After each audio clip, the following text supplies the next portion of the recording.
That's a good question. That's a great question. I don't know what is wrong with them all. Hey, I don't know what is wrong with them. Somebody asking for where you do your course and you are sure you did your course there. I agree with you. But a lot of what we hear, because you didn't hear this direct from Tinubu, because you know lawyers are very funny. Sometimes lawyers will say, you must not say this. I mean, you know what is happening to Donald Trump right now? Donald Trump that guy is walking himself to jail. And he is coming down to say that, oh, well, it was my lawyer who said it. It was your lawyer who said it. It was your lawyer who said that you should march people to the capital and stage a coup. People stage coup in Nigeria. They never live to tell the story. That's what I tell them. They never live to tell the story. They are summarily tried within a short time and sent to jail or made to face the firing squad. That is the way it works. But it's only in America where somebody put a gun to your head and you say, all right, well, you are quoting the First Amendment right. What is First Amendment right? What is it? I don't understand. So I don't know why he's denying Atiku. And I am ready to die defending Nigeria in whatever way. When it is God's time for us to go, it is and you took my time to talk. You are ready to defend Nigeria. I gave you my time. No, I'm coming. Alexi, hold on. You already started. What I'm saying, defending Nigerians is this. I gave him my time and he's using it to defend me. No, sorry. Alexi. I'm sorry. There is Alexi.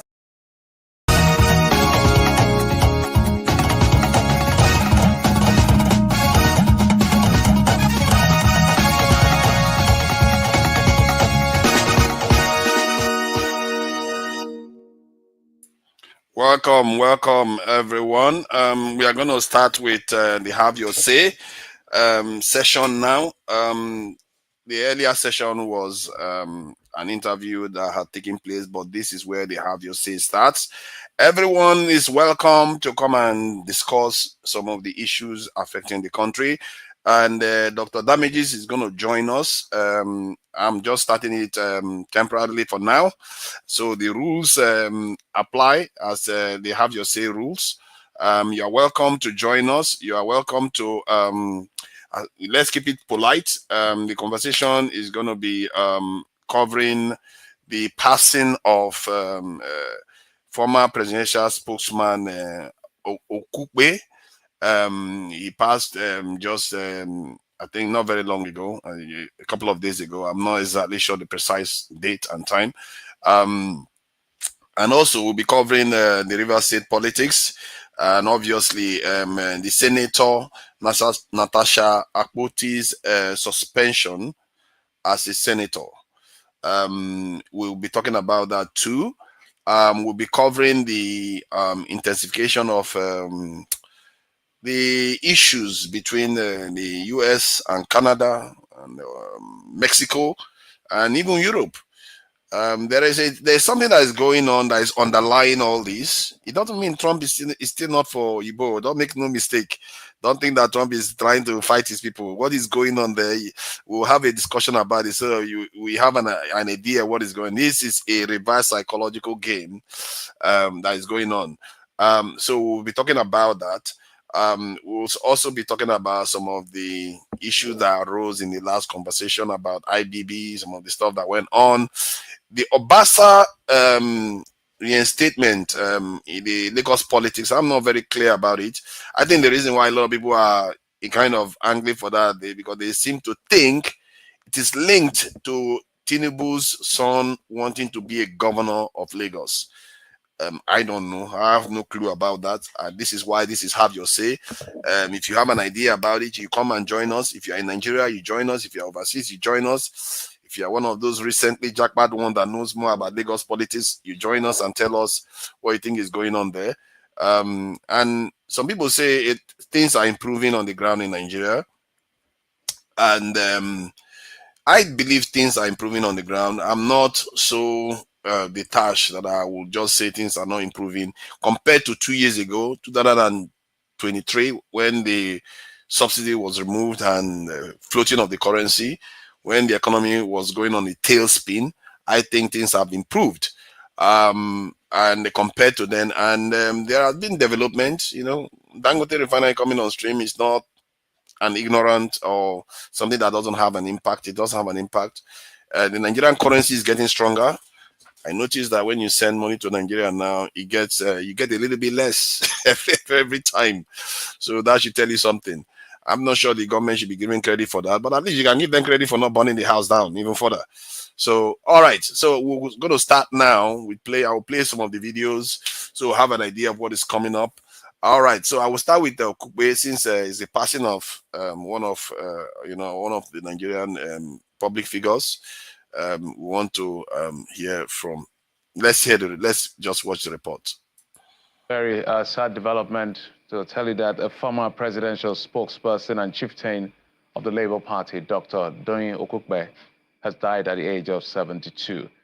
Family sources said Dr. Okupe, who served as senior advisor to former President Goodluck Jonathan and later the Director General of the Peter Obi's 2023 presidential campaign, died in the early hours of today. He was the former National Publicity Secretary of the National Republican Convention, NRC, Special Assistant to former President Olusegun Obasanjo, Senior Special Assistant to former President Goodluck Jonathan, and publicist for Senator Bukola Saraki and Vice President Atiku Abubakar. Dr. Okupe, a medical doctor, then in 2022, briefly became the vice presidential candidate for the Labour Party before stepping down. He later served as the Director General of the Labour Party's presidential campaign team. Ogun State Governor Dapo Abiodun, in a statement issued today, says that beyond his political and professional engagement, Dr. Okupe was an affable, easygoing and principled individual who, despite never flaunting his credentials, played a significant role in Nigeria's resistance to military rule. The governor also acknowledged Dr. Okupe's fluid political journey, emphasizing that while his affiliations change over time, his relationships with family, friends, and associates remained intact. Right, I will play that one. Let's watch these. The Canadians, the poor Canadians have to deal with crazy leaders, but they will learn the hard way. All right, let's play it. Trade war, and Canadian officials remain defiant. It is a betrayal of a deep and abiding friendship. Even if the tariffs are withdrawn, we will never go back to where we were 3 months ago. We will never trust the Americans in the same way. We will be there to stand strong. And it's not true that we will go through this psychodrama every 30 days. But behind the scenes, a big diplomatic push. Conversations are continuing. The Prime Minister and the President spoke today. I also spoke with the Secretary of State, Marco Rubio, a bit earlier at noon today, and the Minister of Finance, Dominique Leblanc, and the Secretary of Commerce in the US, Howard Lutnick. For the first time in weeks, the Prime Minister got Donald Trump on the phone. Justin Trudeau's office says they discussed trade and fentanyl. But after the call, Trump took to social media, slinging an accusation at Trudeau now in his final days as Prime Minister, writing he is trying to use this issue to stay in power. Good luck, Justin. There's one person that's causing this problem, and that's President Trump. Ontario's premier appeared again on an American television network. His province is home to most Canadian auto workers. He says the 30-day tariff reprieve on auto parts changes nothing. I spoke to the president this morning. I spoke to the prime minister earlier. We're on the same page, zero tariffs, and we are not going to budge. Trump has realized in fewer than 24 hours how integrated our two economies are. And I expect more and more announcements about exemptions. Canadian officials have described the situation as fluid, unpredictable, and chaotic. And while there's a possibility for more exemptions or carve-outs, nothing is guaranteed. Canada's #1 priority is and always has been to completely get rid of these tariffs. 2 more provinces announced countermeasures today. We're talking about Alberta and Saskatchewan, and they've been, I guess, less than enthusiastic in the past about retaliation. Yeah, both are joining other provinces taking American liquor off their shelves, and both are prioritizing Canadian companies for government contracts. But Alberta Premier Danielle Smith made herself clear again today, any move by Ottawa to slap export taxes on Alberta energy will not get her support. All right, Kate McKenna in Ottawa.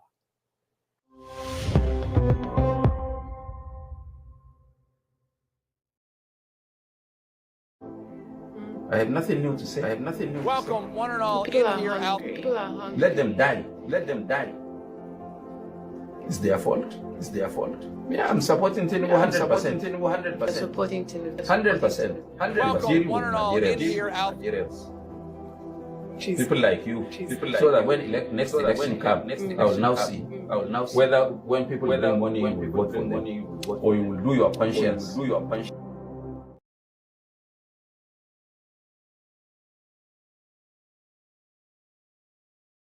I'm just trying to introduce the topics first before we get going regarding the news of this week. So let me just introduce this other one. What's this one? This one is about trade deal. I don't want to do trade deal anymore. And this one is about something else. Archaeologists. All right. So now I wanted to introduce the Trump threat to Gazans, but we'll go through that later on. But I don't know if anybody wants to talk about the politician Okupe. If you know anything, you want to say something about him before we commence, so that we can move on from that later on. So let me start with Oga Tony. He's been in Nigeria, and he probably knows him. You probably know him. Welcome, Tony. So what do you make of Okupe, Okupe's passing? Here today, yesterday, today gone. Well, that's how life is. Greetings, everybody. That's how the tragedy of life, like a flower. Today you blossom, and in the night you fade away.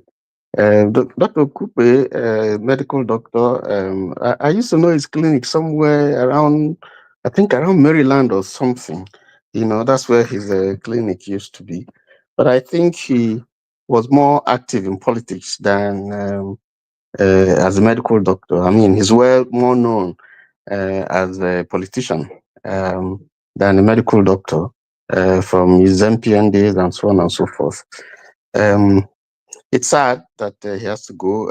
The last time I saw him, of course, anybody who knows him would see that he's had some health issues. I suspect it was cancer, and I thought he came around,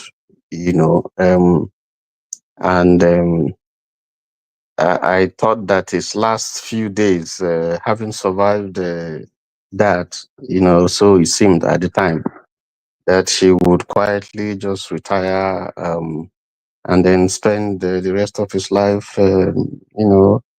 reconciling himself with whoever he has offended, or, trying to chart a new path for his life. But that wasn't the case. I still saw him still moving. I think once a politician, always a politician, giving LP to APC. And I don't know. I suspect that it was probably to settle all the issues regarding the case he had, which I think was political. That's my opinion, though. But it's sad that he has to go. But at that age, I think that he's played his part and he's moved on. Lessons there for us. Play your part, live a good life, and when death calls, you leave. Thank you for that. Jide, I don't know whether you know much about that. I don't think you jumped the queue actually. It's Oga Ike. Oga Ike is Oga Ike. He's very, very, he comes across like somebody with integrity, but he's also a lover man and a playboy. Let's not make no mistake about that. We know that about you. So he doesn't come across as that, but he is. So what do you make of Okupe's passing?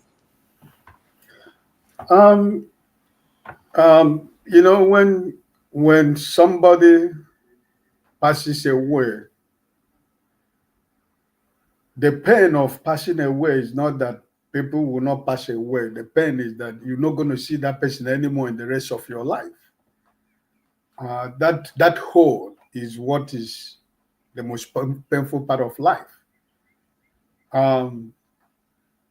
When God asked Isaiah to go and tell Hezekiah that he's going to die, and he told Isaiah to go and tell him to put his house in order, write your will, because you are going to die.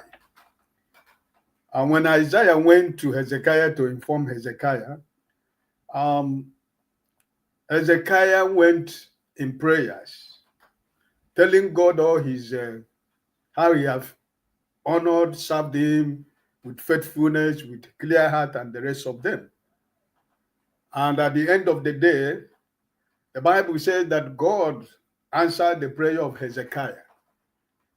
And God sent Isaiah back to Hezekiah to tell Hezekiah that because of your faithfulness, because of your obedience, because of your cry, your tears has reached to me, I'm going to add another 15 years to your life. And God added another 15 years to the life of Hezekiah. What the subject am I trying to bring? God did not tell Hezekiah that he's not going to die. So God knows that Hezekiah is going to die. So each and every one of us should know that we are going to die. If there is nothing like that, I don't think anybody, most 99% of people in this world would not believe that there is a supreme being that is greater than everybody, no matter whatever you think you are, whatever you think you believe in. Now the question is, when we die, we that are Christians, which my brother Okupe is a Christian, is an evangelist. So he knows what I'm saying now. He's a believer. He knows that is heaven, he knows that is hell. So the question is, where is he today? Because no matter how much we cry here, it does not change where your portion is.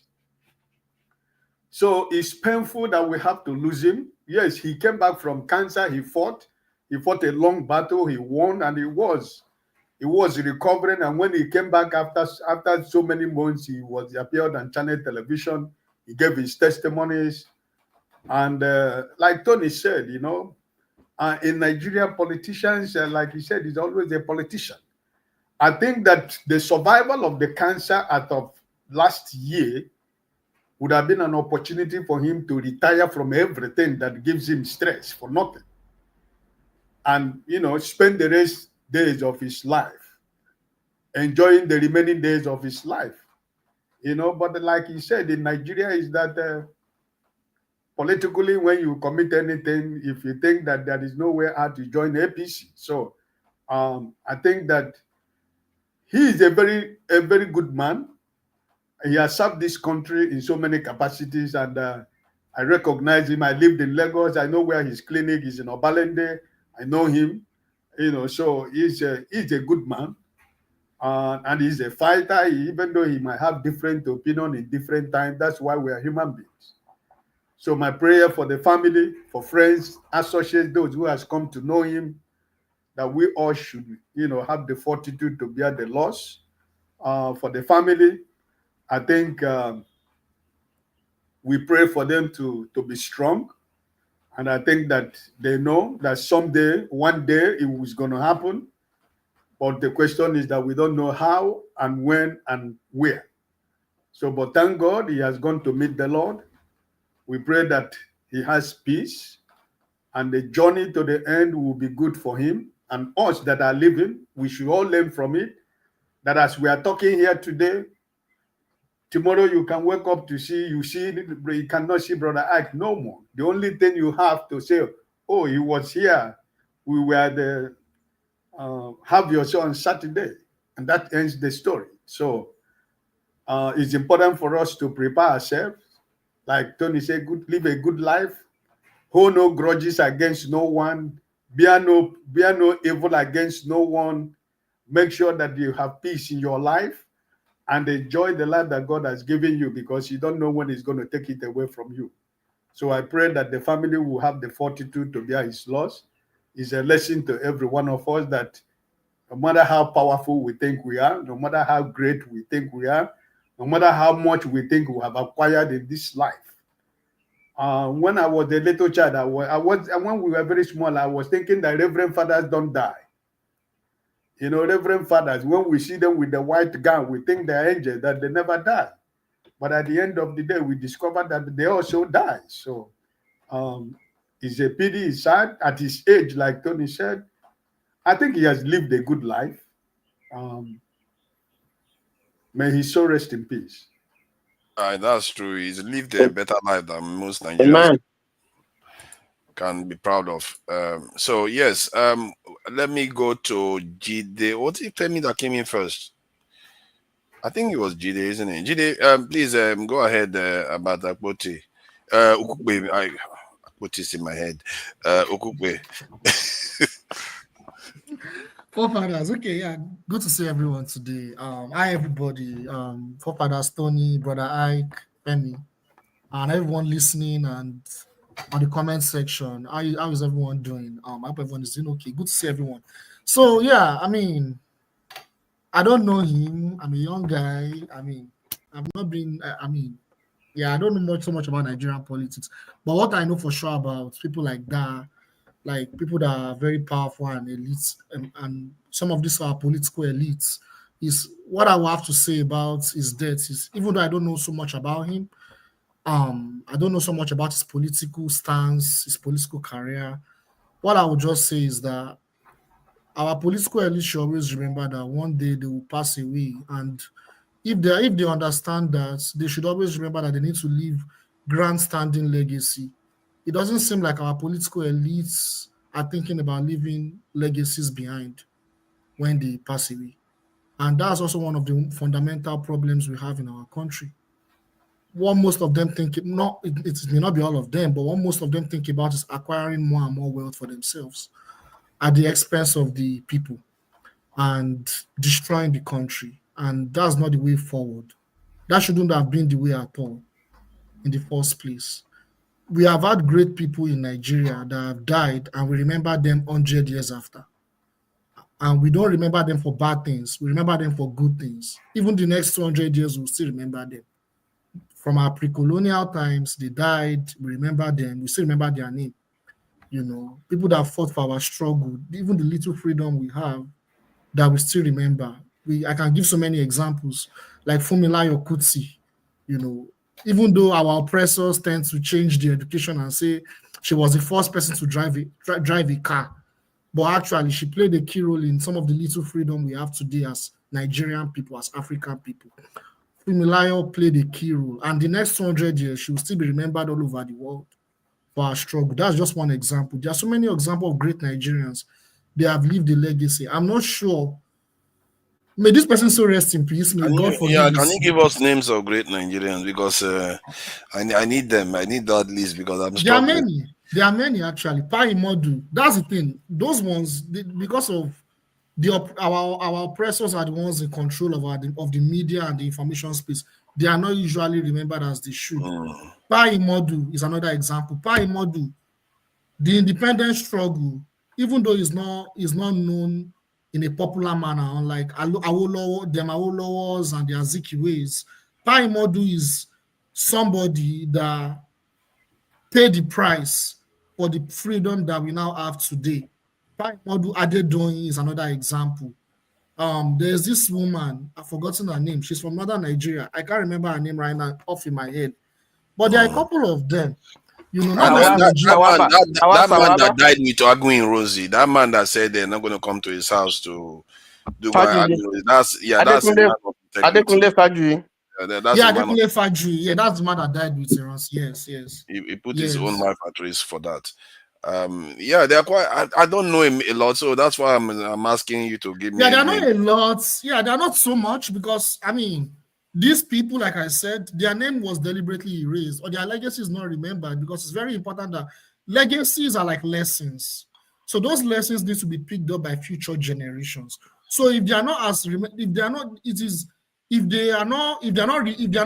not reminded of their legacies, people will not be conscious of their responsibilities. I don't know if you get what I'm saying. So that's why you will hear that Fumilayo Kuti, she's the first person to drive a car. She's the first woman to drive a car. So women are now reduced to driving a car, right? Like not the struggle that a woman was able to fight for us for. You know, Doyin was another example. I gave an example of I can't remember this northern Nigerian woman. But when it comes to Africa, how about Aminu Kano? I have heard of Aminu Kano in the north. What did he do? Does anybody know what he stands for? I know they say he stands for the Talakawas to an extent, but what does he like represent for Nigeria? I don't know. Well, he broke away from the feudal control of the northern oligarchy. He was a Hausa man. He was not a Fulani, and he led in his own right. He championed the rights of the common people, and you find out that he produced some of the governors that were not educated at all. For instance, like Barkunzuwo, he was one asked. You know, they saw money in his house, and he said, "Government money found in government house. What is the problem?" You know, I think he's also quoted to have said something about minerals when they were asking him what minerals Kanu had. He said they had Coke, they have Pepsi Cola. No, but that's not fair. Now. You're maligning the legacy of Aminu Kano. That's not fair. No, I'm just saying. No, I'm just saying the worst cases. No, I'm just saying that he didn't go for all these big people, and this is a commoner. You know, under him, he recognized that the common people should have a voice. So for such a person to be a governor, you know, in Nigeria, it's something great. That's PRP. But why don't you pick governors that are commoners that did well? You pick Well, the one that he also, government money, government house. He also had people like Abubakar Rimi, Balarabe Musa. These ones were educated, but Abubakar, I think I know those ones. Yes. Yeah, but they also identify. You know, he had a philosophy. If you are talking about any Nigerian politician who had a philosophy, Aminu Khan is one of them. You know, he did. Yeah. So you know, it's clear. And if you look at Balarabe Musa from the beginning till the end, he stood still for for the vision and the policy of Aminu Kano, which we don't have now. You know, you see people shifting. So that's what he represents. Like he likes to shape himself like in the image of Aminu Kano as a great person. That he wants to stand for the Talakawas in the north. Yes. You know, so what Aminu Kano did was a fight against the system, and you know it's not easy to fight the feudal system. You know, when he died, what the man had was a mud house. Can you imagine that? The leader of political party in Nigeria, just like in Nyerere, when Nyerere left office, you know, he had just a 3-bedroom apartment, and people were bringing in stuff to thank him. He said, "No, I don't have a place to put this thing." So, that's the thing. You see, those are great men. Those are great men. You see, that man should be revered in the entire country. He fought for the underclasses. Yes. So this is not only a northern thing. If you are correct, he basically fought these powerful houses and seemed to have emerged. And he kind of won against them when he was alive anyway. So that is a formula that we can learn from. I don't know equivalent in the South that wasn't very rich when they passed away. They always have something stashed away. Fumilayo was actually not wealthy when she was. Was she not? No, she wasn't. Okay. She wasn't very wealthy. In today's drive a car those days. I don't know. In today's politics in Nigeria, she wasn't wealthy. A man becomes a councillor or chairman of local government. You know, his whole trajectory changes. He's driving a jeep. He's built houses and so on and so forth. Yet a moment or so before that, he was just nothing. He didn't even have a bicycle. So to have a politician in the mode of Aminu Kano, who from the beginning to the end, you know, didn't change his lifestyle, maintain his lifestyle. Nigerians don't like that kind of people, and it's a shame. It's really a shame. Right, yeah, thank you for that. Right. Thank you for that. And Jide started it with trying to name great Nigerians, but we but you notice that if you look at, in fact, what you said was what kind of put me on the spot. The question you asked me, like, mentioning more Nigerians, because you realize that most of the elites in Africa that fought for our struggle for some of the freedom we have today, they're actually not from Nigeria. Most of them, with due respect, most of them are from other parts of Africa, like Kwame Nkrumah, like you mentioned Julius Nyerere, like Thomas Sankara. The people that really wanted our real freedom, a lot of them are not from Nigeria. And Nigeria being like the most populous country in Africa, you would even imagine that we'll probably produce more of that. But unfortunately, maybe we don't tend to produce like even outright nationalists. Even we hardly even produce nationalists. Not to mention what we produce is people that are champions of certain region, like Awo. He championed mostly the Southwest. Aminu Kanu championed mostly the North. And you can say Ojukwu champion the Southeast, Zakadaka Boros champion the South somehow. So you don't tend to get the national ones that are like hot out there. The closest we came to, if you ask me, maybe it's Abiola. If you want to argue, but a lot of people say Abiola has a very, very dirty history because Abiola tried to be Pan-Africanist to an extent. As a matter of fact, he was supporting the reparation movement when he was running for presidency, which I suspect may be part of the reason why he failed, because that reparation movement will cost the West billions upon billions upon billions upon billions of dollars. And Abiola was meeting with the African Americans. That wasn't funny. It wasn't funny, and maybe that's why he failed. You know, we hear that they blame. We hear that they blame Abacha for why they canceled the election. May not be that too. We just even though he made those good moves, I'm not fully convinced MQ Abiola should be celebrated as a national hero. This may sound controversial to so many people, but from my understanding of Abiola, from my clear understanding and from my knowledge of Abiola, from what I've read in books, I don't think he should be recognized as a hero. But I think it's also a cultural thing in Nigeria where we celebrate wealthy people that are very kind.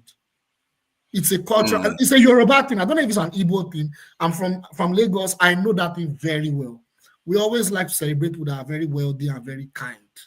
But Yoruba do that. In the North, they do that too, to be fair. I don't know about the Southeast. Southeasterners, they are very harsh when they want to be. But that said, they did celebrate Ojukwu because his father was wealthy, but he fought for the people. And maybe it's our people. It's a people thing. I don't know. Maybe it's a people thing. And let's allow Femi to say something before he starts plotting my demise. Welcome, Femi. Thank you for for joining us. What do you make of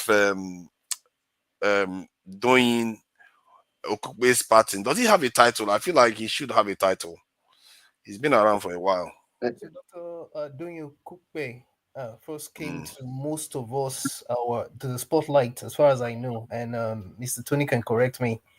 During I know I was very young then, but I remember his name was very prominent in NRC. It was the National Publicity Secretary. I'll never forget. Yeah, that's true. That's true. It was so popular.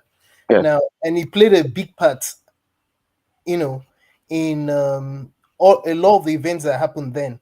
And for those that recall as well, again, I believe, Mr. Tony, because there's something you mentioned about was it Aminu Kanu, that I remember my parents used to say about when they asked him about minerals. I didn't know it was the one, but I remember them saying it. I thought it was just one of these fabu, but he just brought me back took me back to memory lane. Anyway, so, and one of the other significant things about him that I recall was him being one of those that was arrested and incarcerated by Abacha.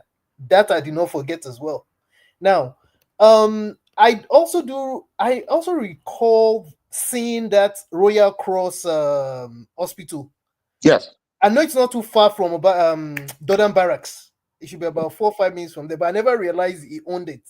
That shows how much he had been in politics. In fact, a lot of people do not even know that he was a medical doctor unless they do further research or he's mentioned.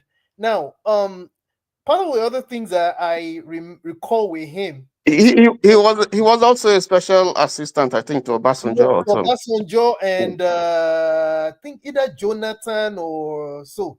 But he's been there. He's done that. He's been with PDP, NRC, PDP, Core Party, and then finally with LP when he was he spokesman for the campaign of he was Obi. Remember, right. yeah. Now, when the last time I saw him have that interview on channels, I'm sure I wasn't the only one that was surprised seeing the way he looked, and when he actually came out and mentioned the fact that he was just coming out of remission from cancer. Apparently that wasn't the first time. He had 2 remissions in 10 years. So this one that finally he died from turned out to be the 3rd time he was going into remission. But after all is said and done, there's something Mr. Ike particularly highlighted, and that's something that I never knew that I haven't grown up to the point where I grew up. I'll constantly think about, and I think it's a good thing that I do so, because my uncle, one of my very close uncles, usually would tell you, and this is not a common thing in Africa, that it's always a good thing to constantly think about the day when one is going to leave. In fact, not only will it tell you that, this man, he had actually done something that's quite uncommon in Africa and Nigeria. He had actually secured where he would be buried right from when he was in his probably 50s or 40s. And he likes to have this kind of conversations, uncomfortable conversations, because, typically amongst we Africans and Nigerians, when you say certain things, because of our religiosity, we say, God forbid. God does not forbid death, because it's something that will surely happen. So I guess one of the poignant things that happened, especially when you also include the fact that it was basically, we've lost 3 eminent people, if you will, in the last 2 weeks or so. That of course you're going to include what's the name of this Afenifere leader, as well as Clark. Yeah. So we see the futility in holding on to, the physical things, the material things of life. I think it's always a good thing, not just when prominent people pass away. It's always a good thing to constantly remind ourselves that in truth, life is actually vanity. Let's just do our best, and hopefully, whether we're remembered well or not, hopefully we make a heaven for those of us that believe. It's interesting. There was a leader, I think somewhere in Europe, before now, that had somebody follow him all the time, reminding him that he's just human being and he's going to die. Reminding him every time. Fathers, please, can I add a footnote, if you will, to the topics that you have? I mean, I know this might not be significant, but I just found some things that kind of interested me that I found on Reuters and AP during the week, including this Nigerian. She's a postgraduate. I don't know if you saw that news. She's one of those people that are trying to break another Guinness World Record of traversing 7 continents within a given period of time. But the parts of it that I kind of found interesting was where she claims to be trying to prove is the challenges of having a Nigerian passport and navigating your way all over the world. I mean, I'm wishing her good luck on that. And then this I don't know if you also caught the news of the increased OPEC output that's been attributed to Iran and Nigeria. I found that interesting as well, because this is the first time we seem to have got. I don't know. I've not verified it, but that's what Reuters and AP were reporting. And then maybe to also add, I don't know if you also came across this issue of the consumer agency in Nigeria taking MultiChoice, suing MultiChoice to court because of the increase in the price of subscription prices of their bouquets. And to which, in my mind, I was but why didn't the same consumer protecting agency take NMPC? And anyway, you know where I'm going with that. And lastly, for those of us that are interested in what's happening with our super or not so super eagles, the super chickens, of course, you know what's coming up with, especially with respect to our position on the table. And so help Nigeria God, because I don't know how they're going to qualify for the upcoming World Cup in Mexico, USA, and Canada. Yeah. Fathers, if you don't mind, there's something that we missed out too. I just want to, and it's a good news. We have a power plant coming up upstream. It's going to providing 1,250 megawatts from Dr. Adeleke Davido's father. I think that's something good that we also need to mention. Yeah, Davido's father. Yes. Oh, Adeleke, I hope he's not the one that. Okay, that's not the one that tried to arrest Farotini. Okay, so this is okay. That's very good now. 1.2 gigawatts. I like to use gigawatt. This 1,000 something megawatt makes it seem like it's a lot. When people are talking about gigawatts, America they use over this thing. I think they have 1 point something trillion. This thing. Man, these guys have gone through the roof. So yeah, that's a very good thing. It will bring us now to around 6.3, 6.5 gigawatts. Yeah, that is something. It's positive. We have to let's praise take him. it. We have to take a win when we get one. Yes, we have to praise the man because he put down $2 billion. That's not a small amount, to invest in an economy like Nigeria. That's. But we'll talk about because there are stories behind that. Which state was it? That's Osun State, I think. That's really. I mean, good. They come from Osun State. Yes, it's gonna do good for that state a lot because. We definitely need more of that. We need more of that, and we should be more billionaires should be pouring money in. And Nigerians are going to pay. Nigerians they like to catch cruise. They will pay for anything you give them. And I always say this with the context in mind that Iran, that has been under sanction for 40, 50 years, can generate 70 gigawatts. It's sad. That is scary. That is scary. You know the story about this. If you allow me. This is someone who is getting out his money to help solve a problem that Nigerians are suffering from. And yet there was someone at the federal government, who is supposed to approve this deal. And that person said to Davido's father that as long as he is alive, that project will not come upstream, that it will never happen. And so Davido's father, because he's a Christian, he went to church to pray, and you know what happened? That man fell sick. They flew him out, and someone else took his seat. And that person who took his seat approved it. That is how this thing came upstream. You can imagine the kind of people we have in Nigeria. I don't know what the issues were, but to say that a man who is investing that kind of money for the general good, that project would never come to life. These are the people that we have in Nigeria. The man deserves to be executed, but God took him. Yeah, that's really good. I'm not saying God took him. You see, you keep coming up with these things today. What is going on with you today? You keep coming up with these examples when you are supposed to. You are putting it that God did this to the man now. Let's not implicate the Christian faith in this man's demise. Maybe he was meant to go in this time. No, it's wickedness. Yes, it's not nice. People should really try to see beyond their own personal feelings about things, because this is about the people. That Osun State is going to gain from it now, because if that state supplies power to them, they're going to get good power supply. I really wish you can create billions. You can create a lot of billionaires in Nigeria. Nigeria has so much scope to grow.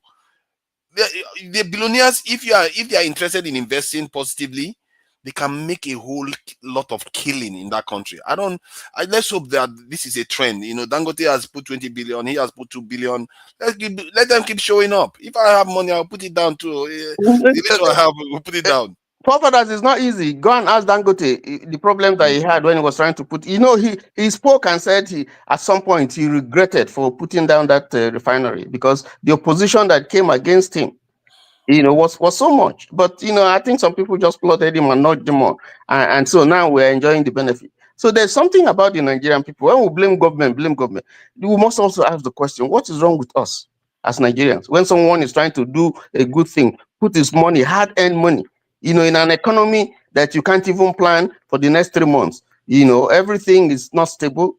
Government policy is unstable. The naira, is running riot. Today is up, tomorrow is down, and so on and so forth. And someone dares to, an entrepreneur dares still believes in the economy and wants to create jobs and wants to, contribute to help the country move forward. And people are presenting themselves as stumbling blocks. I think there's something wrong with us.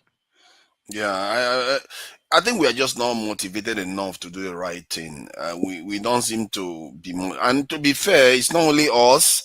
It might seem like, you know, we tend to be like that. I think other nations that have done better, they were motivated. They had good reasons. Fire was on their backside. They had to move. All the countries you see, they tend to be like that. Nigerians were colonized and we were raised. And when people left, we danced on that day when they were going. We raised our flag, did a civil war. Yeah, we didn't have much of a motivation to really say enough is enough. We have to build. So, but that will get us to the topic we want to be talking about, because there are other news to cover. I think we've really, you know, done a kind of justice to doing this thing. I'm not sure we did that much for Adebayo already that passed. So let's go to the Akpoti suspension, Wahala. It doesn't look good from the surface. 6 months suspension for one of the MPs championing Ajekuta still. That seems weird. That's about how many percent of the time in office? That's almost 12% of the period in office. You are cutting that person out of the questioning about Ajekuta. I don't know who else is championing it in the House of Senate. And she's a woman, one of the few women. 6 months. She's representing a constituency. 6 months, not doing her job. I don't know whether our senators are thinking clearly about some of the decisions they are making. I don't know. Maybe you guys will know better than I do, but some people are not happy about it, while others are, which is strange. Some people are saying, yeah, she should be hung. She did wrong. She should pay for it. So people have different opinions about it. But let me just play a video about how this whole thing got out of control, really. The entire thing got out of control. So I'll play the video, then play the suspension video so that we can see it.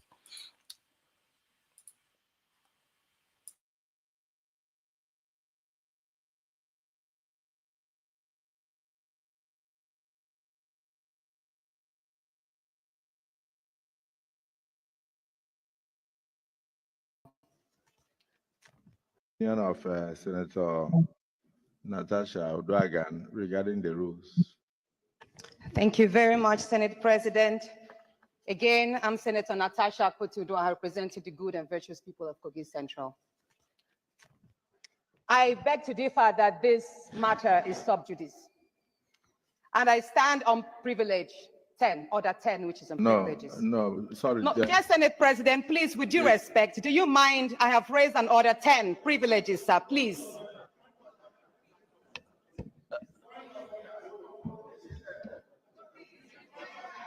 It's my right, Senate President. Order 10 on privileges, please. I believe, and please, would you stop turning off my microphone? I represent people, and I represent women who have been silenced. So permit me to speak without my microphone being silenced, dear sir, President of the Nigerian Senate. Order 10 on privileges.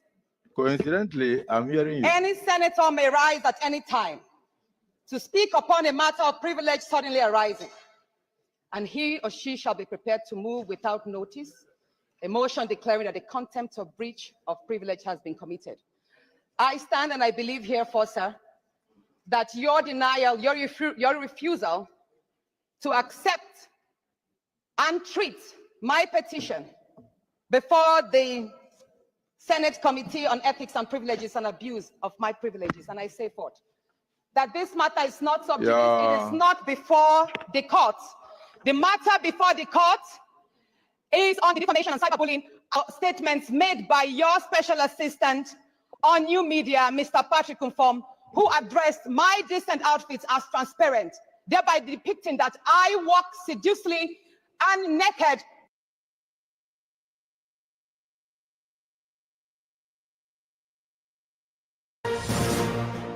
Hello and welcome to TVC News at 4. I am Nifemi Oguntoye. The Senate has suspended Senator Natasha Akpoti-Uduaghan for 6 months. And this follows investigations from the Committee on Ethics, Privileges and Code of Conduct, which cited her for total violation of Senate rules.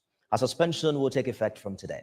Among other things, her office will be locked and she'll be barred from accessing the National Assembly premises during the suspension period. While her salaries will be stopped during this period, those of her legislative aides will be paid.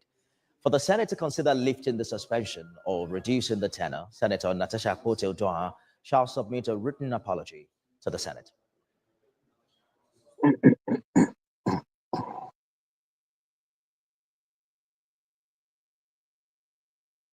So that's where we are with that.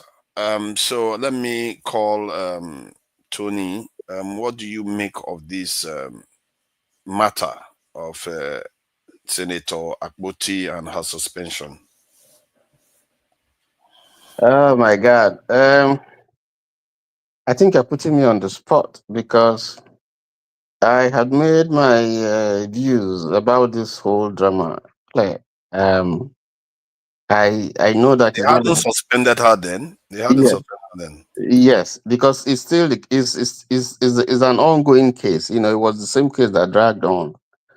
You see, first of all, I feel sad for her that she's suspended for 6 months. That's a long time. If you count 6 months from now, that means her constituency will have no representation. That's sad for me. But you see, the door is not totally shut. If you go by um, the decisions of the of the Senate as recommended by the committee. But I think let's just go back to the genesis of this whole thing. And that's where my position is. This whole thing was not necessary. It wasn't necessary. It wouldn't have happened. Where she's sitting now is the same place that they had given to her. And you can see that she's recognized. You can see that she's still making her speech. I feel that, you see, there is need for order in everything that we do. Once there is no order, law and order, then there will be disorder, such as we saw there. So for me, I have said that I fault her for not, for tearing away the labeling on her seat, which had been allocated to someone else. What I would do if I were in her position, as my seat was changed, along with one other senator whose seat was changed, I would go over to my seat and I can make my point from there. So he who wants equity must come with clean hands. This whole thing, this whole drama that you're seeing would not have happened. So I fault her there. I've also faulted the Senate president for, if you are the Senate president, you are like a father to all of them, even though all of you are equal, but you're number one. That even in terms of his moderation, it doesn't, the optics is not good that the Senate that he's chairing, became so rowdy and we're seeing all this fallout. And it's continued because every day a lot of things are coming up. Now, I hate to reduce this thing to a gender thing. I know Senator Akpoti has been doing a good job. There's no doubt about that. I know that also, if you look at the history, if you go around, you see that she's enjoyed some privileges that some people who came before her are not enjoying. Because if you remember, she had a case, her election was stolen, and she fought like a lion and got it back. So when she came back, there were already people there, and yet, she was given the chairmanship of one of the committees, and so on and so forth. So, but the question that I ask is, you see, how can people, if you listen to, I've listened to the Senate president, when he was giving his own side of the story, and you will see that there was a relationship ab initio, even before she became a senator, and so you'll be wondering why did this kind of relationship degenerate to such an extent where even the husband was enjoying privileges that he shouldn't. I mean, how can the Senate president be asking the husband, who is not a politician, who is not a member of the party, to suggest candidates from my state that will be given an appointment? So you can see that there was a relationship that they had. Now, how did this relationship come to be strained in such a way that is generating now this kind of conflict and messing up the entire Senate and you know the optics that we see is not good. You know, so that's my problem. I think that the ball is in Senator Akpoti's court. I've listened to some senators who said they did everything to approach Akpoti, you know, to mellow down, you know, to apologize, so that this thing that was coming would not come upon her. But she refused. And you know, I have been trying to avoid talking about personal characteristics and all the things they've said about her, about the Senate president. I'm distilling them away because these are personal issues that can be litigated in court. But I'm looking, strictly speaking, on the official conduct, you know, in the Senate. When she came in with her husband, you know, on the day that I think that was the day that she was suspended, the case was heard. I looked at the video. She walked in with her husband, and right there in the Senate floor, the husband was kissing the wife. And I was wondering, I mean, this is the Senate.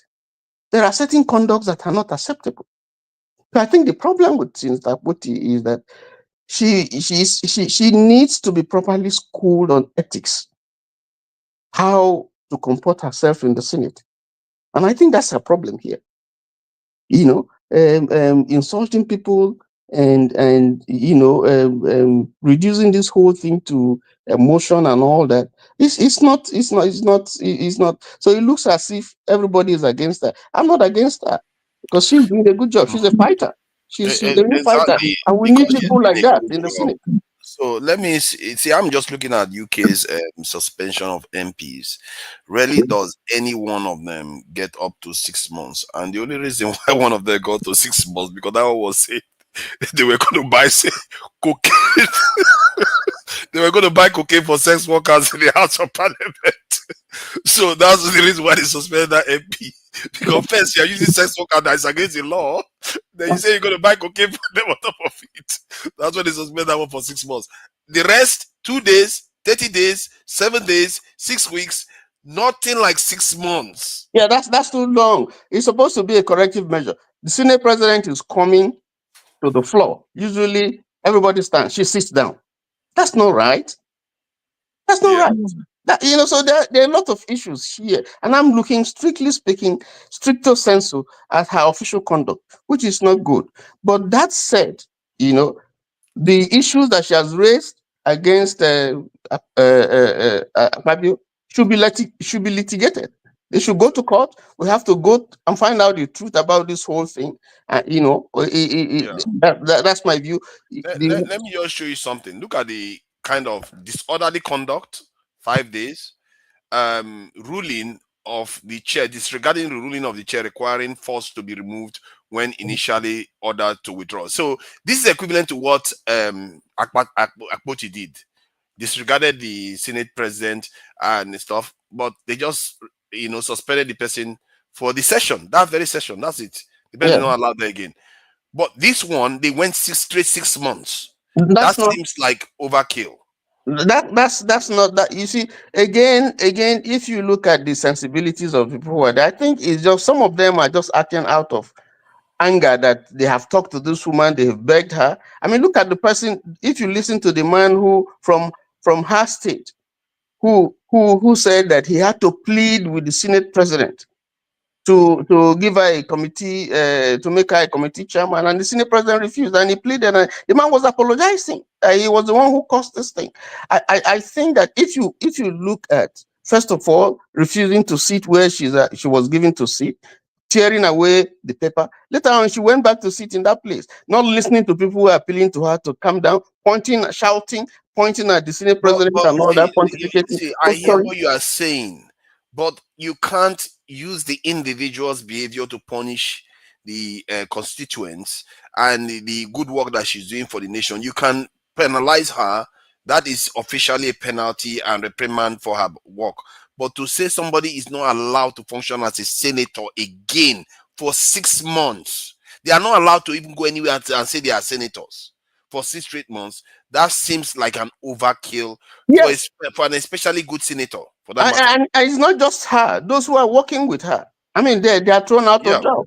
Suddenly, just no notice, no notice. So I don't agree with that. But I'm saying that all this would not have happened. It's just simple decorum. You know, it wouldn't have happened. We wouldn't have seen this thing. And the ball is still in our court. I still feel that there's no decorum in a house like that where they behave like a court. They literally behave like a court. And if you any democracy, you always have this type of wrinkles now and again. And you should make accommodations for it. I just feel like, okay, fine. Let's say she broke the rules somehow. Because if I watch that video, the Akpabio did hear her out. That's what he was required to do. He heard her out, and once he ruled after that, she should have listened to him. That's technically where she broke the rules. Yeah, and then listen, even the petition that she brought before the Senate. Okay, if you look at there was someone who challenged it after Akpabio had ruled, had asked her to submit it, and it was passed on. There was a senator who stood up to say, Akpabio, you did the wrong thing. Akpabio was being emotional because it is clear that she signed it herself and is not allowed. But Akpabio took it. So, you know, there are so many issues here in the Senate that needs to be straightened out. But on the whole, what's my view? My view is that it's not too late. I mean, the whole idea is to correct someone. She's new. She made mistakes. And you know, she should be forgiven. You know, yeah, I think she can just apologize for breaking. Yeah, that's all, and we'll move on. Part of breaking the rules, no apologize for anything else. And I think she can apologize for yes, that. and even after apologizing, the case about sexual harassment should be heard. It should not be thrown. It should not be thrown at it because we want to know the truth about this whole thing. It should go to court. You know, and it should be litigated, and let us see whether she's the one. There are people who are saying, "Oh, you have accused someone before. You accused Reno Mokere. You know." Let us go because there's a possibility that what she's saying did happen. So we want to know the truth. Let the court, without any concrete evidence, no court will convict on that. So maybe that's why she's not bothering. Except she has physical evidence. Here where he's saying such things, or somebody, and even hearsay or somebody witnessing may not be enough because of the previous incidents. It's a very, very serious problem. Yeah, these are the problems, and the fact that he told the husband nothing happened, and then you know, he told the husband nothing happened, and then you didn't report to the police when it happened. You didn't you didn't go to court, you know, and then this thing dragged on until, you know, there was this issue, and then of course the whole nation is thrown into. But that said, she should still go to court and let the court speak. I will know who the courts are, but let the court make a declaration. Let us see, because we must get this thing out, whether she's saying the truth, you know, which is possible, or whether, I mean, look at the wife's the wife going to court to say the husband has never done such a thing, but we know that there was a Niger Delta incident. So I mean, so what about that? You know, so we need to know the truth about this whole thing and find out if this woman was sexually abused. And if she was sexually abused, then the big hammer should descend. The court should have the character to say, yes, this thing from our finding, you know, it did happen, you know, and then the nation can be at rest. Because, listen, women are being abused. That's true.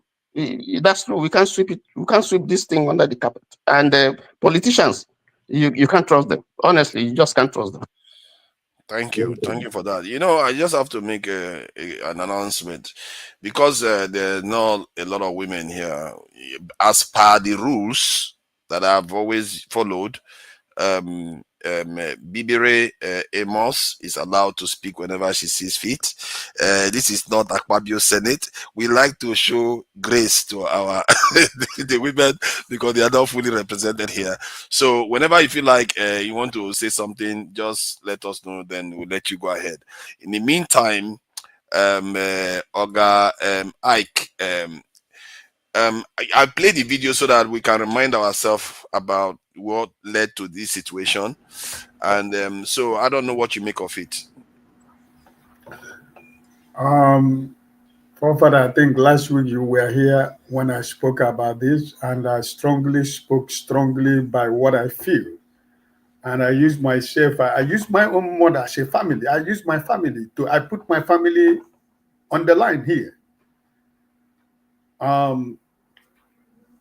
Listen, I think that we Nigerians should try to understand the gravity of what is happening or what happened. And I think that I don't know why up to today, as we are talking about this, that Akpabio is still the president of the Senate. He is sitting on his own case. I don't see where justice is going to come about.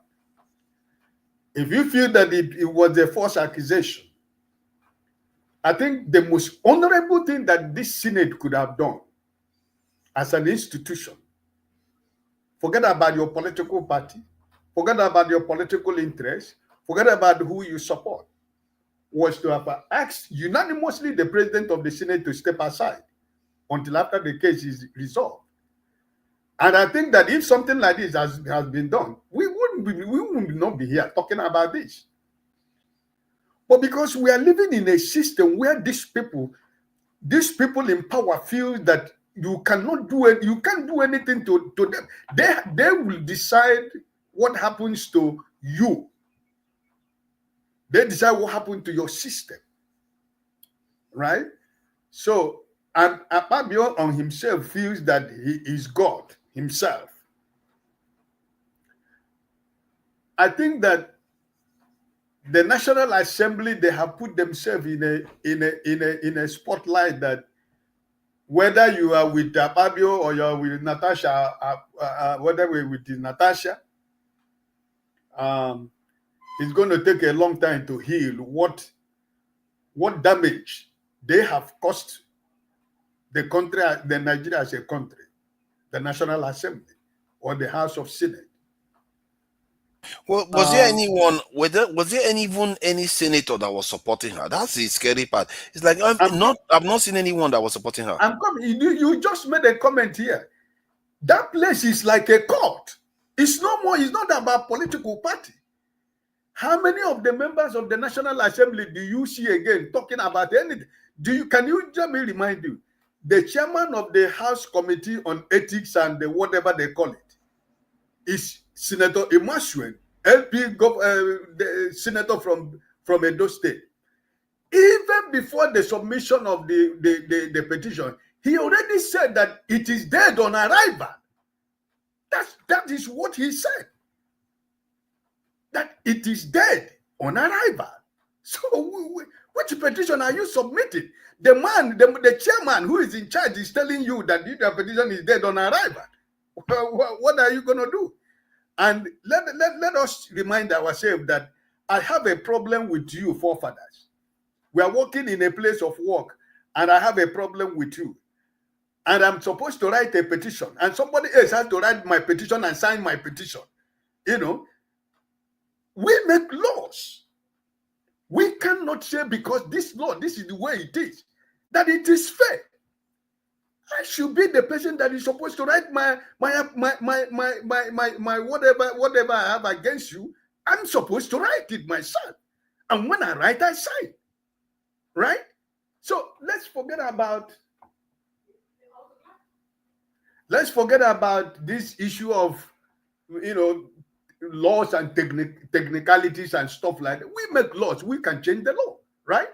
I don't see how I have to write a petition against you and somebody else has to sign my petition. I mean, what sense does as a common man, what sense does he make? That somebody else has to sign the petition that I wrote. I don't understand that. And also, another thing I want to say is that there was a court injunction which the Nigerian Senate refused to obey. That's another problem. All the whole people who have been going on different channels that have been interpreting, everybody, 95% of the people said that the National Assembly supposed to have obeyed the court order from the judge. But they disobeyed that and carried out their 6 months suspension, right? So, at the end of the day, it's like what is going on in River State. Is it Wike and Fubara that is suffering? It is the people of River State. The same thing with Natasha and Akpabio. It is not them as suffering. It's the people that she represents and the Nigerian nation that is represented, right? So if, like what Tony was saying, if they have reasoned together, maybe we would have not got to this place. And now I was hearing that the presidency is coming in. Why should the presidency wade into this particular case? Why? Because they are trying to protect interest. So personally, myself, I think that whatever that Natasha has to do to get justice, let her do it. At the end of the day, we shall see who is right and we shall see who is wrong. But what I'm trying to tell you here, for every one of us who is a Nigerian, that as we are speaking here today, up to today, Akpabio is still the president of the Senate. I don't see where that has worked. You live in the US, my brother Tony. You saw the day this week when Trump was making speech. One Democrat who was trying to disrupt everything, he was removed. And at the House of Representatives, he was censored, right? But so things supposed to be done accordingly. Why should that Akpabio up today is still the president of the Senate with all this weighty allegation? He's still controlling the affairs of the National Assembly. I don't see how it's working. I raise my case for now. I'm coming back. God bless you. Thank you. Just a quick intervention, please. I just want to correct one or two things. I agree with what Ike said. Yeah, but Ike, you just said that someone who was trying to be disruptive when Trump was speaking was removed because there has to be order. Now, the case, the thing you talked about, the law according to them in the Senate is that you would not sign a petition that you are forwarding. That's the law. That's the law. So it was a violation. That was why the man said he is dead on arrival, because if you sign it, then it's failed. That petition has failed. Then the other thing that he also talked about the court case, that there was an injunction. Now, Akpoti did say that the case before the court is the one that concerns the aid of the Senate president. It was not to do with the issue of the transaction in the Senate that caused that uproar. So they were not dealing with the issue that was in court. So we have to separate it. We have to understand that this is a different petition that she submitted that was not in court, and she said so. Thank you. Bibre, you wanted to add something before Jude goes, then Ike, and that's Jude and Femi. Please go ahead. Okay, thank you so much for having me. My opinion on this is I don't think that woman will ever get justice on this case. I don't think, and that's why a lot of women don't speak up when things like this happens to them.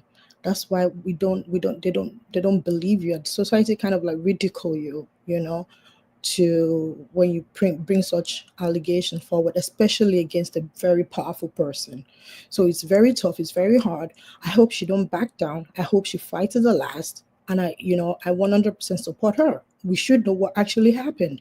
So I don't think things should be swept under carpet. Then, forefathers, please, if you may permit me, I would like to ask someone the question, please. Please go ahead. Thank you so much. Jide, my question comes to you. I remember the last time we were both on this panel together, and you accused me of something that didn't go well with me. And I do not appreciate it. And I went back to watch the recording to actually know what happened if I had said what you accused me of. And I found out that I didn't say that. And I was just very, I don't want to use the word offended, but I would say that I don't appreciate, being accused of something, because I'm very careful with the choice of the words that I speak. I like to respect people because I don't want you to disrespect me. If not for that, you were taken off the stage, on that day, you went on and you wanted to talk about, if you're doing feminism, don't bring your feminism to me. I do not appreciate that. It didn't have to go that way. I didn't say what you accused me of, and you almost went ahead to say things to me that you shouldn't have said, that because that's not my person. So I just wanted to know if you watched the recording to find out the truth, because my face and my name is on here, and I hold myself to a higher standard. Yes. So thank you so much for actually. I was going to talk about that. I'm glad you're able to talk, and thank you so much for talking about this. So what happened that day was they didn't take me off stage. I took myself off stage and I went back to watch it. Then I realized I misunderstood what you said. So you didn't actually use the word back. You are very right. You are absolutely right. Then I came back to the show, and since then I've been trying to find a way to talk to you, to apologize. In fact, the next time I came on live, I think that was on Sunday or Saturday night, I can't remember. I actually tried to find a way to talk to you for those that were on live that day, and I was like, I need to apologize to you. So now that you're around, I would apologize. That was an error from my part. So I'm sorry. I'm very sorry, and I hope you don't take that, and including all the things I said, not just misinterpreting what you said. What I said in response to that, I'm sorry. It was not intended. It was because I thought you actually said I was backing, and I just didn't take it. So I sincerely apologize, and please don't take it as an offense anymore. You see, our people. You see the the Senate best of our President. people. Go and take Tony, you need to stop. Go and take over from Akpabio. Go straight away. Take the job from Akpabio.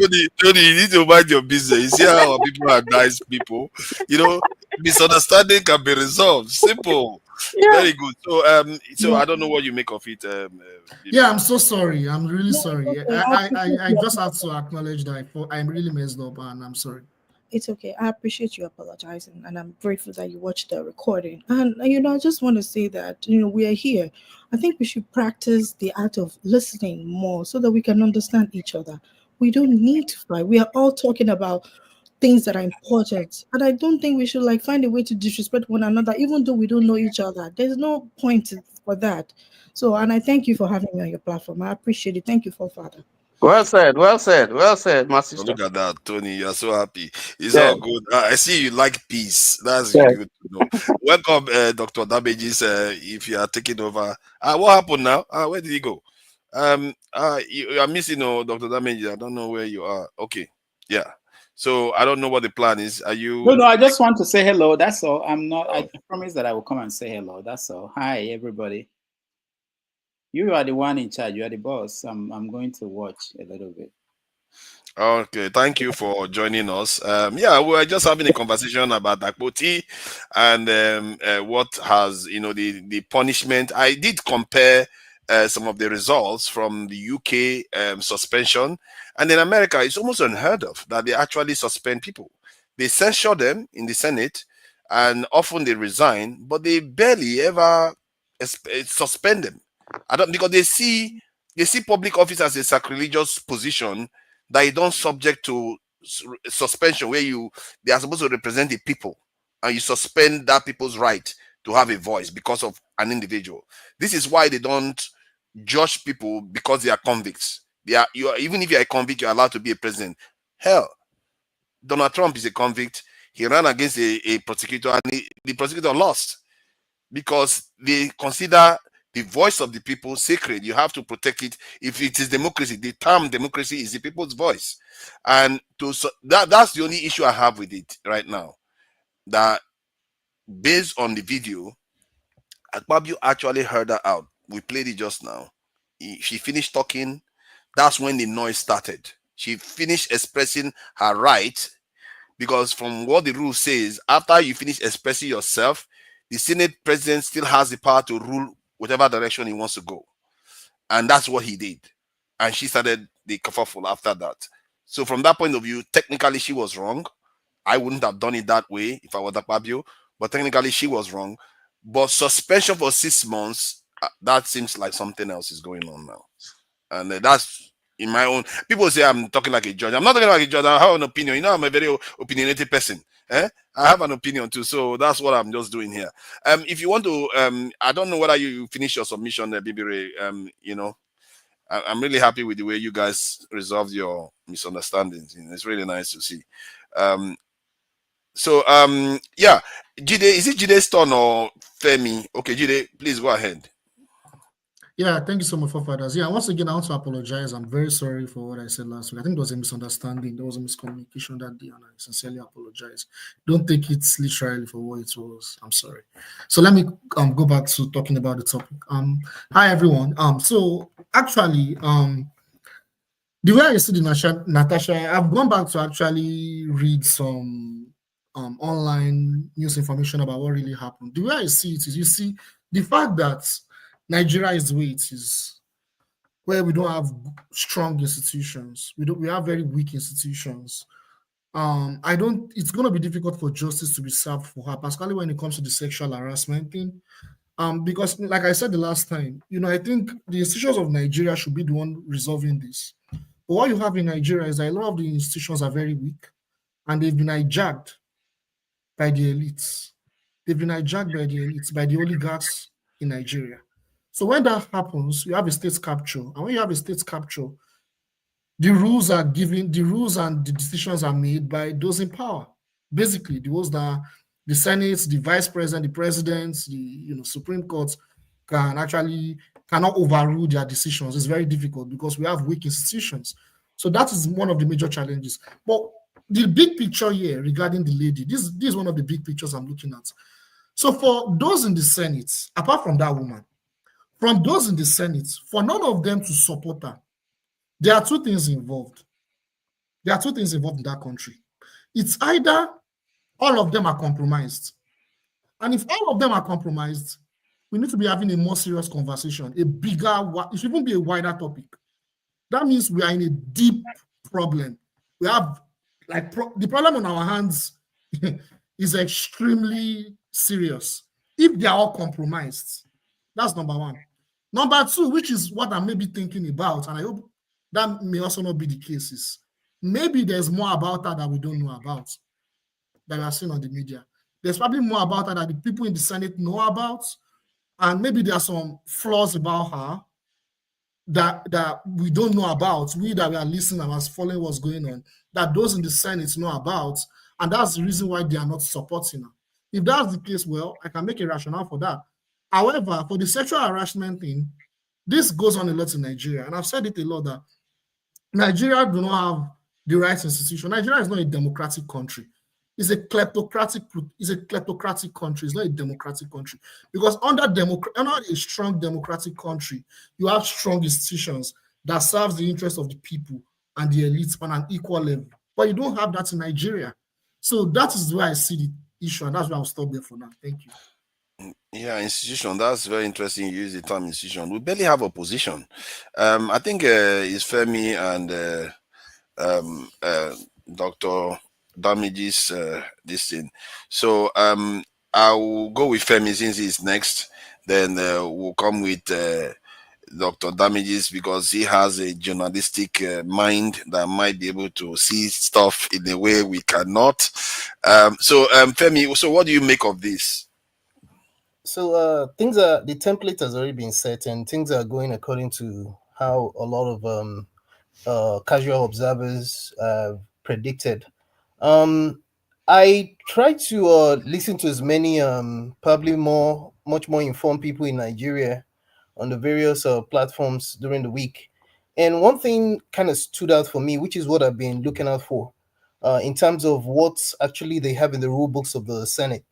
Apparently, even when you correlate that with the Nigerian constitution as it stands, there's really no timeline or time limit, if I can put it that way, that can be put side by side with how long with the crime, if you will, that may have been or the infringements that may have taken place in the Senate by whomever. And the reason why it looks like more of a personal thing than the fact that it's the what's it called? The reason why it looks like it's beyond what we know or see is that when you look at the fact that it's more open-ended and that there's actually a standing I think it's a federal high court ruling that's kind of like countered something that happened with Omoagege in 2018 apparently. There was a ruling that you cannot suspend a senator beyond 90 days because apparently that was that ruling was given to counter what happened during the time of when Omoagege, I don't know if he's still in the Senate right now, so let me not say what I do not know. Now, that said, when you now come back to what is playing out right now, you tend to wonder, how did they come to that 6 months? How did they determine that it has to be 6 months? And then in the past, if you also, I believe that there's been other people that have been suspended as well, but I do not recall if the suspension included their aides as well, as far as their emoluments and their salaries and what have you.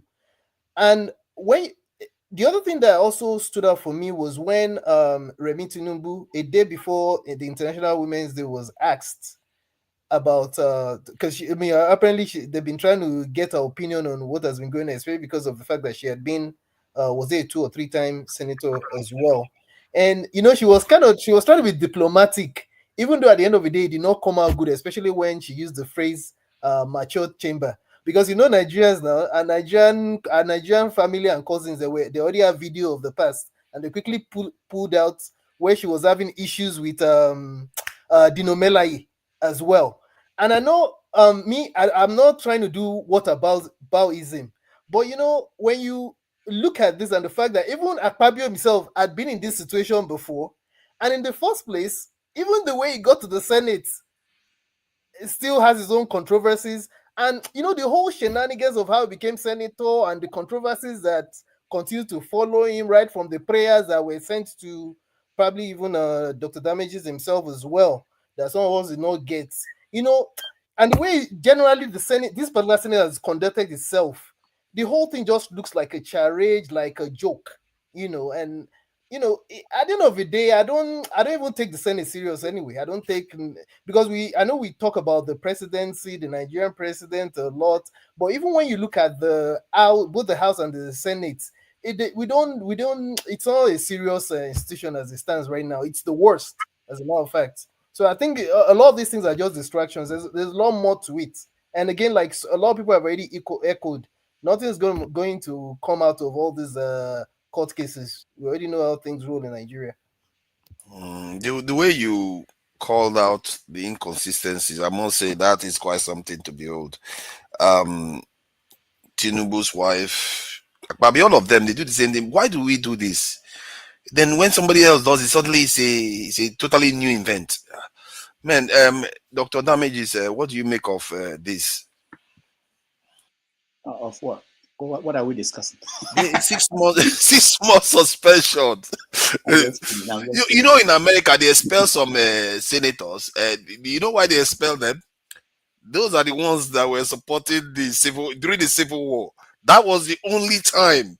Like literally, these were treasonous offenses against the state itself. That's the only reason why they expel senators. The rest, they resign or they just remain there.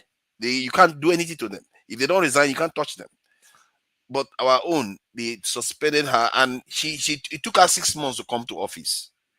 And now, if you take 6 months from her, you've taken a quarter of her time in office. That man, do our people think? And this is the one person that is fighting for Ajekuta still. I'm just saying.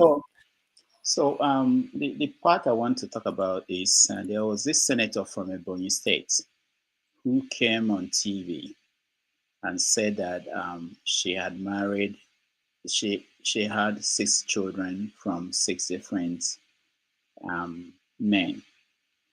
And this man knew it wasn't true. He came on national TV and said that. And a lot of people now repeat it everywhere as the truth. We don't do this to men, but it's easy to do it to women. That should worry us. I mean, if you have a child, if you have a wife, you have a mother, should worry us, because the way we treat Natasha wouldn't end with Natasha. I was not surprised by anything that came out of this and the outcome. I knew that they will end up suspending her, because the other ones they suspended, people did not protest, even though they were fighting for us. The Abdul Ningi that was suspended for revealing that they were padding the budget. Nigerian people didn't do anything. He was suspended, stayed 6 months out. He didn't say that because he wasn't getting money from them. So sorry, was he a senator or yeah, he was a senator. and was suspended for 6 months. Yeah, for 6 months. Yeah. Man, this needs to stop. They really need to stop. That is against democracy itself. Ndume was also suspended. He went to court. The court said you can't suspend me for, they don't care. The danger in fighting for Nigerians is that the people you are fighting for don't even know you are fighting for them. They are more likely going to believe this. People want to throw anything they can to distract the issue that Natasha is putting up at the table. There's nobody who knew Akpabio when he was governor, when he was minister, throughout, that will tell you that he's a responsible man. Nobody. Even the wife, I'm sure, knew this about her husband, unless she wanted to pretend or she didn't know. There's no way she knew. All the senators there, they knew. But it's easy to throw the women under the bus. My point is that the issues she raised were serious issues. There is no reason why people should be bringing up whatever about her life as a way to say that this didn't happen or that we shouldn't discuss this. Because today is Natasha, tomorrow is going to be somebody else. But the good thing is this. Despite what everybody thinks, something has changed. When things change, it doesn't happen the way we expect it. It goes zigzag. Some people think we made progress. I don't think the children remember their kids who are watching what's going on. The way I was a little younger when Delegua was killed, there are people who are watching this thing they did to Natasha. And when it comes to their turn, the way they will tackle it will be different from the way we tackle this. So that's how progress is. It's zigzag, but something has to change to how we do things in the country. That America can afford not to continue on the path of the best practice. But I don't think that Nigeria can afford, because we have not even gone to that path to begin with. That's the danger. I hope we'll be able to remove. I hear people say people should remove sentiment. Remove sentiment. What is sentiment? Especially men. What do you call sentiment? Is it your position? It's not my position. My position is that we should try as much as possible to look at around the world and see systems that work and see what is the best practice they've adopted and adopt it. That's it. I really appreciate it. I think this is coming across as a lot more fundamental conversation than I anticipated at first, because I didn't see the unusual nature of what is going on in Nigeria. Because when I look at the UK and look at America that we copy, they don't do that to their elected members. You can't just send them packing. And Nigeria, and some of the best ones are the ones they are doing this to, and Nigeria just sits there and allow this to happen. This is becoming quite serious.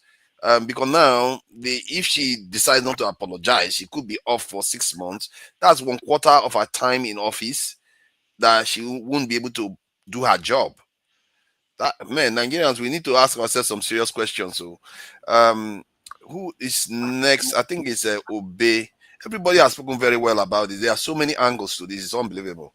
Welcome, Obe. Go ahead. Thank you, forefathers.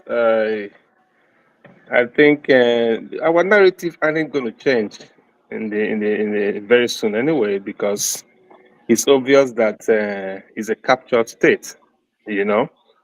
I was posted to Akwa Ibom from Lagos during Natasha's last days in the office. So I practically worked with Akpabio throughout his 7 years. His 8 years in New York. So I know him very well. I was running government house too because I was in the bank. So I know that situation. So at the end of even Julius Berger, everything that happened, all the waka, for the 8 years. So all the narrative with him is an opportunist anyway. Aka just brought him from a lawyer in Lagos who was trying to survive, So at the end of the day, he was a commissioner and then climbed up there to become the governor. So he became so powerful.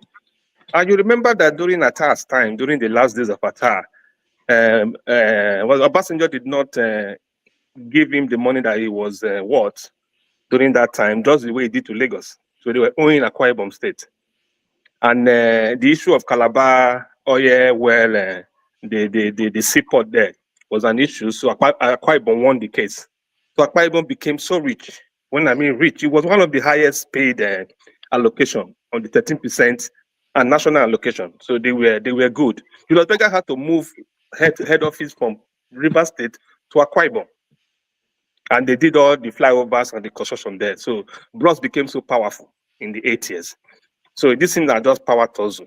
But he was smart enough. He saw the politics of if you join them, your sins are forgiven. So he switched to APC.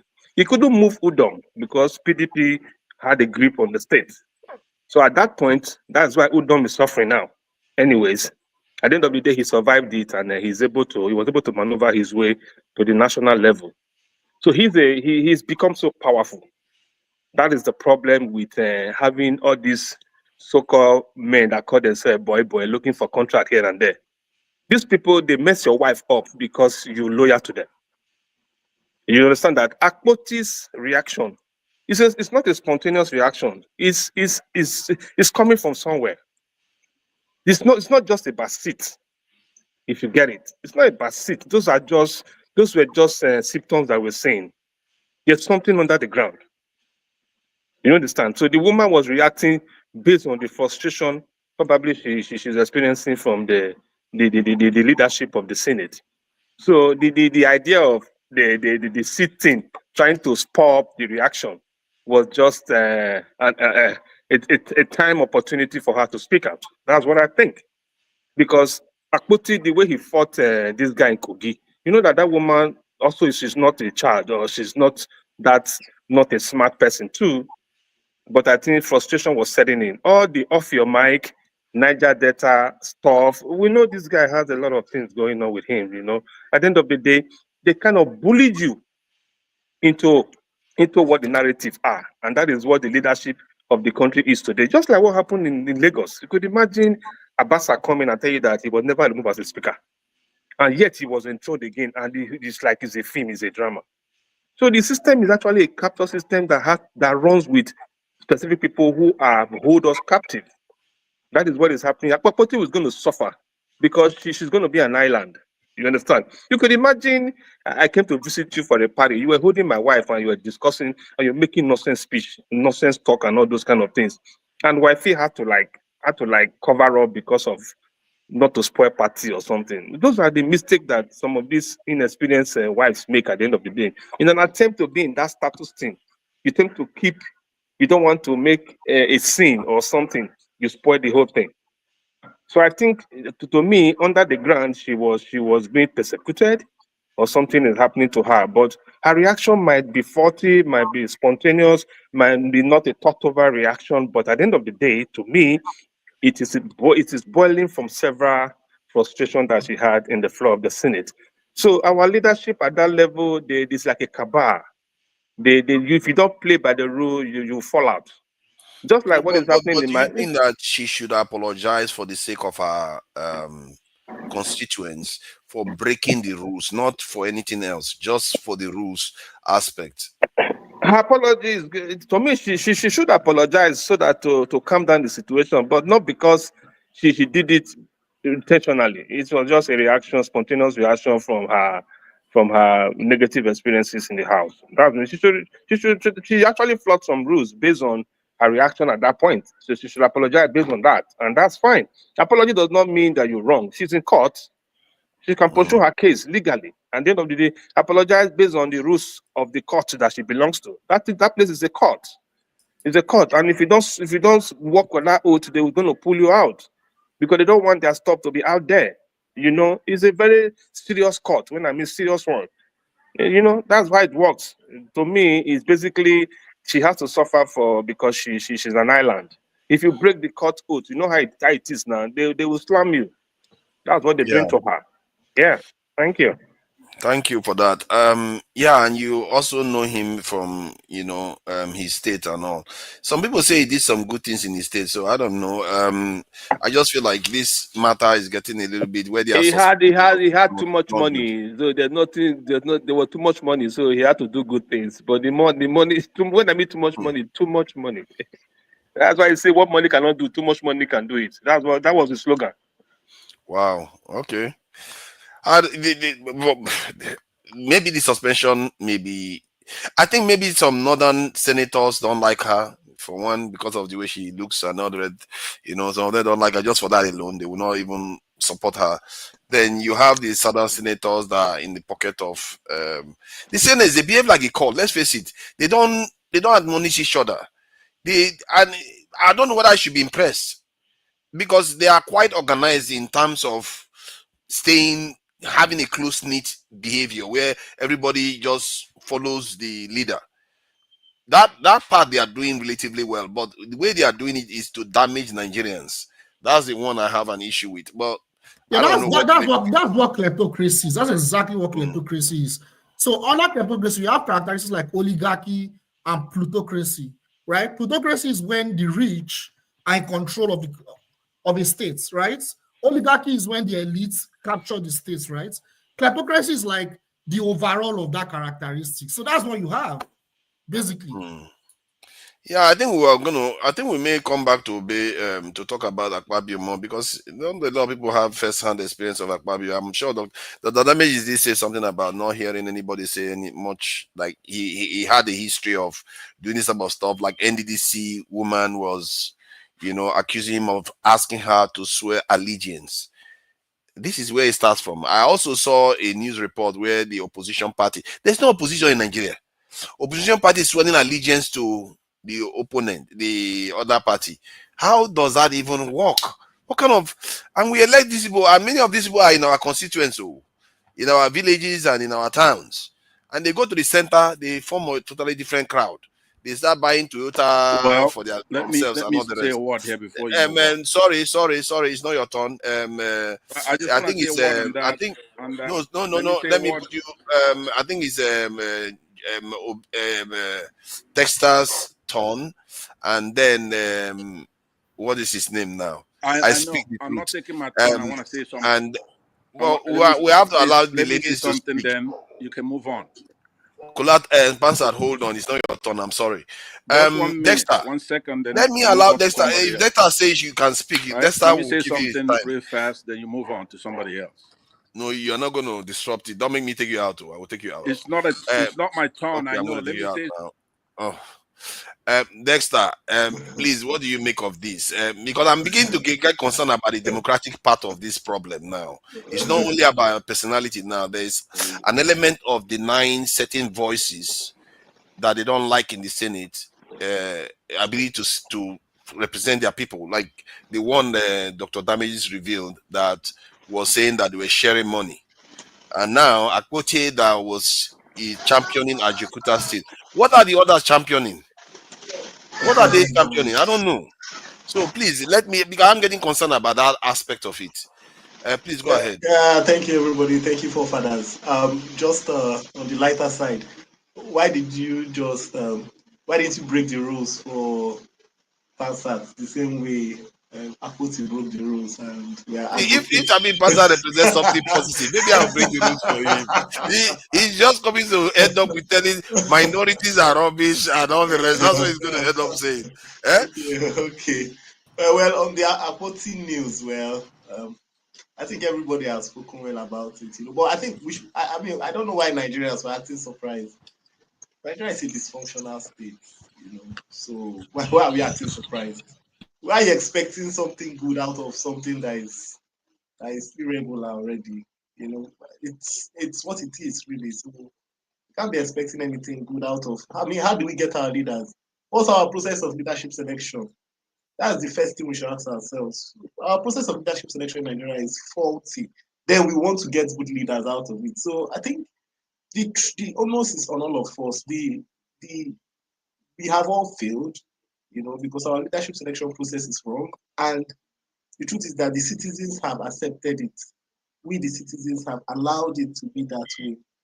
So, I mean, can't really fault anything in that regard, you know. So we have the likes of what is his name, Akpabio, you know, leading us and all that. You know, it's about someone like Akpabio. Is he supposed But to is be? there any way to like No, so but that the people themselves can hold their own individual senators? Because what is happening is that they don't like the senators in the center, but they like their local one. It's a problem. Almost everybody likes their local senators. No. It's not everybody. Nigeria is turn by turn limited. So the point is this: when the senators get there, that is why you saw people coming to defend their higher bello, his own people, because they feel that now your turn now, so let him enjoy. You understand? Among their bubble, whichever person gets to get something, you know, Nigeria is this idea of the thing go reach us, the thing go reach us. You know, if my brother did it, the thing go reach me. That is the way Nigeria is structured. So our leadership selection process is already faulty, you know. And so when we stay here and we're expecting something, you know, it's not going to work. There has to be a paradigm shift. It's just like, let's just give an example. It's just like during the slave trade era. If there was no paradigm shift from people saying abolish the slave trade, you know, abolish it. We don't want. In fact, some colonies, some states, they say we don't want slave workers. If there was not that paradigm shift, slave trade will still be continuing till today. You know, so we cannot be cherry picking. We can't be cherry picking. Nigerians, why we can't expect anything good because the leadership selection process is wrong. So then you see that and you want to expect. It's like you planted a lemon tree and a lime tree. Then when you go to harvest it, you want to eat apple. You want to eat oranges. No, it ain't gonna work. It ain't gonna work. You know, Akpabio, look at the senators there. Are they even articulating anything good for the people? Do you understand? Are they articulating anything good? Look, the truth about the Akpoti thing, I know there is this. Look, I advocate for female representation, for female participation. I also advocate for people being competent in whichever place. And number two, we should not discriminate against anybody. And also, we should follow the rules. The truth about it is that Akpoti, let me just say, what at least I live in Akwa Ibom for about 5 years. You know, Akpabio did a whole lot of shenanigans there. You know, did a whole lot. He stole a lot of money. There was a lot of money when he entered inside. He stole a lot of money. There's a lot of things that went there. So when this Akpoti news came out, there's somebody I know. Akpoti and Akpabio had their issues even before she became a senator. They had a relationship. Do you understand? So this whole thing, it's not like look, there's the merit of the case, then there's the politics of the case, and then there's the distraction of the case. You understand? Now, the part where I know that the whole thing is this: that lady is an intelligent woman. Natasha Akpoti is very intelligent, and if you look at what Natasha Akpoti wants something. Natasha Akpoti wants something. Do you understand? She wants something. She wants to be on the table. I listened to the Rise interview live. Natasha Akpoti wants to be on the table. She wants to be among the senators that are on the table making decisions. Now, she realized that she was being sidelined. Whatever reason, she was being sidelined, I don't know. Her own claim that she's being sidelined is because she don't want to give the guy income. That is her own business. But Natasha Akpoti wants to be on the table of decision making in that Senate. She was head of what do you call it? Local content. Could I get a word in here? So is let it me possible? finish. If not, I'll lose my train of thought. I actually wanted to reply. It's going to be your turn, so let's go through everybody. I know that it will be good to interject, but if you do that, I'm leaving now. So let me give you 1 minute, please. No, it's not going to take 1 minute now. By the time you know it, you start saying stuff and you start laughing, and everybody goes for 5 minutes. I promise. No, it's already started. This is how it starts. Go ahead. Let me say 1 minute. I'll cut you off. Oh. That's fine. That's fine. You have no respect, and that's to your own shame, right? Now, let me say that the main reason why I want to chime in is that I heard somebody demanding an apology from Natasha and Senator Natasha and the forefathers. You're spearheading that nonsense. If she wants to, she can apologize. She doesn't have to apologize if she doesn't want to, right? Now, when I'm railing on minorities, who is Akpabio? Is a minority. Who's weak? You're causing a lot of trouble in that country. All these minorities, that's what you're doing. When you go to the Senate, symbolically, women are a minority in the Senate. Who is giving her the most problem there? Senator Kingibe. Because these people know how to use minorities to destroy that country. So you could be upset about it, but it's the truth. Look at from our history, from the war. It's the minorities that are the problem in that country. You're here telling her to apologize. Why should she apologize? Because They of are somehow technically breaking the rules. they are somehow Technically, not about the sexual stuff or all that stuff.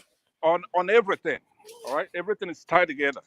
If she's protesting the seat that she was assigned to, at least she should be heard. She could say, okay, what if she's trying to say there's no seat there? No, she was heard. She was heard. She was not heard. I watched the whole thing, but it's I neither played the here nor video just now. She was heard. She finished speaking. Then, because I was on your where you are right now last week. But when I played the video, she finished talking. Sorry about that. Then the Senate president said, "Okay, now they can move her out." That is his right. I think by the rules, Okay, that is his let me right. enjoy the 1 minute you gave me, please. I want you to. You've already used it. Why are you bringing it back again? Now, This is listen what to you me. do. Listen to what I'm saying. She doesn't have to conduct herself in any manner. She's a senator. They're all equal in that chamber. If she's protesting one of the rules, she should be heard completely, and that Akpabio should resign. He should step down so a proper investigation could be done. So don't come here half-assly supporting her and then talking nonsense behind it. She doesn't have to behave in any manner. She knows what she's doing. She's the only true senator we have in that chamber, in that red So, chamber. but do you want her to be on suspension for 6 months? Let her be whatever they want to do. What are they doing? They're not. The role of the Senate is like a saucer, right? Holding the cup. Something balls over, they catch it. They are not checking that executive. They're not doing anything. There's a lot of things that are discussed here. If you want to use your head, it's not just that sexual harassment. There's a Senate itself that's on trial. We don't have a Senate. We don't have a court. So I don't know whether I agree with. I don't know whether I agree with her not you don't being have to able to agree with represent her, her people for okay? one So quarter of her time in office. Agree with Akpabio, then just step aside and go the other side.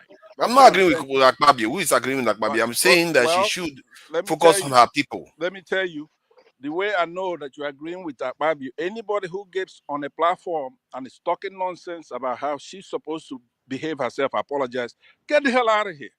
I didn't say she should behave herself. I'm saying she shouldn't that apologize for the nothing. sake of the people, if they give her a chance to say apologize for breaking the rules, I would say, okay, just write a letter. I'm sorry for breaking the rules. That's it. Okay, so what kind She's of fighter fulfilled her is this, that? and then Look, pardon? Look, what kind of fighter is that? You come and you're apologizing to a bunch of thugs, a cabal who are not doing anything to allege corruption. But she needs the lever to be able to make a difference. If you have thugs standing in the way of a lever that you're going to pull to solve a problem, you have to find a way to get past them, not by going the other direction and going away from that lever. That Senate is where she has the power to make a change. Zelensky, this is going to be my last comment because, like I said, stay out of it. If you're not going to do the right thing, stop talking about it, get out of the way. The point is that if you go and you say to Zelensky right now, hey, apologize to Putin, there's a conflict. They have a conflict. Why should she apologize to anybody? To apologize to a corporate he's alleging tried to sexually harass her. That's impeding her efforts at the Senate. And you over here talking nonsense about apologize. Zelensky is a war. That's different from this one. They belong in the same this organization. It's the same thing. It's a Pansat is not the same thing. Zelensky is the head of a country, just like Putin. It's a war, national there's a war. war. So the comparison is not right. That's your opinion. Just stay out of it or go on the other side. Okay? Don't sit on this side talking nonsense like that. She's in a war. She's fighting a war against an That's your institution. opinion. That's your opinion. Okay. So someone could also say your opinion is nonsense. So like I said, you're Even if she's fighting a war, right? the way you fight this our war, if the people Listen that to me. are surrounding that place said there's a rule that you have to follow, and you need that place to do what you need to do for your people, why do you care about whether you write a letter or not? Do what you need to do to help the people. Any rule can be challenged. Okay, there's no rule that's sacrosanct. If they made some rules there because you have a bunch of men in that chamber and they have got that anachronistic rules in place, when women come into that place, then they're gonna want to change things around. But you don't seem to care about the people. All you care about standing her, she should stand her ground. How about the people? Hold on. When Rosa Parks in the United States, there were rules that you don't sit in the front of the bus, or when a black man come in, when a white man come in, a black person get up. Okay, those are the rules. But then when women finally got into that bus, right? When you get in there, then you say that rule is nonsense, right? So she's challenging the rule. Rosa Parks is challenging the rule. The difference between that, is that. Hold on, I'm giving you. You are mixing things that are not the same in the same context. No, hold on. I gave a false analogy. Would you relax? I only asked for a minute here. So I'm saying when Rosa Parks got into that bus, eventually women came into that bus and she said, I'm not going anywhere. I'm sitting right here. So she's challenging the rules. Now those rules, that was made a long time ago when there were no women in there. So they've come in and then they're gonna challenge those rules, and I support her. And all I'm saying is that we don't want chameleons. You want to be with that, but we go over on the other side.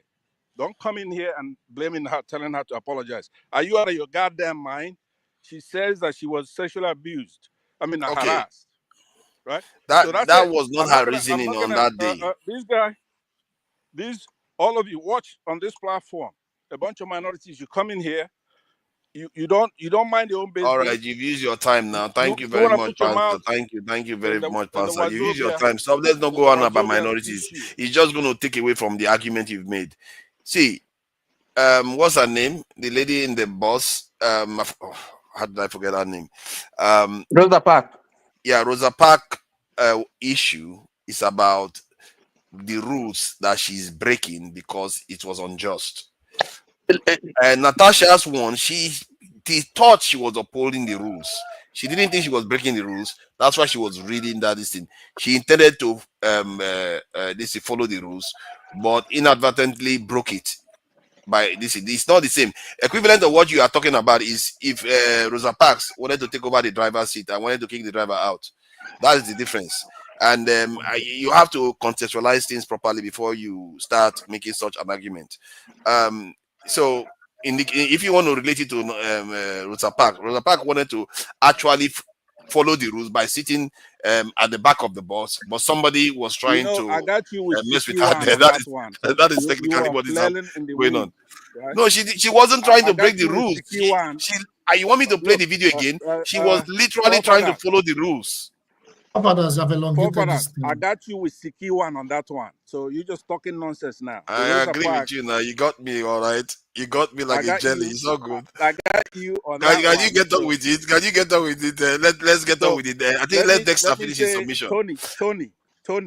Can we let it go? Let me move him away. He's not going to stop. Tony. He's not going to stop today. Hold on. Dexter, please, can you ask for your time back? Are you enjoying it? Okay, yes. Thank you, Tony, I want you to behave yourself on this platform. Please go ahead before he starts harassing you. This is not a soap. So, like I was saying, Natasha wants something. Natasha wants to be on the table, and Natasha is playing her cards. That's what she's doing. Now, that sexual harassment thing, true or false, I don't care, whatever it is. If it's true, Akpabio should be prosecuted. If it's false, it will just go down without being noticed. But that card she played was played for her to get her way. It's politics. Natasha is using her leverage, and she believed that when she plays that card, she should be able to get Akpabio out of the way, and she will get what she wants. The merits of whether it's true or whether it's false, the truth about it, we don't know. It's an allegation. Unfortunately, we live in a world now whereby when people make allegations, especially sexual harassment allegations or sexual abuse allegations against men, it is the men's careers that take a turn, even when it is false. Typical example, Benjamin Mendy, is it Benjamin Mendy that played for Man City, was accused of raping, some women accused him of rape in the UK. He lost his career in Man City. For 3 years, he was in court. Only for after the 3 years, they found out that all these were baseless and false accusations.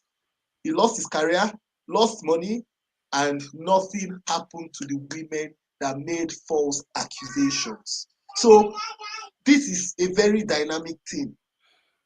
Natasha, she should come up with the. There's no need. You touched on something just now about false allegation. Because there was this case with Omokri, I think Omokri. That is a very serious thing, you see. And I was wondering how he was proven to be innocent. They said it was a passport. He traveled the date. He was away. He was out of the country. Did we see picture of him overseas at that time, or just passport? They can stamp anything. He was on official duty. He was away. Official duty can be fabricated in Nigeria. No. Overseas. He was abroad. He was in the US. He was physically in the US. Yes, and we had video of him in the US. He had pictures to show, and he had all his travel, these things that were there. You see, okay, now if this is true, this is why she cannot go to court with it, except she has concrete evidence. That's what I'm saying. She has there's to have, so much room for doubt. Yes, Natasha should come up. No, but she should go to court. Why would you go to court when you're not me? I'm not saying she should go to court. Let us find the truth about it. Are you saying it's impossible for Akpabio to have striked her? Are you saying it's impossible? Come on now. What I'm saying here is this: from reliable source and information, I stayed in Akwa Ibom, Eket, for a while. Reliable source and information from Eket is that Akpabio and Natasha had something together before she even became senator. They were very good friends. Let's leave that one apart. So it is possible for them to have something. Whether Akpabio sexually harassed her, my point is that if Natasha has evidence of the sexual harassment and abuse, whatever it is, she should. There's no need for us to dribble, because when I watched that Arise interview, when she said, "Oh, it's like a lecturer that wants to sleep with a student, and if I don't sleep with my student, I will fail the lecturer." My point is that you're creating metaphors in the situation. Let's just be concrete about it. If Akpabio harassed you, tender the evidence. Tender the evidence in the court. This man harassed you, kick him out of the Senate. That's what we want. We don't want the dramatization. We don't want the media hype about it. That's not important. I think you are right there, because we don't want if you wanted to nail him, because if he was doing something like that, I would have thought she would try to get concrete evidence. If you really want to do him in, get concrete evidence. Go and record him trying to do something like that. She says she has evidence. Put the evidence down. In fact, it's not hard. She can even leak the evidence in the public if she wants to, and nail it. Because what is happening is that what is now building up emotions between us, or some women are feeling, there's this idea of Me Too movements coming to Nigeria. Look, I'm not saying we should advocate for justice for women, but it is not over sensationalization or things that we don't have any concrete. We don't want a situation whereby Natasha will go to court and it will be Natasha's word against. And look, don't forget that the Senate, there's already a tactical move to defend Akpabio, because another senator has come out and said that Natasha story is false. That period that Natasha said that Akpabio carried her is a lie. That he was with the Senate president personally. That when Natasha went to the house, Natasha said she was tired and she sat down in the parlor, and that the Senate president, that man said, "I was there with the Senate president when he took us on a tour around his house." Are you seeing it? Now, it's a serious problem. Credibility is a serious problem. If there's no evidence, we are going to go down this legal route of, no, it is your word against. That is not what we want. What we want is Natasha. Let me thank. Sorry, Dexter. You carry on. Sorry about that. I want to reply. Let me thank the people that are donating. Hold on. Let me thank the people that are donating to the channel. fellow Nigerians, you know, dip your hand in your pocket. You are going to go to church tomorrow and dip your hand and bring all the bundle and put it in this offering. Let's use to donate to Dr. Damages. You hear that the press is dying in Nigeria. Newspapers are dying. This is where you're going to get news. So let's donate and help the channel do better. He has a executive producer now. You know, they are using your money for the right things, and to host this thing is not cheap. You know, none of us are getting paid. We are trying to share news, and fellow Nigeria. None of these panelists are paid for anything. So remember to always put your hand in your pocket and help get the channel forward, because it's a worthy thing, you know, so that we can have this type of conversations. Thank you for that, Oriaku Chokbe. No, I wanted to actually wanted to, okay, yeah, thank you. Okay, I wanted to reply to something Dexter said earlier. I wanted to correct something he said. He made some very good points, but I wanted to correct something he said. Yeah, real quick. So I wanted to say that, like, slavery did not end because the people that were involved in slavery decided to stop it. Slavery ended because of the discovery of the steam engine by the Europeans. So that was what transitioned into the Industrial Revolution.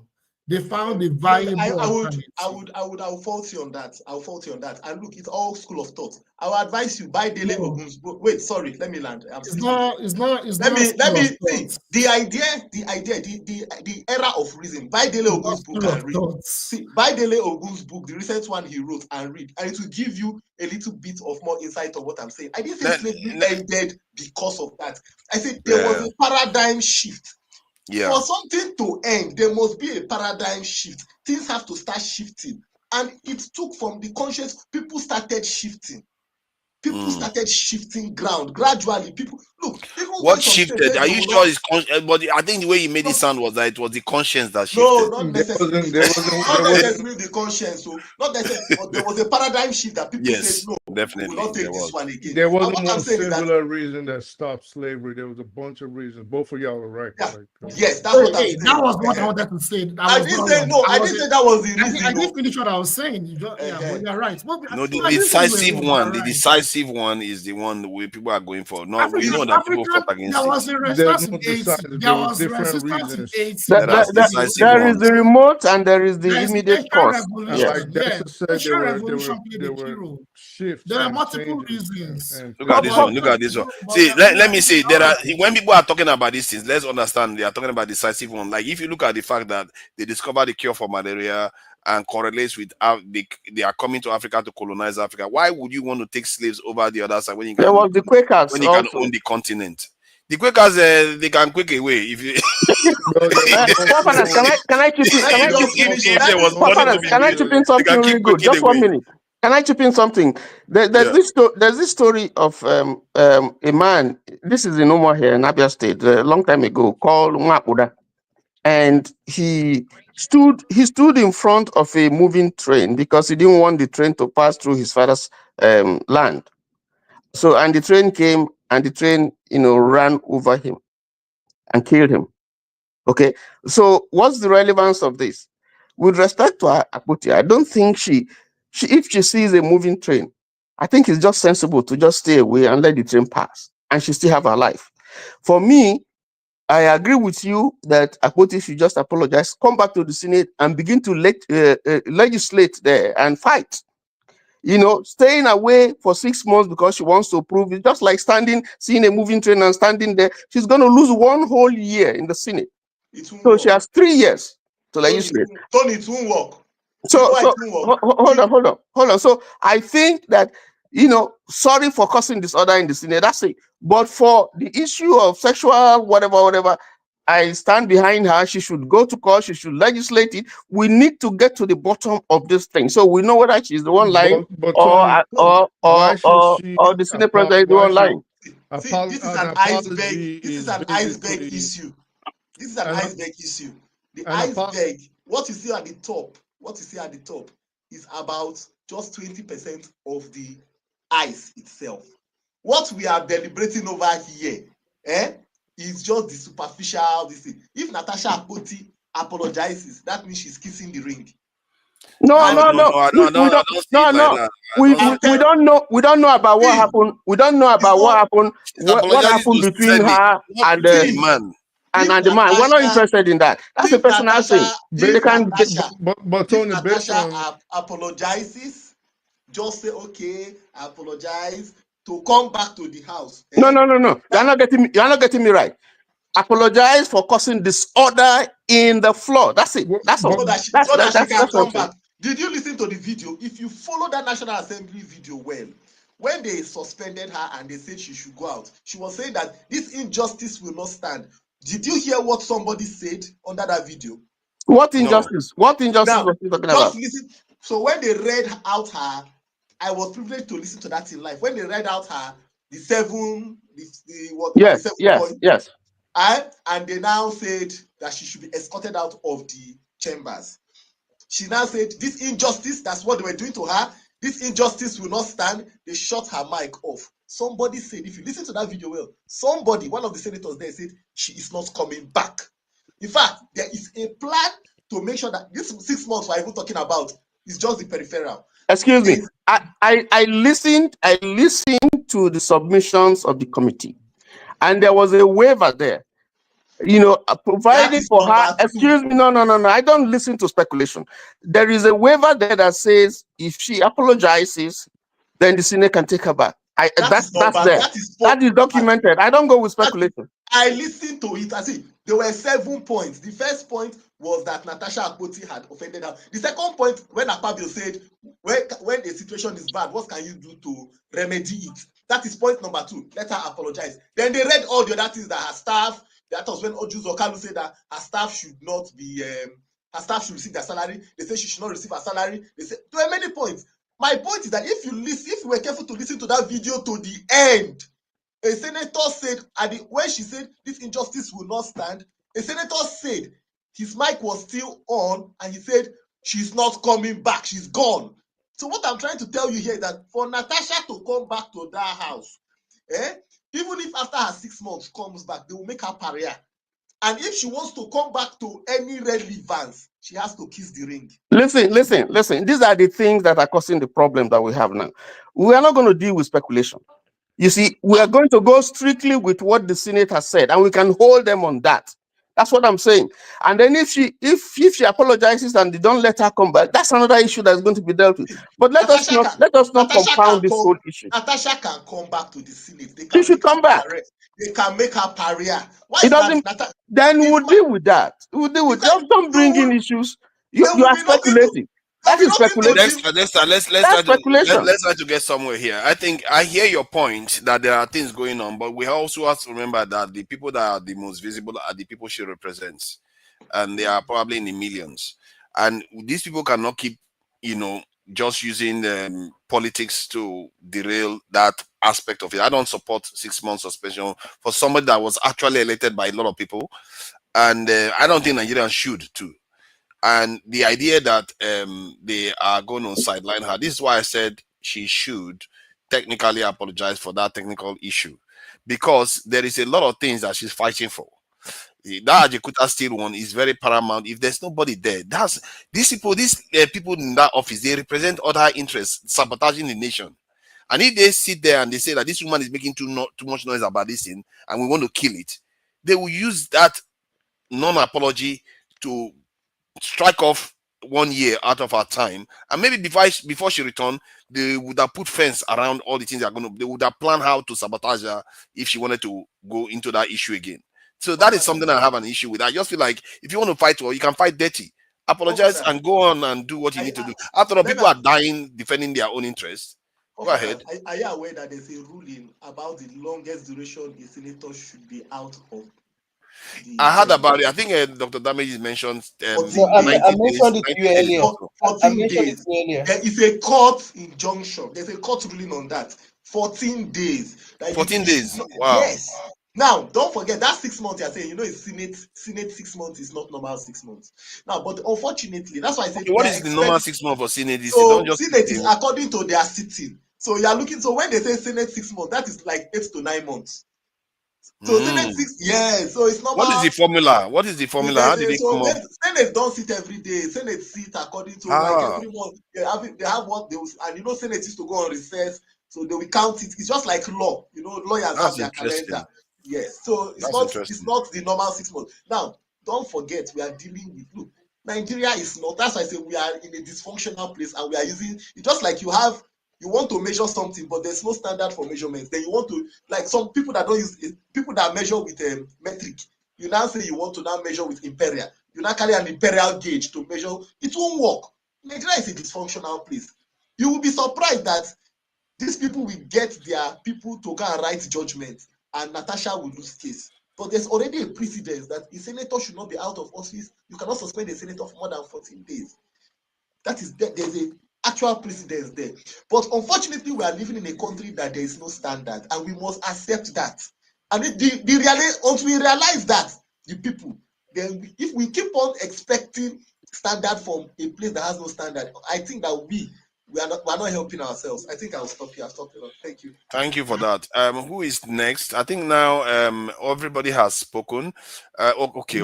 There's one person that hasn't spoken. I tried to ignore him, but what can we do? We Yeah, always try. have to represent. You're gonna keep trying. We always have to represent everybody. It's only fair. You keep making your name harder to say every day. What kind of trouble is this? I have to call you. I speak the truth now. You are welcome. It's really me. You keep trying to make your name harder to spell. Which one is this one? Nom in Akoko Edo, not nation worldwide. How am I supposed to do that? You're welcome. Some people obviously don't know what norm is, and he was telling us about Coco Edo, but whatever. Listen, yeah. What's up, man? I've been listening to everybody, and everybody has been putting in good points. Oh, so let me start off by saying the National Assembly is not a court, just like Congress is not a court. But I think I kind of get the analogy Opie was trying to put forward. But back to what you and Pansat was saying, I think I'm leaning towards Pansat.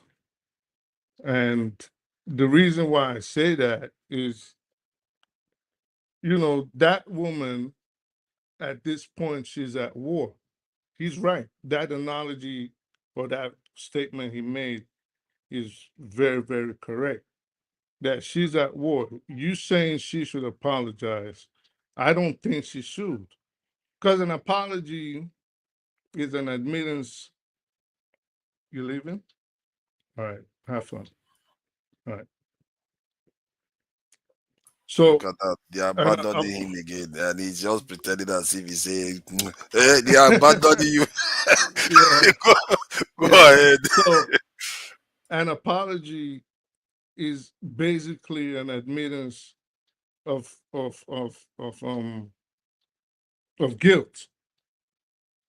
So if she does apologize, then she's saying, "I really did this thing," and I don't think she should. But at the same time, what everybody is saying, did they have relationships in the past? I think it's kind of. I think without concrete evidence, I think it's kind of disrespectful to even bring that sort of thing up. At least to a woman, because I understand, like in the comments, people are making jokes, or at least one person is making jokes, and it's funny, things he's saying. But to just assume that the reason why this woman is making these allegations is because she probably had some kind of sexual affiliation or link with Akpabio in the past. I think that's not fair, because these are the kind of things that make women circumspect in bringing allegations of sexual harassment to the fore. It makes them, you have to remember, there's only 4 women in the Senate. Now, we had the last speaker talking about, I think it's because she wants to be on the table. I think it's because she has these political ambitions. That could very well be true, but you don't know that for a fact. And But do you think that we would be here today if not for the case of Reno or mockery? I believe that, in my mind, that if not for that case, the the Akpabio will be in trouble right now. Possibly. But at the same time, let me also put something forward. There's a very thin line between flirtation and sexual harassment. And I think a lot of times Nigerian men, and I mean Nigerian men specifically, usually do not know where to draw the line. I'll take this show, for example. A woman, before I get to the analogy I wanted to make on the show, a woman can like you. If she likes you and you touch her, she won't complain. If she does not like you and you touch her in the same way that the previous man touched her, you have sexually harassed her. Now let me go to this show I wanted to talk about. We see, for example, and this is why you see I'll argue with you when you say, oh, women have to speak first and women have to do this, they can interrupt at any time. And I say, no, these are strong people. We do not have to defend them, especially not Nigerian women, and especially not women from New York, for example, when we had, say, like a Black Beauty on here. And it's not to disrespect women, it's to tell you that they are strong and they are grown and they know what to do and they can fight for themselves. Let's say someone like Adama now. Adama is probably mentally stronger than a lot of men that come on this show, and she proves it with her force. Or Madam Look. But you see sometimes women come on this show, for example, which I want to say now, and the men resort to flirting. And sometimes as a viewer, even watching it with your family, they become uncomfortable. Now I know this is like maybe usual Nigerian kind of banter, but a woman comes on and you like going on and not you, Fofa, I'm not saying, like on and on about her beauty, how she looks. Oh, you're so beautiful, or you're so this. You've seen young girls who come here, men old enough to be their father, keep harping on about their beauty. So these are the kind of things that I think is going on in that Senate. And I think a lot of men are not trying to see it.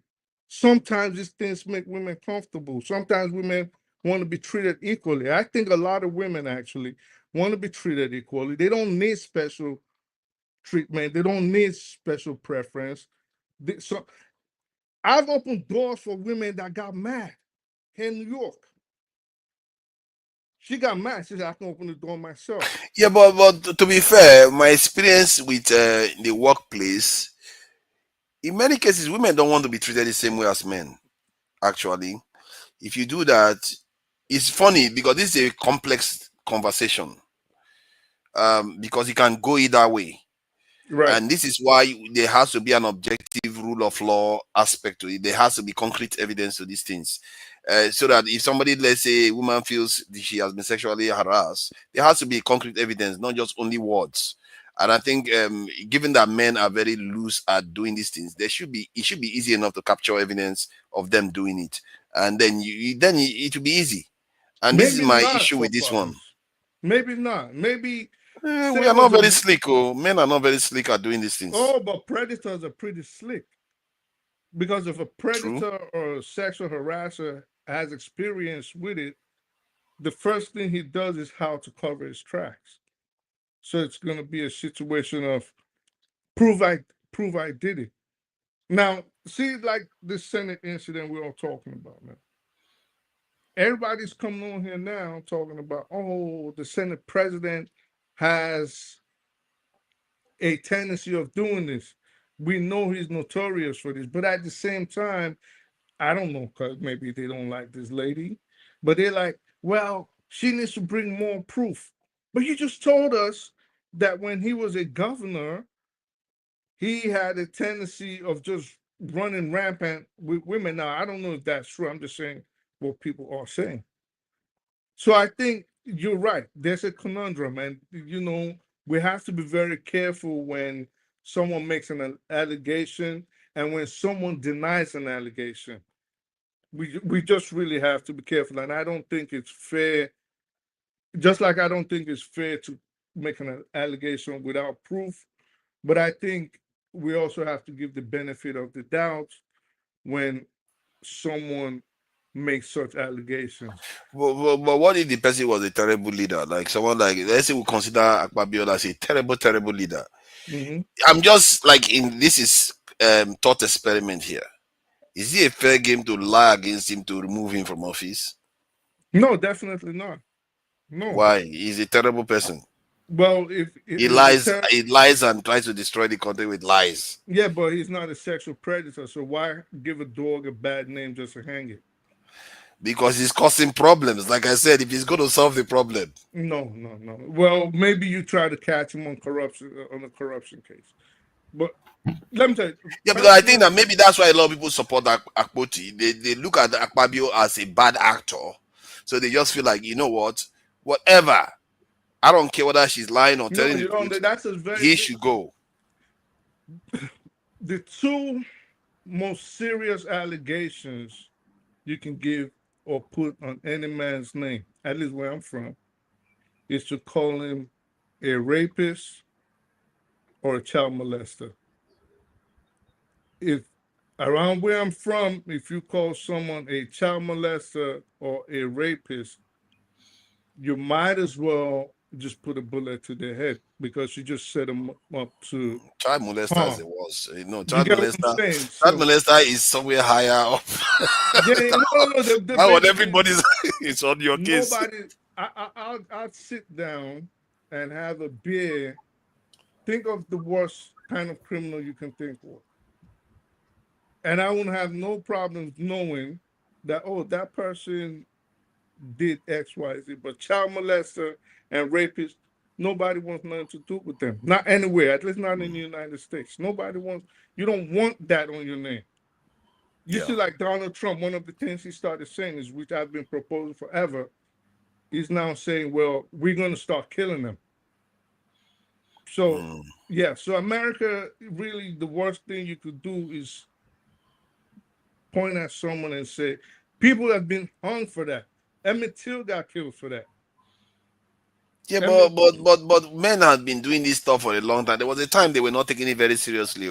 Like men will rape women and the women will complain. Nobody cares. As a matter of fact, the woman is the one that will be shamed in the West. So it's most of all these things are not that, it's more recent. They started really taking it more seriously. Even pedophilia is not something that they used to treat like seriously. It used to happen in families all the time. Right. Families, so they get away with it. But it's recently they began to really hammer down on these things. But that said, the point about me saying women should have a say, I just wanted to respond to that. The reason why I said that is because so that the voices will be mixed, because it's only one of the ladies here. She hasn't said anything because she probably wants to do what you advocate. She wants to stand on her own ground and represent herself for herself. But how about the women's voice? We have to. They don't. No, she's strong. I know our women are strong. Now, come on, I know that. They don't need special preference. Not saying they don't need protection. That's different. Not saying they don't need. It's not protection. It's just fairness. No, it's all. Let's hear from both sides. It's still protection. Okay, no matter how we want to slice, dice, or cut it, it's still some form of protection. Not saying they don't need some kind of protection, because of course we need to be tender to the supposed weaker sex. They might not like it, but that's who they are, right? That's true. So they need some kind of protection, but at the same time, they don't need all the special preference that some. So I think sometimes it's demeaning to them when you. I have to say though, I have to say this is one of the most informed panelists I've come across in terms of the breadth of contribution. I didn't think this was going to go this way. I thought the whole thing was conclusive, but so many different aspects to it from Dr. Damage. Everybody has something very valuable to add. It's unbelievable. It's astounding. The whole thing is all over the place. It's going in so many different directions. And I must say, I commend all of you here, the way you come. Everybody has their own unique view that seems to be valid. All of them valid. Bibire, before the newcomers say something, I don't know what you got to say, about this, because it didn't he didn't speak much, I have to say. He just said a few things and talked about Jide. I don't know whether Jide deserves that kind of limelight, but it's all good. He's apologized now. So what do you make of, do you want to talk about this issue before we move on? No, we can move on. I've said all that I wanted to say. Thank you. Yeah, you Okay, don't want to. forefathers, can I say some 1 minute or 2 minutes? Yeah, let me bring you in. Go ahead. I just want to re-echo what Mr. Obe and Mr. Dexter almost said. Listen, in fairness, if we are talking about an organized society and if we are talking about a country where things work, Akpabio should not be a senator.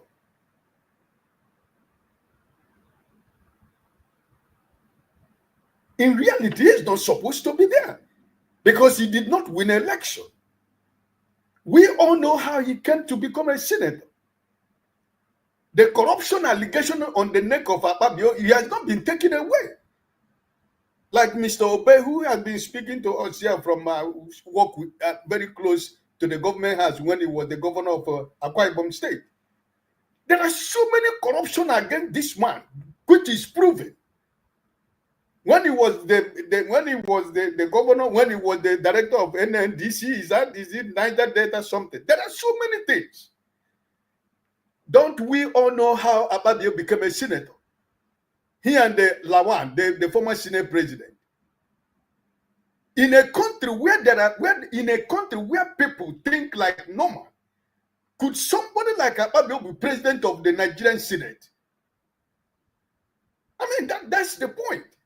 So, in a situation whereby, before I move away, I said here, for the fact that they said that the law in the Senate is that if you somebody have to write a petition for you or somebody have to sign a petition on your behalf, then I drop a point here that if I have a problem with forefathers working in the same establishment and I have a petition against forefathers, and I have to go to somebody to write the petition for me and somebody sign the petition on my behalf, that doesn't make any sense.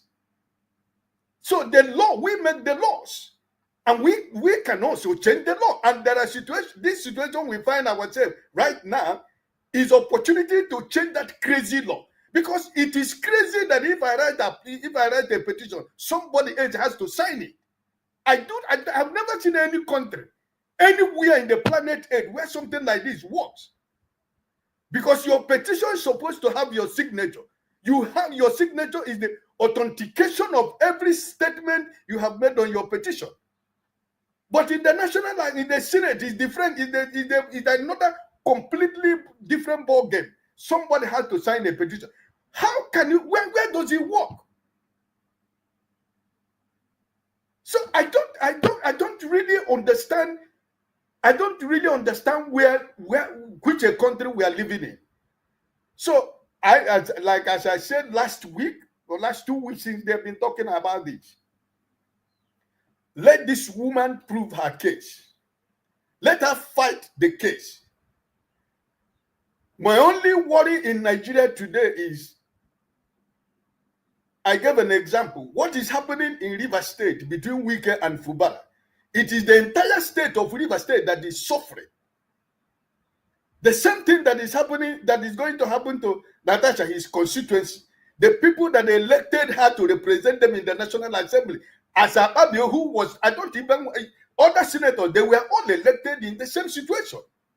Last week, I gave an example here. Senator Woye of Anambra State, representing one of the senatorial zone in Anambra State, he had the same problem with Akpabio. And Akpabio wanted to box him to the corner. And he stood on his ground and told him, listen, you are a senator, and I am a senator, and you are elected by your people the same way that I was elected by my people. I also have a right to say whatever I want to say in the Senate. It is because he's a man. So for this woman, for this lady to fight this, I think that if she do not have evidence concerning the sexual assault and whatever, I don't think that she'll be saying what he's saying. And I don't think she's going to go and to channel television or Arise and give them the evidence or sneak it into the public view. No. If she's a lawyer, as I was meant to understand that she's a lawyer. So if she doesn't have evidence, she should be building her evidence until when that case is called in the court. So I'm not one of the people that say if she has evidence, bring it. She can't just wake up and begin to tell you sexual harassment. There are so many stories now that is coming out from what Dexter said. If it's to be confirmed, allegedly, that they know each other before they came into the Senate. So that would be something. It's not about seat. It's not about the seat position. After all, like everyone here said, she moved the last city. She went to the seat where she was asked to go and stay for the first time. So I don't think it's the issue of sitting. That is something deeper than that. And you, forefather, you were following the woman. You know what this woman was fighting against. I am in the favor of Ajokuta still rolling me. So all these things, there are so many things that come to, in this particular issue that we don't just want to say, oh, go and apologize. No, I am not telling her to apologize to nobody. Fight the case to the end. And whatever that comes out of it, if fighting the case will make her to lose her seat as a senator, but she is proving right, so be it. Somebody has to sacrifice something, right? But at the end of the day, if she has no case to prove, the consequences is what she's going to bear. So I'm not one of the people who say, go and apologize and come back to this. You think it's easy like that? When no one single senator supported that, even the women that we have in the nation, not one of them.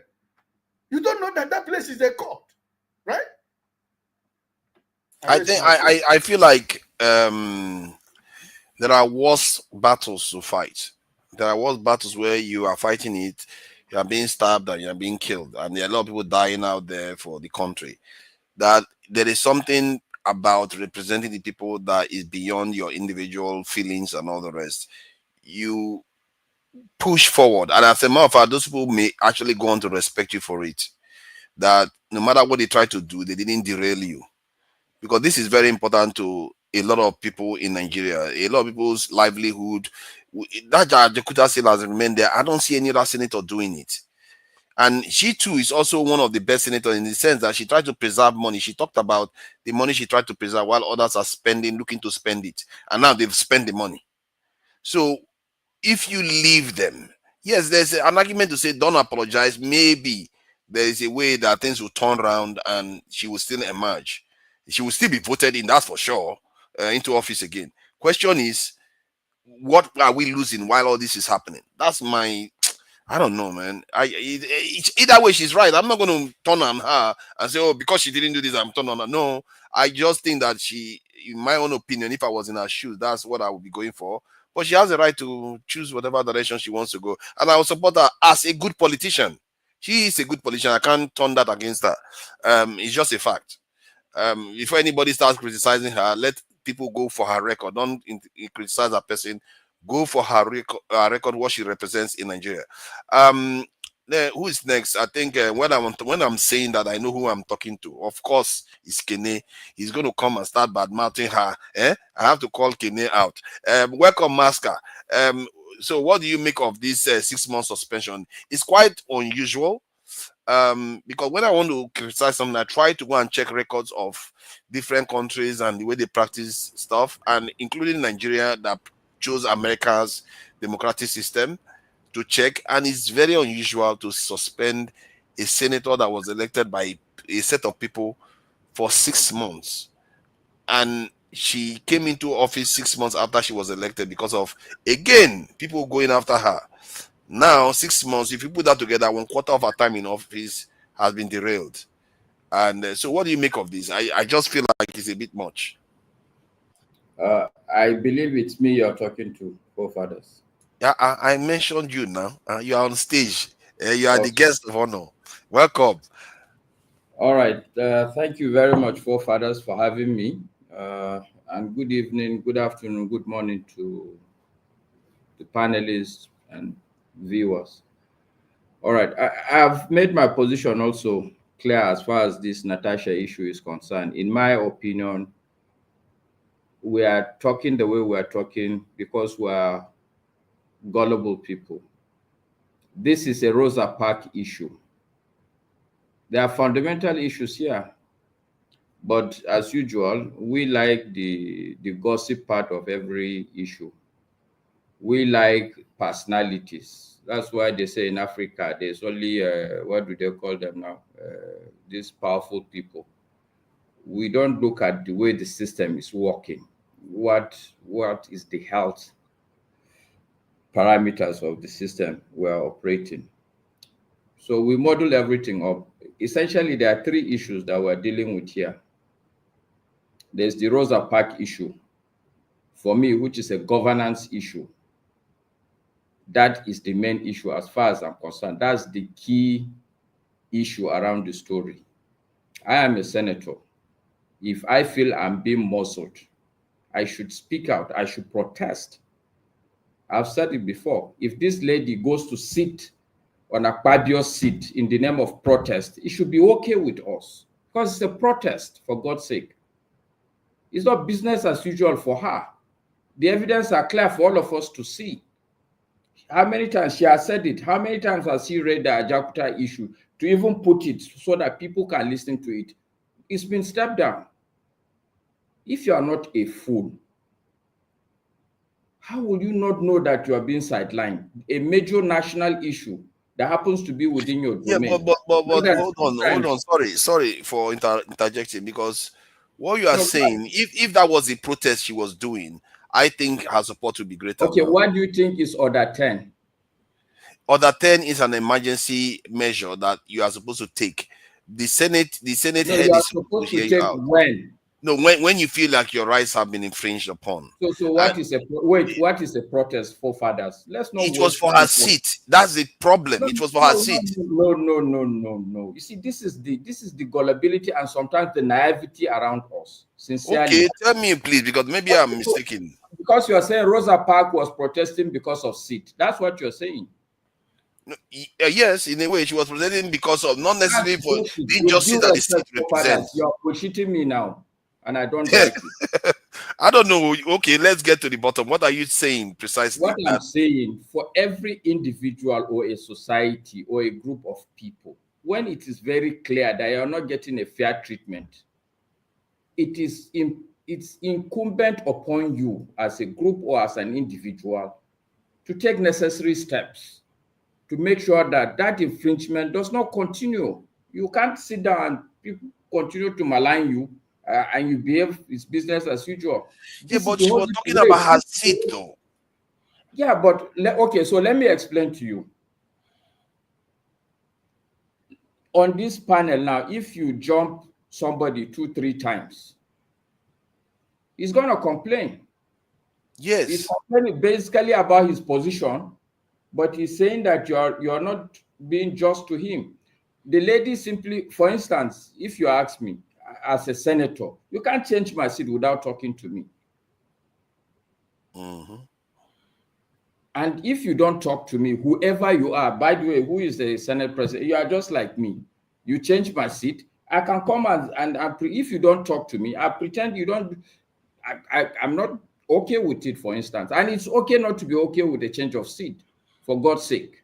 If you can change my seat anytime you want, and you have been turning down the things I want to discuss several times, then I have to be stupid not to understand that at some point, there is something that they call that, I don't know what they call it, that something that breaks the camel's back. Yes, maybe it culminated on the seat issue, but certainly the woman is saying that this is not where it started. It came to a point for her at the seat.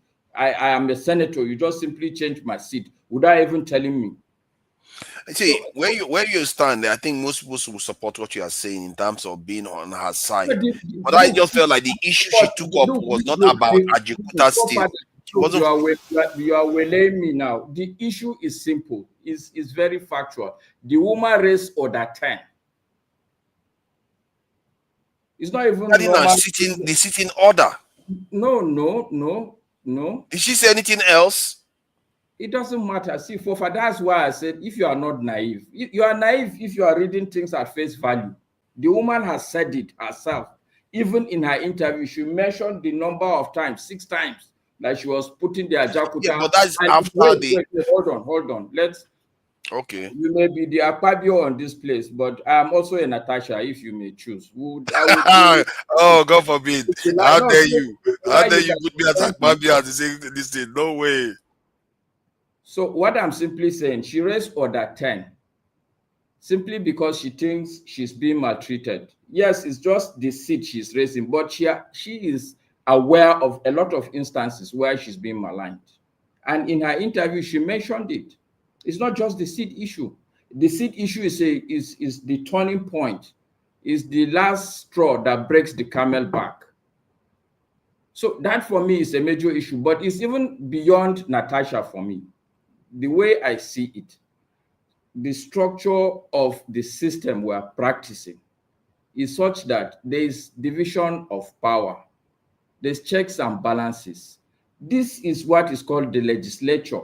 They are supposed to be the vocal ones, to always say things that are not okay, to challenge the executive. But what has happened? The place where we are supposed to see the challenges, it has become a hush-hush cult.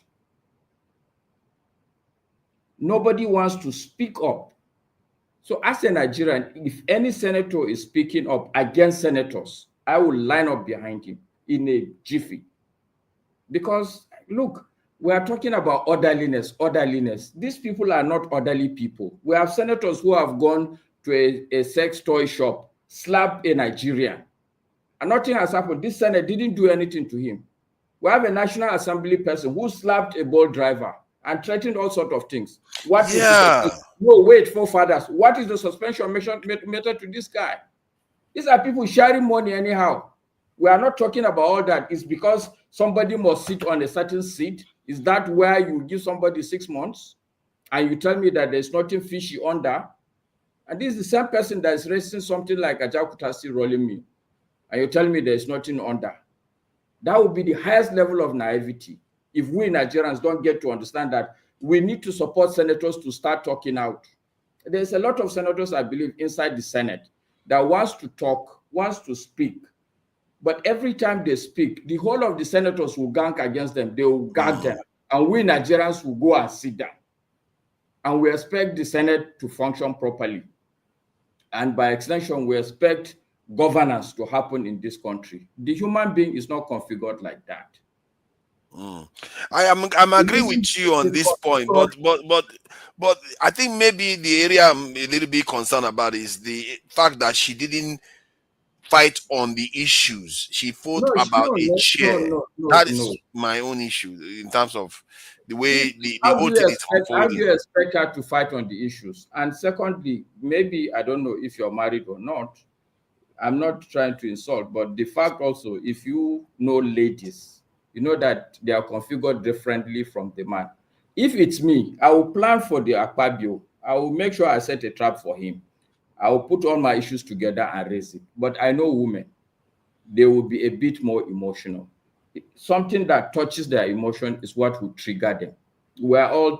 Every human being can be triggered. Okay, so look, but the point I am making, it's not even about Natasha. It's about the fact that the Senate today is a quiet place. And it's not supposed to be like that. Yeah. We should be worried. And it's clear to me that the way this Senate is quiet is because they are always eating chop, chop, chop, chop, chop, chop, chop. And all of them, anybody that wants to say, oh no, this thing we're doing is not correct, they gag him and they gang against him. How blind can we be? How naive can we be not to support somebody who, okay, why do you think she's complaining about the seat? Why? I think from what she said during the interview, it wasn't about the Ajikuta State issue. She said about the threats that she said was because she linked it to an incident that occurred during the good governance protests. It's the same Arise interview. What the woman is saying is that she is being sidelined. She is being muzzled. That's what she said. That's the bottom line. She's been oppressed. See, she came. See, the key thing she said on that interview, she wanted to defend her right. She said she was on the right It's in terms of the unfortunate. rules. I have to agree with Pansat for once in my life, forefathers. If you really Look at that, look at your that. shoe is Yeah, true, I'm go and bringing be two honest. people No, it's together. true. I'm doing You're so a much wonderful good. woman, clearly, and I think you should just come all out and support her. No, I support her. No, I've said it. No matter what, I still support because her. all you are trying to do, the woman said I'm saying that she should be strategic. Okay, so I You don't have to want be Machiavellian. You're a politician. to be seen to be the only one talking. Let me just make my point. I can see we don't agree, but let me repeat what is my opinion. I think there are three issues that we model up together. The first issue for me is governance issue. The system is not working, and I think one of the major flaw points of our governance system in Nigeria is the senators that are supposed to be the check and the balance for executive. Right from Obasanjo's time, these people have been compromised, and that is the culture now in the Senate. They eat, they clean their mouth. Any one of them who wants to talk against that, he is going to be in deep soup. Just like Natasha has found herself. All I'm saying is that Nigerians should open their eyes and see that this is the major issue here. She is a Rosa Parks. She may be complaining about a seat. She may be complaining about her rights, but we should understand that what essentially she's doing is she's speaking up, and that's what we need in that Senate, not the cult that that's number one issue. The second issue, yes, I understand that there are gender issues. This is a social, societal issue, and we should as well acknowledge it, but for me, it is not as prominent as the governance issue. The last issue for me is the sexual harassment issue. I take cognizance of that also. It's a major element in our society, but all I'm saying is that these are three separate issues. All of them, we should deal with them, but we should acknowledge all the three importantly. And in my mind, the breaking point, because we are in a vicious cycle, you can't solve the gender issue without telling ourselves the truth. And the first place the truth should be spoken is probably the Senate. Even all this sexual harassment in our society is prevalent. It's very, very prevalent in our families, in our schools, everywhere, in our workplace, everywhere. But we need to have a functional Senate before we start thinking of sorting all these things. And that functional Senate starts with having senators that will be bold enough to speak to even their local authority. Let them tell themselves the truth first. But today, that is not happening. So I think, for me, this is the major issue, but there's a gender issue. There's also a sexual harassment issue. And I think all these other issues are coming up because of that governance issue, that oppression, even within the Senate. Senator is oppressing another senator. So what do we simple citizens expect of our country? Honestly speaking, if a senator cannot choose where he sits, and if the seat is reallocated, he cannot complain about the seat. Haba. Are we zombies? Are we machines or what? I mean, well, like I said, these are senators. We see what they do. They slap people. They do all sorts of things. So I will raise it there, and I will also want to call Tony out. Look, if you have a problem against this woman, come out directly and say it. Don't stop beating around the bush. If you want to support Akpabio, support it. But all this talk of orderliness, pretending that the Senate is an orderly place, I think is insulting our intelligence. Thank you. Good night. Thank you for that. You know, Forefathers, can I respond to that because he called my name? Please. Just hold on for a second. I wanted to change the topic. I know some people are not going to lose. Some people are going to lose it if I change the topic to American politics. It's my turn, and you want to change the topic. I want to change the topic. It's my turn. You want to change the topic. Don't worry. Just hold on. Let's let Tony have his say. Because since Masca decided to call him out, okay, Tony, you have a right for a response. Well, Mascot, this is the second time you are calling me out on this issue. I respect your opinion, but I think that you should also be decorous enough to respect my opinion, my views. Okay? And stop calling me out. It's my view. I'm entitled to it. Hold on. I didn't interject. Hold on. Can you stop? Look, Can you stop? Let me make my point. One at a time. Maska, just let him finish, then you can respond. You Maska, spoke let for him a finish, long time, and nobody interjected. Can we have some decency here? I am saying I have made up my views. That's my opinion, and I'm entitled to it, and you can't take it away from me, just as you are entitled to your opinion. So I'll leave it there. That's my view, and we'll leave it to reason, whichever logic is. And the truth is that from your position, you still support Natasha. Yeah, I don't know why he's you see that. So let's not we are supposed to be on the same side. Yeah. So I don't know what he's talking about. And the truth is that all people that criticize her a little bit, you find that many of them still are on her side because they see that as a politician, she stands for the people by For and the large. first time, I agree with Pansat in my life. Honestly, both you and Tony are just pretentious. If you don't support the woman, say you are talking nonsense. You are talking rubbish. You are talking rubbish for using that. That's rubbish. Okay. No. Maska, you should be a bit more nuanced sometimes. Like it's not about being against her. If I do something now, like you now, you tell me all the time that you like some of the things I do, even if you don't support me. You see that you can have both. You do that yourself sometimes. So why is it different from Natasha Akpoti? You can still support Natasha Akpoti, but say, okay, there are some things you may like me now. I stand different from Tony, but we are still on the same side. Just like I believe I'm on your side, but you don't like to see that too. You think I'm on against you. I support Natasha Akpoti, and if there been she was let me just say this quickly. This is the last thing I'll say. If there been she was fighting, like she sat down that day, she came out that day and said, you know what, you blocked my proposal for Ajikuta Steel.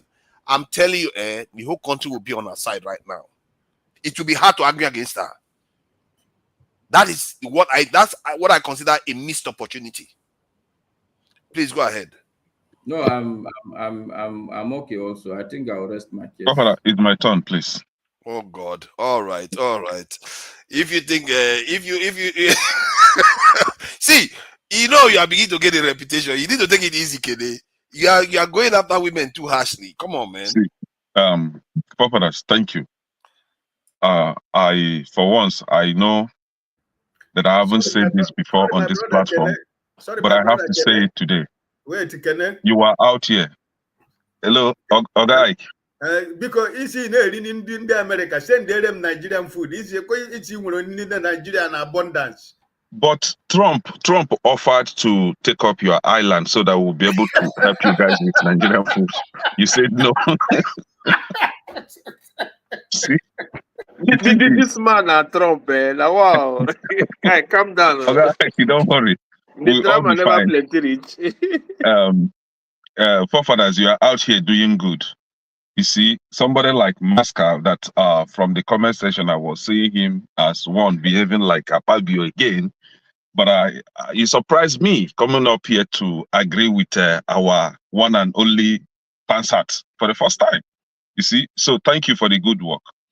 And again, I will also agree with Pansat with Maska on one issue, which is a governance issue. And I think it was one on his list, number one issue that he raised on his list. But here we are leaving the main important thing, and we're discussing about sexual harassment and all that. It's okay. To me, just as Maska stated again, that we had a senator that was in an adult store and slapped a married woman. Hell was let loose that day that we had that conversation on this platform. I was all against the senator and for, the woman. And we had one that called himself a house member that slapped a boat driver. You all were all witness that I was here supporting the boat driver against the house member. Now, forefathers, for anyone that you think that is here giving me bad reputation, and because of that, I should stop talking, or I should adjust the way I believe things. Oh, no, that person is free. See, I've seen these people now. I know them. Nigerians, nobody will teach me about Nigerians. I know them very well. If you are saying what they believe in, you are the man.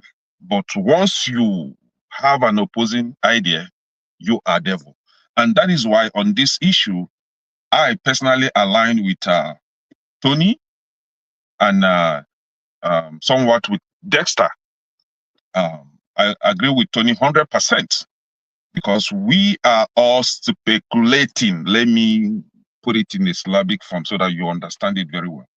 It's all about speculations. We had a Papu Doka on this platform today for the first time, and somebody on the comment section said that this is not Dr. Damages, this is Papu Doka. I agree with that person. That was Papu Doka talking, you know. But Damages will say it the other way around. But Papu Doka was being Papu Doka, you know, a very responsible man, you know, that calls out evil when he sees one. Now, we have other people that have different opinions on this issue. Nobody should be bedeviled for having a different opinion. We all are making sense, but all the senses that we think we are making are all just speculations. The only thing that we should be dealing on is one, the orderliness that Natasha went against, the decorum. See, Kulata last time said that the Senate out isn't Adaboro motor park. You have to have order. There is orderliness. You have to follow it. So if you break that rule, you should be meant to apologize to the Senate, in as much as what we have in that Senate, including the Natasha, are all useless people before me. None of them has reputation at all. None, no one. They are all useless. See, we have corruption issues that has been raised on that Senate platform, and nobody is talking about the corruption issue. All we are all centered on is Akpabio's ex-girlfriend, Natasha being the muscle out, Natasha and all that. About it though. She No, said they wanted to share money. No, you see, Natasha is not being honest, right? If she's honest enough, we have a lot of corruption. Even that Ajikuta still in the project, she shouldn't be talking about it. She is also a criminal. That is why she's hustling for that project. She's a criminal. Why should she not be talking about it? No, I'm coming. I will come, please. I will come. We have NEPA, the one that claimed that they generate electricity in Nigeria. And we all know how much has been budgeted or funded to have this NEPA generate more power for the people, where you have people consuming more than they produce. Now, they have been budgeting money. What has changed? Nothing. We have NNPC that is not even functional, but still they budget money to fix NNPC stations. We have staff working for NNPC that is not operational, that are being paid salary. Nobody is talking about that. Now we have agriculture, stroke food supply chain or whatever. The government want to make sure that food is surplus in Nigeria, but yet they budget a huge amount of money to make food available, but there's none available for the people. Hunger is killing the people back home. Nobody's talking about that level of corruption. Where are those money going to? In people's pocket. They have a sharing formula. Forget all this make-believe that you guys are meant to see on Senate House and the Rep House. They are all criminals, bunch of criminals, just like their president. They are all Ndioshi. Now, we are talking about Ajekuta steel industry, but nobody has asked a very pertinent question. And the question should be, how much has been budgeted to resurrect this dead Ajekuta steel industry in the past? In the past, from 2018, we had, during this guy's regime of Buhari, 2 times they budgeted huge amount of money, billions of naira, to resurrect that useless Ajekuta industry, and nothing has been done about it. Where are the monies? So the person that is doing something about it, no, going after if that Natasha one. is being honest, her stance should be, I want to probe, or she will expose those monies that has been budgeted to resurrect Ajekuta industry. But no, that is exactly what she's doing. No. She said she wanted to probe the corruption in that area. She is fighting for another money. See, forefathers understand this thing. That's what she She said. is I don't know. what she said. Forget it. Is because of the fact that Akpabio is trying to silence her. That is why she's coming up with that, so that she will seek sheep support from emotional men that we've seen on this platform. See, what she is hustling is for the project to be awarded again, and she is in the Senate, and that Ajekuta is in her senatorial zone. Now, the question you should have asked is, what could be? Hold on. What could be the reason why this guy Akpabio is refusing her to come up with that? Maybe they are not agreeing on the sharing formula. Maybe this is my own speculations that I'm putting in now. Maybe Akpabio is asking how much of that money is coming to me. There are other senators. Don't forget, there are other senators that maybe have interest in that project. They too will be asking how much, what percentage of the money is coming to us, and maybe. And Natasha is not open enough to share the money the way they would like, and then nobody is supporting her. Obviously, as you can see on the Senate House, No, nobody. Hold on. I think you are painting somebody that has. She came to this platform even before she became a senator. Yes. She was talking about Ajekuta still. Yes. And the contract she wants to be awarded is not to Nigerians, to the company that built it up to that point. Yeah, forefathers, I don't want to lose my line of thought, right? Please, let me finish my nonsense. Yeah, but it's not fair that you just malign. Hold on. Like I said it, maybe they are disagreeing on the sharing formula, and then she has to come up with scrupulous claims. Yeah, but that's a lot of maybes now. You can't be talking about maybes. No, hold on. Now we are all okay. Do you want me to say that I'm sure? That I'm 100% sure? Are we not all speculating here? You've got to do that because we're not speculating. We have to go with facts. Actually, no, the fact. Okay, now you want to go with facts. Let me give you facts. Yes. The fact is that the same woman. See, if you are a honest person, I will believe you 100%. But once you show that dishonest part of you, I will never believe your nonsense again. The same Natasha, the fact is that the same Natasha accused Omokri, in as much as I dislike Omokri, I don't like him for anything, but she accused this man of sexually harassing her, and at the end of the day, she could not prove it. And the man actually came out and disproved her. The man came out and counter her allegations, and she kept quiet because she knew. She falsely accused the man, and then the same woman is coming out to tell us that Akpabio is sexually harassing her, and you want me to believe? No, I'm not that stupid. That is not the issue we are talking about. We're talking about Ajekuta still. So you're talking about fact. The fact remains that in 2018, over $4 million was budgeted to resurrect that Ajekuta steel industry. Where is the money? That is the fact. 4 billion. What is 4 million? I'm telling you, billion. And in 2000 it's not her fault now. Is it her fault? Hold on now. Hold on. It is in the same Buhari's regime. I've forgotten the figure, but more than 4 billion, of course, was budgeted. The then Ahmed Lawal was the Senate President.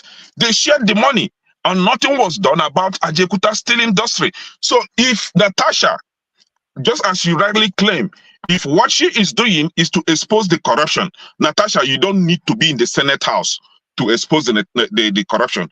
Tell us, go on our Rise TV, go on Channel TV, and tell us your findings, what you found out from your investigations. She's already and I'm telling you now, but she don't have it because that is not her intent. Her intent is for the project again to be awarded. She's made that her issue even before she became a senator. Come on. She's been coming on news channel to talk about it. Now, what is her findings? Her findings is that there is corruption going on in that. We all know there is corruption. And she wants the project to be awarded to the builders that got it to that point. Again, you just confirmed what I'm saying. She wants the project to be awarded again and money budgeted for it again. You don't want it to be built. What? It will never be built. I want it to be built, but the fact remains that it will never be built because 90% complete. For more than did you see anything there? Complete. It's 90% complete. Have you been there?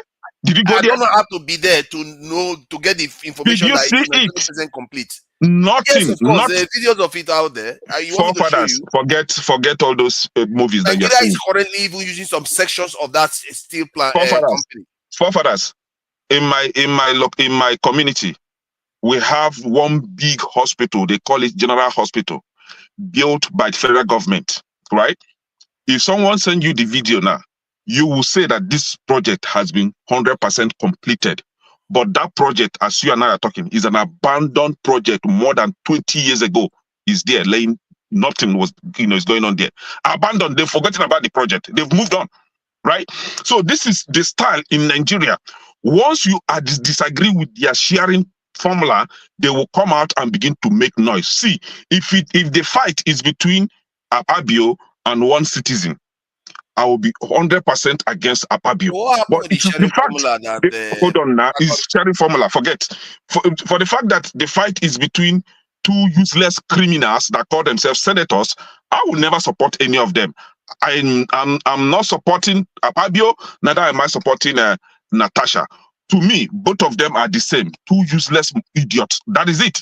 And I for don't believe anyone both of them coming are here the to take side, okay, hold on now. For anyone coming here to take side because she claimed that Akpabio is sexually harassing her, and for that reason, all of us should be emotionally So is P2B the same attached to with that them? nonsense Is claim. P2B the same with them? Hold on now. Hold on. P2B is not a senator. P2B is Yeah, but he's a not a politician government. too. No, he's not a government elected official. He was one. No, he was, but he's not now. And right? did you see him as one of them? No, hold on now. He was, but as you and I are talking, having this conversation now, since P2B is just an ordinary citizen, just like you and I, right? So if P2B is accusing them, P2B should also tell us, where did that money go to? Who were involved in sharing the money? Because the money, the project was awarded to somebody. What is that person's name or company's name? What Natasha is actually fighting for is for the project to be awarded in our own time, in our own regime, while she's the senator of that area, so that she will partake in sharing of the money. That is it. So if anyone come here to support Natasha against Akpabio, that is fine. I will not come against you, but you should also not come against the likes of Tony that is trying to make us understand what is going on. The likes of Desta that is actually trying to make us understand that it could be that Natasha is just trying to use that opportunity to make herself popular. So that maybe I think that's tomorrow, a lot of stretch. That's a lot of stretch. Yeah, tomorrow she will come out and say, oh, she wants to be the president of the country. She wants to contest to become the president. And because of the cheap blackmail she leveled against Akpabio, the likes of you, forefathers, will come out and say, yes, power to women. We had a woman governor in Anambra State who turned out, her reign was just about 6 months or 8 months thereabout, but she turned out to be the worst woman being that we've ever had as the governor of Anambra State. She looted the state dry, a woman. Yeah, but woman. Calm down. The likes of you will not come out and say, Natasha for president. Slow down, let's see, you are raining so much brimstone on the reputation of politicians, even whether it's good or bad. I think where I have an issue with, this is my own personal opinion before people start saying, okay, I'm opinionated, is that if you see two people, one is cleaner than the other, and you claim that they are the same, you are not doing a good service to the one that is cleaner. You are being disingenuous. How do we measure cleanliness? In a place is the character of the person. Nobody has accused this woman of being corrupt before. Okay, hold on now. This woman has been doing a lot of things that shows that she's trying to represent the people. We have head of cattle. I don't know what they call pig. Is it pen or pen? Yeah. In a garden of pigs, right? How do we now select which one is clean? Pig that don't bath? Do they take shower? Dirty smelling animals? No. As far as I'm concerned, cleaner than the others. No. See, forefathers, as far as I'm concerned, you see that Senate House. They are all a bunch of useless people because none of them has changed anything in Nigeria. None of their laws, none of their policies. Our governor speaks too. Including governors now, except so that maybe. Includes P2B. No, hold on now. I said, you see, you have to wait. You have to wait.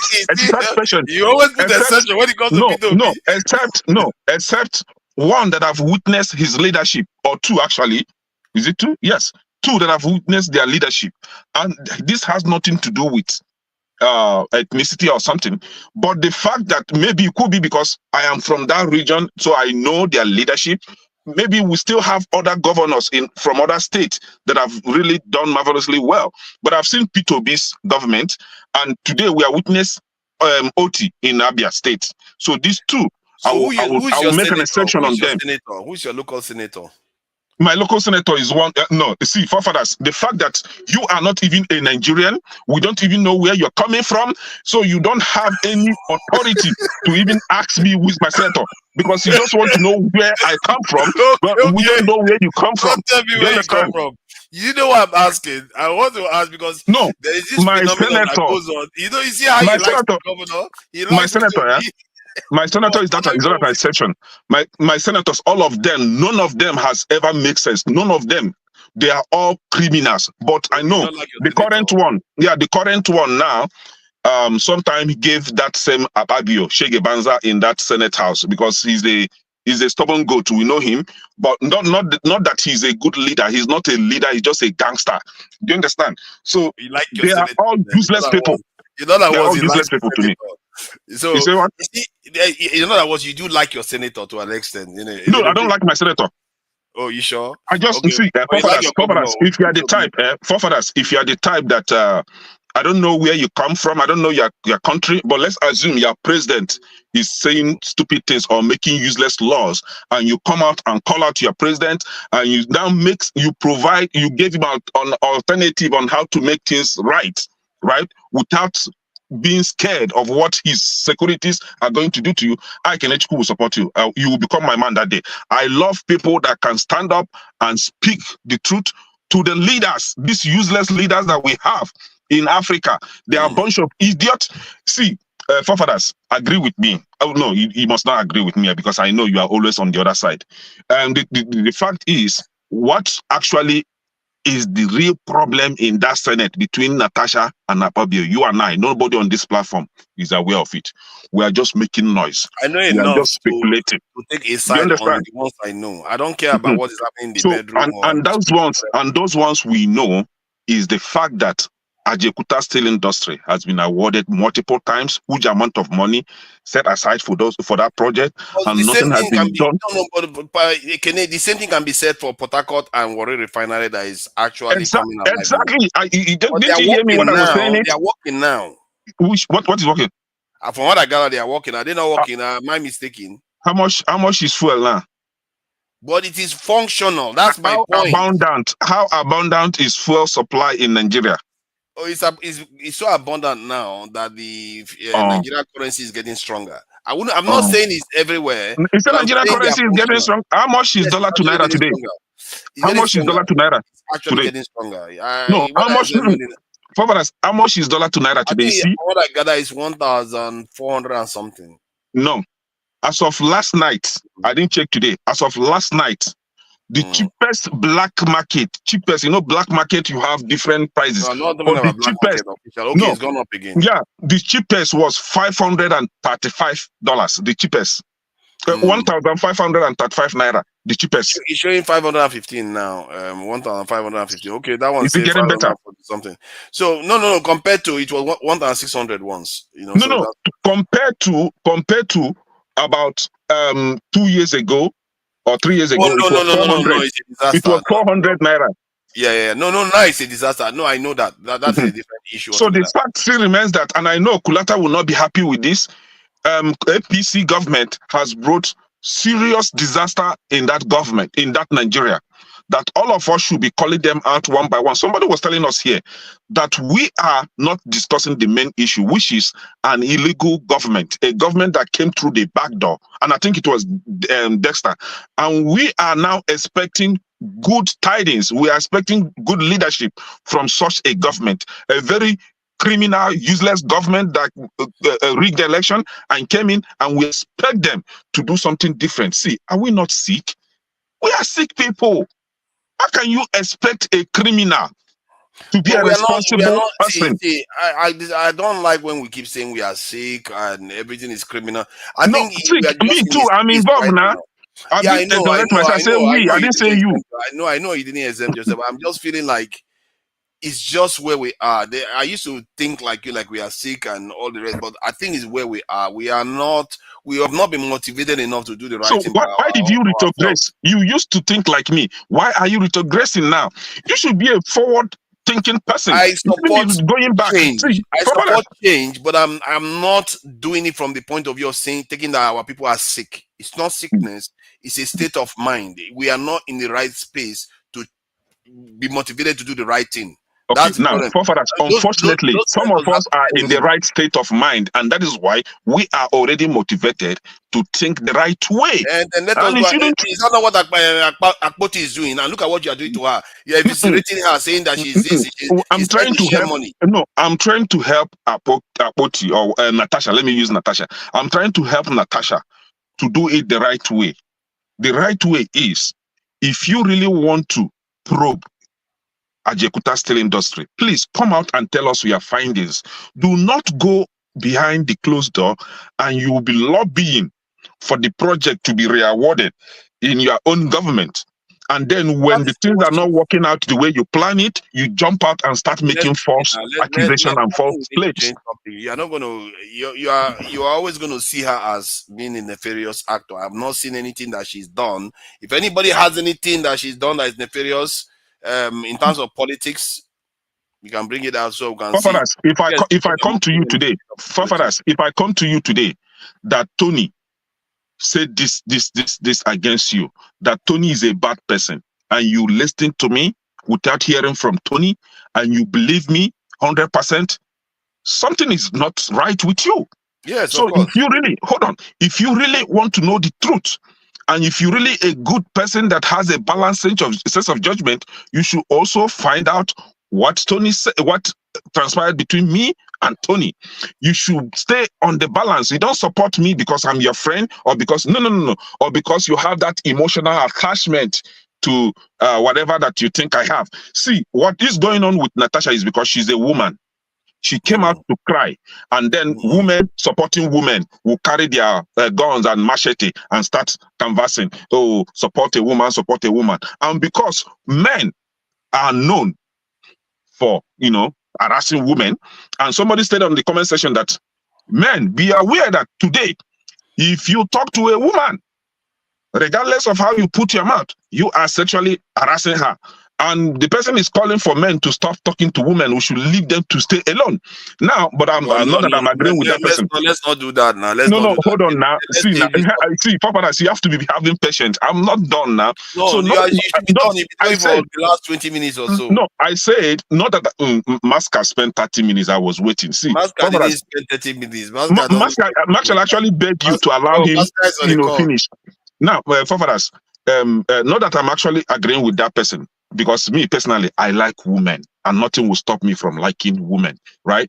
But the fact remains that you should not be that emotional when they come out to falsely accuse men. You are the one that you are coming out, and in many cases, I've not even seen you back to one woman on anything. Oh, really? Yeah. Now you have to go back and watch. Yeah, because you are not paying attention. Whenever I'm talking, you'll be pressing your chat GPT. That's the problem. Why so you be paying more attention to listen. So much? People give it on chat GPT. The truth is this: nobody, I for one, will never support a man that sexually harass women, or a man that believes that before he accord a woman any rights or any privilege, he has to see her nakedness. No, I'm against such men. I don't even want them close to me as a person. And however, I detest the fact that some men are being crucified unjustly. Some innocent men are not, my stand on this issue. We know that. That's why I say it's a complex issue. Akpabio will never be innocent in my eye, because I know that. I know that. This is why I like Adiola's take on this, and Adiola is more in my line of thinking. We are missing the bigger picture here. That Ajekuta still is a big one for Nigeria. It's like somebody trying to advocate for Dangote refinery to be completed, and other people are relating it. This stuff is important to millions of lives, including us here in the UK. Maybe you still not understand what I'm saying. Have you asked what happens with the money that has been pushed in that executor industry? Oh, Can they Abbas, account for the money? They will assign the Can they contract to one account? company. The company will spend the money, and I think they are all sharing the money. They will assign the Thank contract to another company again. They will do another feasibility study with a lot of money. Don't you This is think what they that are that just is the doing. same thing that Natasha is trying to do now? No, it's different. How? Because How is before it she different from others? the difference between her and the others, that has been her issue before she came into office. She's partly from that region anyway. I think her mother is from Ukraine or Russia. What was before Buhari came in? What was his issue? Was that Boko Haram cannot be destroying the country while he's alive. So he even stated it, that what is Boko Haram, that he can finish Boko Haram within 24 hours. Buhari came and left, Boko Haram is still there. So it's the same politicians whitewash. Once you give them the opportunity, they grab the money. Whatever else that you are talking about is barbarish. See, these people are known for that. Know that for sure. See, in other words, by that standard, no politician should ever be elected. No, you should never even have politicians. You have to give somebody a chance that is saying, this is what I want to do. No. See, I will give you chance, forefathers. I will give you chance if you have distinguished yourself from others.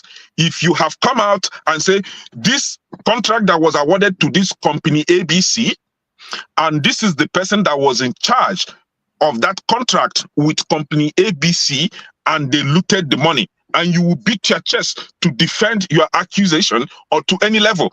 Then if you come out now and say, can I vote for me because I want to change this, I will vote for you. I'll give you that chance. But you've not done that. You want me to turn a blind eye to that money that has been looted, and you want us to budget another money for you to go and loot the same way.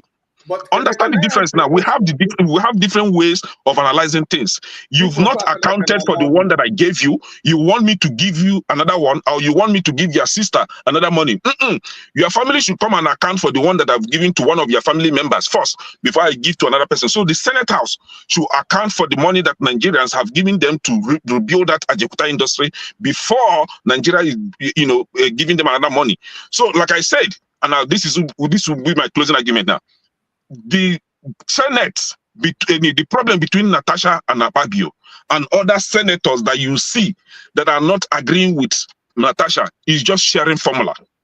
How to share the money, she's not agreeing to their terms, and then they had to gang up against her. It's not that this has nothing to do with sexual harassment, because as Dexter said here, that she used to be his ex, whatever nonsense.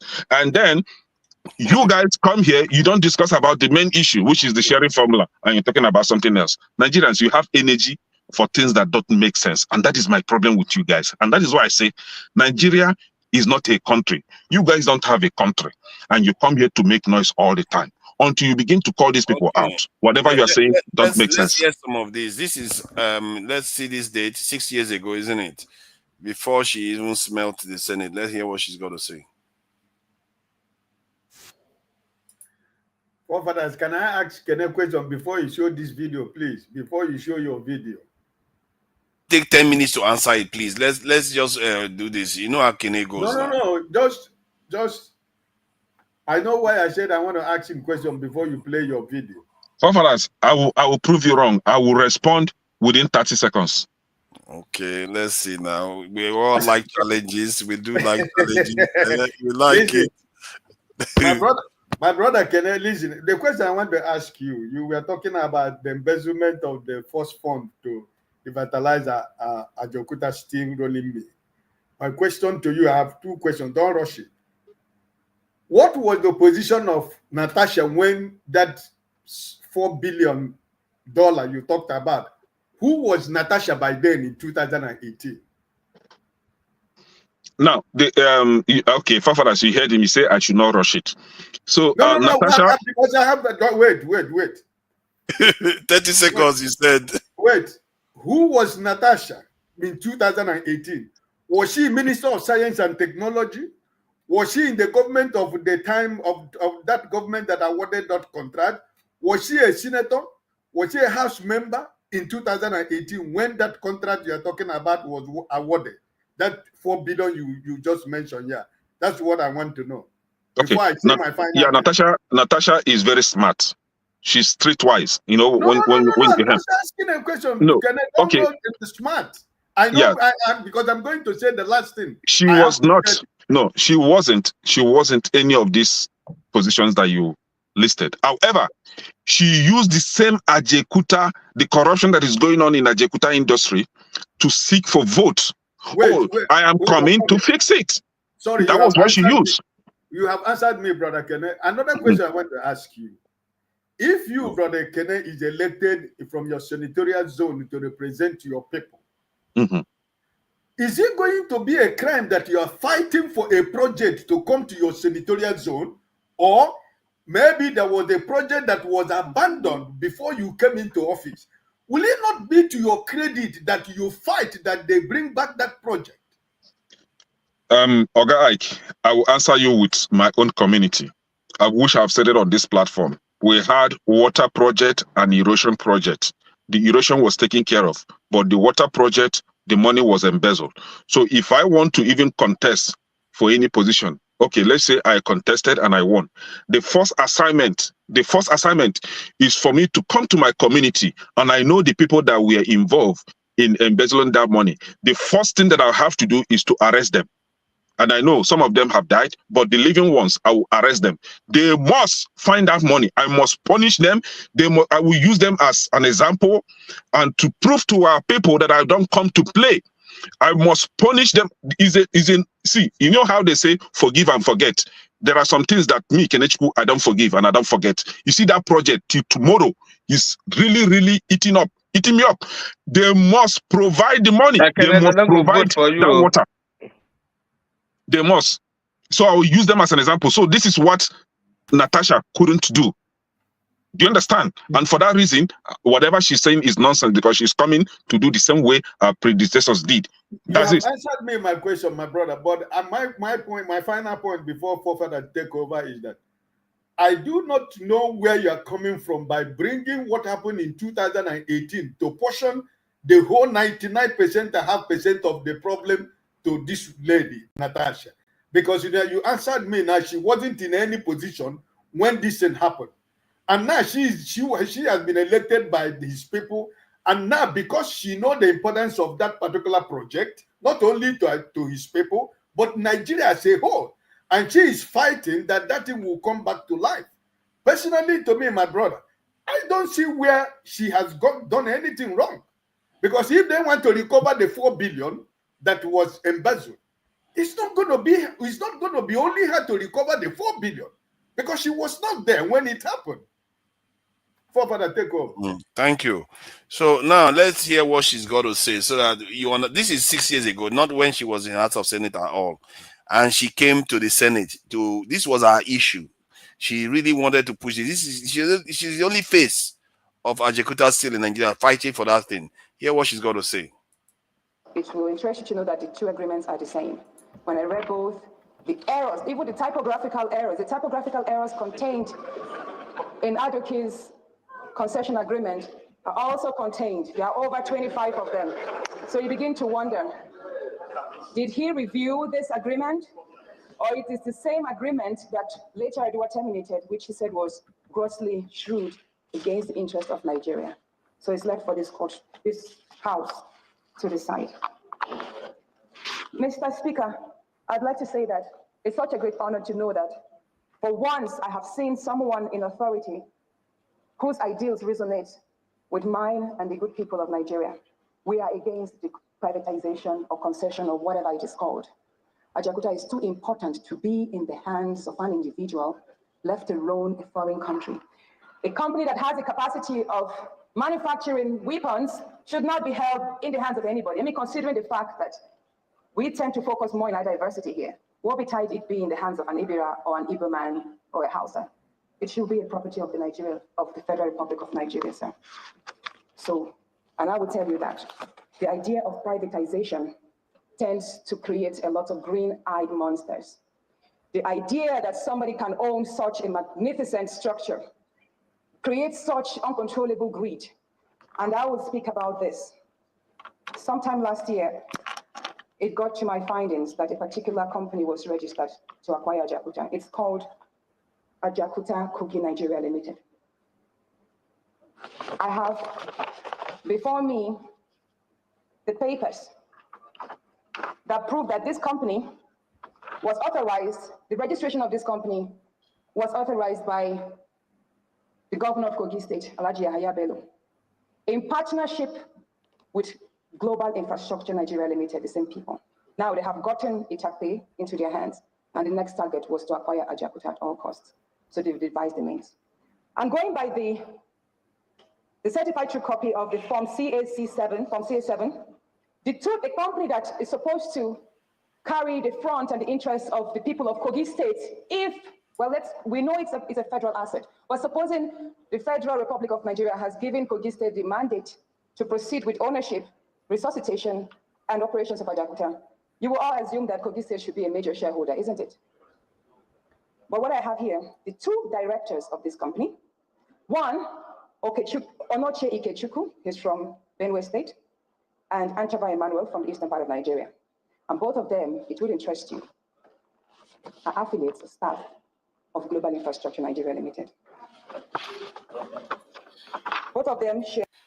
So this is corruption at the highest level that she's revealing. And you notice how the senators were just murmuring that these people are not serious people. Like, this is why I say we are not in the right space of mind to change our behavior. One person cannot change it until the nation knows that this stuff we are doing, we are risking our head. We are not going to take it seriously. And when people besmirch this woman, when you look at her years ago, what she stands for, and today she's still chasing that same thing, and you think she's not going to want to go for it. I don't know. That's long con, if you ask me. If she wanted to con the people, and she doesn't even want the thing to be in the hands of anybody. But we'll leave it at that. We need to move to other topics. I think we've really edified Natasha Akpoti's contribution to the Nigerian space. And sorry, Father, just a quick rejoinder, because I think you've come to a good point now. So the point the rejoinder I want to make, you know that I don't know how much you know about science, but I'm sure you know about Newton's 3 laws of motion. Mm-hmm. There's one of them which says that for every action, there's an equal and opposite reaction. In Nigeria, what we interpret that ordinarily is that when you fight corruption, what does corruption do? Fights back. So why are we even going to go into a long argument about the fact that this woman is being intimidated, this woman is being muscled? It's not about sitting. This sitting is one thing. They will continue to do that just to put her down. Yeah. This is just simply my point. It didn't start with the seat. It will not end with the seat. This 6 months, ask yourself, 6 months suspension. So the whole picture is clear. Thank you for bringing it up much clearer. That they have seen her a long time ago, even before Nigeria sees her clearly. And they are going to make sure they put her in the right place. Yeah, that's what they are after. Through sitting arrangement, through suspension, through all sorts of things. Thank you. Thank you for that. Thank you for that. Let's just play this other one. Let's move to international news discussion of other areas. All right, let's see. To exterminate the entire population of Gaza. Donald Trump has threatened to exterminate the entire population of Gaza, and the Western media are lying to you about it. This latest genocidal threat comes in a post on social media, and it is truly disturbing. So this, as much as the topic itself, there's also the aspect of journalism and the media that we need to truly understand. You know how we talked about whether it's the issue of lying last Sunday. These aspects of society, our people need to perceive it, look at it a little bit, because like in the West now, we just assume that they have free press and all the rest. But just hear what happens here. The way that mainstream media outlets are failing to accurately cover what he actually said. It's a disgrace. It comes after 17 months of the media justifying, whitewashing, censoring the genocidal mayhem inflicted by the Israeli state against the Palestinian people with Western weapons and Western support. Now, the key genocidal element comes at the end of Donald Trump's post, but I will go through it all because there's important points to be made before that particularly hideous part. Now, onto his social media network, he posts, "Shalom Hamas" means hello and goodbye. You can choose.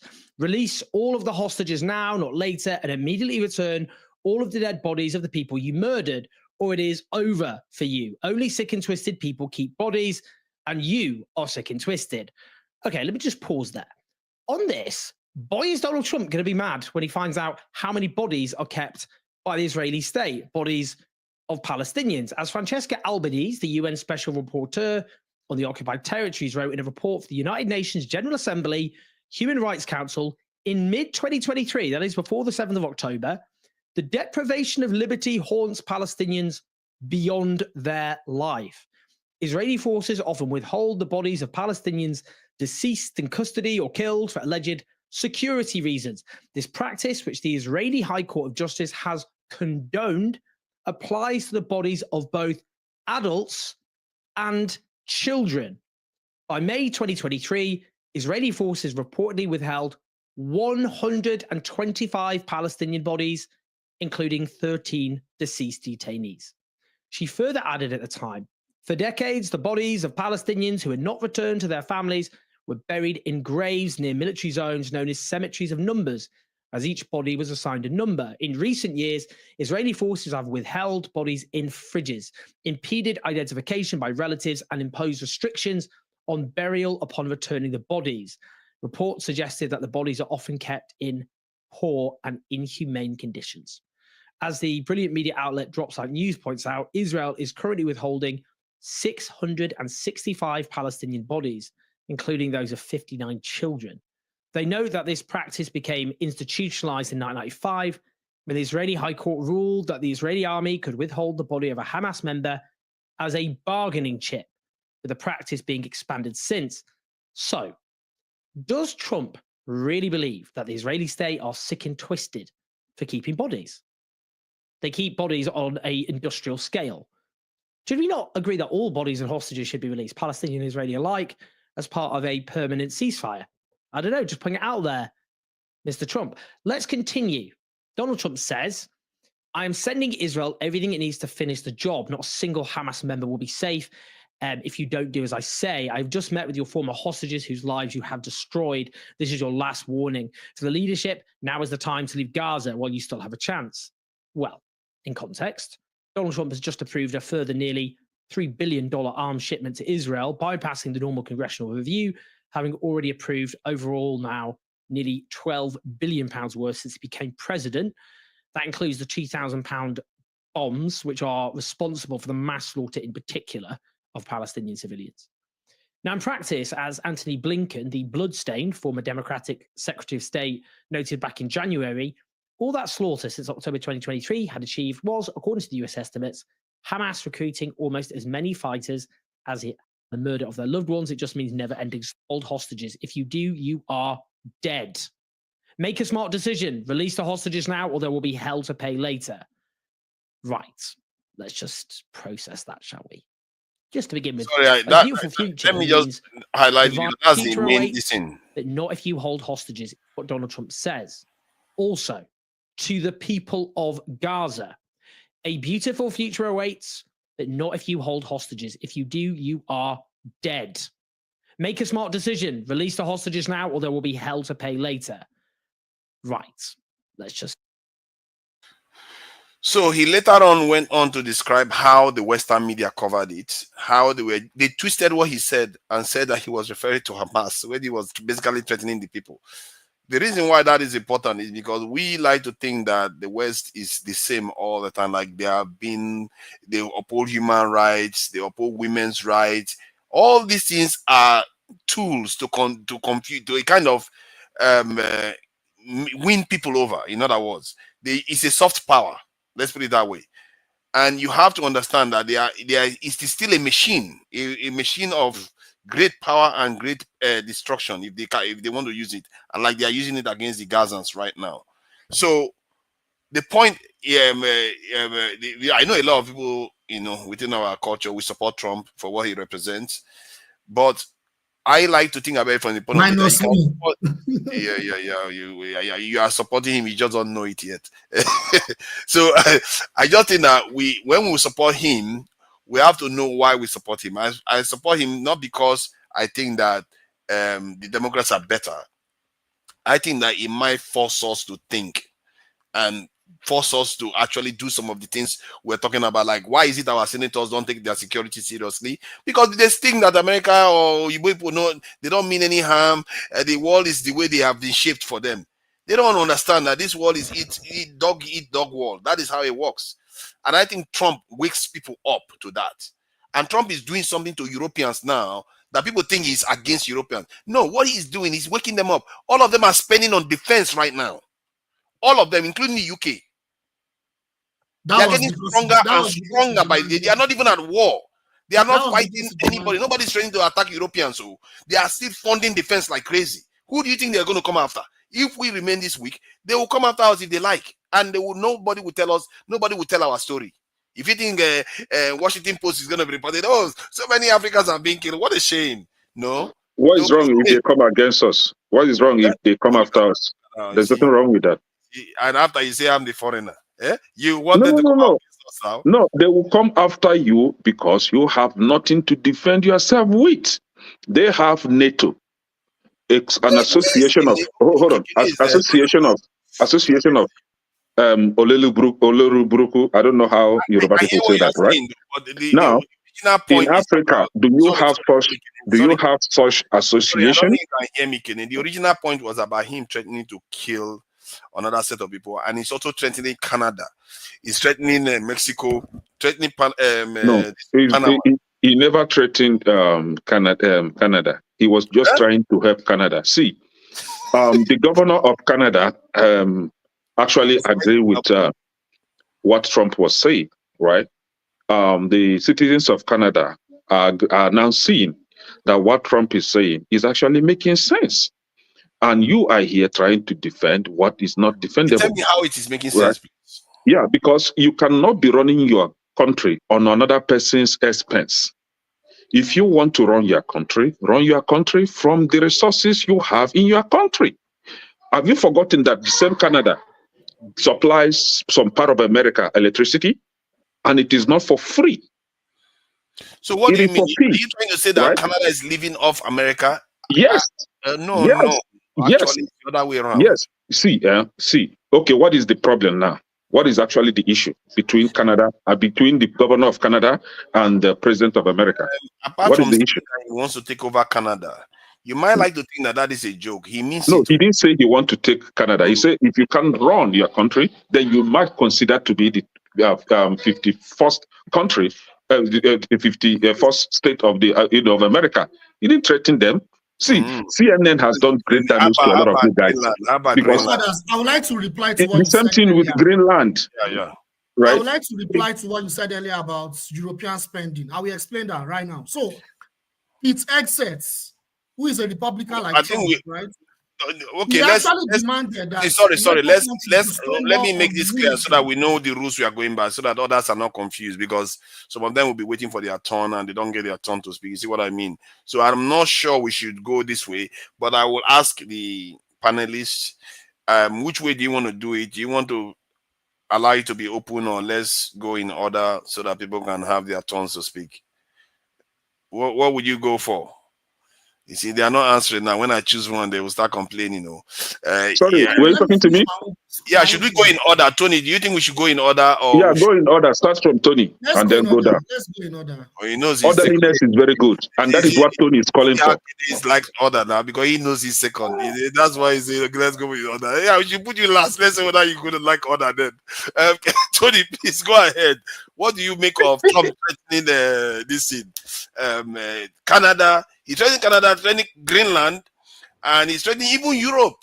He's threatening them and he's making them spend money. Europe wants to put, oh my God, I can't even say the amount, $19 billion. No. 900 billion dollars. Before Tony responds, what would be, okay, I think Kene lives in the US, but I know Tony is in Nigeria. You are in the UK. I am in the US. I'm not in Nigeria. Okay, all right, fair enough. So, but what? Well, okay, maybe you are American, so maybe I should say good night because I don't. Me, I don't see the connection. Me, I'm in Nigeria. If Trump is harassing Canada and the Europe, I think I don't You have don't an. see the connection, eh? Forefathers, I think we're supposed to talk about the River State issue. What do we have business with Canada and America? What is our business? Let me see. Let me say this. It's our business. No, leave it. Let me just do that. I think that may even be more consequential than anything your politicians do. Because I'll give you an example. When Oyibopo came here, they didn't take permission from you. When they had their Berlin conference, they didn't take permission from you. They were doing it away. Because we didn't pay attention, we paid the price for it. It's more consequential to us than anything we are doing at home. That they are fighting themselves. Fathers, that they are fighting themselves. How is consequential? No, it's consequential to us because they have so much power to alter our environment. It doesn't matter. We know about what is happening in our own country. We don't know. We know already they have the power to alter something. It doesn't matter. We know. The geopolitics of the world. But you have to talk about the trends so that we can be able to track what is happening. If you don't track it, you don't know what to. It's very important to track it. Forefathers. Because what happens, it actually influences us. If a hurricane is coming, you have to track it. Yeah. Thank you for joining us, Masca. Yeah, go ahead. Forefathers, I think you are in order. I will start with Nigeria because there's a sense in which Trump's policy is also affecting Nigeria. I got someone sent me something on WhatsApp that is part of Trump's policy to do with Nigeria. Now I'm not able to confirm this, but this is a video of someone, news station that was speaking, and this is concerning Nigeria, and it may be important for us to verify and check. Now, the news is that the American government, and this is one of Trump's policy, is now tracking Nigerians who remit money to their countries. It's been very, very difficult to track Nigerians. That's what the news was saying, because Nigerians use both formal and informal means. And a couple of people have been, if I have a way I can send you this video, I'll send it to you. There are a couple of people who have been arrested just for remitting money back home to Nigeria. I don't know what that offense is. A number of them have been arrested, and these are people who have resident status, or people who have green card. Now, those Nigerians who also have who are citizens, it doesn't affect them.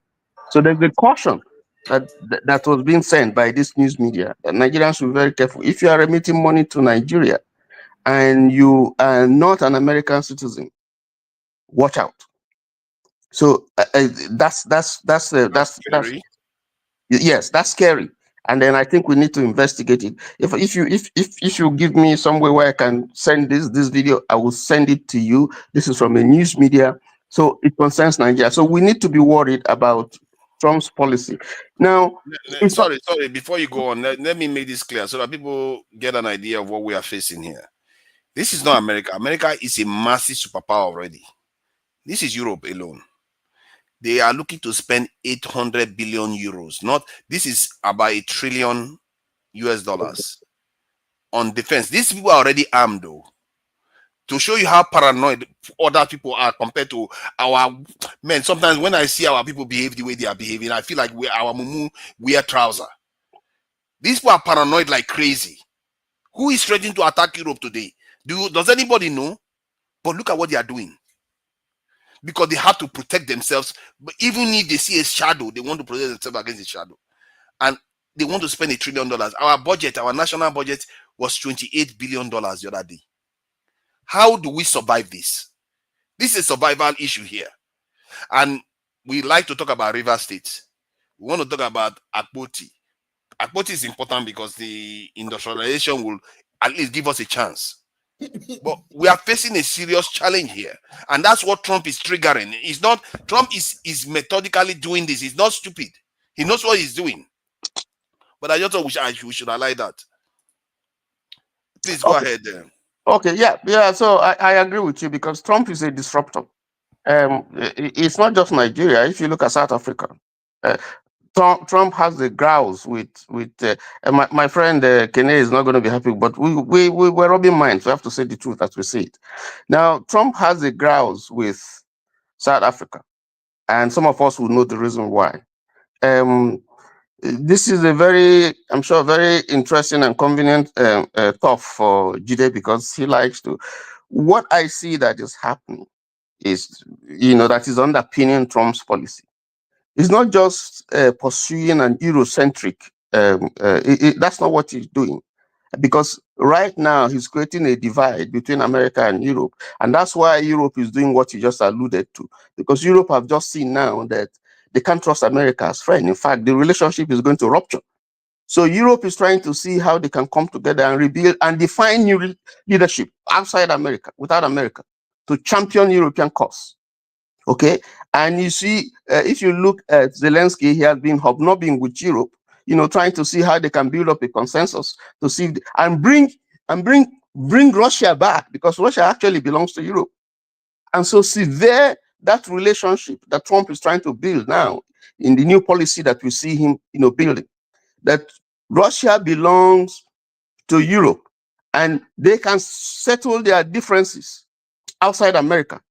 Now, if you look at the policy, because I've taken some time to study what Trump is doing. America is going down, definitely, and Trump is a very smart guy. Now, if you look at when he told Macron that America has spent $125 billion on Ukraine, and that they have spent more. What? No, no, that's not his figure. He gave a figure that is much more higher, and Macron corrected him to say, He no, said, you have not spent 350 billion. That's right. Good, good. Thank you so much. He said 350, and Macron corrected him that no, you have not. Yes, we agree that singularly as a nation you spend more, but Europe has spent more. Europe has spent $259 billion on Ukraine. America has just spent 125 billion, and Trump didn't take kindly to it. So he is saying, because we have spent that amount of money, then we can take half of Ukraine's rare minerals. So what of Europe that has spent much more? So the policy that I see that is happening is not just a new colonialist approach by America. America knows, Trump knows that, one, the demography, there's a challenge currently that we have concerning the demography in America, because the non-white population is fast, the rate at which they are increasing is faster than the rate at which the white population is increasing. So it's a challenge over time, from the estimates that have been given. Now you're going to have a serious challenge that they are going to subsume, the white population. And so when he's offering this thing that some of these West Caribbean islands do. If you bring some money, we'll give you citizenship and so on. So he has started that. He has mentioned that if you bring about $5 million, we'll give you citizenship. Now he knows that Africa cannot provide that. So definitely the people he's looking at is Europe. So if you can get white people down there, then that will be, because white people don't really give birth to many children as it is today. So if you open that, the people who are likely to benefit from that will be first Europe, and then maybe part of Asia. So he is seeing a challenge in the demography, and then that's one way to address it. The second thing that he's trying to do, in causing this disruption, I think he realizes that America is going down, but some of his policies are not well thought through, because the people who are behind him, the oligarchs who are behind him, are thinking more of what they'll benefit than what America itself is going to benefit. That's why if you look at some of the economic policies, like the taxation that he's doing now, taxing Mexico 25%, Canada, trying to also annex Canada, annex Greenland, where that's for strategic reasons, take over Gaza, in cahoot with Israel. Those policies are not actually focused on real politics. No, it's focused on trying to make sure that the fortunes of America, because America is going down, the America still stays on top. But you're going to see, I think, because the other time I spoke, I was saying that we need to pray for America, because this policy is already, if you look at the meeting that they had yesterday, Elon Musk and some members of Trump's cabinet, they were quarreling.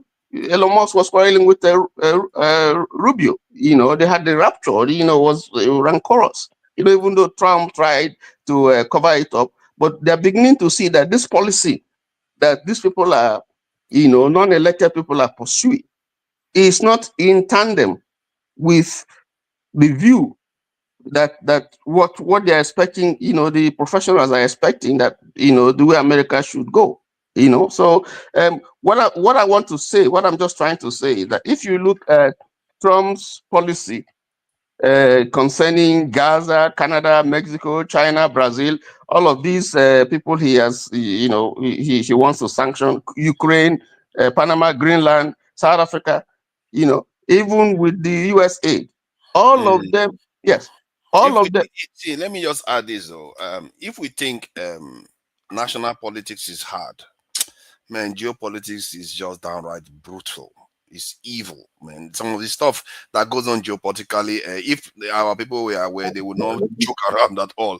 Yeah, I will play some other video so that you can see. But please finish what you are saying. Yeah. So if he approaches you as a country and intimidates you, and you are not ready, he sends troops against you. I mean, he has the muzzle to deal with you and emasculate you. That's what he's doing. So what Europe is saying, listen, we can't individually, we can't fight America. So, but we need to come together as one and stand, and redefine, the entire concept of European Union in such a way that we will, since Trump wants to go it alone, we also can stand our ground. And Macron is probably going to be the leader, because Britain is not. Macron is probably going to lead that initiative. So from the way they're seeing and raising money, and from the views and so on, that what is going on, I think Trump would have quite a lot to deal with, with this current policy that is going. That's why he's having a rethink. He would say, okay, I put a tariff, and then he would say, okay, I give you another 1 month, and so on and so forth. So he's thinking with so many things, and I think that if he's not careful, it's going to backfire, probably Third World War. Let me stop there. Before Kenny goes, let me just share this video on just to fair use. This is on Piers Morgan. This is an interview. One realization, just here, listen to how the panelists that were on that panel didn't say anything, just get quiet, while this Ukrainian lady was lamenting something that her nation should never have given up. Let me share that. Sovereignty. But how do we end the bloodshed? There's only one way to do it, and it is a negotiated peace along economic. But we have given up. We have given up our nuclear weapons to you guys. We have given it up in 1994 for your sorry, but the protection. American people are done funding this war. That is the reality, and you have to accept it. We're but we have given the nuclear weapons for your security guarantees. Are there those not worth anything? We were supposed to be a nuclear state, and America, United Kingdom, and Russia promised that if we will give up our nuclear weapons, we will be protected. And so here we are right now at the point when people who offered and promised to do that right now are giving up and saying, you know what they are not saying to her? Why did you do it? You shouldn't have given it up. That's what they are not saying to her, because they know if they say that, they are encouraging people to go and get nuclear weapons.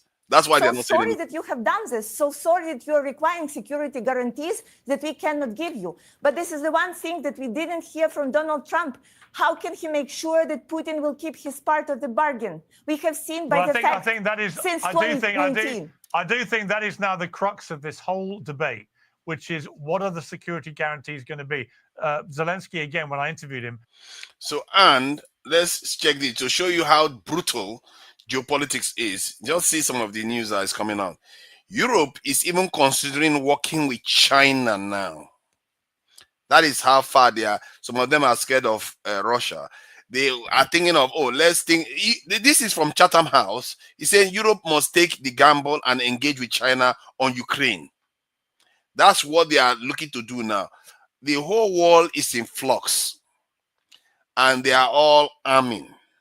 They are all arming themselves, and we are here arguing amongst ourselves. When fire comes, God help us. Kene, thank you for your patience, for indulging us. Please go ahead. Thank you. You know, when we talk about orderliness, we'll actually put it into practice. So this is it. I don't know where to start, but let me start with annexing Greenland, right? You know, it is very important to have a visionary leader, a leader that sees beyond just speculations of politicians, you know. Those are angry and wicked politicians that lost from, you know, in the election. And all they could do is to gang up and start making videos using what they call it, the screen, you know, to echo something so that their gullible constituents will believe they are whitewashing. See, some of us, we've gone beyond that level of politics. We look things critically. So when Trump was canvassing or campaigning to be the president of the country, he stated that he's going to make America great. He never said that he's going to make the world or Africa great. America. So whatever that will make America great is what Trump is working on. So he is fulfilling his campaign promises. Unlike the previous administrations that we have, that will say things, then when they win, they will be doing the other, you know, a different thing altogether. So Trump is fulfilling his campaign promises, and that is why somebody like me will always support such a man that say things and do it the way he stated it. So he is doing everything possible to make America great. By one, trying to annex Greenland, he is not trying to take it for free or with force. He is going to pay for it. If you beat the price, if they, you know, bargaining, you know, the bargain, it's something that works for you, you offer your Greenland, somebody like Oga Ike will become an American citizen immediately. The same way that we have. He doesn't plan on taking them. He wants to make them spend on defense, and they are doing it. No. You think he's interested? The economic integrity of this country is what Trump is trying to secure by making sure that the territories are well secured for the country. Now, we have states like Louisiana that was purchased from France. I don't know if any of us is from Louisiana, but I know for sure that we have states like California, where the likes of Man of Prestige and the Prince are in right now, that used to be Mexico, but America purchased that land. So you see how Prince and Man of Prestige escaped from being Mexicans now, speaking Spanish up and down. Wow. So the land was purchased, right? It wasn't given for free.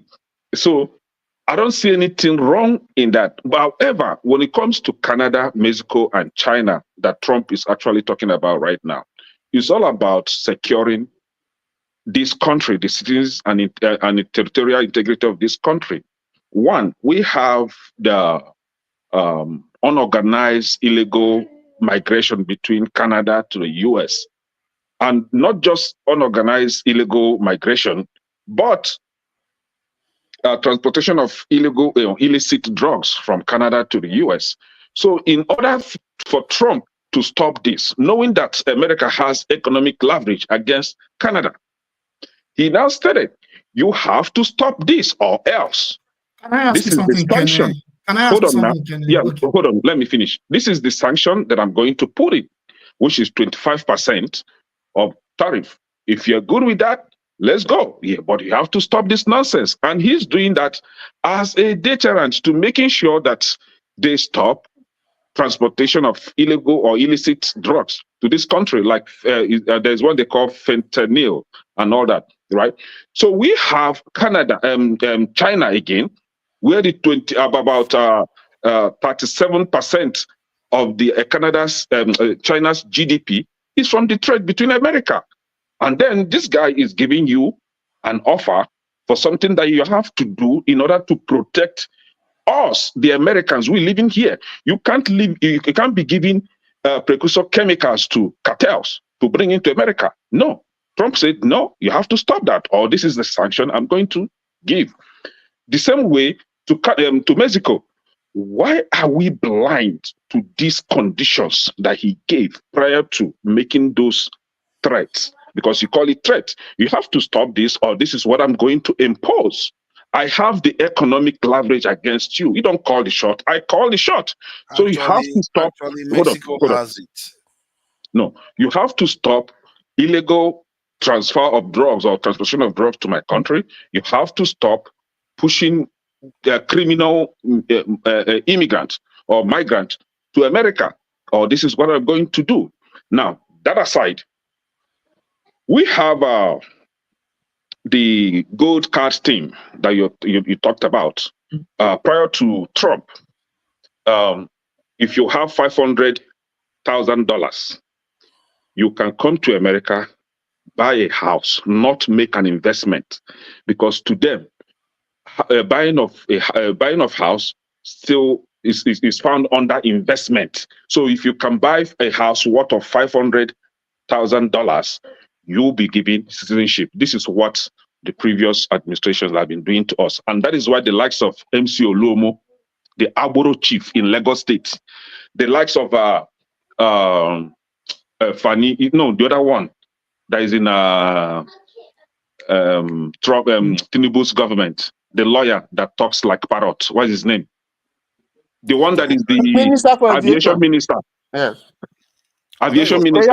Keyamo. The likes of Keyamo were able to buy house in America because why? It was cheap for them to come to America, steal $500,000 from Nigeria, come to America, purchase a house, push their families to America and secure them. They all have Keyamo's zone was 200 and something. 200. So I think he bought about 2 or 3 houses. You all know the property prices. Yeah. Wow. So now it's easier for them, for your Nigerian politicians to steal your money, come to America and invest, and then pack their children, their family, to secure them in America, give them citizenship, and then come back to Nigeria and continue to pollute and destroy Nigeria. Because why? Their family is safe in America. Now, after Trump, after Obama and all that, we have Biden that increased it to $1 million, right? So if you have $1 million, you can come to America, purchase a house, you'll be given citizenship. Your family will be awarded citizenship because why? You will now claim that you are employing your children. You employ your children in that investment, which is just house, and they will give citizenship. For most nations, you now, bring investment. Hold on. Now, so with that, every criminals, both professional criminals and new breed of criminals in Nigeria and Africa, can easily come to America, steal your African money, come to America and purchase a house and become a citizen. So when Trump came, Trump said, hey, no, you all are taking advantage of this thing. I'm going to increase this to $5 million.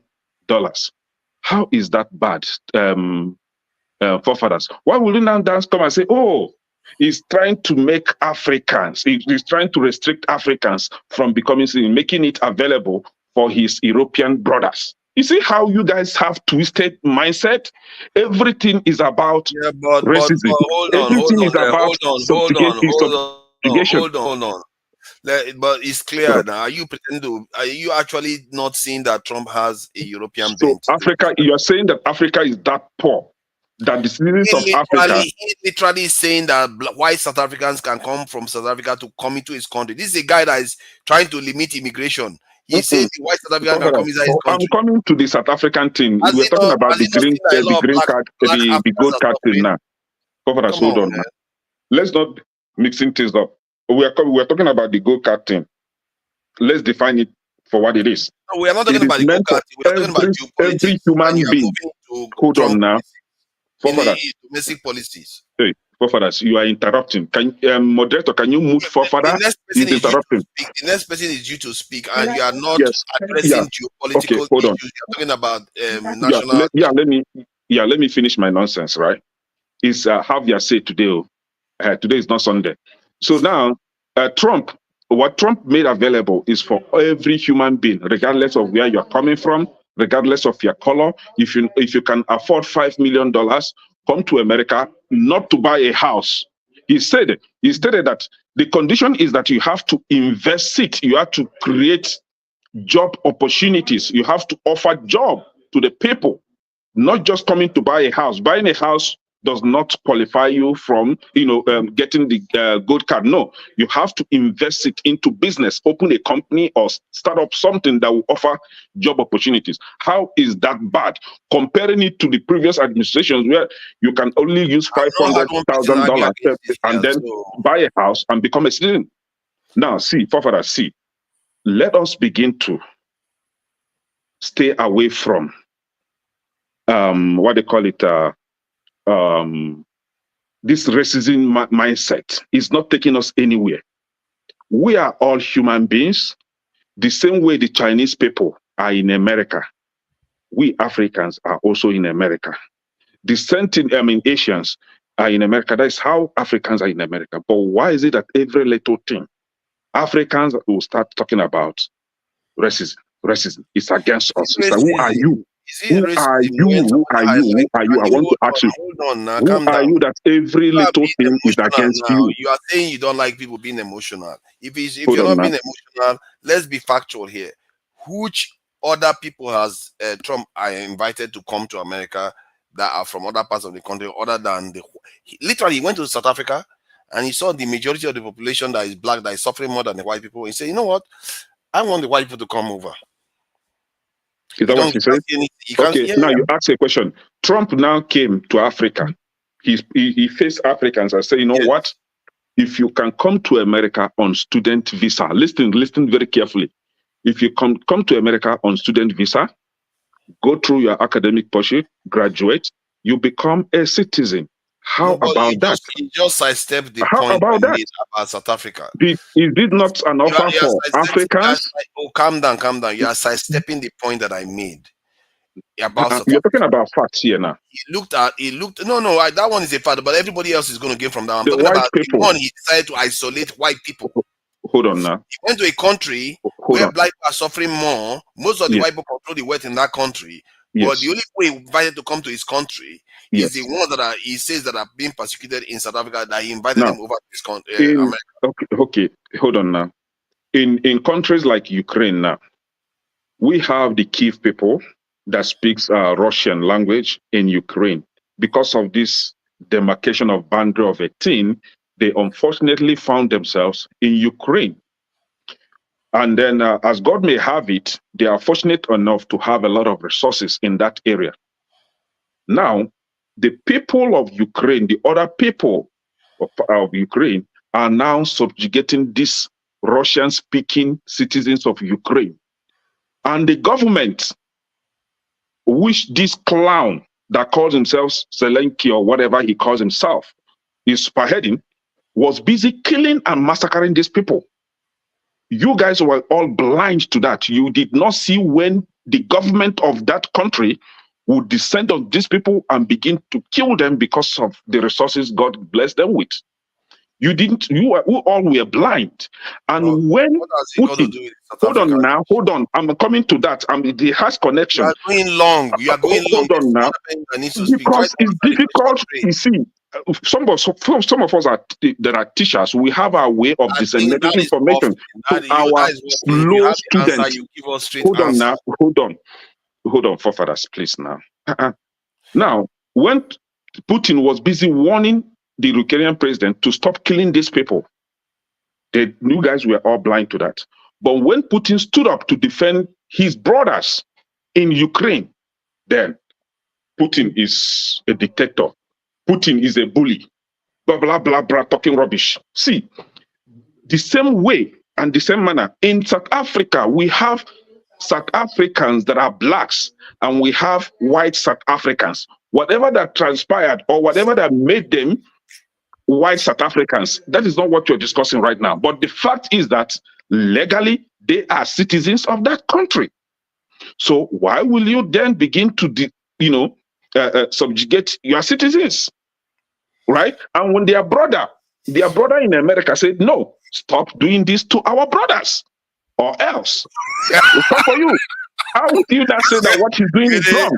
Because you are African, right? You are laughing at the and it concerns Africans. That you are laughing at the Africans right now. You know what you're saying? It's just like the people of Niger Delta now that gives Nigeria oil. Kede, Nigerians are the exploration of that Another oil is destroying their river, destroying their land. And when they talk, you will send Nigerian military to go and do Operation Python dance in Niger Delta, right? You're just traveling in the wrong direction. Just try to understand it this way. You know, there are other conflicts in Nigeria, in Africa, where people are being persecuted, from Congo, Sudan, all kinds of places. Literally, Trump didn't see all of them. The only one he sees is the South Africans that are enjoying. Have you now seen? Okay, forefathers, did you see what Trump is doing in Congo today? Why can't we appreciate a good thing coming from this man? What is he doing in Congo? He's not asking them to come to America. No. Trump came in and said, no, I am not going to side with the rebels. It's okay. Just like my predecessor has been doing. Do you know that in this country, one useless political demonic party was funding rebels against Congo, right? Trump said, no, I am not going to be part of it. I am going to support the government of Congo to kick off this rebel and defeat the rebels. This is what he's doing. And none of you Africans are appreciative of this gesture from this man. Let's you allow come here to talk because of your hatred to your fellow human beings. Stop hating. Hatred is not going to take any of us anywhere. You've been talking now. Let's go to Obibire because she hasn't said anything for a long time, more than maybe 2 hours, 3 hours. She hasn't said anything. She just said something only once. I don't know why you don't want to take your privilege. I'm sure somebody that came on here said, "Oh, women are strong, so she shouldn't have to take her privilege."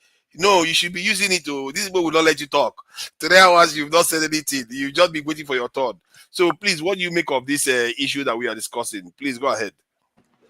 Oh, thank you for having me. So, I'll say this: this is a fact. Like, every policies made in America is based on racism, is race-based. From housing to economic policy, just name it. If you understand the history of America, you will not say race shouldn't be applied to anything. Everything in America is based on race. So we should understand that. You can go more into that, to learn more. I don't know, but it's just the truth. Then we'll say that fentanyl coming from Trump saying he wants to annex Canada. If it's about fentanyl, I don't think that is true because the fentanyl that comes from Canada into America is about 0.2%. And most of the illegal drugs that are brought into America are brought in by American citizens. So that is a fact. We can check that.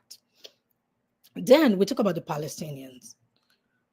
I don't know what else to call this, that people are okay with the president of the United States, the most powerful man in the world, so to speak, is threatening to wipe off people.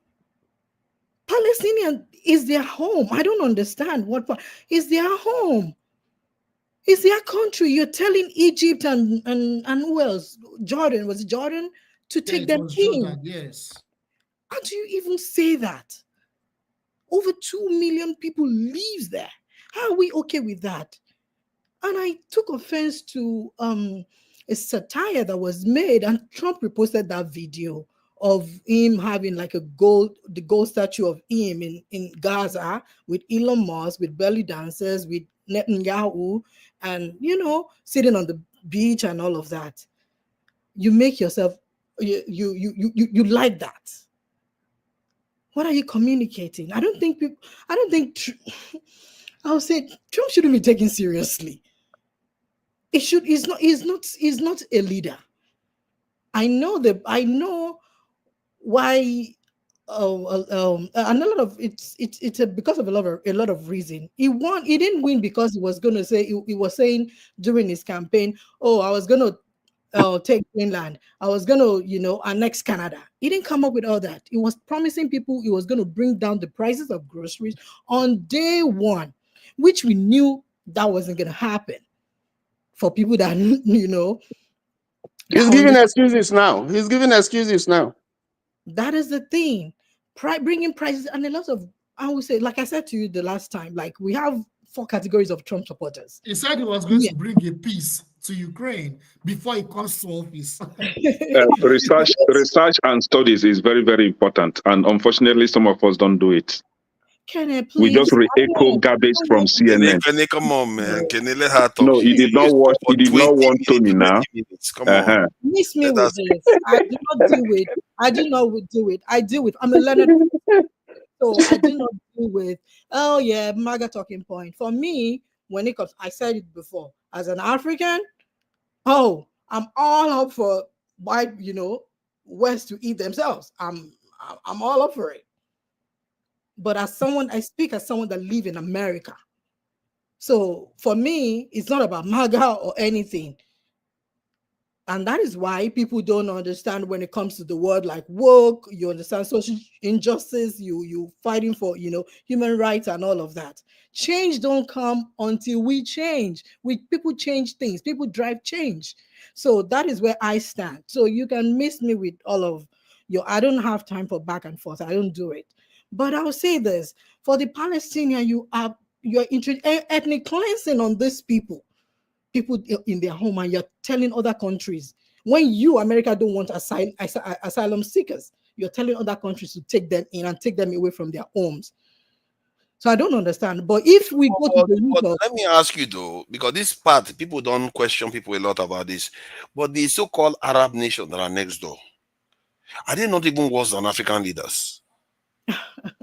I don't know. Are watching Palestinians.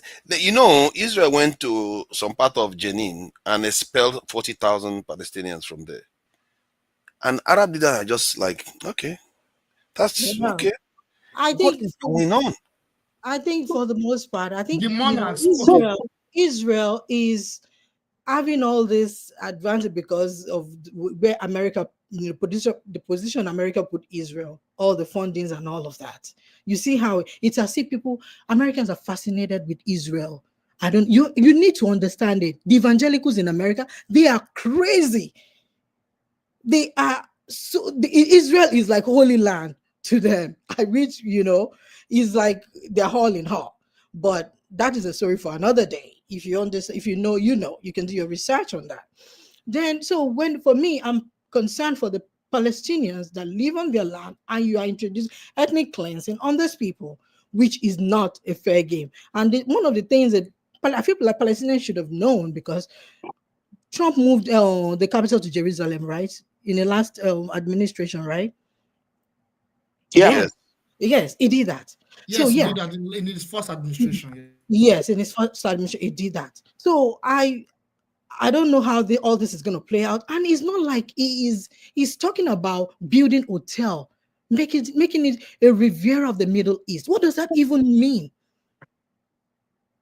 Yeah, that's not going to happen. Let's face it. He's going to have to kill everybody. It's going to happen. If somebody say, I'm going to kill you, believe them. When people say stuff, you got to believe them. You can't just say, oh, they don't mean it. And that's the problem people have with Trump.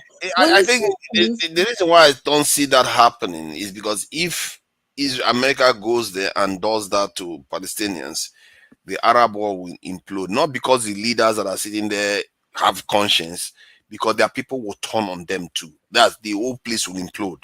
They won't take it. Don't joke with Trump. If you say something, he's going to do it. He's not one. He's not one. No. If he says it is not joking. Quickly, let me just chip in something to do with Congo. When that Kenneth talked about. You see, Congo is now being partitioned. You see, the part of Goma that had been captured by M23.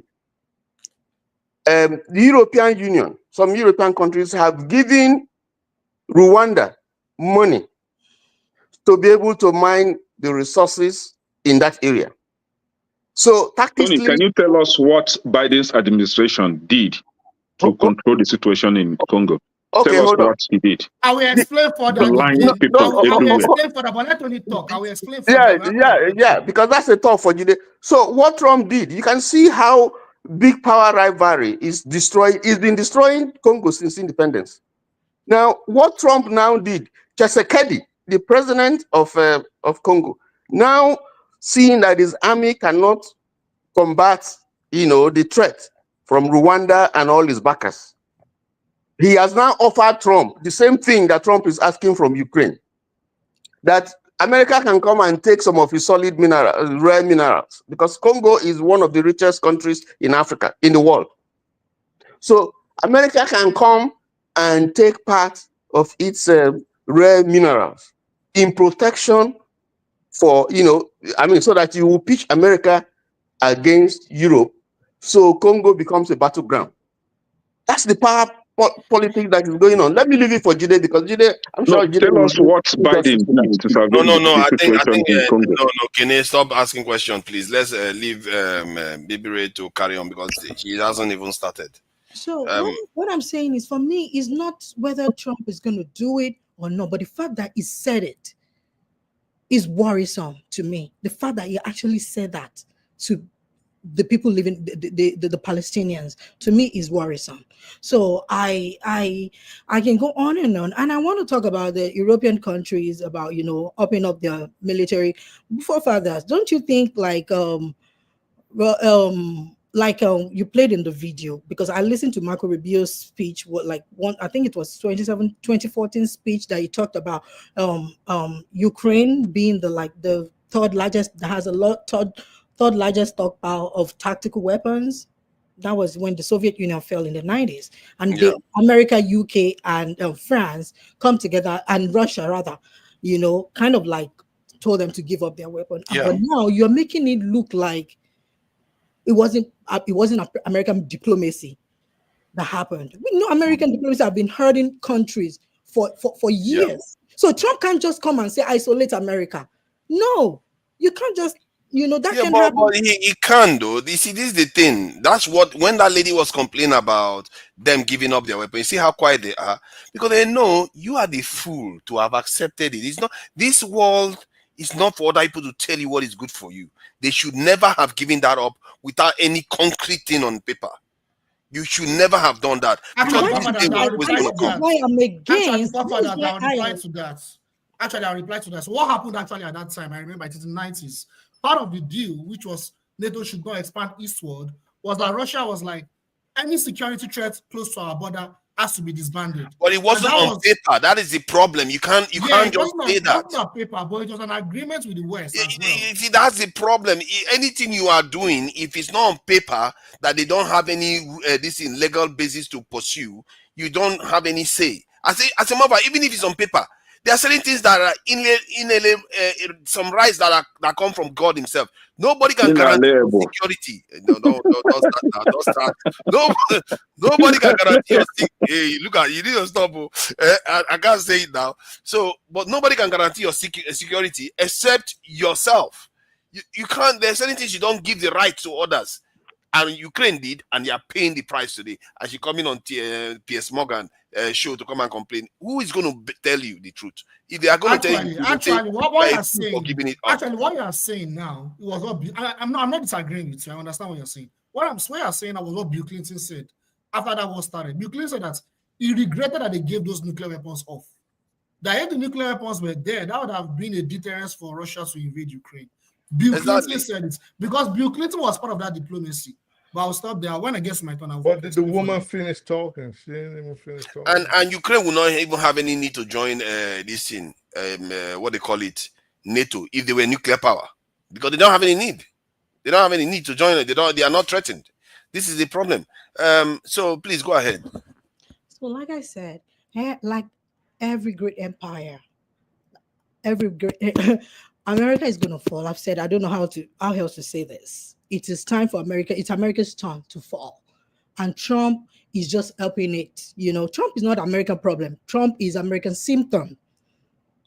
So, for like every Roman Empire fell, every other empire fell. It's America's turn. It's time for them to get off the leadership the leadership of the world, and someone else is going to step in. Prophetess Bibi Ray. Look at that. And she may be onto something. Maybe for me, I believe for a different reason. I believe that America is going to go through a very tough period in the next 5, 10, maybe even 15 years. Very, very tough. Tougher than most people would like to believe today. Because of the demographic shift that is going on in America, the white population are not going to have it. They will not have it. And this Trump you are seeing is part of the symptoms that's already showing. But let's see what happens anyway. The American has a cushioning effect by itself, anyways. It's been so structured that way, you know. There's a cushioning effect, so the fall is going to be very difficult because of the strategic positioning. Yeah, I don't think they will fall from. They are going to remain very, very powerful for, I don't know, maybe even forever. But it will only I take. don't think they will be controlling the world the way they are doing now. Just watch the halftime election. The whole narrative will change. Watch, it's coming.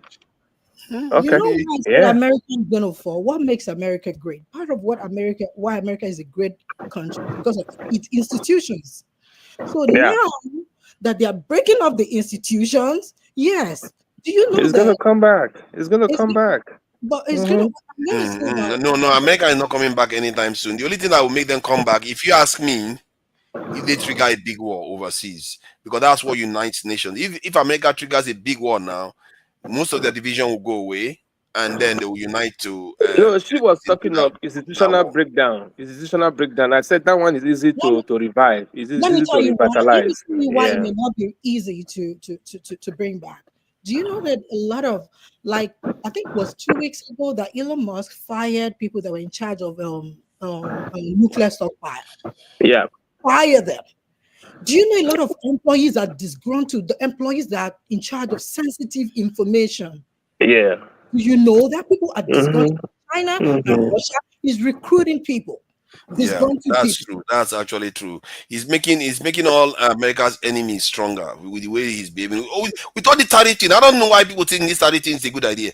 Yeah, badmouthing Mexico. What do you think? Well done. They're going to go to China. Well, I think he has a point there. He's actually weakening America to an extent. There is one man in Igbo land called Mike Ejaya. So when people are saying some stories, you just say that they are saying Akiko Mike Ejaya, like cock and bull story, like things that don't make sense anywhere. That's your opinion. That's your opinion. Forefathers, please, I don't appreciate some Nigerians. I think we need to really check ourselves. We can disagree with ideology, but we don't have to go back and forth and attack each other. It's very No. Tony said something here. He did not stop Tony. But when I say things that don't align with yours, then they need to check you. You need to check yourself then. Please let me go. Let's move on. It's very difficult to have a conversation, an intelligent conversation with that, because you are attacking me. You don't need to attack me. Attack what I'm saying. But attacking you for what? Who are you that I have to attack you? Don't worry. I don't think people are making their opinions known. I think he was just talking about his village. So how did I attack you? You see, I'm not Jideo. Leave it at that. It's okay. Leave it at that. Please go ahead. As a matter of fact, she could talk for a while because she hasn't spoken much. I don't know why. You should be interjecting more, like Kenneth does to you. You know, just joust him a little bit and tell him challenge his point. You guys keep interrupting her. Like she says. So what I'm saying is, it's not like the Trump is breaking, like the oligarchs said. They said in Silicon Valley, what they say is move fast and break things. So people that Trump are aligned himself with, they come from different angle. Trump is coming from a different angle. The tech bros are coming from a different angle. So they are all helping America. They are fast tracking America's demise. Which is what they are doing. You know what you said just now. There's something to be said for it. They call them accelerationists. They believe that they want to hasten the demise of this current paradigm, and so that they will start a new one. And Elon Musk believes in that. A lot of billionaires believe in that. That's why many of them are building bunkers, all those things. They want to collapse this current paradigm and start a new one. That's interesting that you raised that point, that these billionaires they have their own agenda. That agenda, if I have a video, I will share it. Good. New World Order. Yeah, they call them accelerationists. Like the last time I talked about Curtis Yarvin. You can Google him. Understand his ideology, and he is from the Silicon Valley bros, the tech bros. Is coming from their angle. That is their own ideology. The angle of we're going to break things, we're going to crumble things. And Trump is coming from the angle of I want to believe, because to me, because we ask Elon Musk, what is it called? Elon Musk AI Grok or something. That's what they call it. Who like is a Grok, yeah. Is Elon Musk is a Trump Russian asset, and he said 75 to 80%. So from that angle, the Russians had said it was in the 50s or 60s that America will fall without them firing a bullet. So they are coming from the angle, and Americans are living in psychological warfare. So that's why there's this much confusion, and people are saying they would rather be. I was shocked when I heard an American said, "I'd rather be a Russian than be a Democrat." So that's how you will know that they've really paid into their psychology. And I will say this: the likes of Curtis Yarvin, their ideology is very dangerous. And if you are a person of color, especially if you're a black person, and if you are regurgitating that I have issue with that make America great again. When was America great? America was never great. It was all about white men, not even white women now, because white women, they are in support, they are complacent, but I would say that it is a serious issue that we're dealing with. For me, as an African, like I said, I'm all for West you eat, they should eat each other. But as someone living in America, that is what I'm concerned. You understand what I'm saying? Because for everything that they have done, I seriously take it to heart. So for me, I'm saying the oligarchs are coming, they're breaking things. Elon Musk is helping them to break all the institutions. And if you look at this, like the corporations and the billionaires, they want to. If you combine, how much is the budget for defense, American defense? If you combine, if they put money together, they can actually crumble the defense. Because they are able to purchase the presidency. That happened. I never thought in my lifetime I would see that. They actually purchased the presidency, and Elon Musk is all up in front doing this, and nothing is happening. So for me, I think anything is going to happen. Anything can happen from this moment, because we are watching. It's like we're watching a movie, because we'll be wondering how the Holocaust was able to happen. How there was rights for Nazi Germany in the 30s and all that. This is how we are watching it too, but it's a modern day. Saying you want to take over, you want to annex a sovereign country, you want to take over territories. If you would take, he said he would take it one way or the other. He didn't say I will just purchase it. He said I will take it. You have to have the ability to decipher information. When people say things, you have to read the underline. He said we'll take it one way or the other. Yeah, he said that. He said that. So if somebody is threatening that, we should be fair. And you're saying Europe is beefing up their security. Yeah, of course, he's just talking. They can never trust America, because look at what J.D. Vance said to them. Look at what Pete X said to them, to the Europeans. And you don't want them to beef up their defense. They should, because Putin is one winning this game. Which for America, I don't know where they're going to be. But for me, as a black person living in America, I know everything. Every policy in America is race-based. Everything. So don't let us take away that, oh yeah, it's all about race. It is all about race. Even from the founding fathers, it is all about race in this 100%. Country. Thank you for having me. Well done. That's a good one. Thank you. Let me just, that thing that she touched upon, I think, because I would try to understand why some things are happening the way they happen, because that accelerationism is something that we don't hear a lot about. There's a lot of things we as a people, as a concept, we don't even understand what Igbo people are doing, and the people that control all this power, what they are up to. So let me just introduce it. This is from Joe Scott for Fair Use Policy. Very, very short. I'm going to play a very, very short part of it. So that we acknowledge YouTube. We are trying to just hear what he's got to say about accelerationism as part of what is probably creating the chaos we are experiencing now. Trying to make everything worse? Actually, what if I told you that billionaires are actually trying to destroy the world? Like, have you ever seen some of the decisions that the rich and powerful make and think to yourself, what are they thinking? Are they trying to make everything worse? Actually, yeah. Some of them anyway. But why? Why would somebody actively try to bring on the collapse of society? Well, there is a kind of logic to it. Let's say you have colon cancer. You got a tumor. One way or another, you're going to have surgery. It's going to be painful. It's going to be scarring. It's going to suck, but you have to do it. Would you rather do it early when the problem is small, or wait till it gets huge and the surgery becomes life-threatening? When it's small. Early, obviously. That's why they push so hard for colonoscopies. Well, some people believe, for reasons that we'll get into, that societal collapse is coming, that it's inevitable, that our current path is unsustainable, and if it's going to happen anyway, you might as well do it early and as fast as possible. Believing, of course, that a better world is on the other side, a world where we can fix the mistakes that we inherited and remake it in our own image. This belief system, or philosophy, whatever you want to call it, is called accelerationism. And it's a whole thing. Yeah, it's a strange kind of political philosophy because it's being embraced by the extremes on both sides. Like, you know, they say you can go so far right that you wind up going left again and vice versa. Well, this is where the two extremes meet. So since we're about to head into yet another most important election year ever, I thought I would take a deep dive into accelerationism. So I don't want to talk about it, but he did go on to say that people like Elon Musk, all these people, they support it. They believe in that.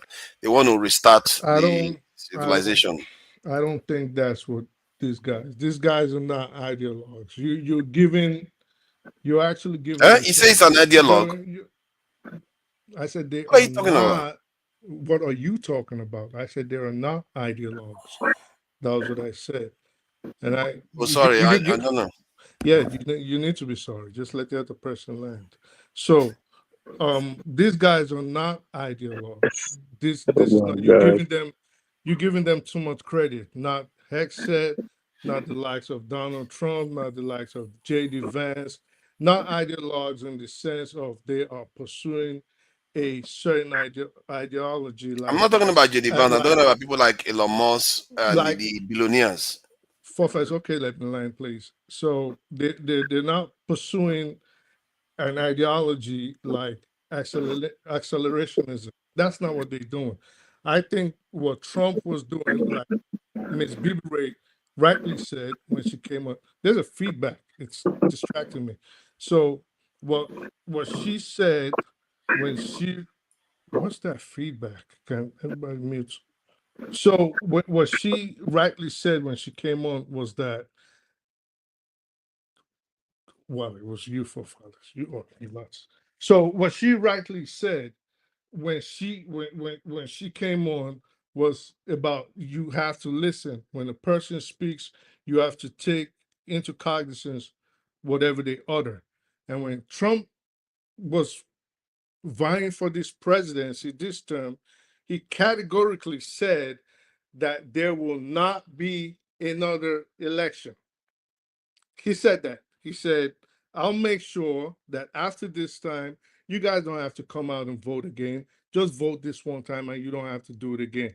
Well, we've always known that he's admired people like Putin and he's admired people like the dictator in North Korea. He admires this strongman because he said he was going to give it a shot. He aspires,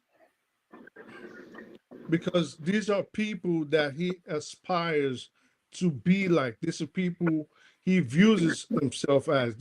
If you knew Trump, the Trump we know has always wanted to cavort with mobsters. He has always wanted to cavort with gangsters and criminals. I hear that part. In New York. Can I just add to it? I hear what you are saying about that part. That is true.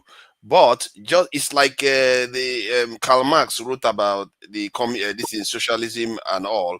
It doesn't mean Stalin was like him. It just means that, okay, Stalin may have his motivations, political motivations, but he's still conforming to what Karl Marx wants. In other words, the actions Trump is taking right now is implying that acceleration. They are destroying the world order. Okay, they are literally welcoming an international criminal, somebody that international criminal court accused, they are looking for. They are welcoming into the White House. You have to learn how to discuss, and I'm glad there's 9 of us here, and I'm going to put it on you again. You have to learn not to be tunnel vision. You have a problem with tunnel vision. Okay, so when you have decided that you cannot force everybody into your point of view. Like I said, if you listened, I did agree with you that accelerationism in itself might be a factor, but I don't think that is what they are pursuing. Now, you have to also remember and take into regard the person that made this video made it prior to the elections. Actually, you don't go into political But that science. gives him credibility. He's Do you already seen it coming. Do you think if you ask any political scientist now, because I know now you found out about accelerationism, you are going to keep hopping on it and stick to it. Do you think if you go into any political scientist, or any politician and say, oh, do you think Trump is trying to be an accelerationist or is trying to be a dictator? What do you think they're going to say? So let's But what does it matter? It doesn't matter whether he's trying to be an isolationist, as long as he's fulfilling the goals. My point is, I am having a discussion or making a point on something, but now that you have found out about accelerationism, you want to take it back to that and just stick to that. Okay, so no, I didn't find out today. You're making it look like I just discovered it today. It was a point she made. It was a point she made that reminded me of this. But you actually, just to respond to that video, I listened to it carefully. He said some things that were inaccurate. Like he was talking about extreme left, extreme right. There is no extreme left and extreme right yet in the US, particularly the left. Maybe the right. No, they actually do exist. No, there is no extreme left because that's not the point. No, I'm talking about extreme left. Listen, there is an extreme left. No, listen. Let me talk. Just let me talk, please. I was talking, Jide. No, I'm not going to reply. I'm not going to take up to 30 seconds. What I'm saying was talking. What I'm saying was okay. I'm sorry. I will let me stop now. It's okay. So extreme left is anarchism. Extreme left is anarchism. We don't have anarchism in the US. And it's anarchism, but I'll stop there. Okay, so there is an extreme left, and these are who we call the ultra liberals, and there is an extreme right, who we call the conservatives or the neocons, depending on the verbiage. The ultra liberals are center rights. You are wrong, sir. You, please. Okay, I'm not going into it. So there is an extreme left and an extreme right. Except you want to tell me my degree is useless in what I've studied, then you can go ahead and sit on that. But I'm going to go back to the people that taught me. So there obviously is an extreme left. There also is an extreme right. Now, again, depending on the verbiage that you want to use, you could call them liberals, extreme liberals. But the point is that he is saying that both sides are meeting, and I can see the logic in it because both sides want to tear the system down. All right. So I don't want to talk about accelerationism because this is what you do. You take the conversation from. No, I just wanted to highlight it and can you stop with the side statement? I was trying to just highlight the fact that people have seen this coming, and you have to give them credit for what they are doing. And sorry, hold on. It might also give you an idea of what is coming next. Jesus Christ, how is that hard to understand? Let me finish what I want to take permission from you because I want to go and make akara and hot akamo to enjoy under Trump's leadership. Let's not start you're making me hungry with all this akara and akamu talk. Go ahead. So if it's on an ideological level or on an ideological field, I don't think they are thinking in that regard.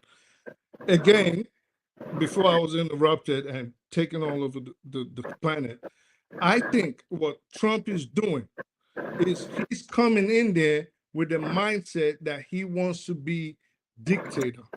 He wants to be life president. He's not coming in there on some, I'm looking at, let me not even use the word so we don't start going back and forth again. But in trying to do that, he will have to break the system.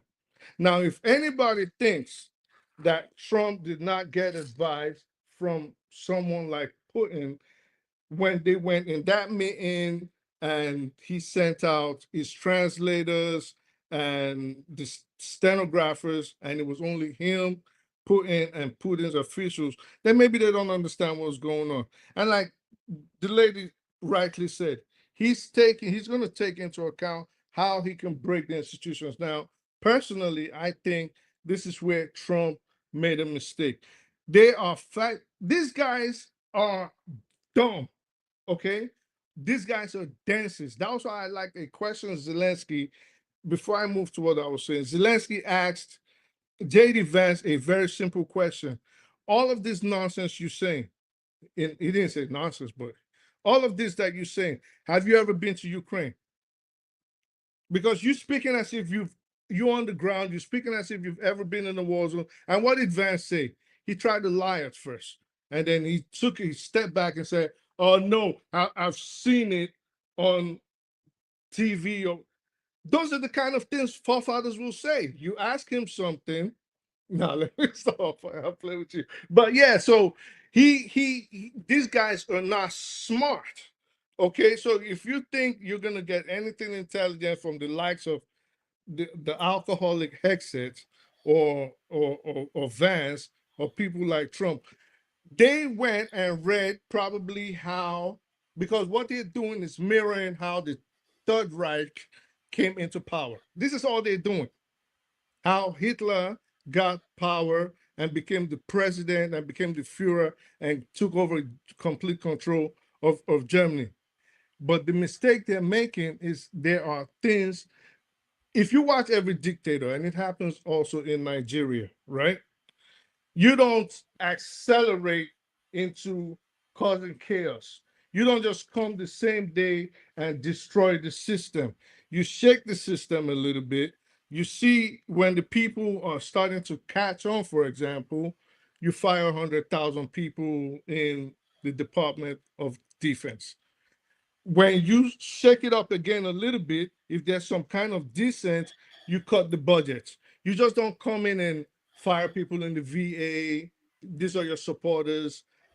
Say you're going to dismantle the Department of Education, dismantle the Department of Defense, start probing the Pentagon, start destroying the FBI. These people are powerful people that hold this nation together. So if they wanted to destroy, you have to remember, we haven't even spent 2 months into this guy's new reign. It hasn't been 2 months. It feels like 40 years already. And there's going to be problems because they're going to burn out. What they're doing is like a person that wants to be successful fast. And you work and you work and you work and you work and you work and you work and you work and you work and you work and you work and you work. And at some point you're going to. Can you summarize your point to the fact? Are you saying that the Trumps and Hexecs, they are not smart enough to be accelerationists? I agree with that. That is not. Listen, continue with your I agree with your point, but the original point that even Steve Bannon, that is part of how Trump came to power the first time, one of their positions is that why did Trump not even declare himself king? They want to end this system. You are not listening. You are not hearing them. You're not hearing what these people are saying. Well, okay, you like to talk a lot, okay? And I said, can you? Why? Hold on. I noticed that. Well, hold on. There is a pattern of your behavior. What I notice in your behavior is that when we start to talk about advanced concepts, that's when you step in. But when we talk about low stuff, you are quiet. Because I'm unintelligent and I'm a freaking baboon. No. I feel like you are trying to stunt discussion. Hold on. I feel like you are trying to stunt discussions. When we are trying to discuss very, very important concepts, you act as if we should be against it. How am I? Tell me in anything I said, how am I against? If I said, and I said you just spent almost 10 minutes talking about one simple point you could easily have made. But let me finish. So this is again, I'm going to say, and I'm glad all of us are here listening. You don't listen. You hear, but you don't listen. And once you focus on something, you will not stop until you beat it to the ground. You want to talk about accelerationism. What? I didn't. I just said it how many times before you jumped in. So I didn't focus on it. I just played a video. You are the one that made it an issue. No, because you keep. Do you know we're recording this? Do you know how many times you've talked about accelerationism? You've talked about accelerationists. You keep going. How many times have tell me how many times have I spoken about it? So now you said, oh, maybe I should summarize it. This is how condescending you are. You said maybe you should summarize it because you're not listening to them saying, even Steve Bannon said he wants to be king, forgetting willfully that when I came on, one of the things I started off with was that Trump, again, stop interrupting me, that one of the things I started off with was Trump wants to be a dictator. And I hopped on for that for over a minute. But guess what? Because you don't want to hear it, and it's not in line with, I want to talk about accelerationism, and I want to talk about accelerationists using that word. What is your disagreement there? You are not disagreeing, you are not agreeing. Exactly, exactly. What is discrepancy all about? What is discrepancy? Obi, maybe you should be asking him that question because he's the one. Then I was making a point. Nom, can you make your point easier? Yeah, like make it comprehensive. Just make it simple. I was coming across from exactly. It wasn't even my point. It was a point that Bibire made that echoed what the accelerationists were saying, and to show you how credible they were, they made this. At least this guy that made this documentary was a year before the election, so he saw these things hadn't started happening. He saw it happening, and because Elon Musk supports it. A lot of billionaires support these things, and Elon Musk is sitting right next to the president and coming to office, implementing it. No, please, I'm going to ask for your permission. I'm sorry. Yeah. You know what he was trying to say is Trump is coming from a different angle, and the oligarchs, they're coming from a different angle. Exactly, and that's exactly what you said. No, your angle, forefather, the acceleration thing is coming from the oligarchs. The dictatorship thing is that is what you said. That's why that's why he echoed in my mind, because he said the oligarchs were coming from their own angle and the politicians are coming from their own angle. And that's what I just reminded me of what the oligarchs actually believe. That's why I came up with the acceleration. And they are confusing the system, right? You don't know these guys. That's why you think you don't know them. Once they've decided on something and they decide to start ganging up on you, listen, I know why G is doing what he's doing. I know. Oh, look at that! You mean the hooligans or who? What are you talking about? Look at that!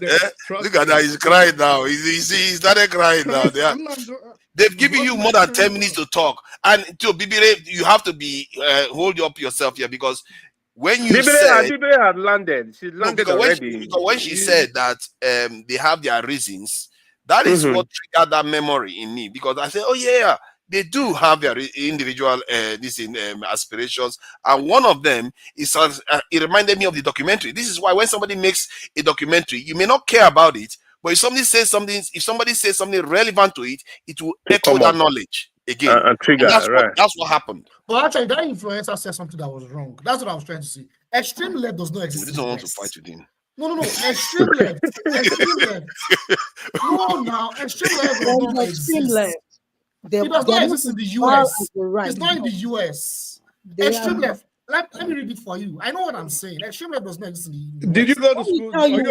Extreme left does not exist in the West. In the Western world, does not exist. Okay, hold on. Let's understand. What is extreme left to you? What is the definition of extreme left? Who is an extreme left?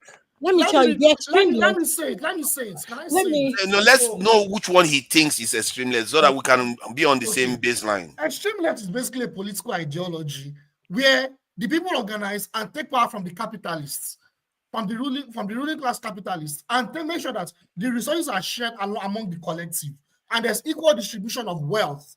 And this time around, there's collective ownership. In the West, you don't have collective ownership. You don't have complete overthrow of the capital. Okay, extreme left is more like socialism or communism. Yeah, communism. Thank you. Okay, that is not what. Let me tell you, they have extreme left. Social democracy. It's social democracy that you have in the West. There's extreme left in America. Okay, they are extreme. They want to. They're extreme. They want what you said. You said socialism, right? You said the ideology socialism. They want everything to be what you said. We have them. Which political party is that? The only extreme left means Sanders is one of them. No, it's not the Democrats. He's a socialist. But Sanders is a socialist. You don't know that. They don't have a party. Hold on. But Sanders is a socialist. You don't know that. You are right. I'm not disagreeing that. What I'm saying is they are not like the extreme left ideology has not been implemented in the Western world. No, it hasn't. Let me tell you something. Let me tell you something. Let me tell you. But the woke are considered extreme left in America. No, they are No, not. I will others. explain. They are not. Sorry, hold on, That is the misleading So what are they information. then? What are they? No, they are part of the left, but they are not extreme left. They have this extreme woke left. agenda. They are No, this considered woke extreme. agenda. No, No, when somebody saying that you have multiple genders, how extreme can you get? Let me Oh, explain. no, that's not extreme Let left. me explain. No, don't They bring that. have more than 60 agenda. genders. You're here saying Please, it's not let extreme. me talk. Let me tell you what extreme left. Let me tell you the Let me- ideology of the extreme left. Their ideology, they will never. The extreme left, they don't support Republican. Ultra-liberalism. Okay, they will never be okay with any candidate that the Democrat present. They want everything extreme, break everything. They want the establishment crumble. Yes. We have people like that. They you are really right. want to crumble You the are right. system. Yeah. Yes. But what I'm But saying is probably they're not popular. That's why. They're not popular. They're aligned. Let me tell you why. They are the ones that say defund the police. Those ones that want to defund the police, they are the ones. They're on the left, even though they're on the left, they don't Mhm. always agree with Democrat. They don't vote them. They always bring up excuses.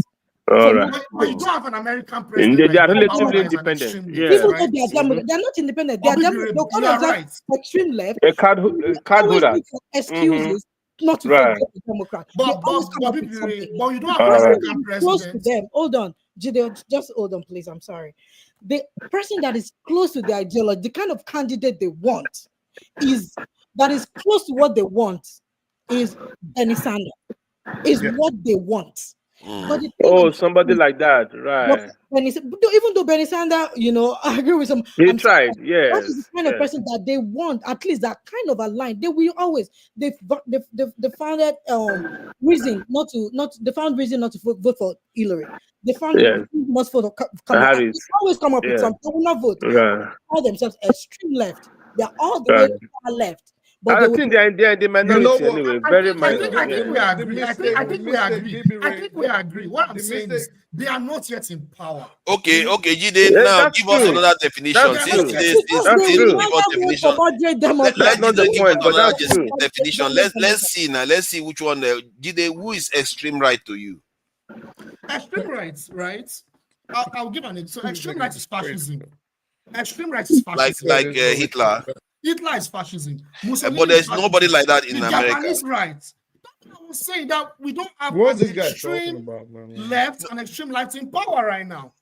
No, But the I direction, think the extreme ones are the ones that won't participate in the college. No, I know you are going with the universal definition. Yes. No, but we are talking about the national definition where there are extreme groups that won't participate in the center in any way. Yeah, maybe Ray was right. I agree with that. What I'm saying is they are not yet in power. Like you don't The have an mistake American he's making. implementing.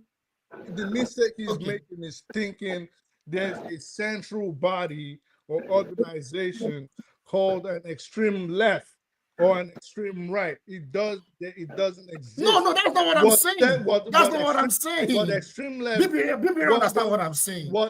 Of course, we understand because you keep saying they are not in power. So that's what you're saying. There's no central organization that has an extreme left or an extreme right. The Soviet Union was extreme left. Usually, you guys took us out of the tariff thing. We are just derailing. The discussion. This Let's just give them 1 minute to round up, then we'll go back to when I'm order. talking, he knows we're derailing. So usually these definitions. The guy get beat for you, not be small. So usually these definitions are based on personal interpretation. That is what it means. So I could actually look at someone and say, well, based on your opinion, you are a leftist, or you are centrist, or you are on the right. In contrast, I could also say you are an extreme conservative. You are a neocon. You are an extreme liberal. No, these are political ideologies. They are not abstract. They are concepts. But there is no central body or political party or organization to define who an extreme left or an extreme right is, except they political parties. Can we take it easy with this extreme argument? Political parties have their ideologies. It's not going to end anyway. These It's people not will going not to agree end. which one is which. When did It's they not going start? to end. When did they start his own? It's not going to end though. Objectively, you are right that universal definition of left and right is not present in America. Agrees with me. I think Bibiri agrees with me. And I'm not even sure America has known that kind of. See, that America has never really known that kind of extreme level where one man just has so much power over everybody. That's what I'm saying. I don't think America has ever had that. We've not had the Bernie Sanders. But if you ask the slaves, they will tell you that America was extreme. If you ask a lot of people, the Japanese that were interned, they will tell you America was extreme. So there are a lot of extreme That's things going not on in true, America. forefathers. If we were to go by definition, right, based on the fact that you brought up the United States, Ronald Reagan, for example, was an extreme rightist, so he was a conservative. On the contrary, someone like Abraham Lincoln would be an example of a liberal or an extreme left. Now, if, for example, Bernie Sanders had succeeded in becoming president at any time, we would say that Bernie Sanders was a liberal. George Bush was a rightist. He was an extreme conservative. He was a conservative. Now, sometimes, based on his policies, he could be centrist. For example, his policies on I don't see the extreme ones that I'm talking about. The ones I'm talking about are the type when they actually get power, they are so extreme that they distort the democratic process and they will become authoritarian. That's what we're talking about. That is those extreme ones. Like if you look at the Russian Revolution, when they became leaders, they became authoritarian. And the fascist one in Germany became authoritarian too. Those are the extreme versions. Right and left, and they can when they take power, they want to destroy everything that they meet. Just said it. He just said it. In fact, the Soviet Union was that when they are moving towards an anarchism. They were communists. They were moving towards anarchism, which is the ultimate form of socialism. So that was what they were moving towards. Anarchism doesn't have any direction, but I think fascist that's the thing. So anarchism is collective ownership without the states. Yeah, no, those ones they're not serious. I think they are hippies. Let's you brought up the United States. So let's see women's right now. Women's right will go zero.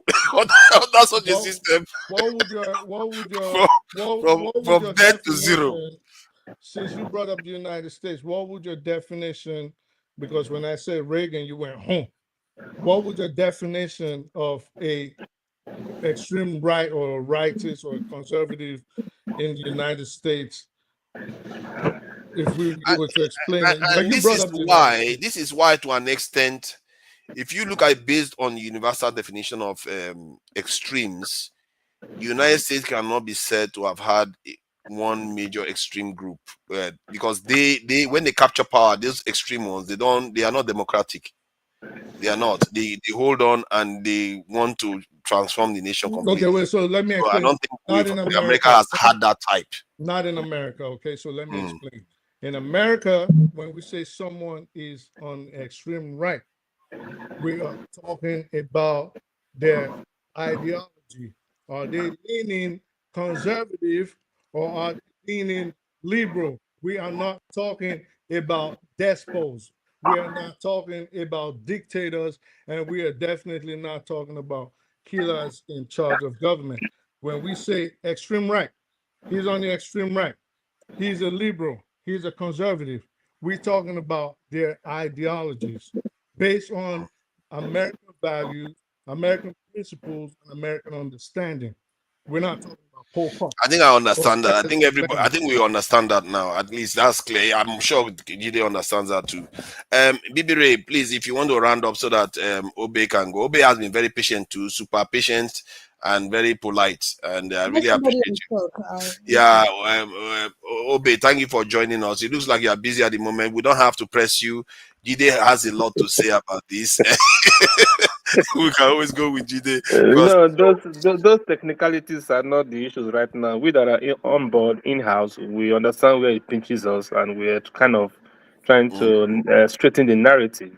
Kenneth is not here. I don't think you can be an island in this discussion, in this discourse, because everybody cannot be wrong. Only you is right. And when people are on that narrow, part of the argument, I just look at them as in him and what's the other guy's name, the other moderator. I think we that have been in the system, we understand where it's going to. Each time these people come in, like the Bush time, they rubbish everywhere. The Democrats will come and straighten it up. They will come again and cause confusion. If people understand, I think Americans are also smarter. They like to have a change. That's the pattern I have noticed. You will see what will happen in the half-term election. All these people that voted for him that are with me at the working place, the black people that were shouting for him, look at them, they can't talk again. They are all hiding their face. They can't even eat. They can't even boast of what they were, the narrative they were putting up against Hillary. But why are American presidents so terrible and politicians so terrible? Why is that when they get into office, they don't do nice things? That's why they never win that midterm election.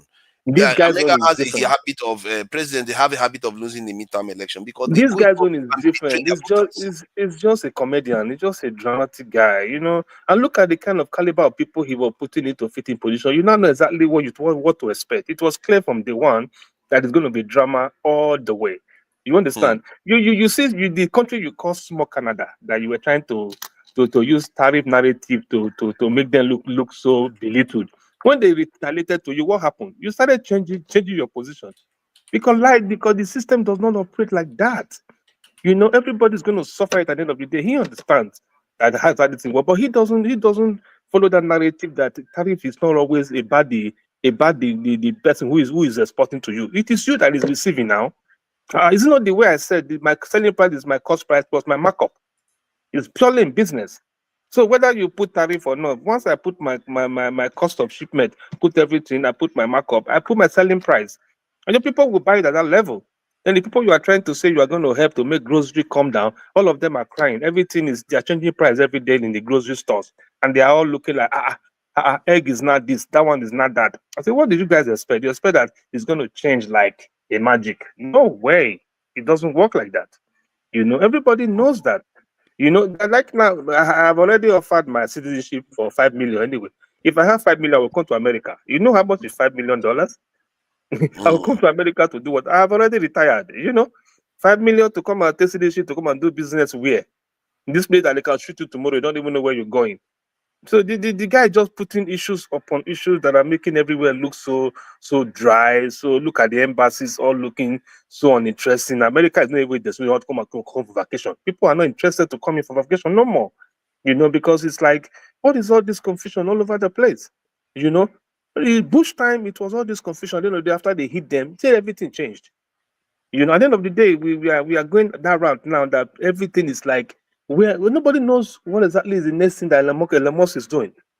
And it's causing confusion everywhere. People are losing their jobs. People are angry. People are not happy. People are coming and expecting another news tomorrow, following up information from that angle. What is Dodge? What's that? America has an institution that works. Even if you say, okay, let's say USPS, that they were not making profit. We understand that line of thought. But it's been there over the years. Why are they not making profit? You have to go and investigate and check why is FedEx in business? Why is what the other one called? Why are they in business of mail delivery and you are making loss? You understand? Either you are overpopulated, your staffing, or probably the job description is not actually favoring them, or you don't actually pay much. So you should understand why is that happening. So those changes of Elon Musk trying to straighten up the system is making everybody cry. Everybody just like losing their jobs here and there, and these are federal jobs, and it's not actually a good feedback for the system. And everybody is like guiding their head. Everything is like skyrocketing high up there. What's tariff? What's tariff? You keep fighting all these people as if China is your problem and that one is your problem. America is good. We're doing well. We're not bad. We're not complaining. At the end of the day, you just turn it to a different. The reason why companies went to China was because the cost of production How many American goods can you buy from here and go and sell back in Africa? You can't sell it. When my sibling telling me, oh, bring stuff now, we can sell, let us sell for. I say, if I buy something for here, like a phone, a second-hand phone for $300, $400, times it by 1,600, 1,500, how much is that? How many can you sell than a China phone that they're selling for 50,000 or 80,000? So that line of thought, you cannot do business over there because our cost of living is so high. Except you make the dollars here, you'll not be able to survive it. That's the issue. Then when you now begin to look at other countries thinking that that's our problem, China is never Americans' problem. No way. It was just a narrative to win election. And now it has happened. Now, has anything changed? Nothing has changed. That China is not America's problem. No, China is America's problem because they are developing. That's once you start developing, you are a problem. They should be redundant. They are very they smart. are competitors. They are not stupid. Exactly. They are not a problem. I just competitors. They are not a problem. They are not a political problem. Competitors are a problem. Yeah, they're just doing their thing. They are selling their product. The international world is embracing their product, and they are making ways for themselves. But Everywhere is industrialized. Should I ask a question? Do you think that this situation will be occurring now if the US had just decided to create a system when they were creating the new world order, the nation states, and they decide to subject themselves to the rules too? In other words, they too are subject to international law like everyone else. Like now they don't sign on to International Criminal Court. They don't sign on to so many things. Whatever they like, they sign on to, because they are like custodians of everything. So because if everybody is following the rules, chances are that this issue with China is not going to occur because they would too be forcing China to follow the rules. So do you think that would have forestalled this problem we're having now? They were actually giving aids, and they were trying to put the word in their pockets. They know what they were doing. They were strategically positioning themselves to be a world leader. Dominate. And they were giving out aid. Do you think that if they were not looking to dominate, but they were looking to stabilize instead? Because the world is changing. You see, we can't carry on with this way we are going. We are devising better and I want to say better, worse and worse ways of killing each other. And if you game it out, if we carry on like the dominality didn't just occur. It was 9/11 that triggered it. It didn't just come. No, it was there 9/11 triggered it. So they were trying to prevent the occurrence of those kind of strategy. That is how this thing started, right? It was there so before. It's strategic. It's strategic for them. It's not actually a means to an end. Strategic. It was always there. It was always there. But that probably it increases the intensity anyway. That's what I mean. After 9/11, a lot of things changed. Didn't sign on to International Criminal Court. In fact, there's allow Israel to carry on doing what he's doing. I think the 9/11 is controversial. What I want to say, it seems like it's a false flag operation. I may be wrong. A lot of people have said that. I think there are. That's not true. That's not true. Today. Were you in America then? I was not in America then. So you cannot understand. I'm not saying I'm you right. Answer me this. I said I may be right. I may be wrong. Hold on. Let me ask him this. How many buildings came down in New York? The two longest buildings, yeah. You think the only two buildings that came down in New York? That's the one we saw. The other one will fall on top of each other now, but that's the main two that were targeted. No, there was another one that was brought down that day. I wasn't even here now. That was in Pennsylvania. Right, actually. Pardon? The other one that they attacked, I think it was in Pennsylvania or something. No. There are more than two buildings that came down. There was a third in one. New York. You mean Manhattan? Yeah, there was like three. Number 7 came down too. Yeah. You see, most people don't know what happened that day. They just think they do. Yeah. You know what happened that day. You know that there are unusual things that occurred that day that made people feel like something weird went on. Yeah, right. I may be wrong, but there is a lot of buildings. The one that wasn't hit at all, came down the same way. I may be wrong. And this is on TV. It's not hidden. Is it because of the shaking? Yeah. No, not because they just said there was a fire in the building down this thing. So they evacuated the building and the building came down like that. They were brought down. Yes. But they will My not say name, they brought it down. yeah, They didn't say they brought it I down. was called out here multiple times. Can I defend myself with a No, minute, no, please? no, no, no. Okay. I know some people are very they are not comfortable that Nobody I came called you back, out, bro. You're You know we good. missed you. That's why we just call you. We don't but want you I to. have the right of I have the right to Let's respond not now. start Nobody called Why you would it be out. You're different on my good. own case now? Hold your thought. hold on. Let others speak. Then you can rebut what you want to rebut. You know when you Mhm. rebut, it takes a bit long. So I thought we are here to educate some people here. Can you give me just 1 minute so that I Not will help now. our brother? Not yet, Kede. No. You shouldn't have called Kede. I almost said that. I thought he was eating akara and kabu. But I'm done. Allah is back. Eh? You Just should a have. minute. Continue to eat akara and kabu, I beg. Just a minute. You know, some No, things are hold on, Kede. Hold on, Kede. Let others speak because I think Dexter hasn't said anything for a long time. Jide hasn't said anything, and AY. If I don't mention AY, he will come for me. So I better mention him. If he just joined us, but it's okay. So let me bring Jide in since this guy has moved on. So Jide, this is you can see what Trump is doing. What do you see in is all this stuff he's doing? Do you see a method to his madness? Yeah, I see it. I see it. I've been reading I read a lot of foreign policy papers, and what he's doing is not different from what's on those foreign policy papers. We need to understand the actions of the U.S. military industrial complex. We need to understand the actions of the Pentagon. We need to understand the actions rather than all this drama with Zelensky, his drama with Macron. You know, he's a showman. But we need to understand, we need to carefully understand what he's trying to say and subsequent actions. That's how we need to understand Trump. Trump is someone that he can be, he can bring a lot of confusion. But once we understand the foreign policy paper of the US and we understand the actions that he's taking from the things he says, we'll be able to understand the direction he's taking. So currently, like I think forefathers mentioned it, Donald Trump is aware that currently the American empire as a global superpower is declining. They have a lot of power, of course, more than any other country in the world, but they know that he is aware that the country is declining. And as a result of that, due to so many factors like the war in Ukraine and a lot of the containment of China and China being growing economically, politically, militarily, they need to strategize. They really need to, the Republicans are not in power. They are aware that they need to re-strategize from where the Democrats were left off from, because they are failing in Ukraine right now. So they need a change of strategy. And if there's no change of strategy right now, it could lead to a full-blown World War III. And I mean, right now, they're probably not prepared for it right now. Even Europe themselves, they've made it clear that. But what do you think is Trump's strategy then? Yes. So this is strategy. The first thing is the reversal of Kissinger's strategy of the 1970s, which is to split Russia and China. Like I said, if we listen to Trump very well on his US's foreign policy, that's always been there since the Cold War, that Russia, China, and after the Iranian Revolution, Iran, they should not come together.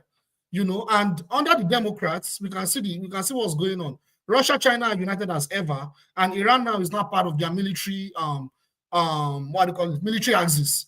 As North Korea too, they are now so much pumped up with Russia right now. But the strategy of the Democrats, the reason why the Democrats prioritize keeping Russia out, one, the Anglo-Saxons don't want to lose their control of the Western Hemisphere, and secondly, they believe that with India they might be able to contain China and Russia. So that's their strategy. Yeah, which was a blowback. Trump is coming to upend that. Yeah, which was a blowback. Yes, which was a blowback because India, they've not been able to go in compliance with that policy. Because when the Ukraine war started, India were like, no, we are not going to take any side in this war. In fact, India was actually a major importer of Russian oil, and they are a core member of BRICS. So that was a blowback because you are very right. That was the plan. But we need to understand the things that Democrats did successfully, which was completely separate Europe from Russia, further isolate Russia. And they did that successfully. If you look at what happened before Joe Biden came to power, economically, Russian economy was very tied with Western Europe and even Western Europe, you understand, through the Nord Stream pipeline and other economic influence that Russia had with Europe. But with that Ukraine war, the Democrats did a good job by further isolating Russia. Also, the agenda, like I said, the whole ideology is we should not allow these adversarial powers to unite. And at the same time, we need to bleed out some of these threats, these adversary powers like Russia. So they needed Ukraine. They needed to use Ukraine to bleed out Russia. I mean, America and the West, they are not stupid. They don't expect Ukraine to go and defeat Russia on their soil. But they needed to bleed out Russia and to do what they did in Afghanistan in the 1980s, which was to demonize Russia, but they failed. That one too, they also failed. I don't want to go here and you know something that surprised me recently about Europe is the way France is very staunchly, quite strongly, more strongly than I expected, to be against Russia. And yes, could it be because of the damage Russia is doing to France in Africa? That is part of why France is so strongly against Russia now, even when America, because there was a time France too was quite soft towards Russia. They wanted to do business with Russia. But while Democrats were isolating Russia, Russia was also doing its own thing. And the people Russia were the nation Russia was damaging the most was actually France. In terms of Africa, most of those nations, after Russia is showing up right now in Africa, they are all French-speaking nations. So could that be part of why what's his name, Macron, is so strongly against Russia? And now he's offering Europe the French nuclear umbrella. This is some crazy stuff that is going on. Yes. So we need to understand what even happened before the Ukraine war. Before the Ukraine war, I've been following this very well, right? And what happened was, before that war, Putin already spoke to Macron on the phone before the official invasion in 2022. After he spoke to Joe Biden at that time and American diplomats. So what happened during that call? Because it was leaked. It was a leaked call and I listened to it. So what happened was they had a disagreement. And the disagreement was on foreign policy, right? France, Emmanuel Macron was like, why are you trying to move towards Ukraine? And Putin was like, that was not what we agreed. We had an agreement before. We had an agreement that you stop bombing my fellow people in Donbass, the ethnic Russians. And Macron was like, we're not doing anything. And you're like, no, it's happening. And I'm going to invade Ukraine if Zelensky does not stop his intention to deploy nuclear weapons. Because during that time, before the invasion of Ukraine, they were still negotiating. You understand? It was like a what's the English I will use? Like, like a negotiating tool, like we're not invading you if you do this, but we're about to invade you. Macron disregarded it. It was a disagreement. Like they can defend themselves. And I was like, no, you don't allow nuclear weapons at my territory, at my doorstep. You don't do that. If you do that, I'm going to invade Ukraine. So from then on, it seems like Putin and Macron, they were not on the same page at all. I mean, they keep communicating. Also, we need to understand that Joe Biden and Putin, they were not communicating at all. But Macron was like the tool that was used to communicate with Putin. But at the same time, they didn't agree on a lot of things. And the influence of Russia in Africa, in Central African Republic, in AES, Central African Republic, and maybe to some extent Algeria, Russia do not like it, like you mentioned. They do not like it because it is reducing their influence in Africa. As a result. So, and when Europeans, but even before then, the Western Europeans, we need to understand that the Western Europeans have seen Russia as an enemy for years, not even just now. That's been going on. That's why Putin is angry, because Putin's intention was to form an alliance with Western Europe and Eastern Europe and America. Economic alliance, economic diplomacy. Let's work together. To be fair to Russia, it's not Western Europe that was against Russia. There was a time the Russians were speaking French. That's the Russian elites. They were French speakers. They were not conquered by the French, but they were that close in terms of culture. But don't forget that Napoleon invaded and they lost. That didn't help. Napoleon tried to invade but it's not Russia that invaded them. They invaded Russia. So they have the ones been troubling Russia all this while. Exactly. And somebody said Russia has about $77 trillion worth of resources.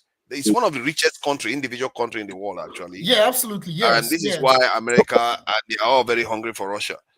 Sorry, somebody wanted to say something. Yes, you made a point when you talked about Russian gradual encroachment in Africa. And if you look at most of the territories, you have Mali, you have Niger, you have Burkina Faso, you have Algeria, you have Central African Republic, and you now have Equatorial Guinea, you have Sudan, and you have Eritrea. So there have been a gradual infiltration, of Russia into these territories, and most of them are former French colonies.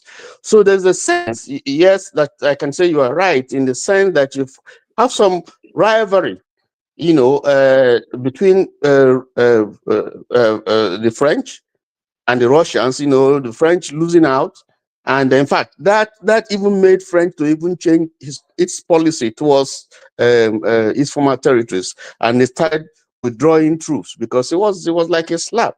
Gradually, started withdrawing their troops. So I think you are correct when you say that rivalry was brought into Africa, and is also affecting the relations between France and Russia. On the other hand, you also see China also to economic imperialism penetrating almost everywhere in Africa. Even worse now was that they got close to America by going to Panama. So that was a challenge to America too as well. So you find this big power rivalry, manifesting in so many places. People trying to defend their territories and to ensure that they have control. So Africa is suffering because our territories have been taken over and are being used as a playground for big power politics, and we're just looking. And none of them are good, whether France, Russia, America. When he said penetrate, I felt bad about it. Africans, we shouldn't be using that language because it's quite vivid in my mind. Sorry, it's quite. You know what? Just go ahead. It's not that important. Yeah, one thing I like what Tony said. What Tony said is very important, and I would like to address that thing. So the thing is, Russia and China, yes, as a continent of Africa, we need to have our sovereignty. All these powers, they have their interest. We all know that. But if you ask me, who should you choose? The US, the West, Russia and China? In all honesty, I'll choose Russia and China. I'll give the reasons why. Real politics. If you look at the historical, let's look at the history. Let's look at the history of Africa. China has never colonized Africa, number one. Militarily, they've never interfered in Africa. Politically, they've not interfered. There's no record. Russia, which is a better example. Actually, Russia, maybe we don't know on this panel, but I'll say it today. Russia actually helped Ethiopia fight the war against colonialism. And that's the reason why Ethiopia today still remains the only country in Africa, one of the only countries in Africa. Did they not only that, they actually also help South Africa to fight apartheid. Apartheid, yes. They helped them to fight apartheid. In fact, so you see, I agree with Tony 100%. They care about themselves.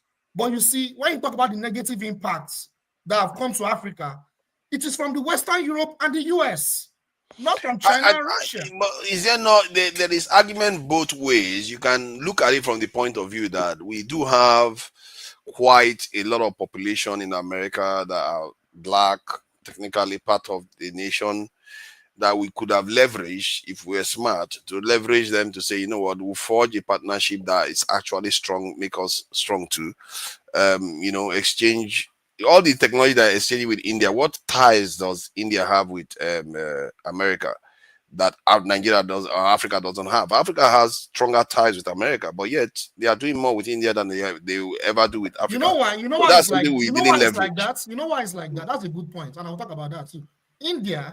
The Indian diaspora have a strong connection culturally, historically, like ancestrally, culturally, historically, with India as a country.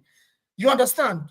They have a nationalist ideal that links and connects with the Indians. Now, we need to understand the influence of nationalism. Your idea, I don't disagree with it. I agree with it. However, if you look at the realistic, if you look at the reality, political reality, is that I need to be careful what I have to say here. Black Americans, there are some of them that are very nationalistic to America. And American ideology is always in conflict with with African interests. So that is where I think we need to be very careful, because this experiment was practiced in Liberia. Look at Liberia today. Look at Liberia today as an example. Look at Liberia. So you see, we need to understand the influence of nationalism. But you can also look at the Israel today. Israel is in America, and they used to be they used to have bad relationship. I wouldn't say America, but Europeans did a lot of bad things to Jews, and now they are working hand in hand. You see what I mean? So there is argument both ways. It depends on the circumstances you are in. What makes both ways you know what I support you on is that the Russians, the Chinese, they've not tasted our blood in any way. They've not been responsible for something that catastrophic that has happened to us. So it means they are less likely to do that. They are less likely to do that, and besides, they are further away, so it's not that easy for them to do. Yeah, And, they have a lot. Can I come in a minute, please? Okay, it's my turn. I think just a minute. Dexter is Dexter's turn. We have to. Dexter No, is. remember, I have a right for. Because when Dexter wants to get angry, respond, now, right? come for me, he will keep quiet as if he doesn't know what is going on. Dexter, are you there? Dexter, borrow me a minute, please. No, it's a picture. It's a picture. It's not. It's like let me finish. Yeah, forefathers. Yeah, let me come in. You asked me to wait for Jide, please. No, hold on. I think AY was here before you now. I was here. Go ahead of him now. Remember, forefathers, my name was called out here multiple times, and I needed to clarify something. Okay, if it's interjection, you are not going to take more than 2 minutes. Okay. I'll cut you off. But I want to help you in a way too, because you asked Jide a question. I really wanted to say something. Yeah, okay. no, you asked Jide a question. AY needs to speak. And there is AY is my boy. I know he can allow me a minute. It's my small boy. Please, a minute. Let me speak. AY, give me a minute, please. No. I'm not having. Let AY, me speak. you know I'm your chairman. Give me a minute. Let me stop. Please now, please. Okay, I beg you. I beg you. I will go. Once I finish my this, I will brother, go. don't I give him a minute or 2 minutes? Thank you. Forefathers, you asked Jide a question that Nigerians or Nigeria as a country have a relationship with America, but it happens that America relates more with Indians than it relates with Nigeria. The reason is very simple. Because of economic partnership. If you go to stores, because I always break it down to a level that a common man will understand. If you go to stores today, you will see materials, items produced in India, exported to America. So they have that economic partnership, exchange of whatever commodity. And again, you have human capital development exchange. In America today, if you go to IT sector, where I think, forefathers, you have relationship with IT, right? You see more of Indians there, right? So they import or export their quality citizens to come and work in America or create jobs in America. What do Nigeria exchange with America? What? Nothing. There's nothing. No, we're talking about Africa, not only Nigeria. So let me respond to the reason why I actually come in. France's economy is dependent on Africa. So that economic power of the France as a country lies in Africa. So whoever that is ready to crush that relationship that France has with America, that person is doing Africa a great service. So I don't want to go deep into that. Now, America is failing. Somebody said that America is failing, and she's happy that America is failing. No, yes, America was failing because of the activities of LGBTQ, because of the activity of abortion, because of the high cost of living created by Democrats. All these things are being enabled by Democrats, where you have men representing women and women representing men in competitions. In the U.S. Army, in U.S. Army, where you have gallant, strong men, but they will replace with half men that don't believe that they are men. So they have to change their body, they have to change their look, they have to take hormones so that they will look and behave like women, right? So you have a country that its debt is over $37 trillion. And that is the reason why The country is failing. So I agree with you that the country that the country is failing. However, we have a Trump that has come to salvage the country, to save the country, and he's doing this. He's doing that. He's barely a month in office, and you guys all expect miracle working Trump to change what has been destroyed over years. No, he's working in the right direction.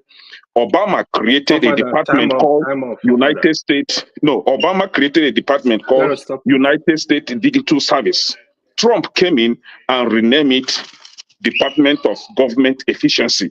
People are freaking out. They thought it was Trump's making. No, it's just a change of name. To put, hold on now. I want to ask you a Hold question. on now. To checkmate or combat massive fraud and wastage from government officials. And what Trump is doing is what over 77.7 American citizens voted for, and they are standing with Trump. So you, that you are just one or two, or maybe I don't know if Nigerians are up to 1 million population in America, you are inconsequential. If you don't hate Trump, more than 77.7 million Americans voted for what he's doing today, and they are supporting him. He is building back America to be stronger and better than what we had from the previous administrations. So that is why I came here to address some things, because it seems people don't really understand what Trump is doing. He is building America back. Thank you. AY is giving his time. So who is talking now? I want to ask. AY, thank you for the time anyway. Don't tag me for your rubbish. Before sorry, hold on. Hey, guys. Hold on, guys. Oh my God. No. Today, hold on. Good evening, everyone. Please, I don't want anybody to get it too much time. You see, part of the reason why I joined this program today is, honestly, Kende, I'm sorry, you'll be talking a lot of trash. I'm not gonna lie. I'm sorry. Please, can you talk your own without coming to attack me personally? Forefathers, advise me, please. Yeah. Let's try to leave Kende out. You know he will never stop if you keep calling. I know you're a woman rapper, but say your own and go, please. Is it Bibir? How do they pronounce your name? Man, you got the trophy, man. Yeah, I know you're a woman rapper. Say your own without calling names. Yes, I love how you've been lecturing this young man that refused to learn. You see, honestly, sometimes when we are speaking, listen, we are not fighting for anything. There is no trophy to be that is on the table. Anybody needs to win. We need to speak fact. Let's stop talking things that are just out of place. Okay, first of all, you said, I think I heard somebody say that Trump never said he was going to annex Canada. He repeated, he said, but he said he was going to make it the 54th state. What does that mean? You don't understand language? Now, forefather, you were looking at him. When somebody said he's going to make a country a state, in a country, in another country, what does it mean? So I don't know. That's a question you need to answer. That's just a rhetorical question. You keep borrowing to fund your family. If you can't feed your family, then become part of someone else's family. Hold on. You need to don't be living off of someone's. Now, let me tell you what is going on in American economy. See, since Trump took power, America GDP growth is negative. I don't think people understand what is happening. When you go to this Wall Street is red, it's bringing blood. I know a lot of us, we just get paycheck to paycheck. That's how we live. If you are an investor in America, you are crying today because NASDAQ is down, S&P is the down. Dow Jones have been going down. Dow Jones have been going down. Forefathers, pull up America's GDP that is negative. Let's see. Please hold on. Stock market has, in fact, some stock have crashed up to 50%. Within now, apart from that, unemployment is on the rise. Look at this number. They are online. They are not hidden. America are moving towards recession. if this trend continue, in 6 months, America will be fully in recession. I don't know. Okay, imagine. I can imagine. Sometimes you really wonder why we are having this conversation. I remember Ekene was saying the reason, part of the reason one to vote for Trump is because of price of egg. Are you kidding me? Because Trump will reduce price of egg, you will eat omelette, tire. Wait for end of the year. You will be eating omelette. You want to eat egg, right? Are you saying Omelette that I just every day put for US GDP alone? I didn't Please, stipulate anything. And look at what's coming up. There is always a danger ahead. Let him argue. We are here to give him facts. I want to add to what my sister has been saying. Kenen needs facts. He needs to learn. He needs to learn. This is a guy is threatening countries. I heard forefather was telling him, oh, he's threatening Hamas is going to take their land. He's threatening here, he's going to take their land. He's threatening Canada. Tariff war you talking about. When you if Trump is ignorant of basic economics, he needs to look for somebody to teach him 1+1. When you put tariff, 25% tariff in Canada, Mexico goods, America people are going to suffer. They are going to suffer. Price of goods in America are going to shoot up. Who is going to pay for it? Who is going to pay for the 25% tariff? It's the people. It's a billionaire. The dumb Elon Musk is a billionaire. This guy have nothing to fear. If you don't know, you need to understand. So let's leave this sentiment. Oh, I'm a MAGA. I'm a foolish MAGA, man. Come on, guys. This is time to discuss issues, to put number out there. This is not the time to come and say, I'm a Democrat, I'm a Republican. Why are you doing that? You know, one thing with Democrats is that they don't really think. They leave CNN to think for them. They leave MS bullshit. I don't even want to think for them. That is the problem. No. Hold on. They live off of propaganda. Hold on. That is the problem they have. They don't have their own brain to think. That is the problem. And when you are now, when you have an economy where there is declining consumer business confidence, nobody will spend money. The companies are not spending. Before you know, you're going to see more layoff. You are laying federal workers off. What are you expecting? Once you I think if that tariff goes ahead, there's going to be a recession. Inevitable. That is where we go. Listen.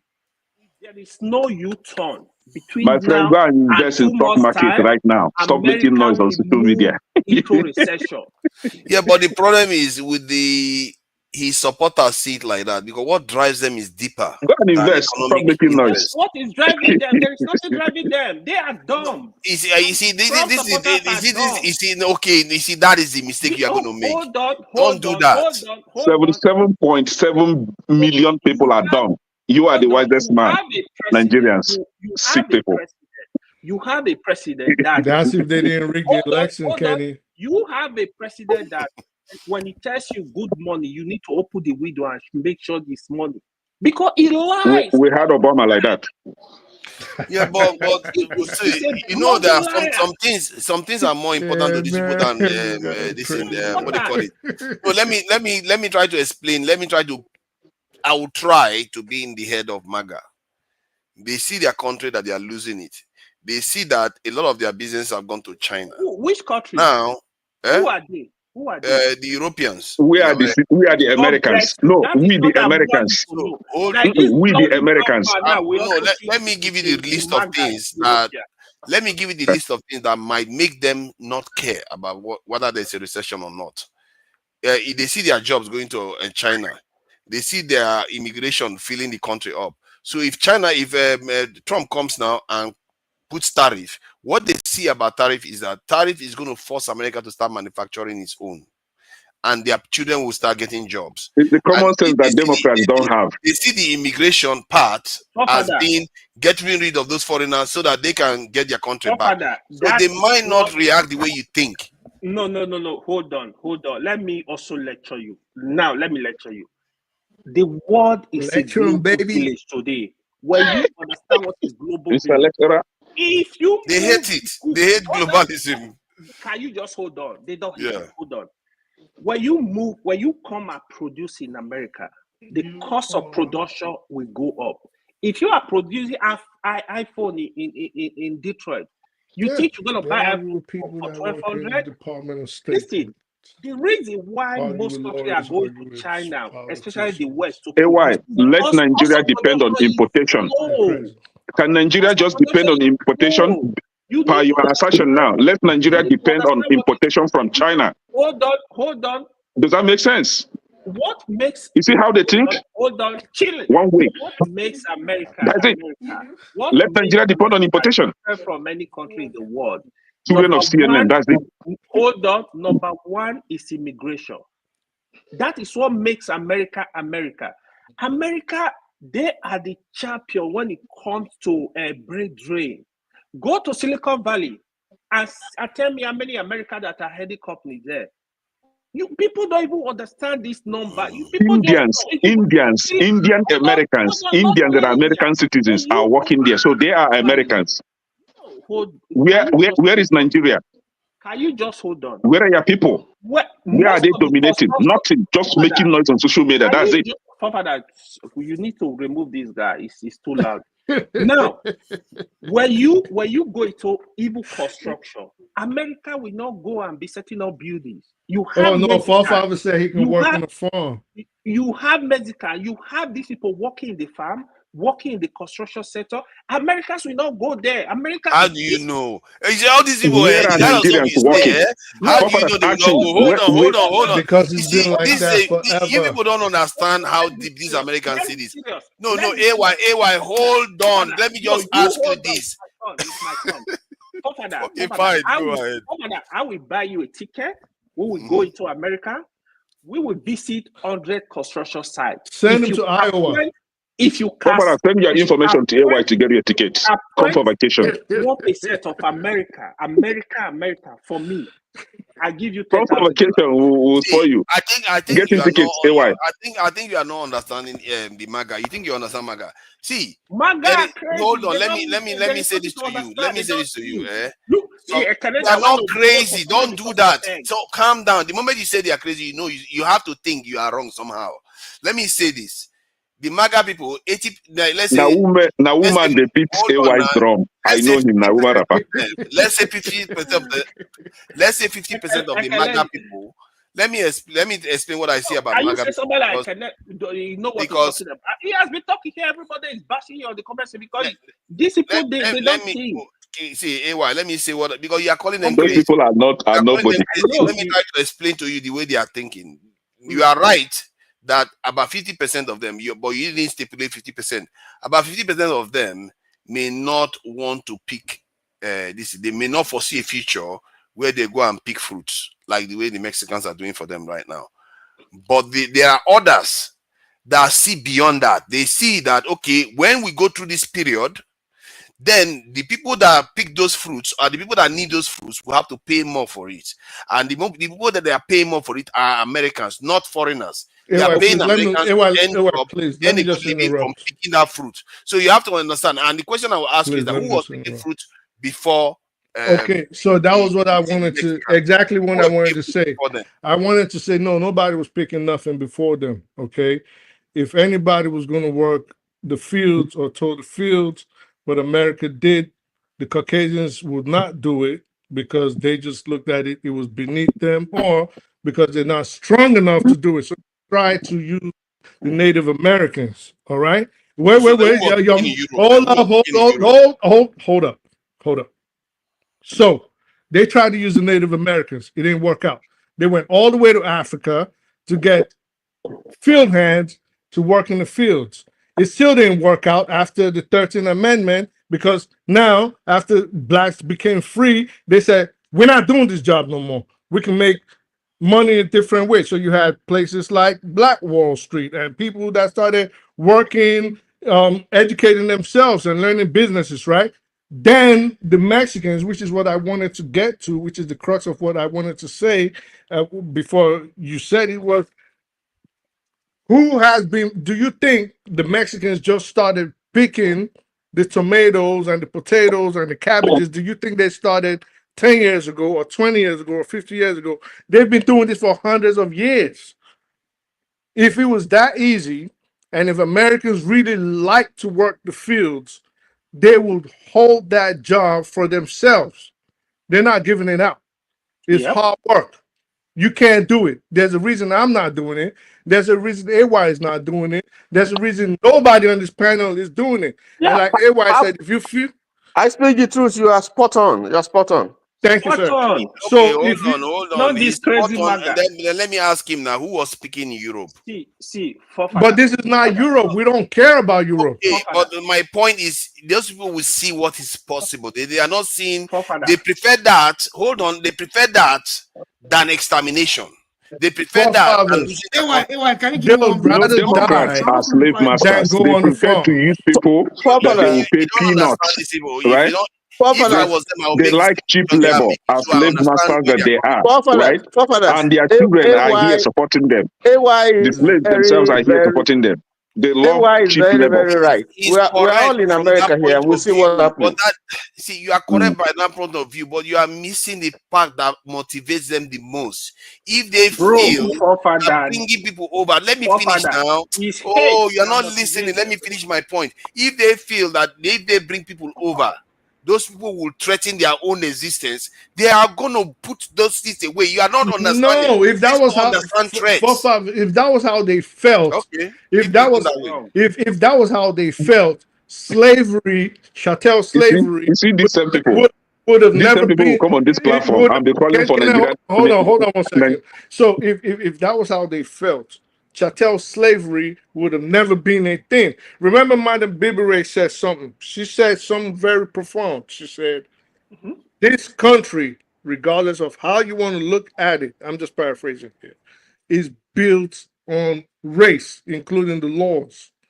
Period. So it's race. Period. So they believe that they are better than other people to do certain jobs. If you've ever seen Django Unchained, there's a scene that my whole family knows I always laugh at when Samuel L. Jackson's character met Jamie Foxx's character, Django, and he was on the horse. And he was asking, like, yo, why is this guy on the horse? Why is he not in the field? But remember, Stephen was in the house. So white people, by virtue of the racial superiority that they have baptized themselves or immersed themselves in, they are not doing those kind of jobs. We're not saying you will not find a black, white farmhand. We're just saying you will not see them in droves like you see the Mexicans. You're not seeing an American going to work in a farm without any kind of benefit. And I don't even think even with any kind of benefits, they're gonna go do it. If that was the case, as much as Kenan likes Donald Trump, he'd say, I'm going to the farm just to make sure the Mexicans never come here. But guess what? He's behind the computer typing and doing his work. And now, Kenan, why aren't you on the farm in Iowa? See, what you are saying about Question, right? slaves, what you are The saying thing about is, slaves doesn't add up. we have engineers. Hold on, Kene. What you are saying about slaves doesn't add up because in Africa they were He asked me a question for that. on now. What because he says he referred to what I was saying first. He just passed it to you, so I don't dribble him. No. I was hold on. So what you were saying about slaves was the fact that in Africa they were coming to trade with us and they were dominating most parts of the continent. At the same time, when they moved them to America, why would they feel threatened by them? They were controlling them. They had more weapons than them. And in America, they outnumbered the slaves anyway. So they always felt they had an element of control, even if they were still paranoid. Let's face it, that's why they kept coming after black people, even in Tulsa, Oklahoma, and all the other massacres that's happened in America. They always feel threatened. And if they feel that the Mexicans are coming to replace them, why would they accept that? I don't understand. Just because you like slaves so much, you like people to pick your plant, that you want them to take over your country. They will not want that. Europeans. No, that's not what we're saying. We're talking about two things can be right. So we understand the racial domination aspect, but that's not what we're talking about now. We're talking about the fact that if they will do those jobs or they won't do those hard jobs, that the kind of strenuous work that is required to pick plants, to pick cabbages and carrots, They won't do it. The white man is not doing it. They'd rather wait Until and you pay get them welfare. enough. If you pay them enough, they will. Well, If but you pay them enough. okay, so what business sense does it make? Okay, what do you call enough? You remember me and you have gone through When this you before. say enough, if they can go to that workplace, work hard, and they put food on their table, earn a living without their wife. Yeah, but what do you call enough? Let's say you own. Let's say when they can earn money to feed their family, a family of four, wait. the wife working, let's say you own the farm, right? Are belittling Mexicans. Some people are calling Mexicans cotton pickers, and that is very offensive to Mexican people, right? Okay, all right. The truth is, forefathers, we have engineers. Hold on now, forefathers, we have engineers, we have medical doctors, we have accountants, we have all manner of professions in this country, which Mexicans are even part of. But coming up on social media on this platform to relegate Mexicans are just palm I don't think insulting. You are insulting a whole country, calling them just cotton pickers, right? That is not right. I think you. No, I have the question here.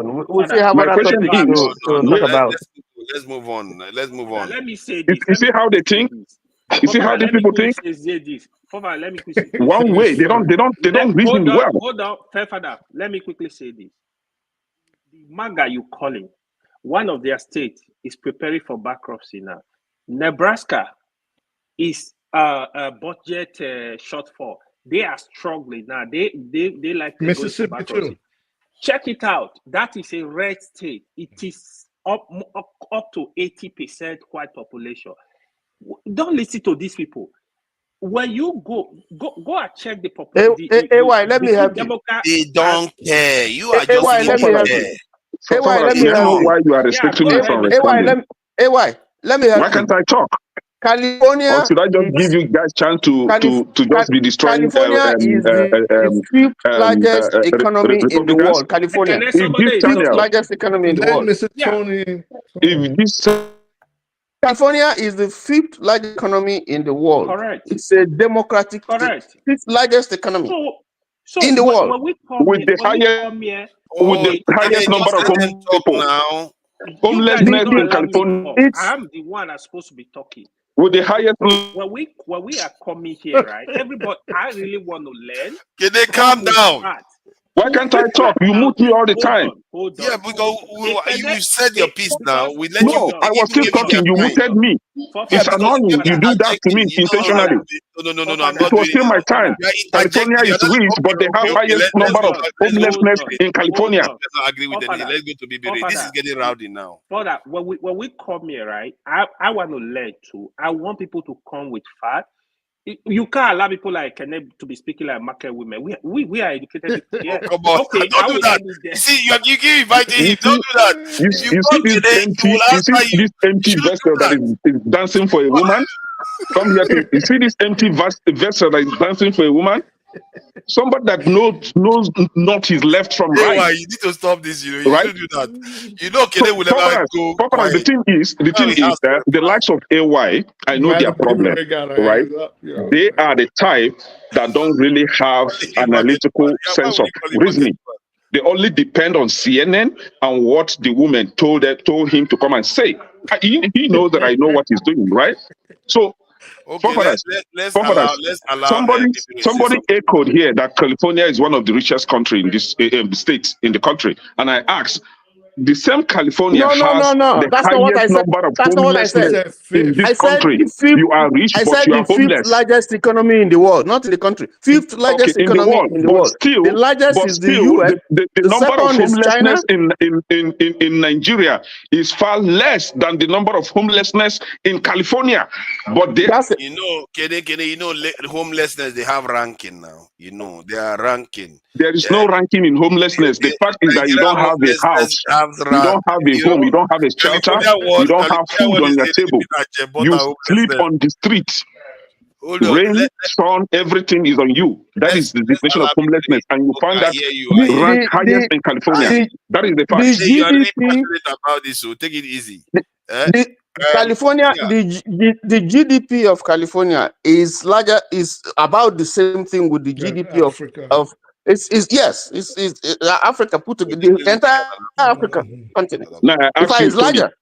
why do Yes. Let's they go to have? Bibire now. Let's go to Bibire, please. Bibire, this thing that you are doing nicely, these people will not let you talk.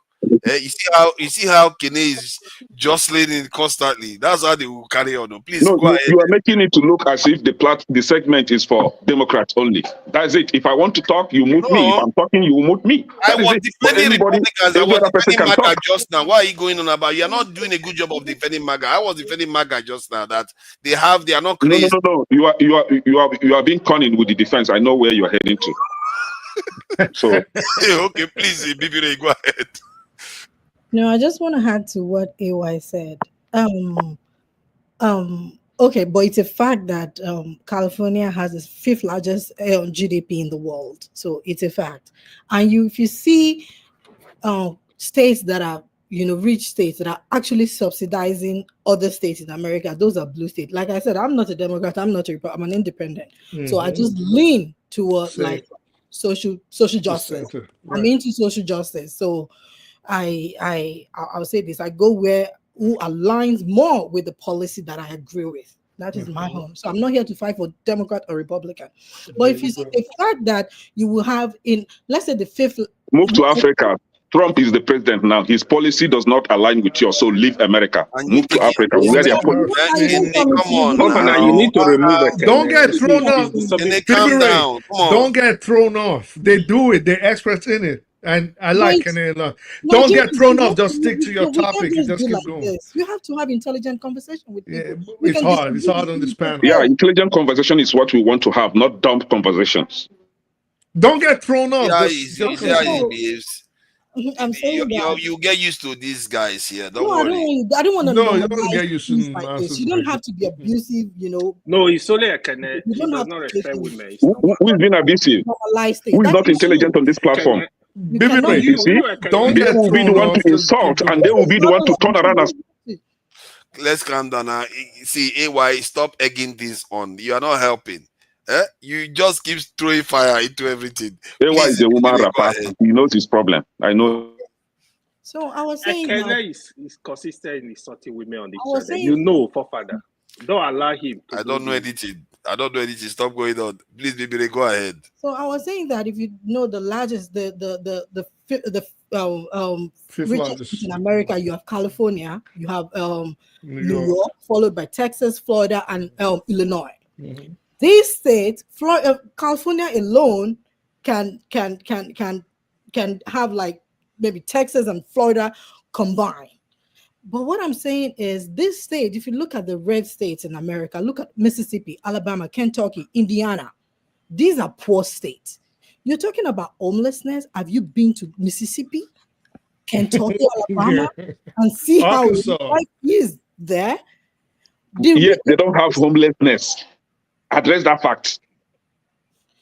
These states, these blue states, are the ones subsidizing She's getting it now. the red states in America. And these states, equally, they are poor in education. More. And if you see their voting pattern, you will see that they vote Republicans. They are very poor.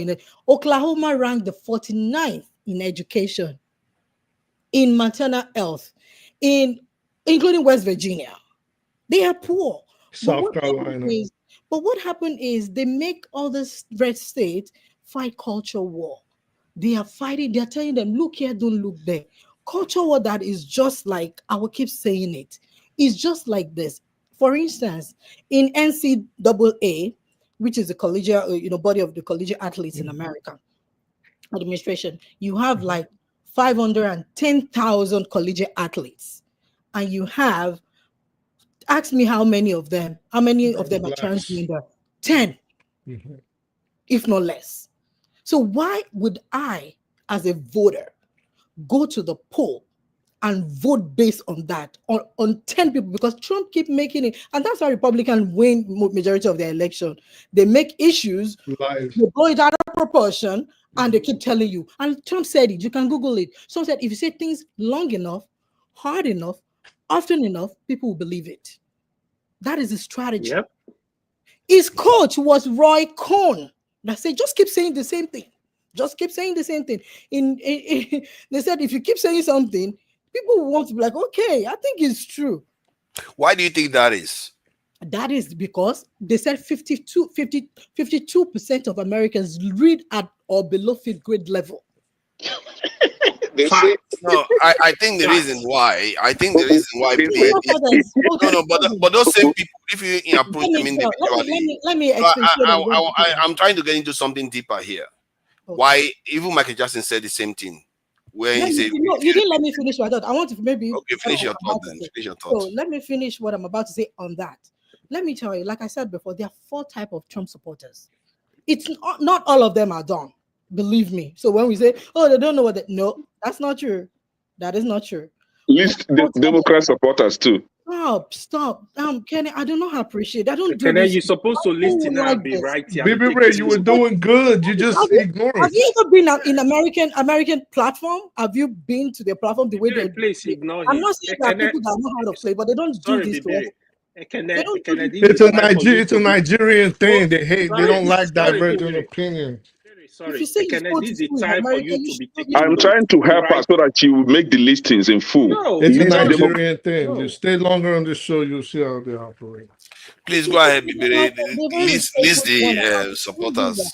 Let's hear it. You know, Pastor has been very well behaved. I'm saying that there are 4 types of Trump supporters, and I don't mean this in a condescending way. We have the stupid ones. Let me explain the stupid ones to you. If you ask them why do they like Trump, they'll say yes, he talks tough. He's very vile. He's very ruthless. They find it funny. They like all the stuff that he does. You know, they vote based on that. They don't know any policy. If you ask them for policy, they do not know. They will tell you they don't know, but I just like him. And you have the second one, the ignorant ones. They read, but they don't have ability to decipher information. They don't have understanding of what they're reading. Comprehension level low. That's like can I belong to that group? They read. Oh no, you see, AY, you need to stop. AY, you see the game now. When people are talking, I know where they are heading to because I know that she's about to spew stupidity, and that is why I try to help her so that she will make it. She will balance it. You see why? You see why? That's how Democrats behave. Very unintelligent people. They will be the one to do the insult, and they will turn around and start playing emotional games. This is bigger than you. This is bigger than me. This is not you. Stop trolling, man. Come on. Leave him alone. So the third set of people are the dishonest people. They are wealthy. They are corporations. They know better, but because they'll get tax cut. And they're racist. And they would do it because Trump has promised them tax cut, and they know Republicans always give tax cut to the rich. So yes, they're all for it. Can I ask a question? Let's finish the list now. Let's not finish the list. I want to hear the fourth one. Why have you been missing on this platform? I mean, why have we been missing on this platform? We need that every day, man. Yeah, if it was you, would you come? This is early days. You will chase her with all this rascality. No, it's only like I wrote in one of my classes. I said, I found out that a lot of people did not understand information. Their comprehension level is very low, extremely low. It's appalling to me because I listen to people. I'm like, oh my God, you just have to just regurgitate things without it. Let me tell you, every information that I look into. I do not watch CNN. I do not watch Fox. I do not watch MSNBC. We have low mentality. Can you leave us with that? We are dumb. We are stupid. Can you leave us with Hold on, can we go to the fourth one? I'm interested in hearing what you're saying. 7.7 million Americans are stupid and dumb. Interested in listening. I want to hear what she's saying now, please. Yeah, we are all dumb. That's what she said. More than 7.7 million Americans are dumb and stupid, and they voted for Trump. Oh my God! Please carry on, please. Can you deal with that? Let her finish her list, please. Can I take paper and pen? The smart one, eh? Can you leave out to exist? Smart one. That don't. Please carry on. The first set of people are the inherently evil ones. Yeah, wicked people. They're racist. They're evangelicals. Cruelty is the point for them. You understand? That's the category of the racist one. No matter what you say, let me tell you, no matter what happens, they will never reason. They will always choose someone like Trump that give them the voice to be racist, to say whatever they want. That's why they say free speech. It's not free speech. They want to be able to say hate speech. They want to be able to talk to people in a condescending way. They want that. They want the evil. Do you know why I know that? The first set of group, if you listen to people when they ask them why they voted for Trump, and they say, oh yes, for instance, the people that have been laid off recently, and they have I've listened to like 4 different people, and they ask, why did you vote for Trump? They say, oh, I didn't know. I voted for Trump three times. I didn't know that he was going to do this to me. Yeah. But you're okay with him doing that to other people. Mm-hmm. So you're not okay. You didn't know he was going to touch you. It was going to lay. You're going to be. They think they're going to be like when Trump was saying we're going to do this, or we're going to, all those rhetoric stuff. They thought he was going to do it to black people, to people of Mexicans, minority. The cruelty is the point for them. They want people to suffer. But I think that group, there are 2. One is the cruel ones, but there are others that believe that they want their culture to remain supreme in that country. They don't want to go and have to learn another people's language. They don't want to cut out to Islamic or Hindu or any other thing. They want to remain supreme, and those ones have a case to make. They don't want anybody. Everybody wants to hate people. They want their own people to survive. They don't want anybody to poison the blood of their nation. They don't want anybody to poison the blood of their how they are echoing the same thing. You see how they are echoing the same thing. They think like one-way traffic, all of them. You see how they echo the same thing. That's how they are. We know them already, and that is why more than. Hold on. If somebody you're muting me now because I'm the one talking. Now let's try to make sense. If somebody doesn't want to replace, is that evil?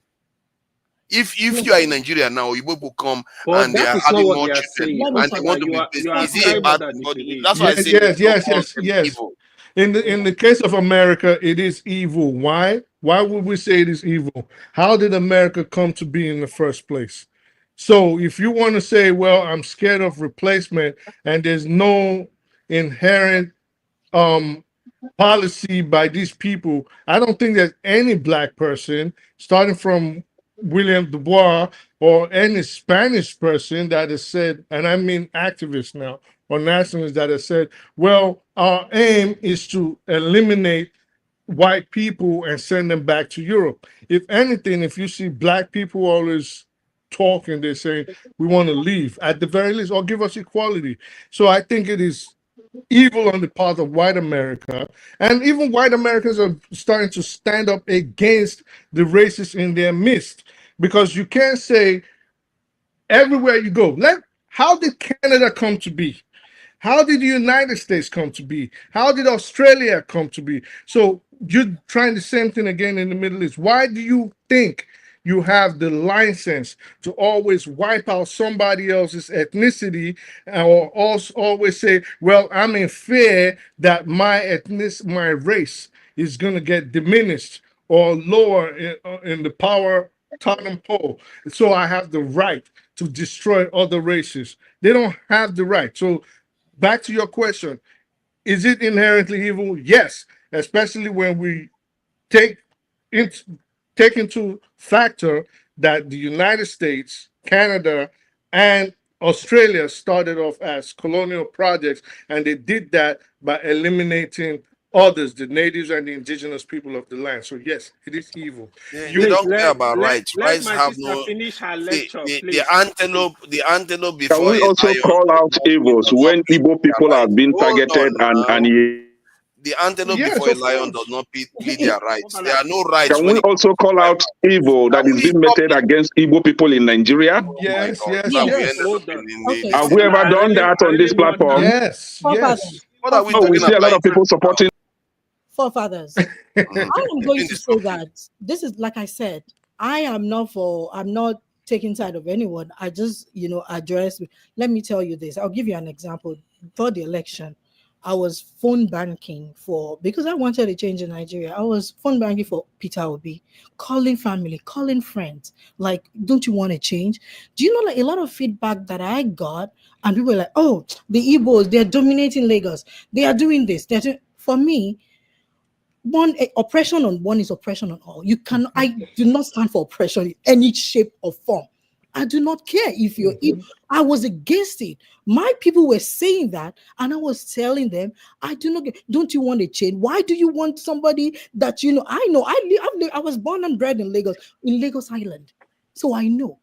I said, why are you? I know. We know this. Yeah, but the question I want to ask you is, when you listed your 4, is there any group in America that you think are on the right side, or they have merit to the argument and that argument needs to be addressed?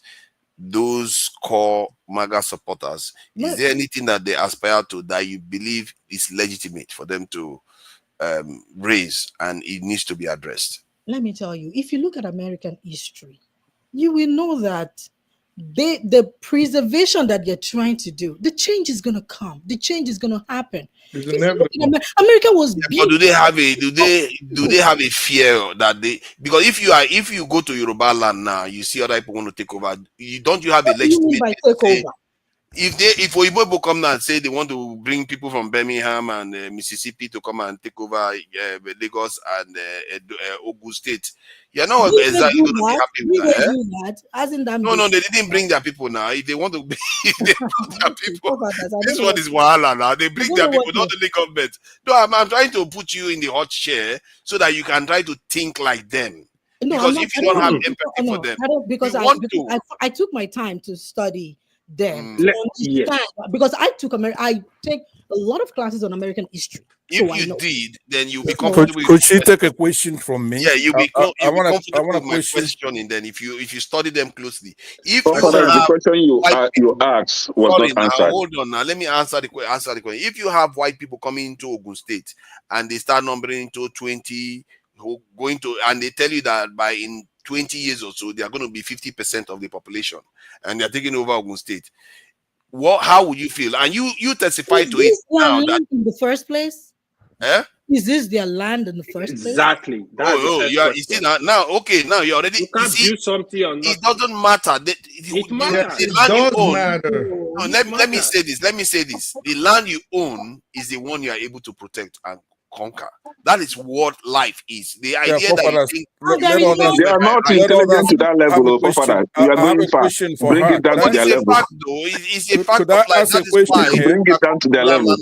So you say the intelligence is not to that level. Let me say something. Let me ask you just said something, right? You just said something, and Kenny actually supported it. Okay. No, what did I support? You said bring it down to their level. What was that? What he just said. What he just said.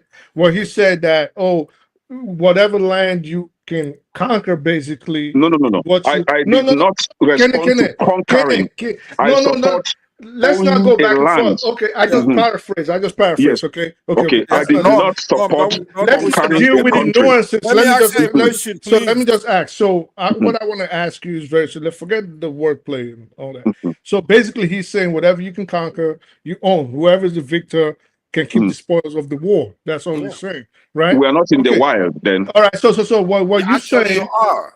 No, but what makes you think you're not? So what you saying, Kenan, when you said he's right, I want to say, what if? So why do you guys have a problem with the? And that is why I wanted to correct you, because I did not concur to that. So why did you say bring it, Amos? So why did you say bring it down to their level? He set an example. He asked her a question. How about why people come to Ogun State, right? I want to lay claim on Ogun State. She now asks, was that their land in the first place? Exactly. You know that what she's opposing it. That's she's opposing how you people feel. You understand? In America. Okay. Now, my understanding with Fofadar's follow-up question is wherever you own is yours. Example, the Ogun State people living in Ogun State, can you hear me? The land is theirs. Who knows? In the past, it was a different ethnic group or ethnic nationality that owned that place, that same land. But today, it is Ogun State's land. That is where I concord. But coming to invading another man's country, killing them and claiming the land is what I don't agree with. Okay. For example, So now, today, for example, today, somebody else get a warning. the so-called Lagos state, some people are laying claim that it was owned by Edo people. Some people are saying that it was owned by this, but the fact remains that Lagos state is owned by Yoruba people today. So therefore, it is their land as of today.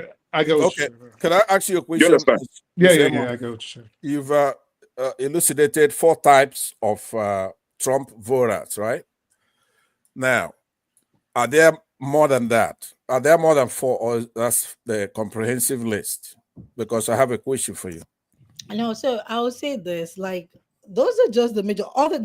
We have subgroups though, because you have the evangelicals. They have a different ideology, and that's what they're pursuing. So yeah. So I feel like Okay, but these are the 4 major. yeah, but they have those majors have like subgroups. So Asad, which group do you think you belong to? Here's the question that I have for you, because I gave you when you were talking, I gave you credit. I said a reasonable person can hold the view you're holding, right?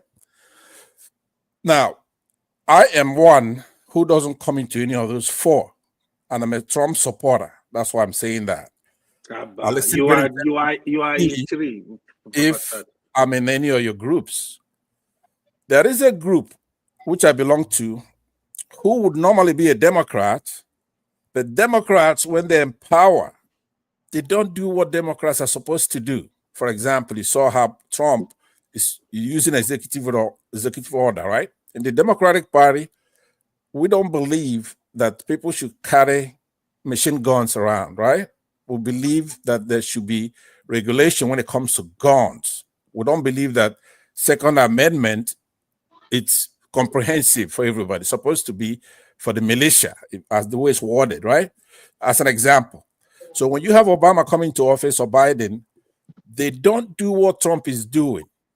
In essence, Trump goes out there by executive order, he will do something for his people. So we don't want that anymore in the Democratic Party. Then we want to look for somebody who is an aberration. Trump is not simplistic the way you put it. I believe that it's a simplistic definition of Trump. He's more sophisticated than that, right? It's not superficial like people would think. Right? It's not schematic. Jejune, right? It's not a bubblegum president. He knows what he's doing. He has a lot of common sense. So my question to you, as a Democrat, you want gun control. We had a President Obama coming to office with more legislators bequeathed with the Senate, bequeathed with supermajority in the House for at least 2 years. He didn't do any of the things that Democrats are supposed to do. Supposed to do the liberal policies. They don't do anything like that. So they're playing us. They're toying around with us. When you look at, because if a true Democrat comes into office, let's say, let's say somebody Bernie like Sanders. Use Bernie Sanders. Use Bernie Sanders. Yeah. Yeah. Hakeem Jeffries, Bernie Sanders. Any of those, if they go there and implement what they're supposed to do for Democrats, there'll be a landslide. Now, they've had a landslide. They had a landslide with Obama. It was incredible, but he didn't do anything right. So now, Trump is not a Republican. What I believe is that he was pushed to the right because they're supposed to work with him. Trump is not a Republican. He's not a Republican in the sense of a conservative, what we know colloquially as a Republican, right? He fought the Bushes the same way he fought the Clintons. In a primary where you have 17 people arrayed against him in the Republican Party, he beat all of them, right? So what he's doing, you have to have 2 perspectives. I'll finish in a couple of minutes, right? Because you're looking at him as a simplistic figure. He's not. It's a paradox. Now, I don't blame a lot of people when there's a paradox, when there's a self-contradiction, incongruity in somebody, right? He's an absurdity. So he comes in there, you have to look at him with the aperture of a Nigerian, an immigrant, right? So then you have to condemn him, what he's doing. But then you have to step outside of yourself and then look at it from an American, somebody who's a red-blooded American, right? Who was born here, let's say white folks. So what the things you're condemning him for example, if he says anything against immigrants, well, that's what it's supposed to say. If our country is working very well, right, you're gonna see us.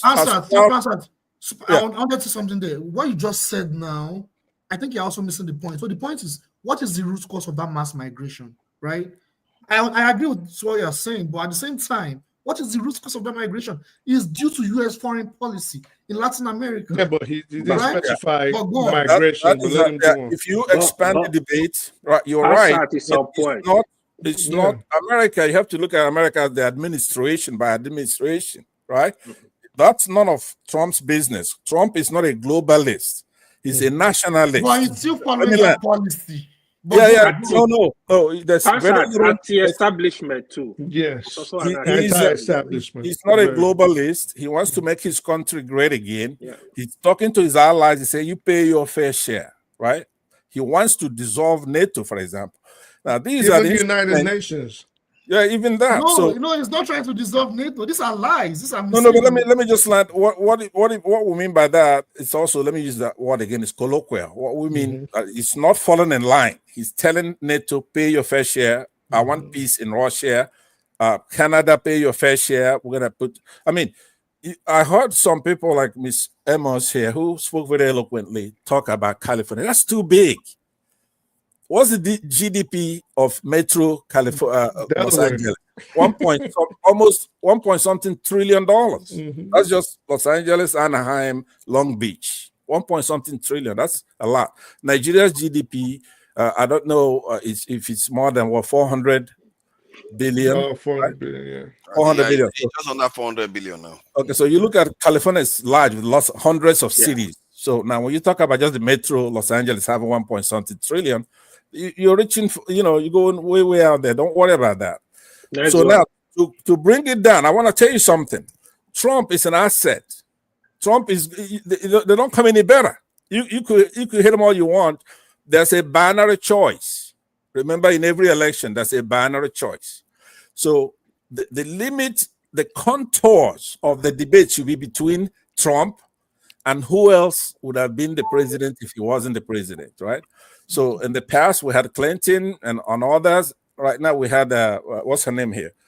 Miss Kamala Harris, right? They would have still been playing the games they're playing. They have people getting killed in Ukraine, but they won't put boots on the ground.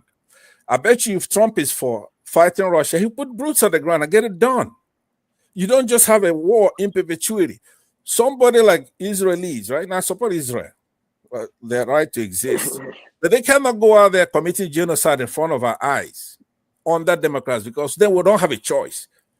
In this election, no matter who you choose, Netanyahu will be sitting pretty if it's Democrats, if it's Trump. So it should never be like that. Democrats should have been the ones to say, and they would have won a lot of votes if they say, you know what? No more, we're not giving you bombs. Israel, but we don't support genocide. So I want you out of there before I hang up this phone. You pull those soldiers to your area, or you're gonna get it. We don't have any Democrat talking like that. Bernie Sanders would, even though he's Jewish, he would say the same thing. So the group, to conclude, why I'm trying to look for a very good way to characterize your definition of Trump. And the best I could say is simplistic, because I don't want to go into. I'll say both. Let me just quickly respond to what that's actually let me say, a great submission. Yes, I like it. You can learn from that. But I will say this. Can you stop bringing? And I hope you learned something from. I will say this. Let me tell you, Democrats will continue to lose if they continue the way they are doing. Let me tell you, when they have power, they don't know how to use it. They are so, I understand your point that when Trump has power, he tried to expand his power. That is what he's currently doing. But Democrats, when they are in power, they are afraid to even use power. Because they're all hypocrites. Because they're hypocrites. No, it's more sinister than that. I'm sorry. I'm just going to interject for 1 minute. If they were just, what do you call it? Hypocritic, right? Yeah. Hypocritical. No, but they are deceitful, right? Yep. I agree. Yes. They're liars and Democrats, to say Democrats don't have power, I think is misplacing. They are by far the far more diabolical party. No. Tony, are you still with us? No, they're not. Look at they just started these 2 wars. Let me tell you. In your own lifetime, they were sitting there when Ukraine war started. They were sitting there when Gaza war started, and they funded it to the and you still don't see them as diabolical. Okay. Let me just. But doesn't that tell us, Madam Bibri, I'm sorry. So doesn't that just tell us that these parties are just basically the same people with little differences, but in essence they all have the same aim and aspirations, which is I actually basically think Democrats are worse now. No, That's I how think I bad it is. disagree. They are not worse. Depends on how you look at it. They are I both actually think sides. they are a They are little the bit same. worse. No, I don't think so. You know why I said they are not worse, forefather? Pensad. I said the Democrat, they will continue to lose because they don't know how to use power, even when they have it. They are hypocrite, just like Nom said. A Democrat uses 2 nuclear weapons. We have nuclear bombs in the world. It's only a Democrat that has used it. In the same Democratic Party that you have been, I feel like they need a third party in America.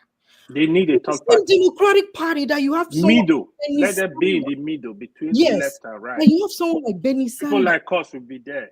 God bless Pansat for coming to Democrats dash are some already common middle. sense here. Somebody on the left. What are you going on about? You want to create another middle party? Democrats are already middle. They are like almost Republicans right now. They are We left. have third parties. Democrats are left. Forefathers, Democrats are not left. We have third What are you parties. talking about? Right? Each There are time you no two sides. mention, Please, can I That's talk? why Can I Bernie speak? Sanders cannot win. Can Democrats I are not speak? left. Democrats Can I are speak? very much in the center. Forefathers, speak? each time you mention Can I Nagasaki and Hiroshima, I think you, and we've told you the same thing over and over. I know I've told you, and I know Man of Prestige has told you, I know Steph has told you, Pastor has told you, the Democrats that dropped because he doesn't listen, the Democrats that were in charge in 45 are not the same Democratic Party that are in charge in 2025. They are just about No, they switch ideologies, just like Democrats. it's just like saying the Republicans freed the slaves. That is how it will sound. Okay, so Mom is right. Forefathers, could you do 2 minutes so everybody gets to speak? Maybe the people change. Maybe the individuals change their policies. There's a lot of I was saying that. misconception. I was Shim saying is here. Shim, he has not spoken. No, Shim has been here for a very long time. Shim, you have his time. There's a lot of misconception. There's a lot of So I was misconception. saying that they'll continue to lose because in the same party you have Bernie Sanders, the same party you add what's his name from West Virginia, Joe Manchin. Bernie Sanders is actually a pro-war manga. He supported the war in Ukraine. Yes, he supported the war in Ukraine. He's not a saint. You can't find a perfect politician. I'm not looking at every individual. I'm just looking. If you look at other countries, there are better politicians, far better politicians. I'm not looking at every politician. I'm just saying that the same party where you have Bernie Sanders, he's not a Democrat. He's not in the Democratic Party. The same party. Let me tell you, because thank you, Pansat. Now that's why I came. Miss Madam Amos, what's his name? Bernie Sanders is not a Democrat. He's independent, we know, but he's independent. He caucus with Democrats. He's not a Democrat. He's knowing for the first time today. Thank you. He's a Democrat. Chim is a Democrat. He's a Democrat. We haven't spoken about Rivers State and Lagos State. That's not what I'm saying. I'm not ready to. These are different conversations, so we can go ahead and have different conversations. But I'm saying that they will continue. The Republican, they understood the assignment. They know what they want. Let me tell you, at some point there was party switch. There was Southern strategy. People switch party, and that don't mean that we don't still have, because we are the Dixie. They kind of join with Republicans. You understand? Ms. Amos, could I borrow your time again? Because I want to make Bernie Sanders is actually independent. You know? Yeah, we know, but he used to be the caucuses with the. Mr. Amos, let me make one clarification for you, and this is going to help us, and then we could go to another 10 altogether. Because do not make the mistake of thinking that Trump is a Republican. He's not a Republican. He has taken over the party. Okay. Once Trump is gone, then we're going to go back to the fight between Republicans and Democrats. And if then he doesn't Democrats destroy the Republican Party, he's not going to destroy. Here's what it is. The point is this: that's common sense, which is his mantra. That's what he's operating under. And then you have knowledge, political juggernauts who have knowledge.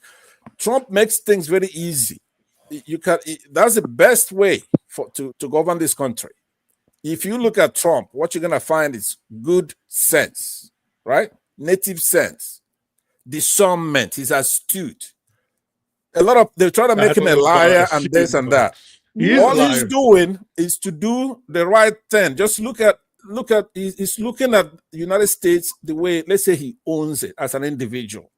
He's operating. Doing the right thing by trying It's to not forge laws. operating with like people you go to school. Like when I taught politics, especially in the real politics sense, right? They will tell you a country operates by interest and all this highfalutin stuff, right?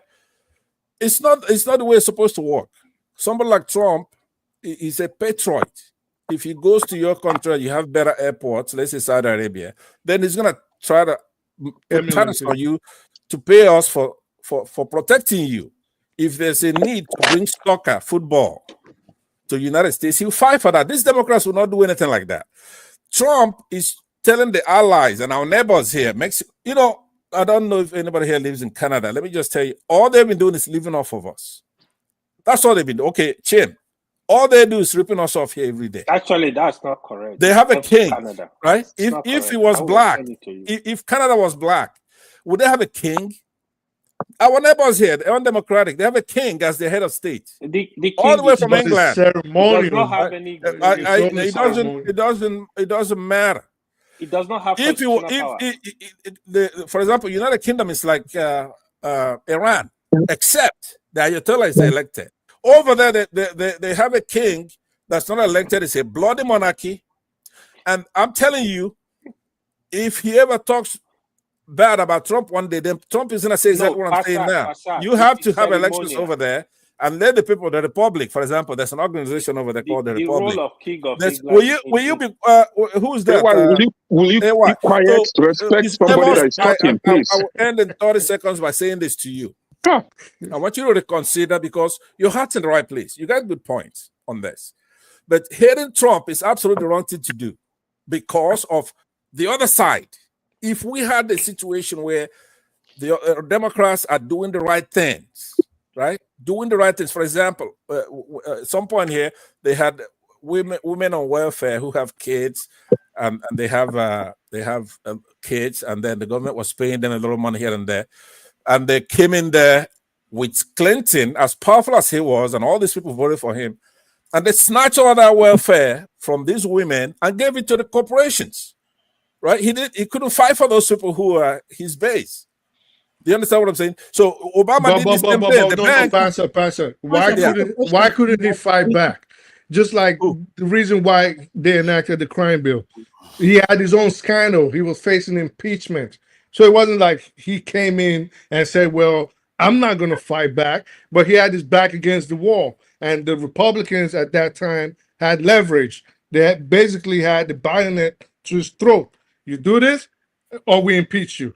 And that was it. I mean, you older than me. I believe that we have a full house here now. So I just want I have a question for you.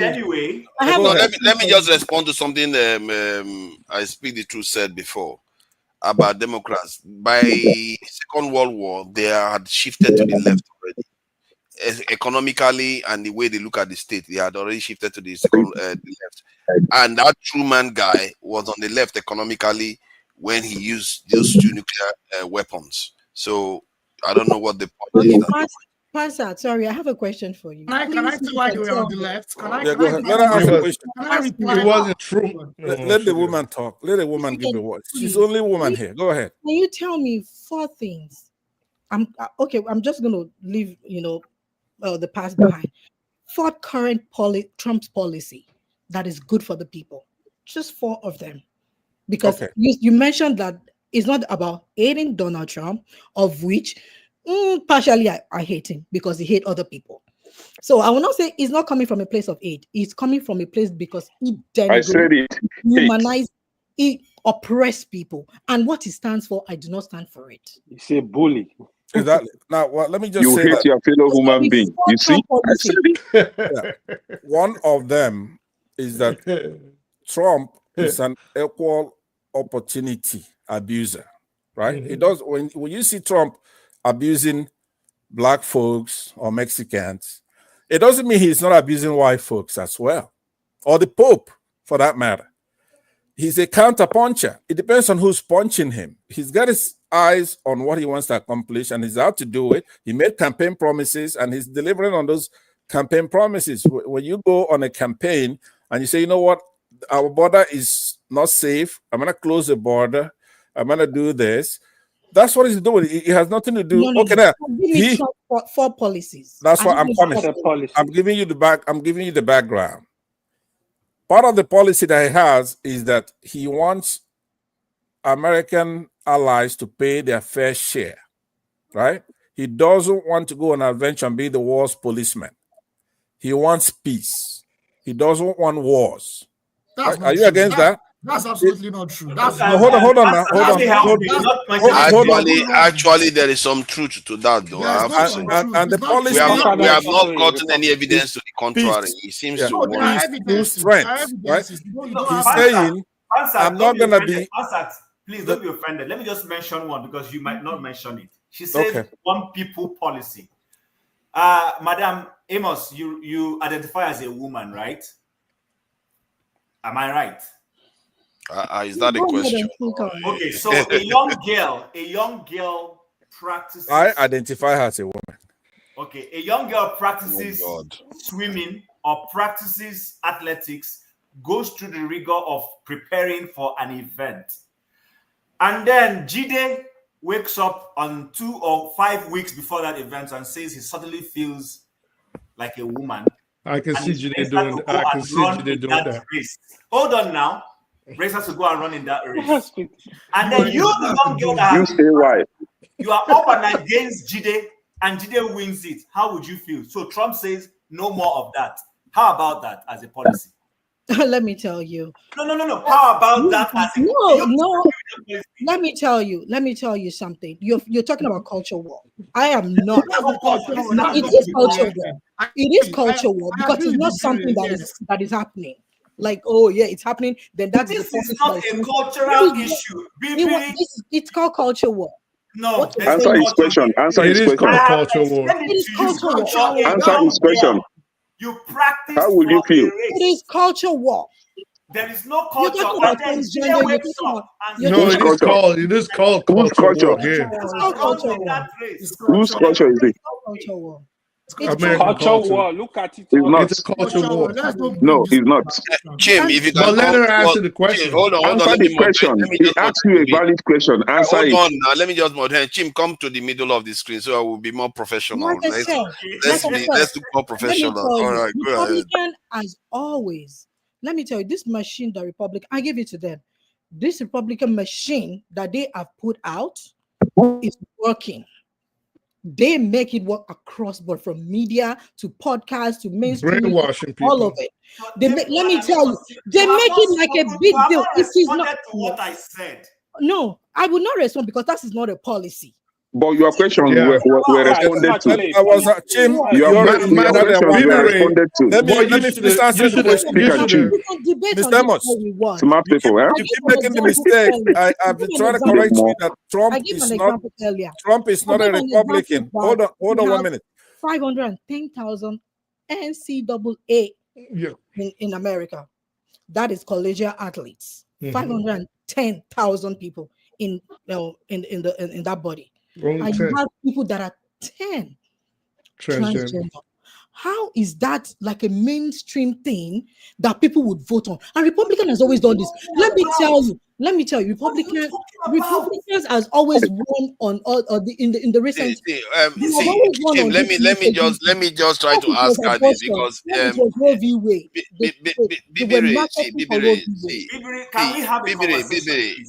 you are saying that it's 10 of them.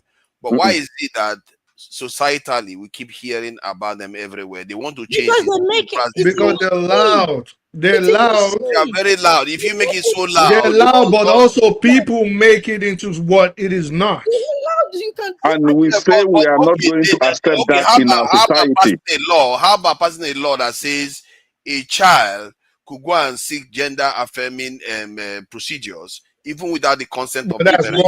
Let me tell you, I work in the fact. No, I work in the civil system for years. There's evidence of it. Hold on. You cannot give a Tylenol to a child without parental consent. It's a no, it's in California. Yes, you It's can. in California. It's in California. It's in California, and there are cases where it has happened. It's in California. You see, these are the people that will come here and tell you that they know America more than the Americans themselves, but they don't know nothing. You want me to provide evidence to show It is in California. You see how they open eye as if they know anything. So, hold on. You are not helping your case. I'm not talking to you. Please. I'm saying that forefathers, the little John story that Trump said during the. Let me tell you. Wait, but let her explain. I let you speak. I let you speak. Wait, but let her explain. No, I speak the truth. Please help us finish your name. You're not helping us speak the truth. I can't call your name. Oh, my name is because of Ovie. Not me to push my ideology. So it's in honor of Ovie. Ms. Amos, why get stuck on that little? That's a little point now. Let's not fight about that now, because I could just summarize and say, if it's one person, we shouldn't have it, right? But now the point I'm making is this. You keep saying that Trump is a Republican. You see, Republicans don't embrace somebody like Putin, right? Trump, Now they do. Pardon? Now they do. Traditionally, they don't. They're into foreign policy. They hate Soviet Union, communist stuff Even like the that. Republicans They're hate into Soviet wars. Union. They're That's into, wrong. Even no, hold on now. Republicans hate Soviet Union. Republicans are into wars, right? Like Iraq and all that stuff. Even though Democrats were fooling us then, Democrats were in the same league with them together. They're all the same. They keep talking about. Thank you, Norm. Thank you. So now Trump is able to try to make friends with Vladimir Putin, right? His thing is, look, if we could have this regional power to play ball, strategically, we're going to be able to contain China, who's a more formidable adversary. So he's not a Republican in the sense that you keep thinking about. It's common sense that men should not play women's sports. in women's sports, boxing and all that stuff. And they're over there knocking out the teeth of women because they put on a dress. That's not. You understand? It's information that I'm saying even. What I'm saying is that let's not dwell on it. I believe that we all agree on the same things here. So we could go to Nigerian politics, which is why we're here. I don't believe that anybody who thinks about it, think about it as the right thing to do. Let Trump be Trump. I don't want Trump to be like Biden. I don't. Let Trump be Trump. We should see what we can. Policies are hurting people. Policies are hurting me. Can I talk? What about energy policy? For example, in the energy policy, here's what the Democrats are doing. They make us you go to the market, you buy food, then you pay 10 cents for the bag, right? Can I sell talk? the energy of the world, and we're paying $7 or $10 a Can gallon. I talk? They create Elon Musk. Obama created Elon Musk, right? Yes. So they've been fooling us. And Trump said before, I don't know if you heard that saying where he says, I remember when Elon Musk came to see me, I could say to him, get on your knees, and he would have done it, right? But now, Trump knows he's not running for the election. Now, he's actually a bad guy now, right? So Elon Musk is his friend. But it's the Democrats that created him. They gave him all that money, and now he's insulting them. And actually, Israeli lobby created all of them. I yield. Can I talk? Okay, yeah, Judy, go ahead. Yeah, I have a lot to say. I think there's a lot of misconception and a lot of misleading information out here, and I really need to clarify there are a lot of things, particularly when it comes to foreign policy. You see, the so-called people that we call alternative media, all the Bernie Sanders on the left, and Tulsi Gabbard, trust me, they are part of the establishment. Let me tell you, we need to understand what's going on in the US. We need to really understand US politics to the brain. And what we need to understand is that, you see, the alternative is now called the controlled opposition, but they are all part of the establishment. So the people that are now called anti-establishment, like RFK Jr. and Tulsi Gabbard to the right, and Bernie Sanders to the left, they are part of the establishment. They agree on the same foreign policy. And a lot of them still align with the plutocrats that run the US, that run the US empire. Because we need to understand these things. Tulsi Gabbard, we're talking about Israel and Did Gaza you and all. misspeak when you said alternative media means Bernie Sanders and Tulsi Gabbard and people? You did. That was not what I said. Please listen to me. What I No, said I was think that you said a mistake. you did. That was not what I said. You missed. So what did you say? Go ahead. I said the so-called alternative media that we are claiming that the Trumpists, they are part of the establishment. They are not so-called anti-establishment. All the Tucker Carlson. I know all these people, Tucker Carlson, Bernie Sanders. No, they are not. They are part of the establishment. It's just that I said, did you misspeak? I'm going to ask a question again. I want to continue what I'm saying. So what do you mean when you said alternative media and you referenced Bernie Sanders? I'm here to learn, baby. What I'm saying. You said what I'm Bernie saying, Sanders and Stop Tulsi interrupting me. I'm asking you a question, bro. I know you don't like me, but let me ask you. Hold on. One at a time, please. Jide, the reason why he's asking that question because you put it Bernie Sanders. You see how Democrats are always. He said Tulsi garbage. But didn't you guys listen to me? I said Bernie Sanders to the left, Tucker Carlson and maybe to the forefathers want to rewind it. I know establishment. Can you rewind it? They are part of the establishment. Okay, Jide, the point is you use the word media. And then thank you. But hold on, Jide, hold on before you're jumping. Hold on first. You were explaining something. I understand what you're saying, but in the midst of what you were saying, you called Bernie Sanders a media person and Tulsi garbage. No. I'm not saying they are I'm not. But that's how it appeared. You called them media people. No, can you put Tucker Carlson? I made a point. Then I was now giving another point that even the so-called politicians that we are now seeing as an alternative, they're actually part of the establishment. That's what I'm saying. I hear you, but you meant when you were saying it, the way you said it, the way the words came in, it looked like you were saying these people were media people. That's what people got. Oh goodness, no, that's not what I said. They're not media. That's what I was asking to say that's not what you meant. That should be fine. That was not what I meant. Okay, so as I was no more. So the point I have a lot to say. The idea that Trump is not going to war is absolutely wrong. Particularly if you listen to what he has said about Iran policy right now. In fact, the Democrats, I'm not a Democrat, mind you. I'm not a Democrat at all. As far as I criticize the Democrats, I criticize the Republicans. The Democrats have been able to manage the tension between Iran and Israel. They've managed, and they were successful in doing that. Now, what's going on right now is the Trump team, they are now going on par with Netanyahu's agenda right now. So this idea that the one piece is absolutely false. Currently, what's going on is other Democrats, they were trying to negotiate a nuclear deal with Iran. What is that nuclear deal all about? Iran should not have nuclear weapons, right? As a nuclear deterrence, because Israel sees that as a security threat, right? Now, what you have now is that Donald Trump wants to revive that deal because under Donald Trump, that deal was torn apart in his first administration. He tore that deal apart and increased tension with Iran. So now Trump is now threatening the Iranian regime that if they don't go back to that deal, despite the maximum pressure sanctions, they would use nuclear weapons or missiles, cruise missiles, and attack Iran's nuclear facilities. And Iran has said that if they do that, that would declare an official war. What's going on right now is Trump is now giving them a timeline. If they don't reach a timeline and negotiate, that's what they will do. And Iran is saying no. Now, Qatar has said that if you are going to war with Iran, you cannot use our airspace. Just yesterday. So right now, the war that Trump is fighting is trying to move away from the Ukraine war and try to segregate Russia and China. I don't want to go into that one. And he's now trying to put the burden on Europe. He's not trying to disband NATO. That's not the agenda. They want Europe to bear more responsibility in containing Russia, particularly the Baltic states, because the Baltic states, they are extremely anti-Russian. So now, if you follow what's going on, if you guys follow what's going on, they are sending fighter jets, F-16, the same thing Russia said they should not do. They are sending F-35, F-16 to Poland, to Eastern European countries. That can lead to World War III.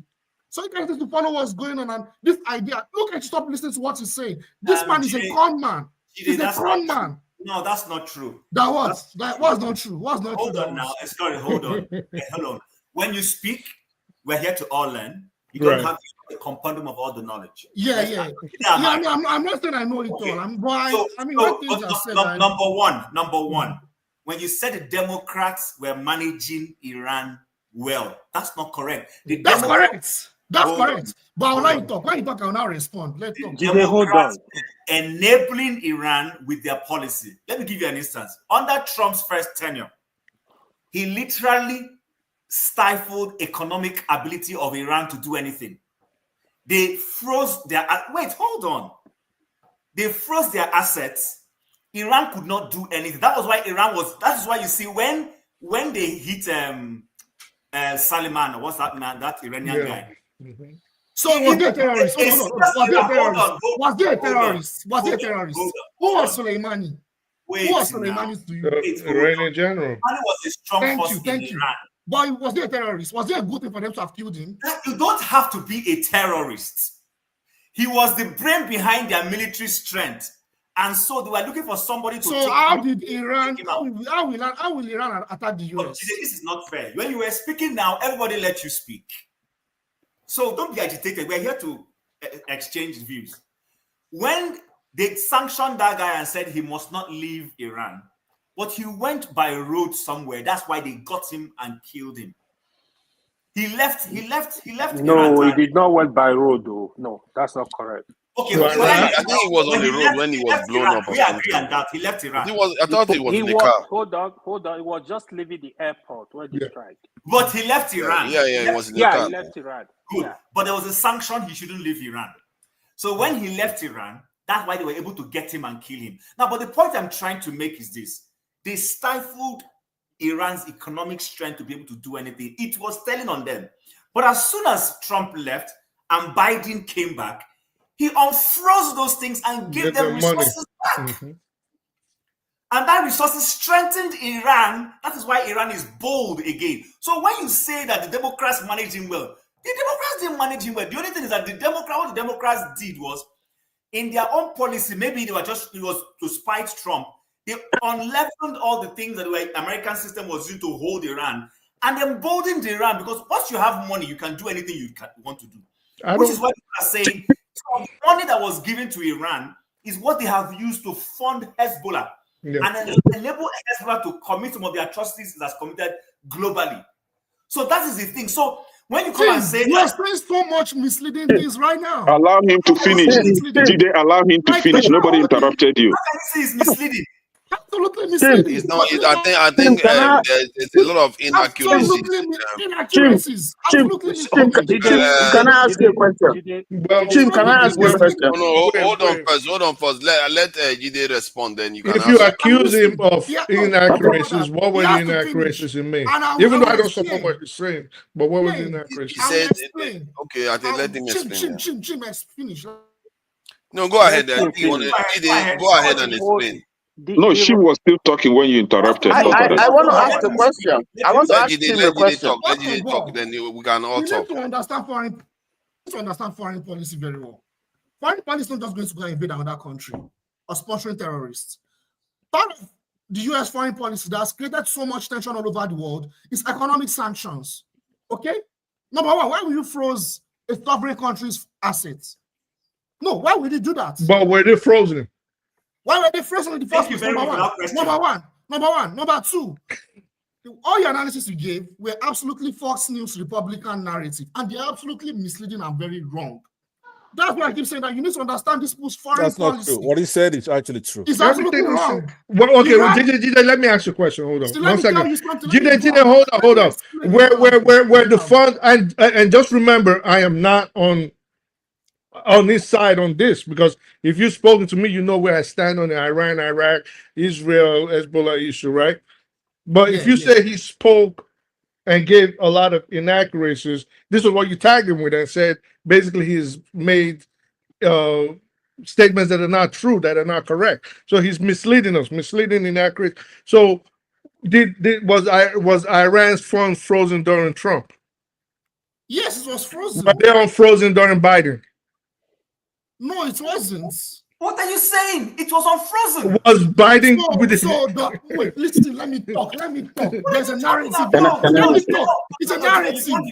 We can't be arguing. Can I finish talking? No, I've not finished talking. You're interrupting me. No, you've been talking. You said let me talk. You're interrupting me now. You're interrupting me right now. Can I talk? But you interrupted me and I allowed you. I've not gotten to my conclusion, right? Did I get to my conclusion when I allowed you? Yeah, that's why they should talk. Let me listen. No, Okay, I promise. The area, the reason why I said something about inaccuracy is your. Hold on, Jide. Let me just, because I thought you were going to go there. Let me just go to the point. Jide, let me just say the reason why I called it inaccurate is that the submission that he gave implied that the sanction that Trump put on Iran is a squeeze. That's the reason why Iran was squeezed. Iran was squeezed since 1979, if I'm not mistaken. They've been under sanction for a very long time. So it's just a little bit of money that they release. Iran, do you think that $16 billion that they made available to Iran just how many years ago is the reason why Iran can generate 70 gigawatts of electricity while Nigeria can generate 6? No, it's Iran has been Second question. Second question. Okay, Tony. Yeah, Tony want to ask a question. Go ahead, Tony. Sorry, go ahead.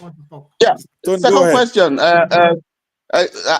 Where I fault Chim is that to say that it was the money that the Biden administration gave to Iran. That was how it was used to fund Hezbollah. That was why. That's not true. Hezbollah has been very strong. They may well have used it. They may well have used it, but Hezbollah has been a very strong terrorist group. So it's wrong. Tony, and then the second thing. Hold on. The second point I want to make. The second point I want to make is when Chim also didn't mention the consequence of the Iranian response when Suleiman was killed on American troops in Iraq. Thank you. You didn't say that. Okay, so that's a rhetorical. So, hold on, Jide. I want to. Jide, where are you? Where? What country are you in? Chim, just hold on 1 minute.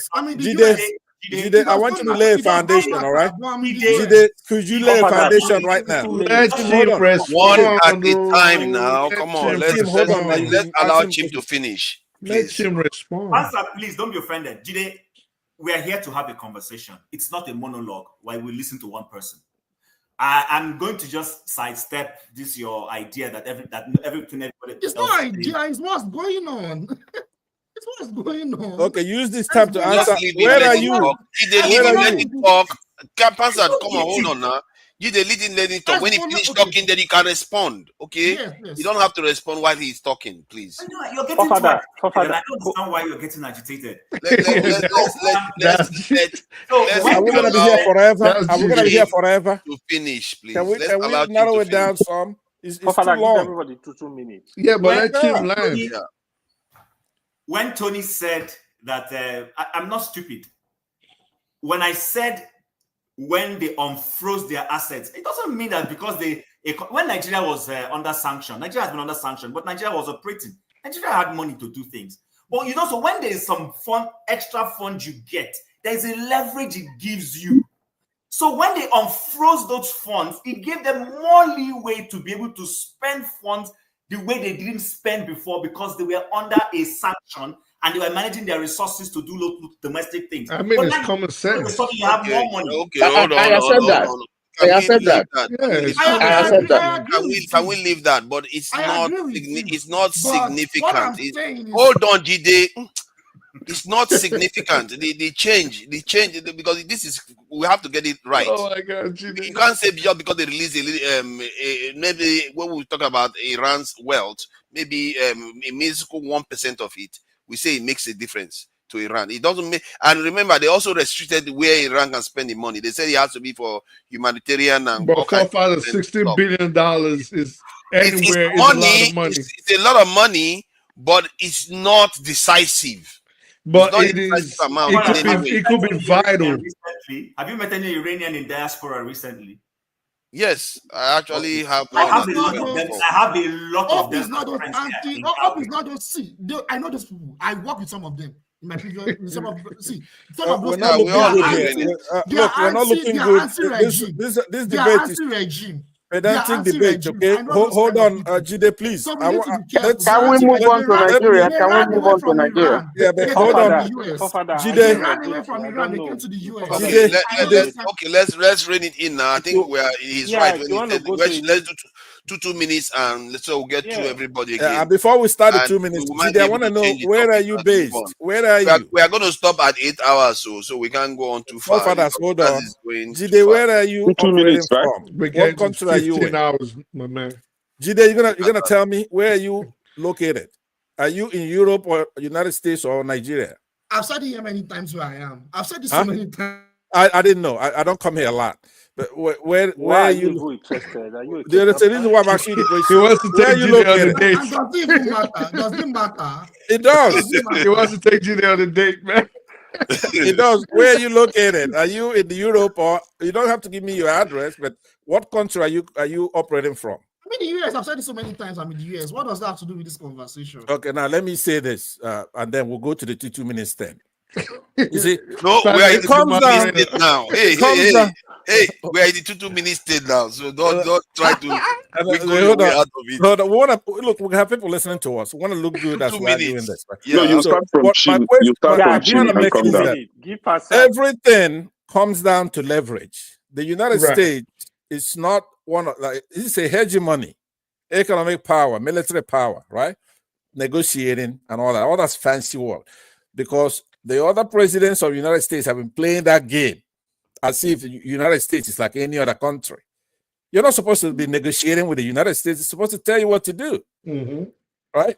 Now, if they're wrong, then you could go to the international community and they would debate it, and they try to veto it or whatever. But if, for example, Saudi Arabia joins BRICS, for example, and the US says, we're out of here, how long do you think it's going to take for those terrorists to take over that country? It's going to be overnight. Or if Canada really makes us mad over here, right? We're going to take them over. We could take them over without a sweat. So the point is that when you're talking about the United States, you ought to have a little respect. Yeah, a lot of respect. Everything in the international arena is done by leverage. How much leverage does the US have? So I want you, let's be realistic, right? Let's be realistic, and then we'll leave it alone. I'm being realistic. When you're talking about the United States and the president, stop interjecting, please. 2 minutes. Please. When the Zelensky came into the Oval Office, right? And they had to tie him up in his petard and toss him out of that White House, and then he begged the next day. So the United States, when President Trump, now I want everybody keeps looking at Trump. Hold on, Pansa. Did you see that Trump did eye the journalists before the journalists asked that question? It's almost like they set this in Zelensky up, like he winked at the journalists. No, it was not a setup. Did you see the wink? Did you see the wink? When is my turn? I will tell you. You don't use up the little minute you gave me here. What I'm saying is this. Okay. You don't go into the Oval Office, you're not dressed up. It's just because a lot of people have been toying around with the United States. This guy is in the Pastor, what about Elon Musk? Elon Musk is an aberration. He's the richest man in the world. I don't know what he's doing with Trump. That has nothing to talk about. He's exempt. He's a billions of dollars. But listen, do you know why Zelensky was not wearing actually? Do you know why he was not actually wearing a suit? Because in a war. Country in a war. So right, okay, I understand, and I sympathize. No reason not to wear a suit. He just trying to represent. It's a good reason. Come on, which I'm not. Are you saying that you cannot wear a suit if you I'm not talking about that. When did the suit become? And I am sounding a warning now to everybody else who's talking. No, about it's not. To be fair, it's not a uniform for respect. I'm gonna kick you out as a moderator on this thing if you're not gonna keep interrupting. What I'm saying is that, please, Madam Dibere, as you are sharp. You're smart, very sharp, and you've done a lot of research. You're not just here talking, but there's one little flaw, and that's something a lot of people do, which is don't be looking at Trump as that real estate tycoon or all that stuff. Trump, if you go back as far back as you dig out videos when he's talking to Oprah, everything he's doing now, he's always said it. He said it. And he is very sharp. His IQ is probably maybe double that of Obama. All right. So I want you to go and check it. He went to Wharton School, business school. He's a smart guy. when it comes to intelligent, he's very intelligent compared to every other person. Right? Smart people don't So, go. but one thing is don't look at comment. Trump the way people talk about him colloquially. He's a very smart guy, and he's could it be that we've had two relatively funny leaders in the West that appear to be dumb, but they're actually quite intelligent? We had one in the UK, Boris Johnson, very intelligent guy, but they say when he wants to come on stage, he even ruffles his hair. I mean, we had George Bush. We had George Bush Jr. Like, Trump behaved like a stupid guy, but he's not stupid. That guy is clever. He's Trump been able actually to is a stupid. left and right. He's actually a stupid guy. Okay, cool. let's not paint him in But it depends. Elected a president like Donald Trump. It depends on the paradigm that we are judging. Okay. It depends on the go to Nigeria now. So it depends on the paradigm that we're judging. America. It's not easy. It depends on the paradigm that we're judging Donald Trump in. Now, if we say in terms of business, in terms of being a shrewd businessman, being cunning, being manipulative, yeah, we could say if those are the virtues you look at as smart or intelligent, then you would say Donald Trump is an intelligent man. But if we have to look at how he deals with fellow leaders in terms of international relations, geopolitics, he actually is a dumb person. Well, he doesn't care about that. I speak the truth. The area I'm saying he's smart is he's smart enough to get what he wants. Yeah, so I said, if you're looking at that's what I said. For that, if you're looking at shrewdness, if you're looking at his business acumen, his ability to back people up against the wall and get what he wants, then if those are the virtues that you are looking at, can I give my 2 minutes because we're going to do a time shift and I want to go. All right, go ahead. 2 minutes then. So he said he wants Canada to be the 51st state. Oh yeah, you're becoming Americans. I've asked a lot of people, do you know what led to that 51st state comment? Nobody knows, including people who live in Canada. They don't even know the origination of that 51st state comment. As soon as he won the election and what's his name? Trudeau went to see him to go and pay homage. He told Trudeau he was going to place a tariff on Canada. And Trudeau said no and tried to make all the cases. And he asked Trudeau a few questions. He says, why is it that we're subsidizing your economy with some of our economic activities? Trudeau couldn't give him an answer. Let's be honest. Trudeau, the Prime Minister of Canada, could not give him an answer. And you know something about Trump. Trump is not your typical leader that keeps conversations held with other leaders secret. He will come to the air and say what you told him. He said, why Except what he said you put in. Hold on. He asked him, why do we have your manufacturing American cars in Canada and we buy them back from you? Why do we have to do that? Why do we have to buy your lumber when we have our lumber? Trudeau, the Prime Minister of Canada, could not tell this man boldly, this is why you need me as an ally.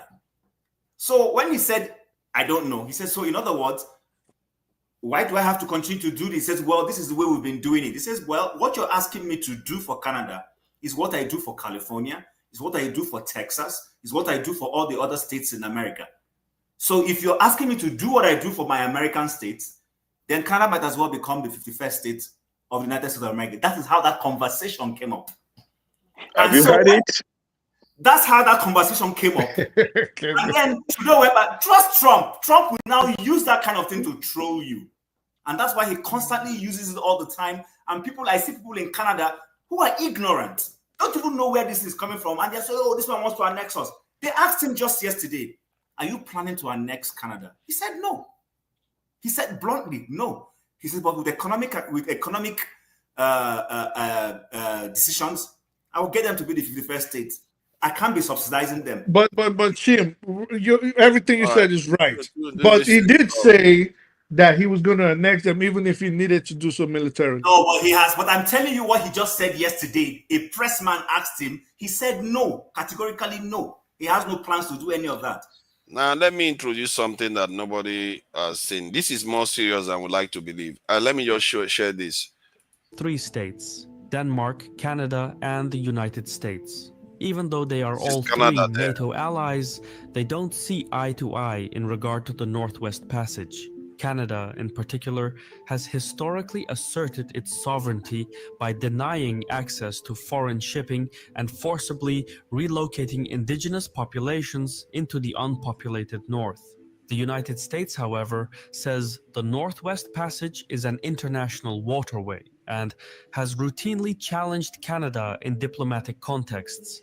For America, the question of the Northwest Passage is one of principle. If Washington recognizes Canada's claims over the passage, it would set a precedent allowing other coastal states to claim sovereignty over international waters unilaterally.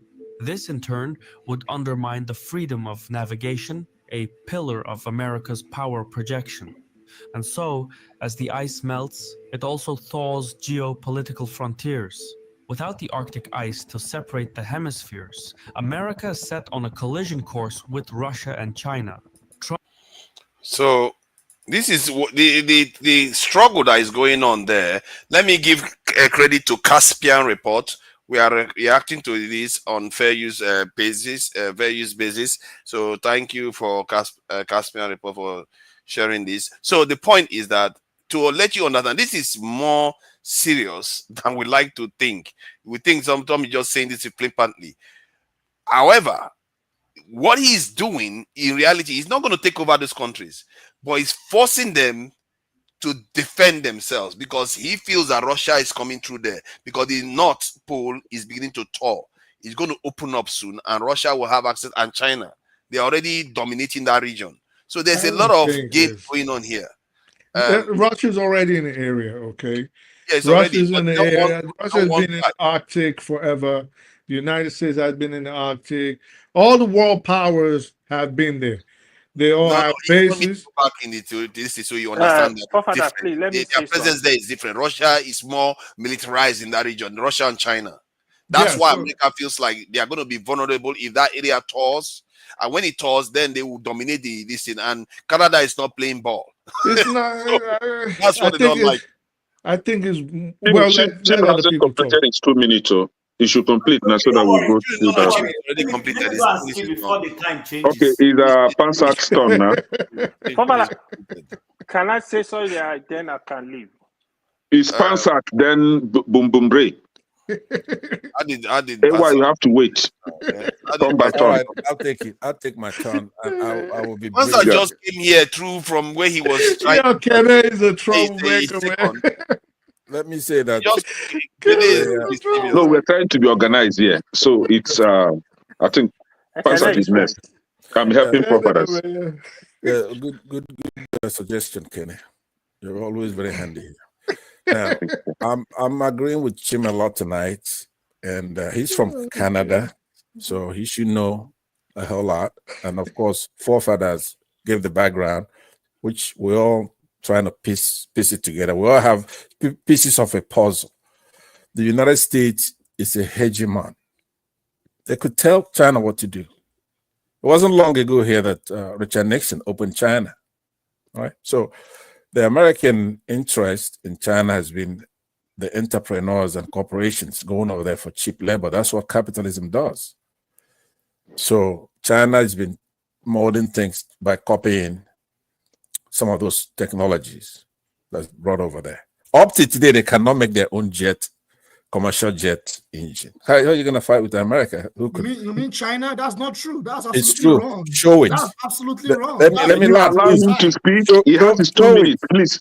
Yeah, industrially, China is not more advanced. Show some respect, please. Now. Let him finish speaking. This guy, let him finish speaking before you go and get into how they behave. I'm talking about commercial are you jet engine. Yeah, I'm using time now. They don't make commercial jet engines. That they cobble something together. They mold the plane to look very good for military, right? And all their people, they have over a billion people, so they don't care how many people they waste in those things that they put together. But commercially, they don't make any jet engines. They rely on the Western technology. So it's not easy to make jet engines. You could copy everything else, but you cannot copy that. America has been a pioneer of that, and they're Can I fact-check Pansat? Can I fact-check Pansat? Yeah, please, can you let him move this don't guy? interject him. He's going to speak for 5 minutes. He's remaining how many That's seconds? not true. Let him run his clock down. Hey, Hey. let it go. Pastor, You need to let it go. Stop trying to interject. Pastor just do what Jim said Trump be doing. He just throw you with the statements and you be crying. So, Renew time. I want you to know that because I don't think you know that. They don't have. Now, I posted that one time, and a lot of Chinese came down very hard on my post, right? Because it's true. They make military. Time is up, I'm sorry. Oh, well, I was responding to Jide now. Pastor, you can have my time. 30 seconds. See what is your cause? He was interrupted. Don't respond to him. He's going to draw it. 30 seconds. Thank you. All right. So don't take anybody's time, by the way. No, you can have my time. No, I want to hear from you. So he gave me my own 30 seconds. So let me say that one of the mistakes we'll make, I've said it under Trump himself. Don't underrate Trump or try to hate him or do all that. It's not a personal issue. Same goes with United States. United States is a hegemon, right? Period.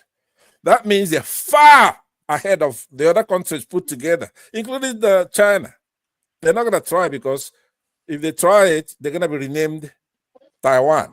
Taiwan will take them over with two United Greater States. Hong Kong. So once you know that, then what do we do with the United States when we talk about it as Nigerians? When I'm looking at United States as an American, I'm looking at it when it comes to Nigeria because that's another thing. When we Thank you very much. I really appreciate your time, man. Right. Let's go to the next person. Who is next on the line? I think let's bring in Tony. Tony hasn't said anything forever, and AY is waiting next. And, Tony has been talking now. I thought he's a big race turn now. No, Tony hasn't spoken. Let me rearrange them. Actually makes jet engines. Yeah. Yeah. But Pastor knows he's trolling. Thank you so much, Jim. Thank you. No, it's military, not commercial. They don't make commercial let's put it in order. After Tony, AY, Bibire, who is next? You see, you just disorganized the thing. Ide, then Kene, and then I don't know what his name is now. All I know is he was once. It means norm in Akoko-Edo, not on planet Earth. So the norm in Akoko-Edo is not the same as norm on planet Earth. You don't have to put it as your name. You're making it difficult for people to call you. It's okay. I'm naming myself after. It's in honor of somebody. Thank you for that. Anyway, if he's honoring somebody, yeah. Tony, please go ahead. What do you make of this discussion? Unfortunately, we didn't get to talk about Rivers State and Lagos State, but okay, that's okay. Maybe some other time. Now, with specific reference to Trump, I just summarize what I understand to be his policies using two German words. One, match politic, and then the second one is world politic. Match politic is just power politics. I don't think that any American president in recent memory has used political power in the way Trump is using it. If he talks to you, speaks to you, and you don't seem to be yielding, then he threatens you. That's match politics. Sometimes it works for him, but I think he's treading on dangerous grounds because it's the way the world is now going and is structured. I don't think going by the kind of person that he is, just to cover his shame, it might just get the world to another war.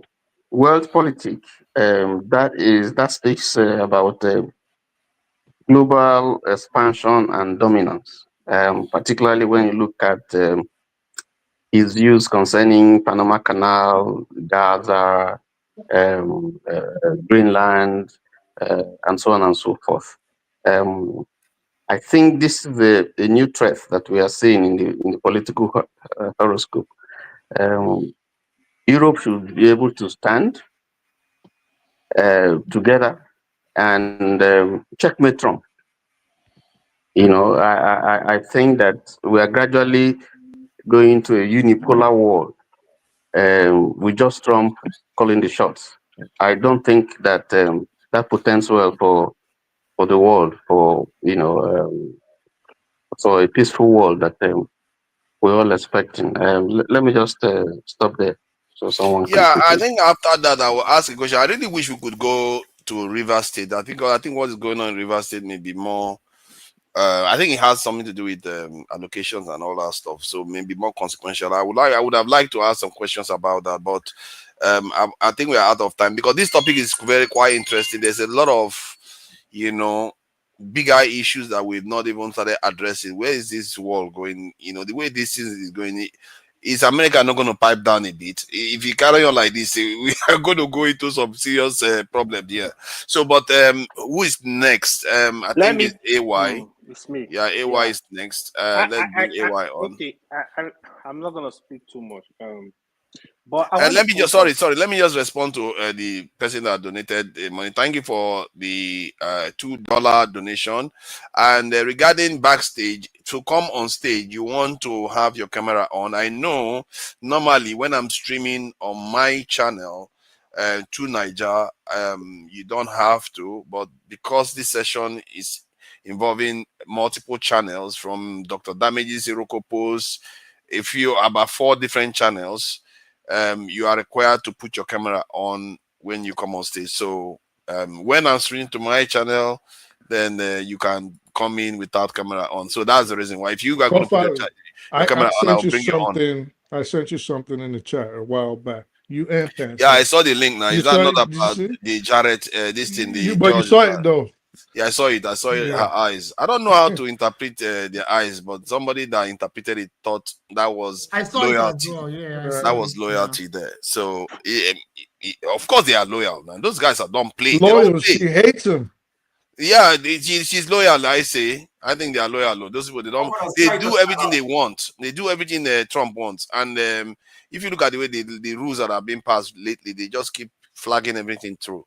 No, she hates him. Jarrett. No, the Supreme Court, Amy Ann. Oh, okay, that was the Supreme Court judge. Yeah. You didn't watch it. Who appointed her? Barrett. Now, Barrett, I thought she was the one. Barrett, yeah, it was Trump that appointed her. Why do you think that she hates him? I don't see. I mean, play the video. That was why they kept going after her and Lindsey Graham all week. That was all I wanted to ask Kenna and all the who do you think they call Lady G? To be fair, though, the look that I saw didn't say loyalty, but the caption says loyalty. Yeah, you mean Mama G in Nigeria? Do you mean Mama G in Nigeria? No, Lady G, Lindsey Graham. They call him Lady G because they say he's an undercover homosexual and he's been caught with a lot of male prostitutes, but they always bury it. So if they call him a hypocrite, basically, him and the Republicans, because they always talk about against transgender. Yeah, they said, those people calling him Lady G have said a lot of things that are not true. So I don't know. Well, it was MAGAs that called him Lady G because he went against. They said a lot of propaganda things that don't make sense. All right, let's allow AY to chime in. Okay, I just want to quickly speak on this Canada-US relationship. The way people are saying it, right? They're looking at this thing is one-way traffic. It's not. We need to go and investigate what is going on. Canada and US, they are basically like one country. If you see their border, some area you will not recognize the border. They are almost similar people, right? These countries, they are the biggest trade partners in the world. Canada exports more than 70% of their goods into the United States, while they import around 50% of the goods from US into Canada. This is actually what is going on. It's not a one-way traffic. Canada exports millions of megawatts of energy every year to the United States. Canada have a lot. The US have a lot to lose. If they want to fight with Canada, trust me, you will be shocked. It's not a one-way traffic. The truth of the matter is both the people are going to suffer. Both sides. If you put 25, both sides, both Canada and US, that is what people don't understand. Well, Trump, I don't know if Trump is ignorant of what is going on. The energy, go and check. Canada export millions megawatts of energy every year, hours of energy every year to the United States. If Canada go ahead to put 25% of tariff on these goods, when you hear Trudeau crying, when you hear Trudeau speaking, Trudeau said to Trump, he said, this is a dumb idea. It is actually dumb. Here is two things. You see that Trump does not know the deal between Canada and US. He doesn't understand what is going on. He doesn't. Or he's just trying to bully so that he's able to negotiate. Go to NAFTA. Go and read the agreement between Canada, US, and Mexico. Trump came in. Trump changed that agreement. They had a new agreement when Trump was in power. Both for immigration, both for trade, it's a complete package. He signed it. Please, let's look at all this stuff. Let's not be saying that, because the way we're saying it here is like Canada, oh, they are feeding, US are feeding Canada. Canada have nothing. In terms of even oil, crude oil, Canada has sufficient crude oil, not only oil, diamond, gold. Canada is one of the richest countries with precious metals in the world.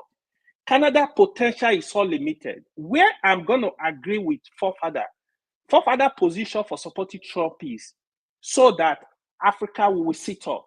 I agree with Forefather on that point. I also want Canada to sit up. Canada have the potential. They got everything to make their country stand out. That's the way. But don't look at it. It's not one-way traffic at all. If you read deep and go deep into it, you will see a lot. They are both countries are like this. They have a lot. Let me show you something that will give you that will add strength to your point. So you see the method to the madness, and this is why our people, you need to watch this book closely. Watch what this guy said about what Trump is doing. Security. It will buy new warships, long-range drones, and satellites to keep an eye on its icy backyard. The pledge is part of Denmark's $26 billion 10-year military upgrade. The Danes hope that more defense spending will keep Greenland off Trump's shopping list, and that may have been Trump's point all along. You see that?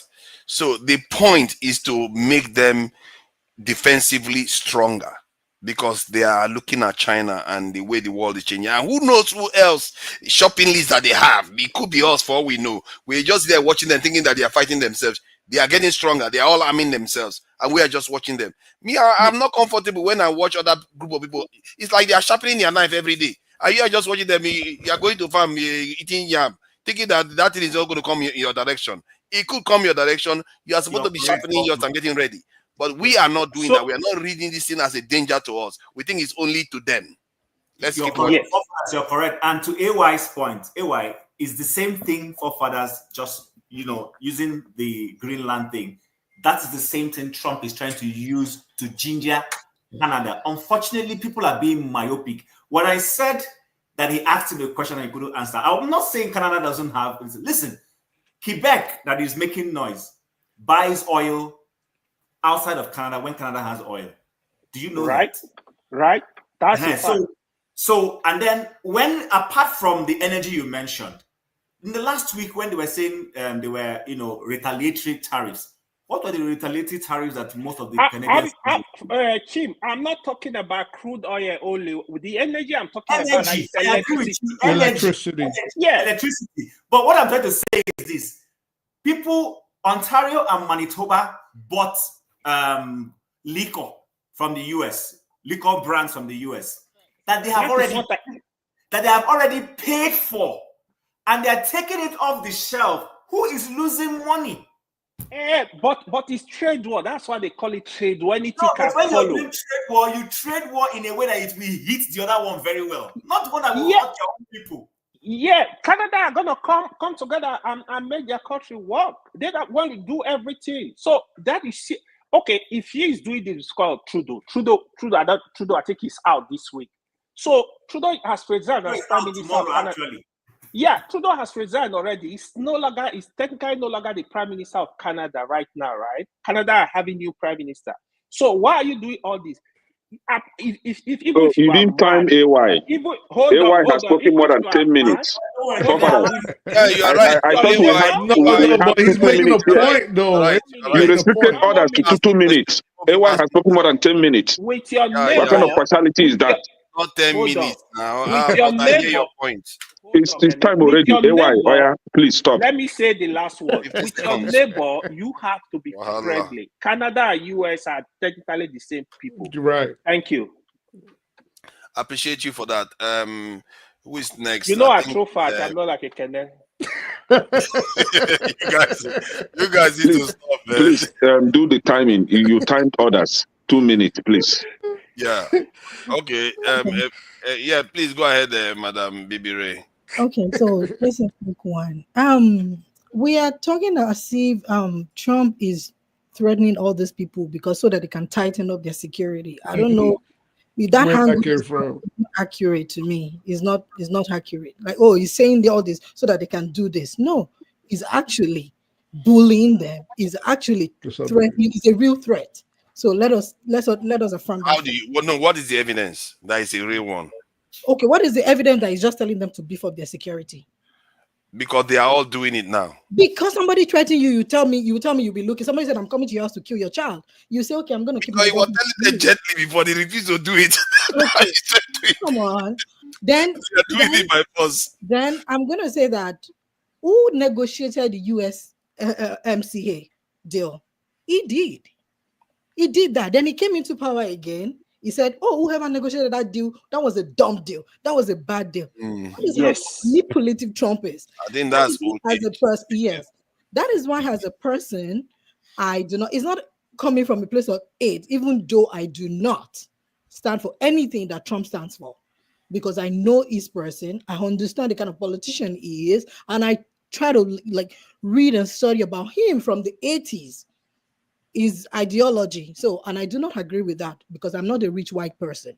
Only a rich white person will agree with him. So, yeah. So, and I'll say this, if you're looking at, if you have a child and the child is a pathological liar, and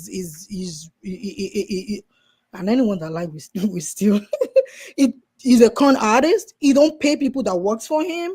He denigrate people, dehumanize people. I don't think that is the kind of person I want to, see as a leader. He is good for showmanship because Trump is good. Give it to him. You read about the apprentice, and the person that produced the apprentice, what he said about Trump in this past election before it was the truth about it. So you people, you have to. I'm not going to say, oh, I like him because the shrewd politician is a shrewd businessman and all that. He don't pay people. He tramples on people, and I do not agree with that. He oppresses people. That is, to me, is not a leader.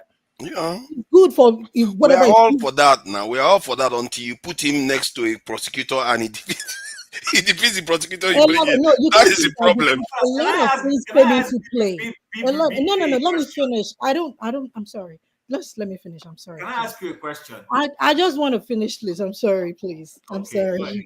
Let me just finish what I'm saying, then we can talk. Then I say that if that is, even I don't want to go into his petty grievances, which is like a lot. So it's a lot to, and like Steve Bannon said, he said, muzzled velocity. So they are bombarding us with all of these things that is like shock and horror to us. We're like, oh my God, what is happening? So for me, I don't see Trump as a leader. He's good as a showmanship, as a television person in his own way. Give it to him. He knows the camera. He knows what to say. He has been doing this for years. So you have to, I went as far back as looking at people that mentor him into the politics. Look at the politics, the kind of politics he's trying to emulate. You understand what I'm saying? Look at, because he's playing into people's emotion. So if you think he got votes, he's playing, Trump knows how to talk. That's what he has done all his life. So Biden cannot stand him when it comes to talking. He knows his onions. So I give Biden that has been in politics for decades. You can be a politician. Biden beat him in an election. Let's face it. Biden is a stammerer now. No, but he did beat Trump in an election. This lady that lost to him now. It's women he keeps beating. He beat Hillary, and then he beat Kamala Harris.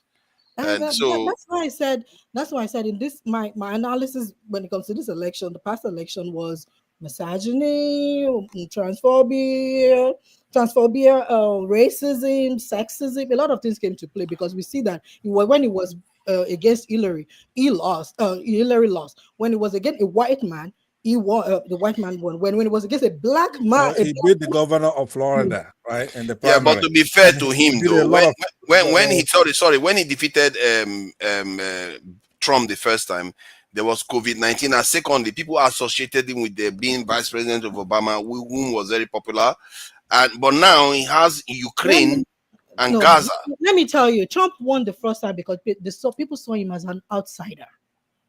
Yes, because a lot of Americans are both parties. They're against elite.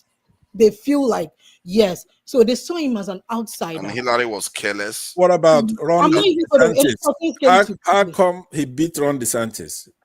I'm not talking about Ron DeSantis. But now the primaries. Yeah, well, it's still a bidding. You have to win that to win. No, I'm not talking about Ron DeSantis. I'm talking about the general election. That is their primary. He beat Jeb Bush. But I say that because Trump is a billionaire and he has money. Did you see the way that this man was with these people that you mentioned? He was the outsider, like you said. Even on Hillary, he was very rude. He was very, very rude. Yeah. But people saw him as an outsider. And Hillary was not rude, but Hillary wasn't rude. Okay, I'm just gonna continue. Well, there's rude. You can't say I don't know what they say rude in America. When you're talking over people, you're being rude. Forefathers, 10 minutes has passed. So, Tim and Fansas, we are subjected to 2 minutes. That is partiality. But AY and BBA have spoken for more than 10 minutes each. Partiality, Diamo.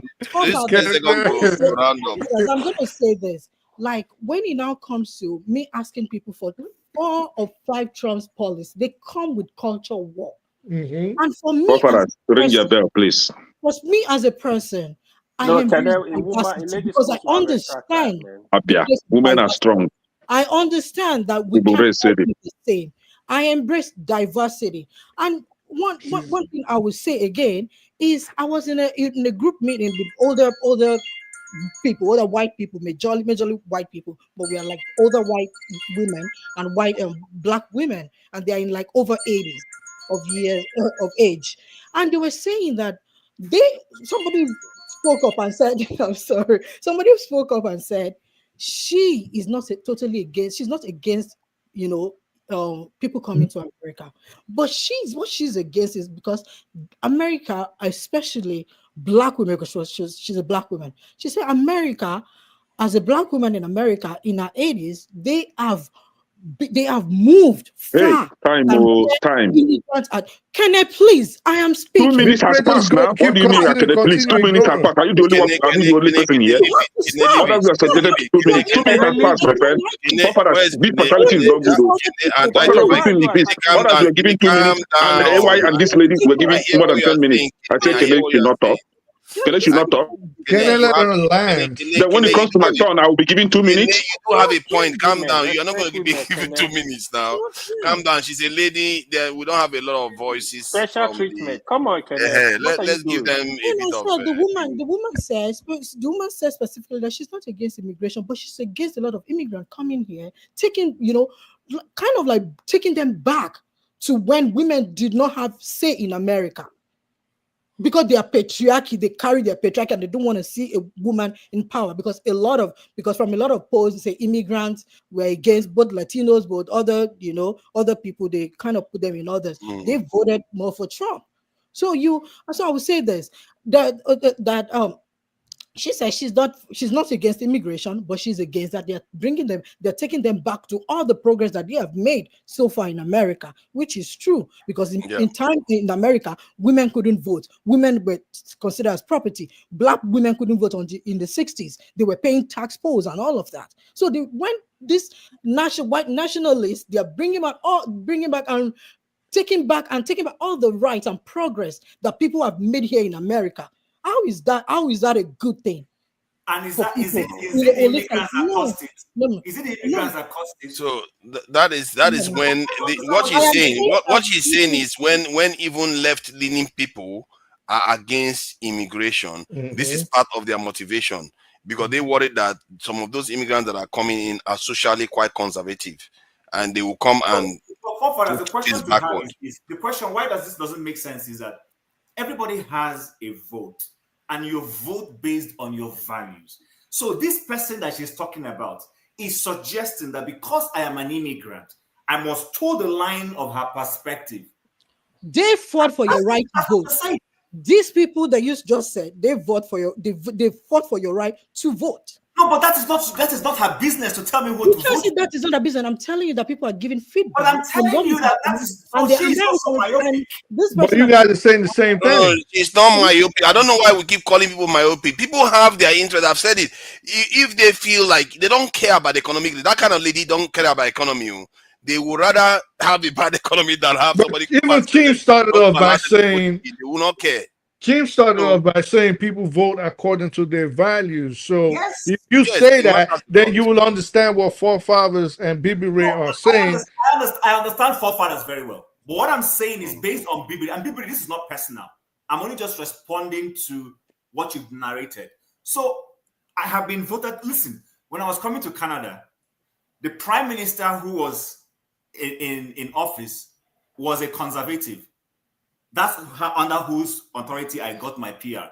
But by the time I was landing, it was a Libra, the guy in office. I was in office. True. I see a lot of people come here, and because the Libra guy is the one who opened the door for them, they suddenly say, okay, you know what? They don't reason to say, yes, this guy he did his job, but I don't agree with his policies. Let me vote how I want to vote. That's the point. Thank you.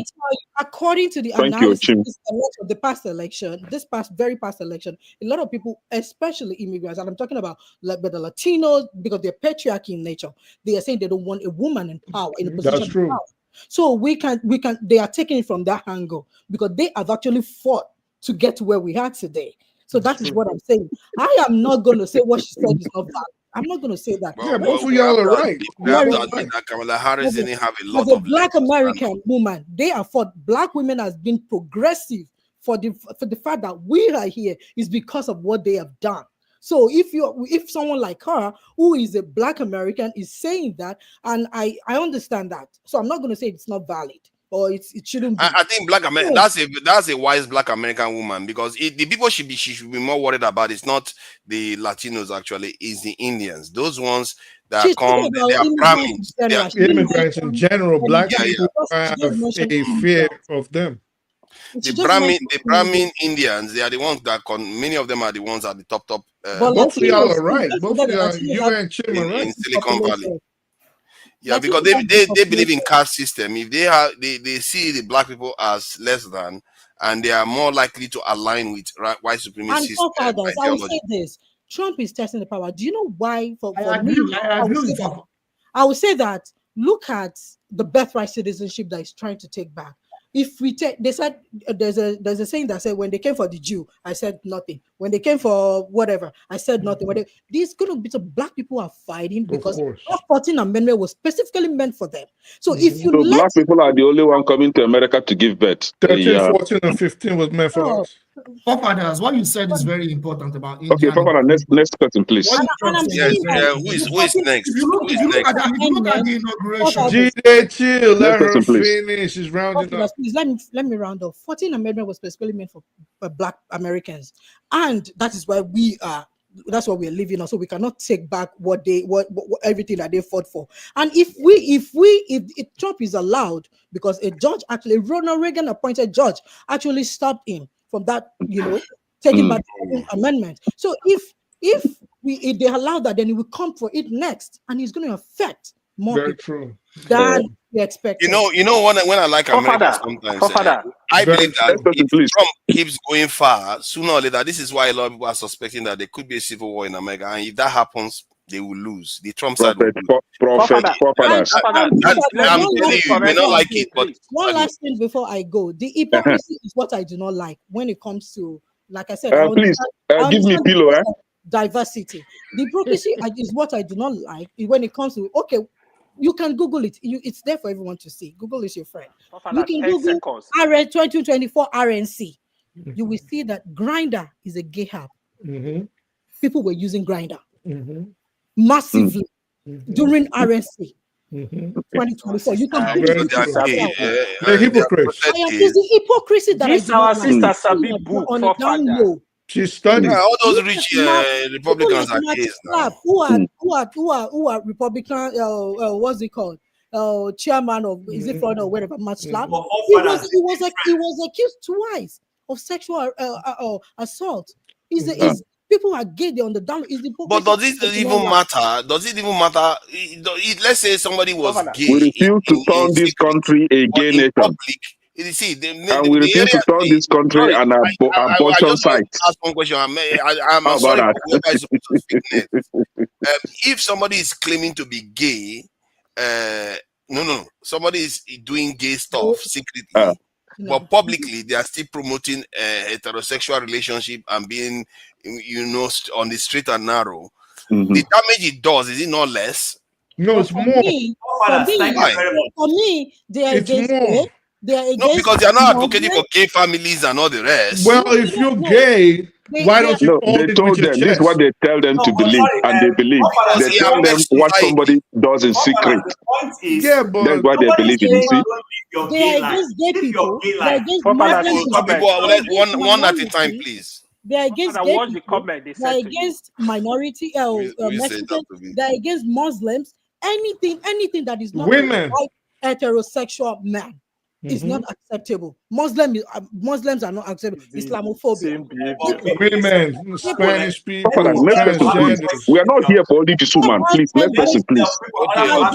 We have other things to do. You are right for a long time. Let us speak. Stop today night. We have other things to do. Please, we are not here for I alone. Please, next person. Diverse nation, so we should embrace our diversity, regardless of religion, sexuality. No. I know the type of women I enjoy.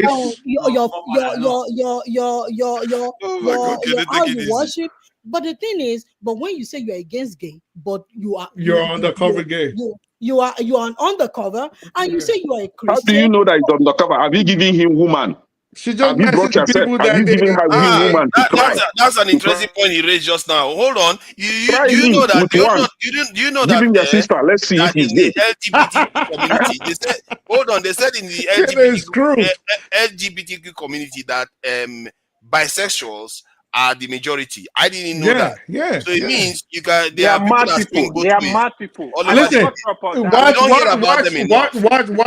watch something. In the American political sphere, right? We already know if a Democrat is gay, so it doesn't make news if we see them kissing a man on a nude beach. When does it become news? When we catch a Republican, because that's the hypocrisy she's talking about. A lot of them pretend like they're not. They criticize them in public, and then Lindsey Graham has never been married, doesn't have kids, never. We know, everybody knows what he is, but he pretends. What about? Let me see him again, Lindsey Graham. He does look gay, I have to say. Look at Matt Slap. Look at I shouldn't say that, but he does. I have to say. Look up. He does look a bit funny. Yeah. Look up who Matt Slap is. Yeah. He was accused of sexual harassment twice by a man. So is this not Lindsey Graham here? Yeah. That looks like that Lady G. He may be bisexual. Yeah, he probably. Yeah. Bisexual that has never been with a woman? For me. So because he's not married, he's a gay. I mean, so come on, he's Kenny. not married, and that makes him a gay. Kenny. We've never seen him with a woman. But this woman, hold on now, let us add. Somebody like Stacey Abraham, we've never seen her with a man. She's not married. So is she a lesbian? More than likely. Oh, so she's a lesbian. More than likely. So any woman that is not married is a lesbian. More than likely. More than likely. So have you just heard? You said that every woman that is not married is a lesbian. No. Based on the Stacey Abraham. We are just making blanket statements today. Let's allow. Just said it now. Let's allow. I was quiet for like 4 hours here. If we are looking at gay people, No, so but let other people say something. I know. She hasn't said anything for a long time. She's Yeah, letting she it did. all She out couldn't now. talk for a long time though. For 2 hours, she didn't say anything, Chim. Let's just let her finish. Listen me at this point. I'm no longer It's not a competition. This is not a competition, please. I'm just saying that if we look at that, look at Matt Gaetz, look at what he did. Is that so? Is that okay? Is all the sexual predators okay? The sexual predators, is that okay? So that is you will got her. You have made her like you now. She's not we have happy other like you. obligations. So you're See, welcome. she's not a guest here. She has She's learned not a not to guest. shut up. Can we be sincere? She's not a guest. We have other responsibilities. Respect us as well. She has spoken more than 20 minutes here. You know how you Can we go to next? Can we go to the next person, please? We have other things. This is after 11. Listen, I commend you for She's not the standing only your one here. ground. She's not our guest. Oh my God! Is it You get others to 2 minutes. Who is next? Please. Is it Kene? Let's have our 2 minutes. Then she can have the whole platform. No problem. No, it's not next. Oh, Tony. Forefathers, let me have my 2 minutes. Then she can have the platform, please. I have spoken. I have spoken. You see, I'm next.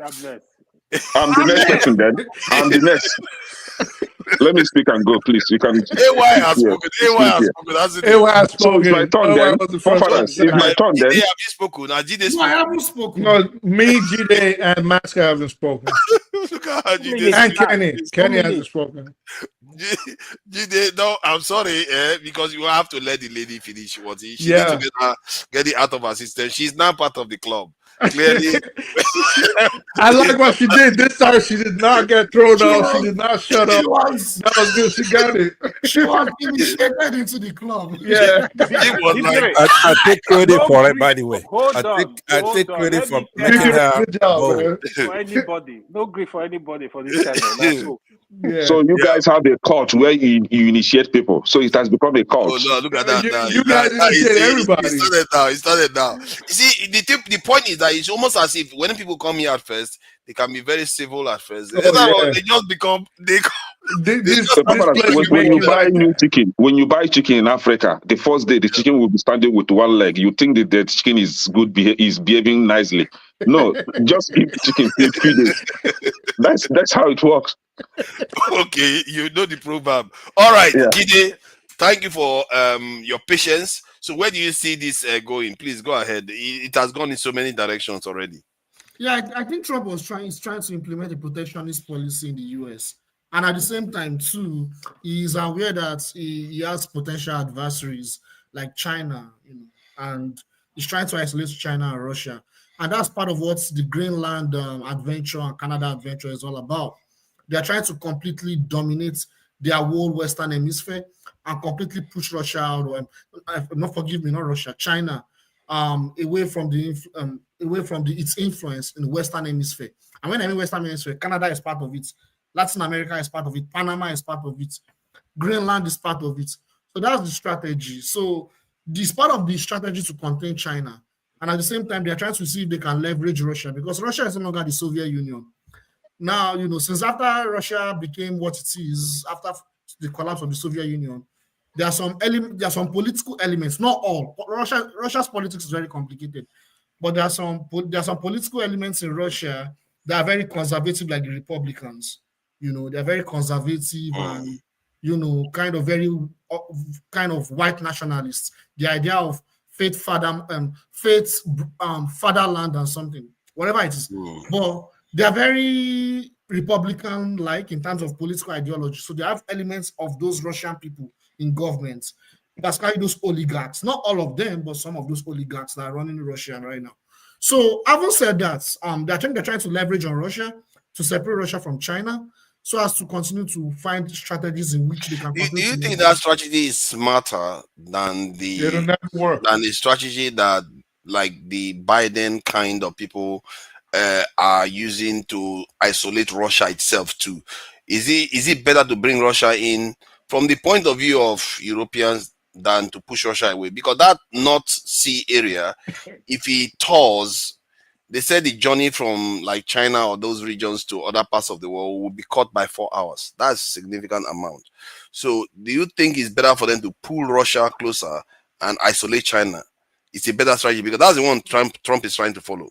Yeah, well, if I'm a neocon, if I'm an American neocon, like all these guys, Wolfowitz, Lindsey Graham, that guy you should, I think that's a better strategy. You know why? Because as an American neocon, for me to maintain my dominance, I need to say, because I will see that as a threat. Because the kind of collaboration, but they will lose power too if they bring Russia in now. Because the moment Russia becomes friends with America in Europe, Russia will be like, look at me. I'm in charge of China and Europe. I control both sides. The polar region is not melting tomorrow. It's not melting. It's melting quite. It's changing. No. Not that timeline at all. It's melting quite rapidly. Like what? Like tomorrow or next tomorrow? Let me check. No. Yeah, within our lifetime. That's how. Like how it's going to be. Let me confirm it. I know it's not that long. That's for sure. Bro. Yeah, it's not that long. It's changing rapidly. Please go ahead. Yeah, so I think it's more because so this is the way it works. That was what they did with the Soviet Union. However, it may be more complicated with Russia because Russia's foreign policy, most of Russia's foreign policy today is mostly extracted from the Soviet Union's foreign policy. So that is where America will have an issue because they have to agree militarily, like, hey, you need to stop supporting Iran. You need to stop having any influence in the Middle East. And Russia may not agree. You see what's going on? You need to stop having influence in Africa. The countries you are sponsoring, AES. You understand? You need to stop supporting Cuba. That is where Russia may disagree. And that is where they may not reach an agreement. So either way, it is still complicated because if they try to form alliance with Russia, it's going to be difficult. And at the same time, I've not finished. And at the same time, they may not reach an agreement in Ukraine. Because, like I said, Republicans, Donald Trump's foreign policies, we need to put peacekeeping troops around the border of Russia. And we need to continue to enhance and militarize Poland. Poland, if you talk about any country that hates Russia the most, trust me, Ukraine is better. Poland, Russia Estonia, and the United States are not uniting anytime soon. Like we could forget about that. Let me keep talking. Don't interrupt me, please. I agree with what you're saying, but you have 2 minutes as a last, so. Yeah, let me continue. I won't take too long. You know, I don't take too long. I'm not going to take too long. But the point I'm making now is Trump's policy is not a peaceful policy. It's a different strategy to maintain America's dominance. Number one. Number two, his economic policy is trying to be protectionist. He's trying to reindustrialize the US because he believes that currently America is, as a country, under this globalized capitalist system, is losing its economic buoyancy at home. And one of the ways he can restore it back is by reindustrializing and bringing a lot of multinationals that are owned by the US, bringing it back to the US. That is what Trump and the Republicans are fighting for. And that's part of the tariffs. However, what they're failing to realize is that it will come back to haunt them because it is going to affect the economy of the US negatively.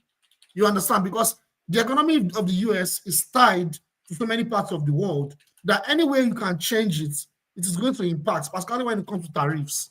So that is where the problem is.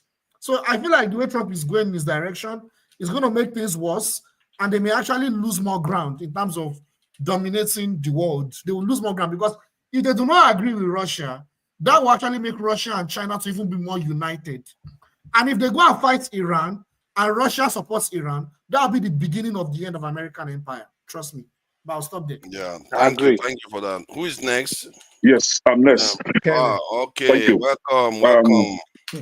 Go ahead. Please, forefathers, keep your time by the side. Give a 1 minute. In traditional beliefs of Africans, the act of homosexuality is detested. The act of abortion is considered murder. So that is also an abomination in traditional worshiping.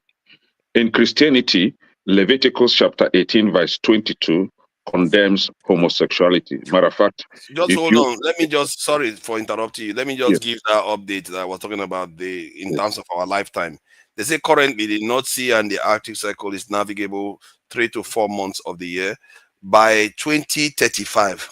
That's 2040 and 3050. The Arctic could be free in summer, allowing for year-round navigation for ice So by strengthened the time ships. all these guys are dead and gone. We are talking about 2035. We are talking. What are you talking about? That's 10 years from now. Yeah, That's not long at 25, all. 30, 40. No, Trump will probably have departed us by that time. 10 years, I don't know. He could live 100 years old. Trump could live about 100 years. So let me continue. In Christianity, here I have Holy Bible. Leviticus chapter 18, verse 22 stated, "Do not lie with a man as one lies with a woman. That is detestable." In other words, abomination. Then in Quran, chapter 4, verse 16, it is also a punishable offense. As a matter of fact, Quran suggested torturing those two men until they denounce that act. So now, in America, more than 77.7 million Americans voted against such acts. It's our country. America will not be turned to a country for homosexuality. Put your camera on. You're on stage now. Our country cannot be turned to a country where, as a parent, you don't have a right to question your child that has been brainwashed in school to change their sex or their gender. So Americans voted no to that, and they are sticking to that. So a lot of us, some of us, should deal with that fact. That will never change again. We will not turn our country to a country for hooligans.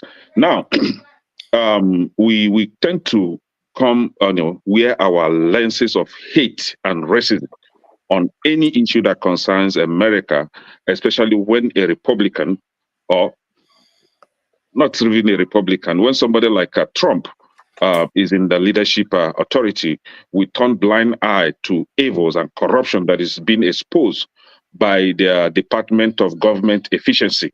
We are not talking about those corrupt allegations against your political leaders that are Democrats. No, we are not talking about that. All we centered on is Elon Musk, and all that. And that is it. That is the same story, the same music you hear on CNN and all those media. Elon Musk is like self-proclaimed. Elon Musk is working for free. No, I'm asking you, do you know Elon Musk is a self-proclaimed white supremacist himself? Oh, no, I don't know that. You are the one that knows that. See, forefathers, see. You see? What is my color? You don't know that? No, can you be honest? Can you tell me my color? You're black. No, I'm not. It's not black. No. Just according to the United States, are you trying to say you black pink? No, I don't. You see, if I'm feeling out, you see, this is how I live my life. I don't know who is black, who is white. I've walked and I've lived and I've interacted with white people. Matter of fact, forefathers, let me say it on this platform again. That I got my living in America today is because of a white man that I don't have family relationship with. He is not even my friend. I don't even know him from Adam. So for anyone to come here and try to encourage me or trying to convince me that there is racism in this country, no. Kenneth said no. I don't want to. I don't want to identify myself with such people that believe that everything is against black people. No, there's a difference between individual. I'm not saying that I see my wife is black. My children are black. According to your definition of black, we are all Africans, right? They don't see that. I don't see that. I don't want to have a household that is built on hate. And no, it's not built on hate. It's hold on. That's what it is. Forefathers, let me finish now.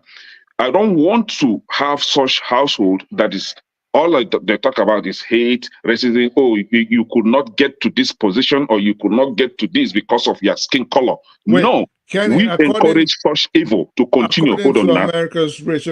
Hold on. See, I don't see that on my daily living, my daily activities, my daily interactions with people, both white on whatever color you call them, which I don't see any of this color.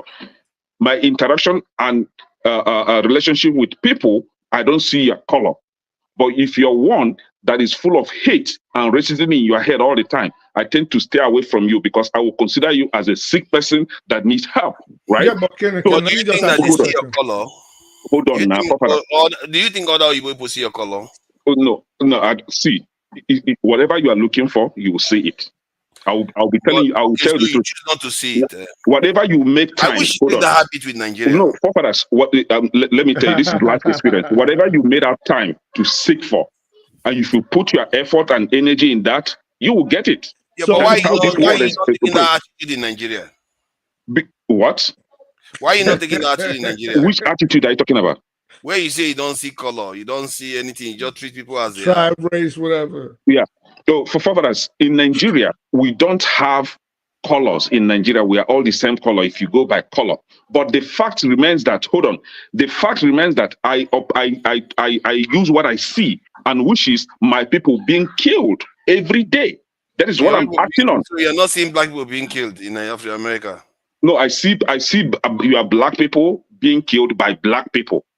I've seen so white people. Hold on. Black people. No, I've seen. Hold on now, fathers. I have seen your black I want people. to ask you questions. Hold on. I will answer now. I will see your black people being killed by black people. I've seen white people being killed by white people. I have seen white people killing black people, and I've seen black people killing white people. So crime has no gender base. Does that not apply in Nigeria too? Hold on now. Hold on. In Nigeria, where you have a government, government-sponsored massacre, and you are telling me this, you are comparing with Yeah, but it's the same in America. No, I have never seen that in America. If you have seen, I have not. What do you understand by the Tulsa massacre? You didn't know about it. Forefathers, hold on now. Hold on. Or the judicial system. Forefathers, hold on. Now, if you really want to talk about that, or want to apply what is happening in Nigeria, this show is not going to end today because I will drag it to any length. Because we've had those that call themselves empire, that they have an empire, but all they do is to kidnap and kill people. Nigeria different, but you should go Igbo land. You say you don't see them. No. If you want to go to that extent, then we can drag this show to any length. We can drag it because I really want to understand where you are coming from. Whether there is contradiction. Hold on. We have a country here where the president want to work for the people. Thank God the likes of Shim and Pansat were here to clarify some things. And I hope that a lot of us have learned from them, especially those that we are trying to defend Canada. Thank God Shim is a Canadian citizen. He's here and he has opened your eyes, and I hope you learn. But the thing is, we have a country that tax its citizen to stupor just for wastage. They will use the money they get from taxations from people to waste it on people that don't know their agenda, confuse people while the citizens are suffering. I don't think any of us here have been to Canada or stayed in Canada for 1 week. Maybe Shim is from Canada, so he will tell us that. So you buy things in Canada, you check your receipt, to see the taxes that has been collected, right? And you are happy with that. What are you talking about? What is the tax in Canada? Hold on now. Hold on. Let me ease my time, please. What is the difference between tax in Canada and Hold US? on now. If you've been to Canada, you will know the difference. Bro, but let me, let me finish. Hold on now. Let me say my nonsense finish. But we've seen. Hold on now. In this very country, where we have a president that really want to work for the people and trying to save money for the people, trying to cut wastages, yet we are blind to that because of our hate and because of our dislike for this person. Thank God somebody on this platform said that, oh, I hate Trump. And a few minutes after, oh, it is not coming from the place of hate. Stand one place. Let's know the color of your problem. And then you are but just still, everywhere. You hold on now. Stay one place. You hate your fellow human being. Thank God I pointed out, drag our attention to that. You hate your fellow human being. and few minutes after, you are not coming from the place of hate. Jide, keep quiet. Jide, keep quiet. And it's my time. I did not interject you. We are Now, stopping forefathers, when everybody spoke forefathers, I know that all these things that you guys are doing is deliberate to distract me. Forefathers, hold on now. Yeah, don't distract But you've not said Respect. anything. You've not said anything. Yeah, keep quiet now. Let me say my nonsense finish. Yeah, keep quiet. Let's let him finish. Forefathers, we are doing this deliberately. No, this is a deliberate act. You have to mute these morons. You have to mute them. Let me talk. 1 minute. Forefathers, Let's give him hold 1 on. minute. Yeah, forefathers, the citizens of America, they have taken their position by electing Donald Trump. But if you think this country is that evil, you can't stay under Donald Trump's policy. Donald Trump has a mercy policy against you, right? Where we have Indians that come into this country, become citizens, and fix themselves in a better position. We have Chinese people do the same, but we have Nigerians that don't articulate very well. They will go from one social media to the other. What happened? To the other, yeah. I was having a call. They go from one social media to the other, making noise like people that don't have coordination. Because actually, we come from a country that don't have coordination. Our leaders they didn't teach us better. We are behaving. Most of us are behaving like our leaders, unorganized people. Instead of us to organize ourselves and better fit ourselves into this country to benefit the good tidings from this country. But you said no because you hate Donald Trump and his policies. Please, I would like to do you a favor, right? Or you do yourself a favor. Pack and go. Go to that country that has a policy that aligns with your interests. That policy, go to countries like Afghanistan or Gaza or Ukraine. Go and stay there. Matter of fact, you that are calling for our tax-paying money to be used to fund useless war for a clown that don't want to embrace peace. All he wants is war, war, war, war, war. Please, pack yourself, go to Ukraine and go and fight for Ukraine against Russia. Then we know that you are serious. Stop coming here to make noise up and down. Please, good night, when everyone. she's here, Bye-bye. you will not be able to Thank talk. you. I really appreciate that. When she's Thank you not for here, that is a freaking clown. staying. So who is next on the? Who is next? Have we gone through everyone? Nah, I haven't spoken. Everybody has gone round. No, not me. I Okay, haven't thank spoken you at very all. much. let me say one. I haven't Yeah, you spoken. haven't. No, I haven't. I haven't. I was hoping I you have would something to avoid say, that. but I was second. I was second, and then you put me last, so I haven't spoken. I see. I see. Yeah. Okay, You let's know what see. you did. Well, I wasn't complaining, but yeah. So I'm just gonna keep it short, man. Everybody has said even in the disagreements, I've learned, you can't force someone to see things your way, and I hope that we have all, even though we're not on one line of agreement, I hope we have all learned from each other, because I think everybody spoke well today. I think everybody, came from different angles, even through the disputes. But I think we need to be very circumspect about a person like Donald Trump being in power. And I say that to say, for the people that come on here and say, oh, he's not a liar, he speaks, he says the truth. Yeah, he's blunt. Yeah, he says his mind. But most of what comes out of his mind is like there's rocks in his head instead of brain matter. Let's be real about that. Because you don't go spouting things like he started to try to blame Canada for the drug importations drug influx in this country.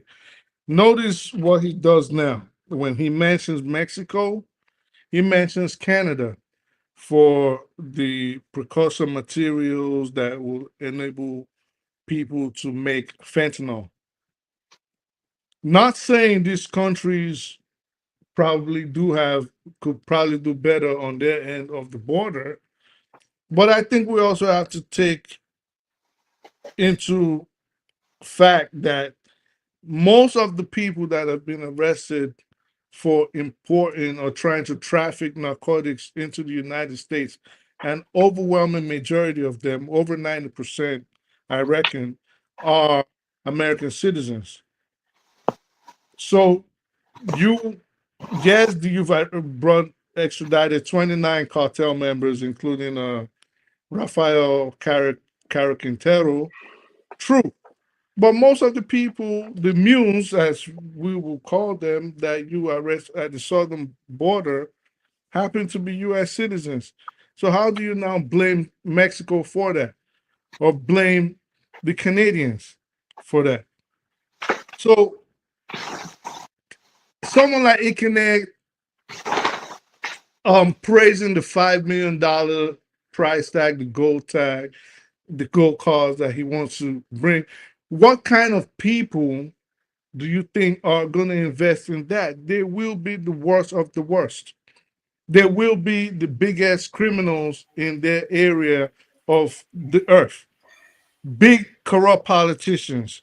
These same cartel members, maybe not as known as the ones he extradited, maybe not on the level of Pablo Escobar or El Chapo, but these are the people that will be able to afford that $5 million that he's wanting to charge for those gold cards. And outside now, we look at Gaza, for example. Look at what's going on in Gaza. You say you don't want wars, but you've given Israel 2,000-pound bombs, and 2,000 of them bunker busters to use against civilians. Wow. To completely, you know, it's not for Gaza. They know they've already reduced that. What are you bombing again? They are preparing for other places. No, well, other places. I mean, they've been bombing. I gather that they use 6 Hiroshimas, equivalent kind of bombs, on Gaza alone. Yeah, it's 12 kilotons. Okay, so that is in addition to that, in addition to what Norm is saying, crazy. Right now, I'm seeing it on the news right now. Donald Trump threatens Iran.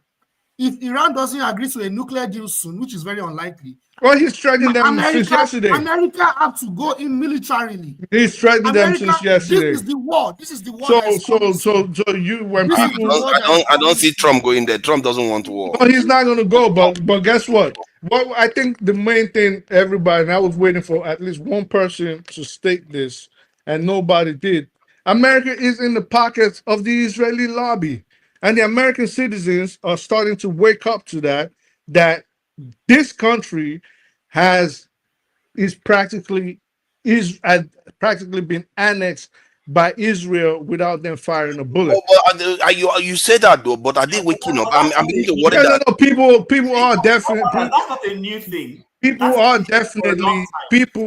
definitely waking. I'm worried that yes, even if they do wake up, but in reality, like they are not doing much. They just say, yeah, but there's not much people can do. Okay, things have to hit a crescendo. It's just like now, people are saying, why haven't the Arab nations, Saudi, Qatar, I say that a lot. Yeah, exactly. You said it. People say it all the time.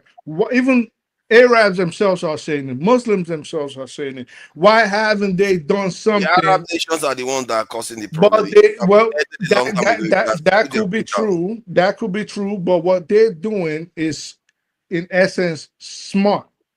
They are not trying to get drawn into a confrontation, which is what Israel wants. Israel wants a confrontation between America and Iran, and they've been trying to push that for over 30 years, especially with this lunatic Netanyahu. But the Arab nations are smart enough. They want Israel to go after Iran. So that is also true. Two things can. They do. Well, in a way, that's why they've been quiet all this while. Two things can be true, but the way things are leading now, especially with the overthrow of Assad and the rebels taking over Damascus. So what was going on right now is they are killing. Israel has not abided with the ceasefire in Lebanon. They're bombing the crap out of Lebanon. They are taking parts of Damascus. They have passed the Golan Heights.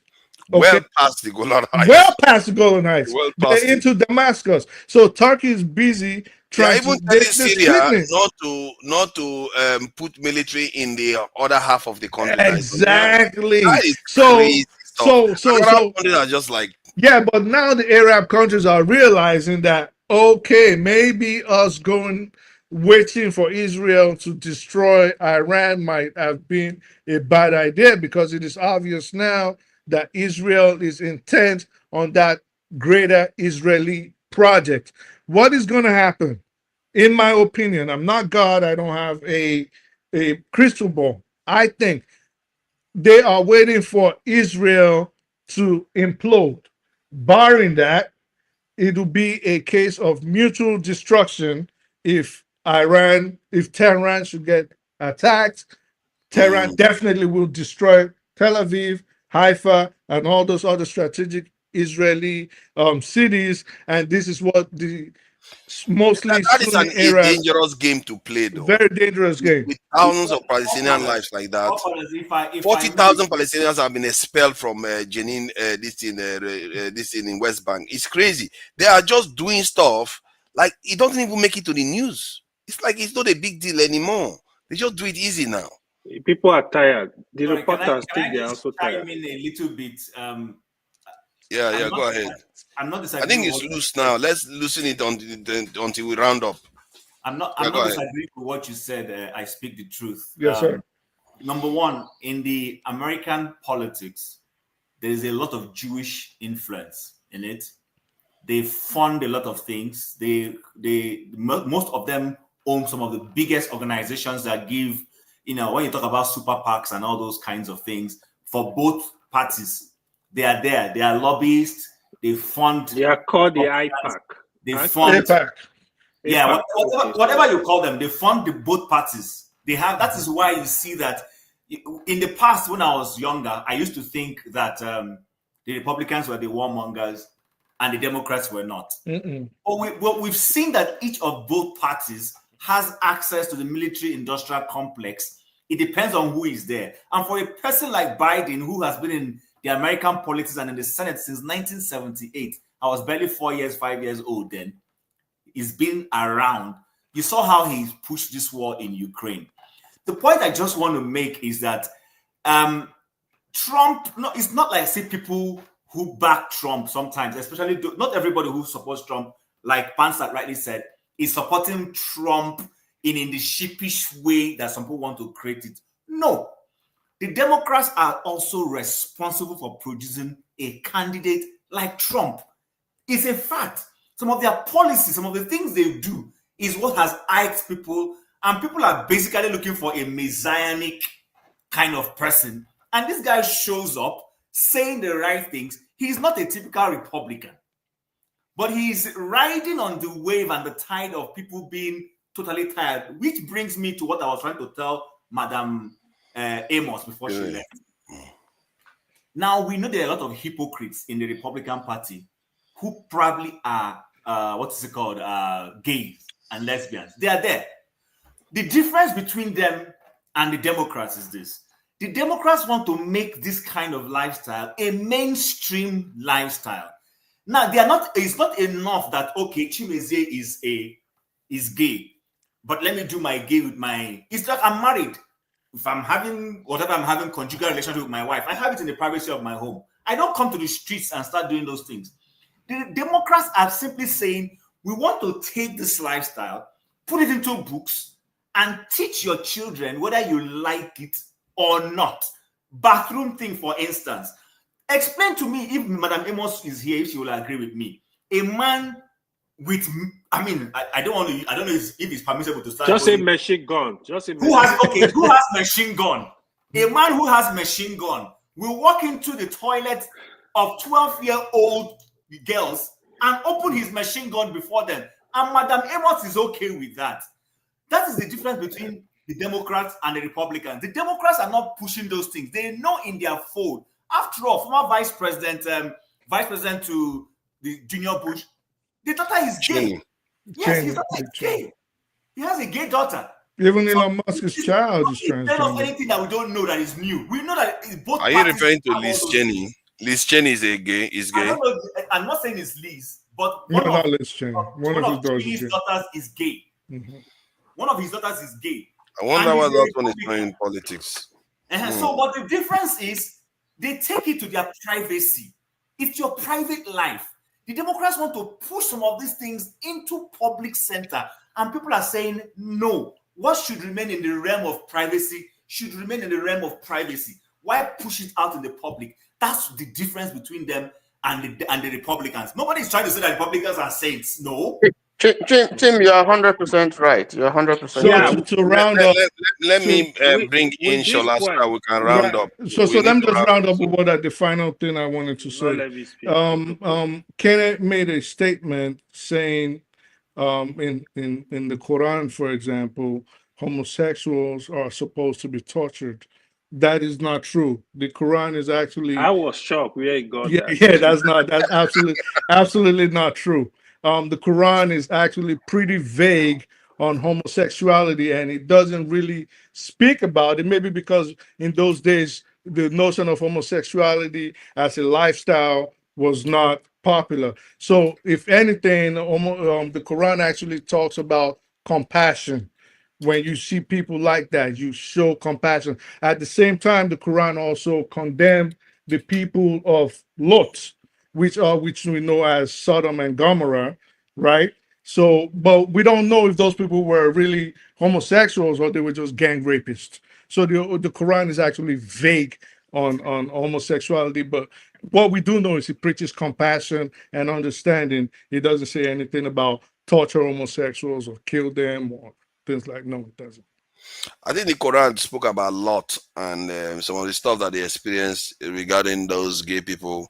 That he says something about discouraging the act of gays. Indeed, you approach men with desire instead of women. Rather, you are transgressing. You are a transgressing people. You are The word Sodom, Actually, the word Sodom is gotten from Sodom. I think you are right. If that is all he has to offer, it's not like the kind of stuff Kene was saying. Let's talk about Syria. Torture them. Yeah? The Quran does not say that. Kene just makes some of something. So let's bring Shola in now. Let's bring Shola in. Okay. Because we are going to be rounding up, and it looks like a new guest, but he probably has been here before. Welcome, Shola. Thank you for joining us this evening. You've been here before? Yes, I used to call once in a while, but not frequent. Yeah, I can understand. These people are, they are not like my people. I don't know what they are doing here. These people like you will welcome here. They are troublemakers. They will let you talk. So, welcome. What do you make of the conversation this evening so far? Thank you very much, Forefather, and the rest of the panel. I live in Ottawa, in Canada. Just like Chim, I'm a Canadian citizen. And I just want to correct some narratives. I don't know anything about America. I don't frequently go there. Once in a while, I go there. But I can tell that I always say something about Canada so that to keep the record straight. Canadians have a different culture compared to the Americans.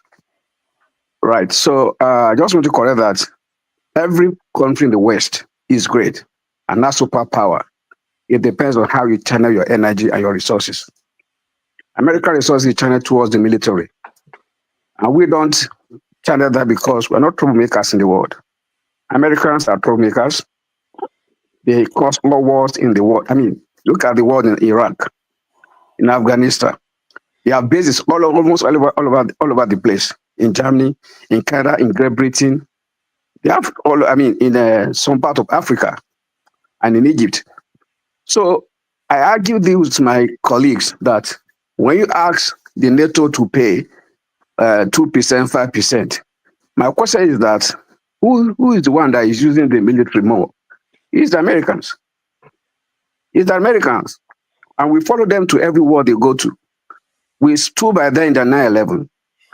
Now, let me tell you one thing about the world. Americans can never fight a single war with any country.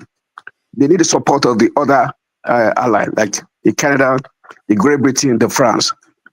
But I'm glad Trump is letting the West to know who American is. When we say we are friends, we are friends.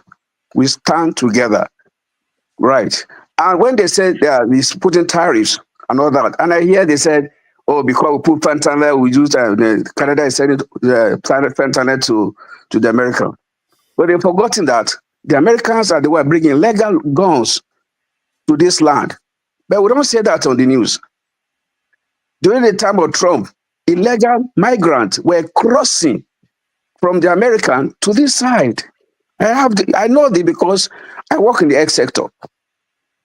The Indians, some of my people, and the Mexicans, they were crossing because they couldn't cope with this, with the America under Trump. They couldn't cope with the pressure and the harassment. They were crossing over here. Right, but it is because Canada don't brag, we don't talk too much, we don't keep to ourselves because of our culture. So let it be clear to everybody that there is no superpower anywhere. It depends on how you channel your energy.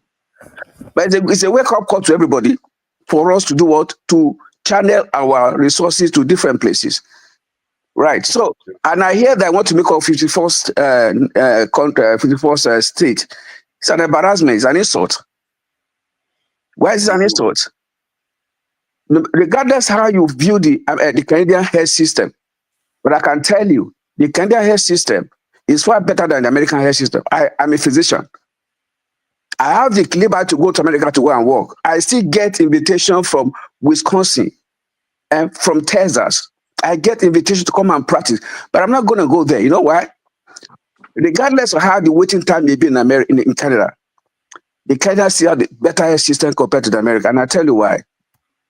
Whenever, just like the Great Britain, whenever someone is sick here, think of the worst health scenario. Is it cancer? Is it heart attack? You are covered by the government. The only thing you pay is your transportation, take yourself to the hospital. I'm telling you the truth. In America, if you need to have insurance to do that, and insurance will cut off your head. You have to pay the premium there. You may not agree with me, but I work as in the sector. You know, while you are saying that, let me just share this. You're absolutely right. Because things is gone in this area. I wanted to share something actually. I forgot about it, but because it went into health in America, let me land this point that you are trying to make. It's funny because I didn't see this coming. Real money. Let me just do fair use this thing. This is Jon Stewart, The Daily Show, and we are reacting to the health comment that he made for fair use YouTube policy. Please don't strike us. We are all innocent here. All right. Money our free market-ish system uses to prop up corporate profit at the expense of the taxpayer. Pharmaceutical companies get everything from our government: tax breaks, research grants, patent extensions, worth billions of dollars. And what do we, the people, get for it? The highest drug prices in the Western Hemisphere. And for some reason, the possibility of an infection in our perineum. Why would you take a drug that would give you an infection in your perineum? And why are they telling us about it at dinner time? But you know what's so horrible about our system now and the corruption that lays within it? We're so f***ing numb to it, we actually tout tiny cracks in that exploitation as victory. President touting the first ever negotiations with pharmaceutical companies to lower the cost of 10 drugs. And today, I'm proud to announce that Medicare has reached agreement with all manufacturers on all 10 drugs selected in the first round of negotiation. Oh, can it be? The companies we subsidize with billions of dollars are allowing us the privilege to negotiate the price of 10 of their drugs? And 10 is all of them, right? It would be embarrassing if it was a small drop in the bucket and that the American people didn't expect that we should negotiate for all their f***ing drugs because we've already paid for it with our subsidies. Are you insane? Come on!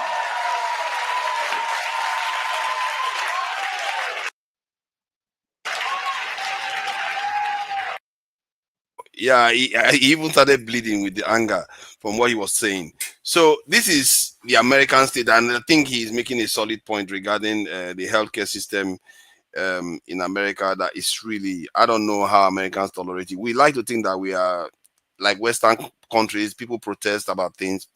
Well, we are the public in the West are basically beaten down already. They are already beaten down. They barely have a say in the war in Iraq. They protested against it. They still went anyway. They don't support what Israel is doing. They still do it anyway. They want cheaper healthcare in America. They still do it anyway. The leaders just do whatever they like. Let's face it. That's what is going on. Please go ahead, Shola. So just close to say that I think that everybody should face their country and just be conversant with the system that you're working in. I cannot speak for the Americans, but I'm speaking based on what I have studied and what I have, the information I have. And we do comparison with the S system among the West. And I'm telling you fact about the S system. Our system is government powered. The Great Britain, the same thing. American is private. So that's why you can go in and get seen. You can be seen because insurance, they make the money. You can go in and go for a headache and just do MRI right away because the money is business. In this here, it's not business; it's government, and so we don't do business in human life. If there is anything, is business, and that's why you can get things done quickly anyhow you want it. And that's why people say, "Oh, you wait here for what 10 hours?" Here we do what you call triage. If your issues is not something that want emergency and you go to emergency, you'll be there for 2 days because you don't deserve to be in emergency. And they have to make sure they use the health system judiciously. They are what you call fairness and equity. I'm not going to start treating you with migraine and leave somebody with heart attack. That is not fair. Because if I don't treat the heart attack, it could die. But the migraine, I can say the migraine with just Tylenol or Advil. But that will not work for heart attack. So when people come on the online and criticize, so health system Canada is worse. So I just keep quiet. But it's let people know that we do triage and save life. But they say, oh, the health system in America, but it is business. They can do MRI on a finger. It's their money. So I just want to close that people should understand when they are discussing, the country where they're coming from, and speak for their country, and speak on what they know, and I make a generalization. I think I'll pause here. So I see that Chim is raising her finger. There, I'll stop here. Nigerian national and American national anthem again. What is that song? You know, I'm beginning to think that you should start learning. You should start learning it because our argument is that Canada is better at healthcare. We are very nice, and America is good at military. That's the kind of statement that will get you to become 51st state of America. Forefather. They will take you. Forefather. If I may say something that after Kim, I'm gonna say something. Shana, it's nice meeting you. Thank you very much. It's at least once in a while I see another Canadian come on online. Oh, look at that! Oh, nice. Come on. Why? I've been alone here. Canadians are meeting love. Okay.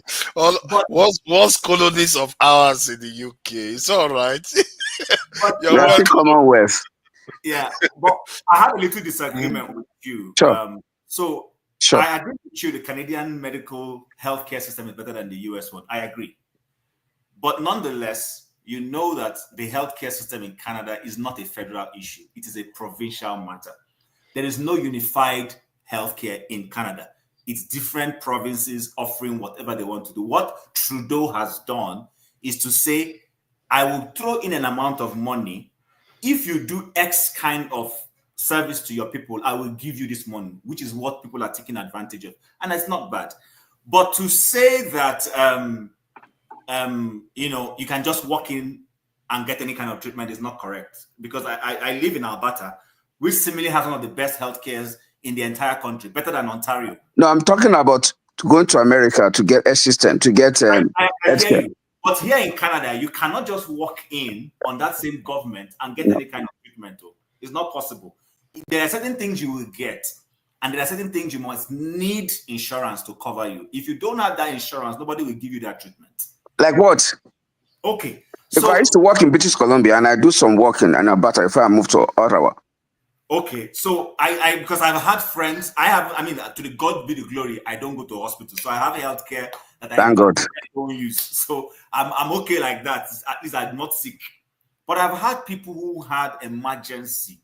They went to the emergency, and they were not treated or taken care of until 3 days. What kind of, sorry, let me ask, what is the diagnosis? What diagnosis? I'm honest with you, I don't know. I'm not a medical doctor, but he wasn't turned, the person wasn't turned away. So let me tell you, because when I was in British Columbia, I was working as emergency physician and as family physician.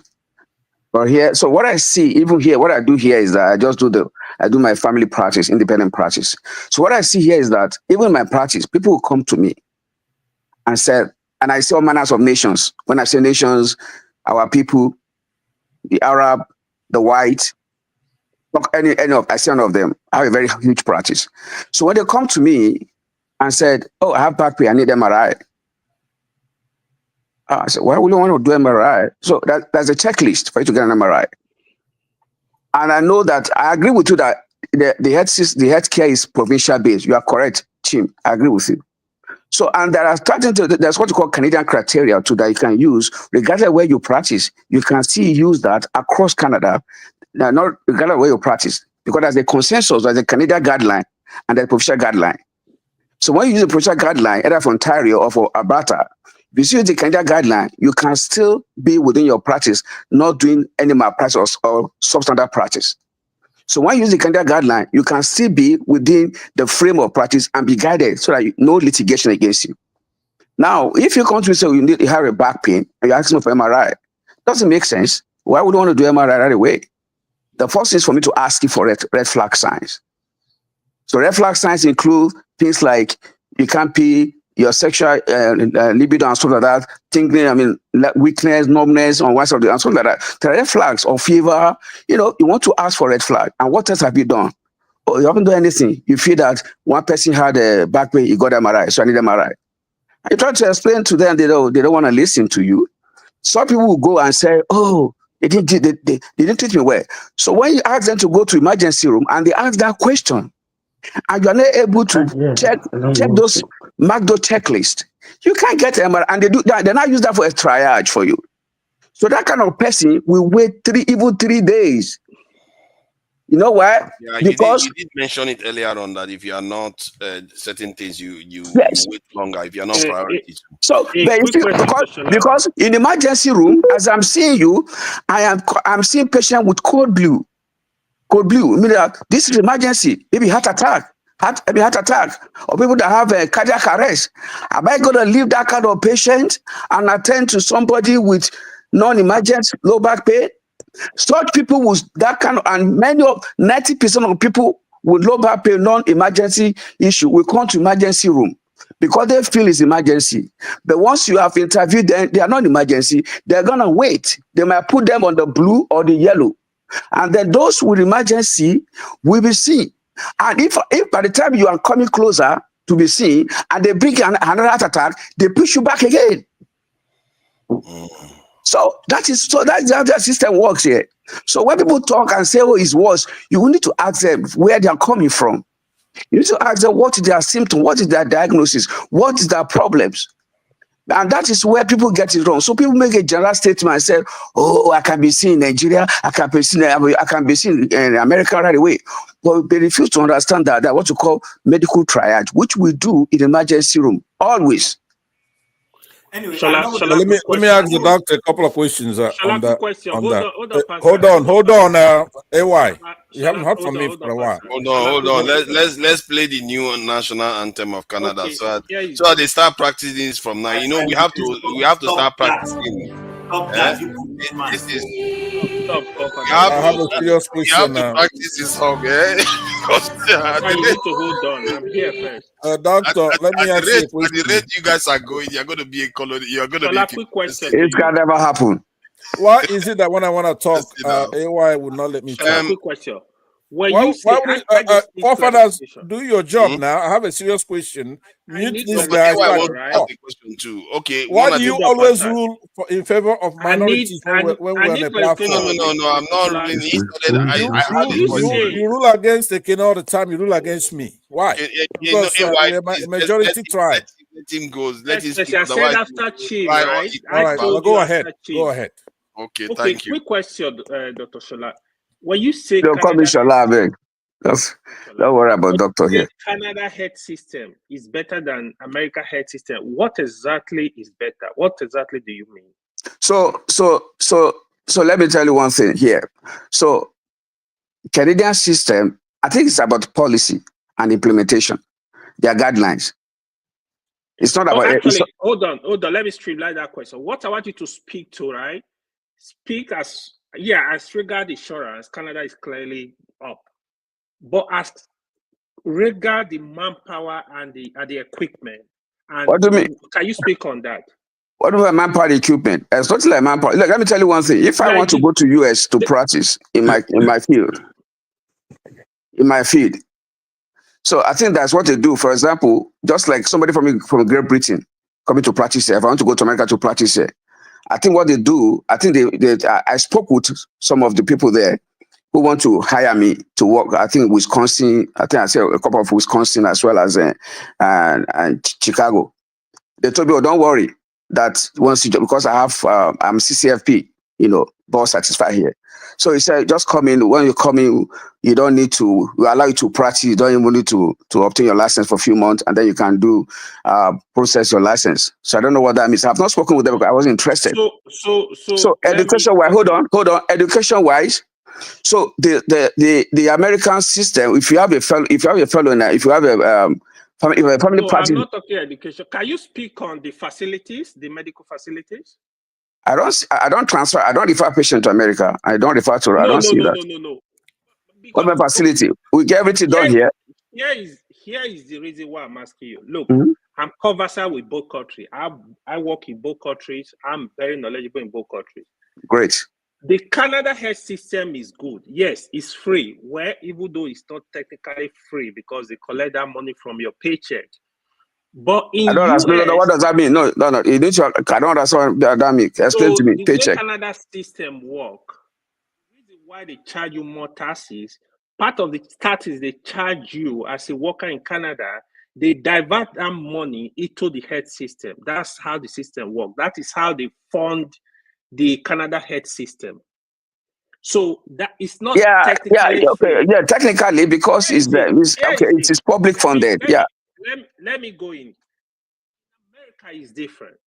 America, I strongly believe the health system is purely a capitalist setup. It's a business, nothing more purely business. Yeah. But even when you have a premium insurance, you go to hospital, you get very good service. You get good service. If you need surgery, they can get it done today, unlike in Canada, but you will pay for it, right? But even the payment, to be honest, if you are doing high-paid job in America, you have a good job. So that's the problem. Hold on, that's the problem. Let me finish. Now, I'm speaking. I know the two systems 100%. I know them in and out. So when I will talk about the system that is even better than a good job in America, you have a good insurance. I will take America over Canada any day. As long as you can pay your 10% copay. For me, I will not have problem with that. Yeah, but that is why we will never become your 54th state. It never happened. No. Hold on now. Hold on now. Let me just add. Have you heard about the Cuban healthcare system? I'm not conversant with that. Man. Cuba one is good, but the American one you were talking about, the reason why people don't like the American one is that if you don't have insurance, you are done. It's not universal. Yes, that is what. Hold on. Those are the things I really wanted us to speak. Don't say American health system is not good. It's good. Let me tell you, the white people, they go to the hospital. They want to do surgery. You tell them your bill is $50,000. They will write you a check. The hospital. So that $50,000, if you're ready to give them cash, they will drop that bill to even $20,000 or less. This is what is going on in America.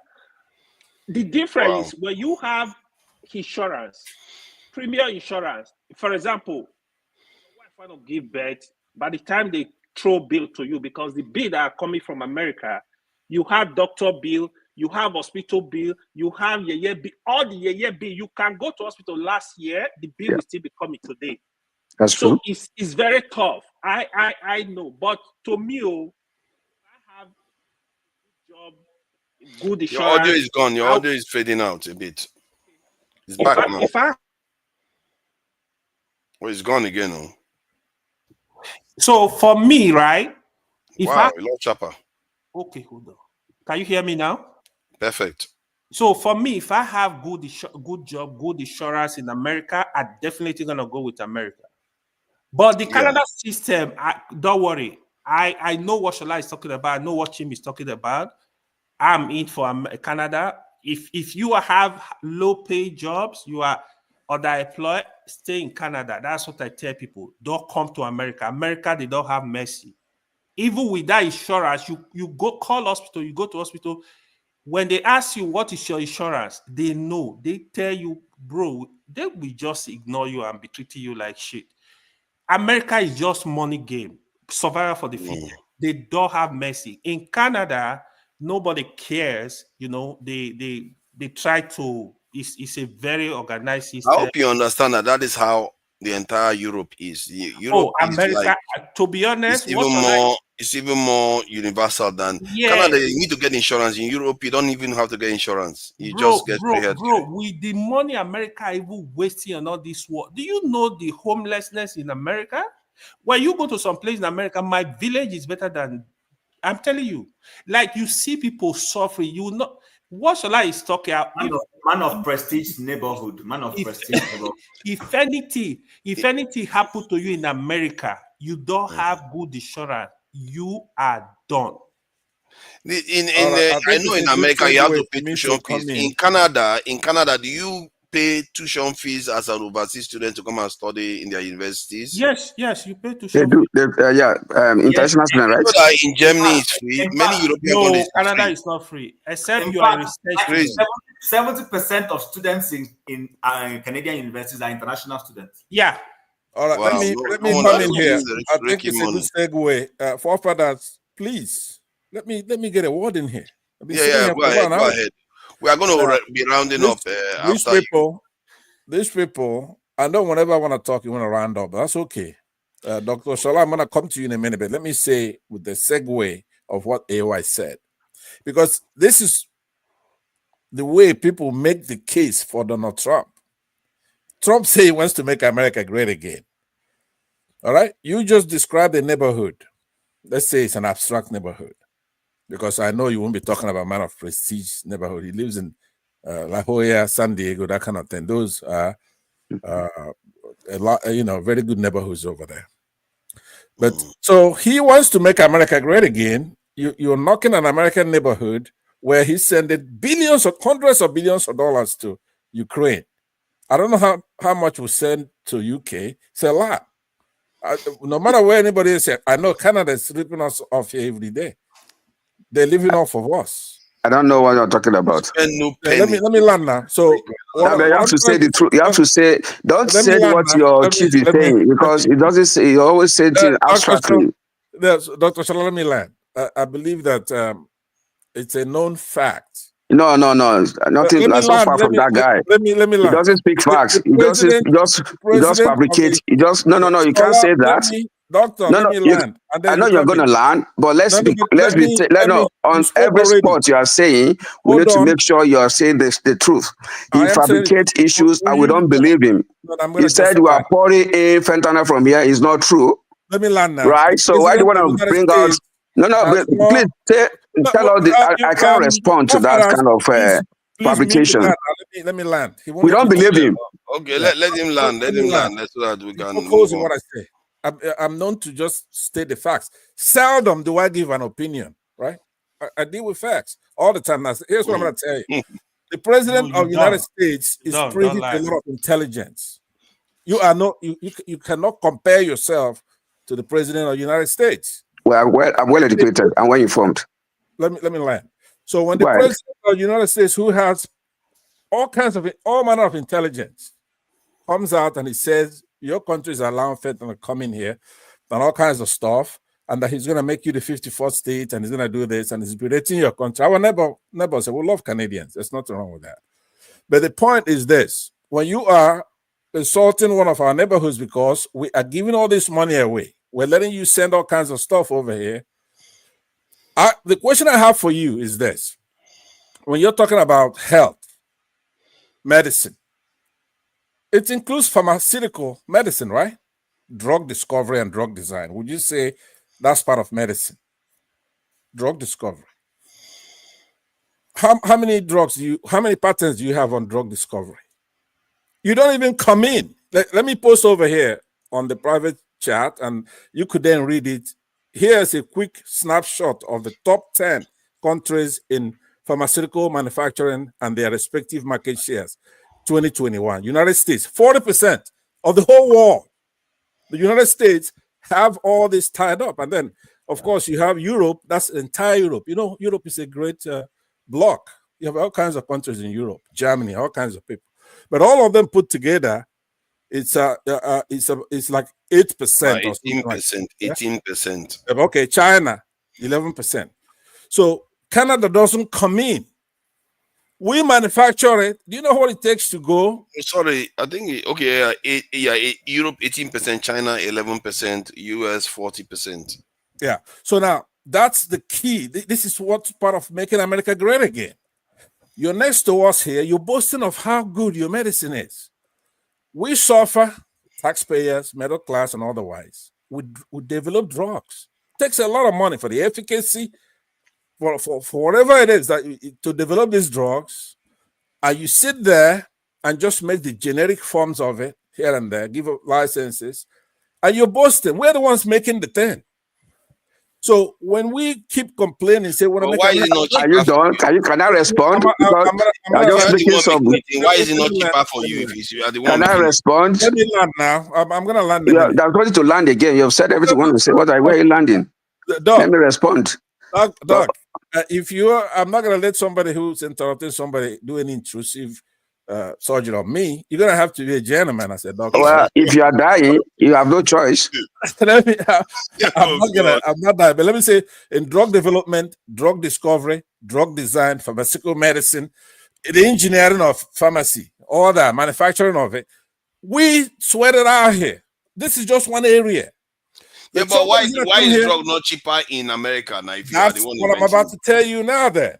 Because it's not cheaper, because it costs a lot of money for these people. Now, remember, I don't support it. I want affordable healthcare. I want universal, even government insurance. You're waffling now. So no, I'm not waffling. I'm trying to tell you this. It's consistent. It's congruous with why is it not cheaper in America? So now, when we have a country next to us here that has a king, not a democratic country, they have a king, and then they are giving away all kinds of stuff where our people have to go over there to get cheap medicine, because they don't make it, they just make generic stuff, and they even try to sell it to us cheaper here.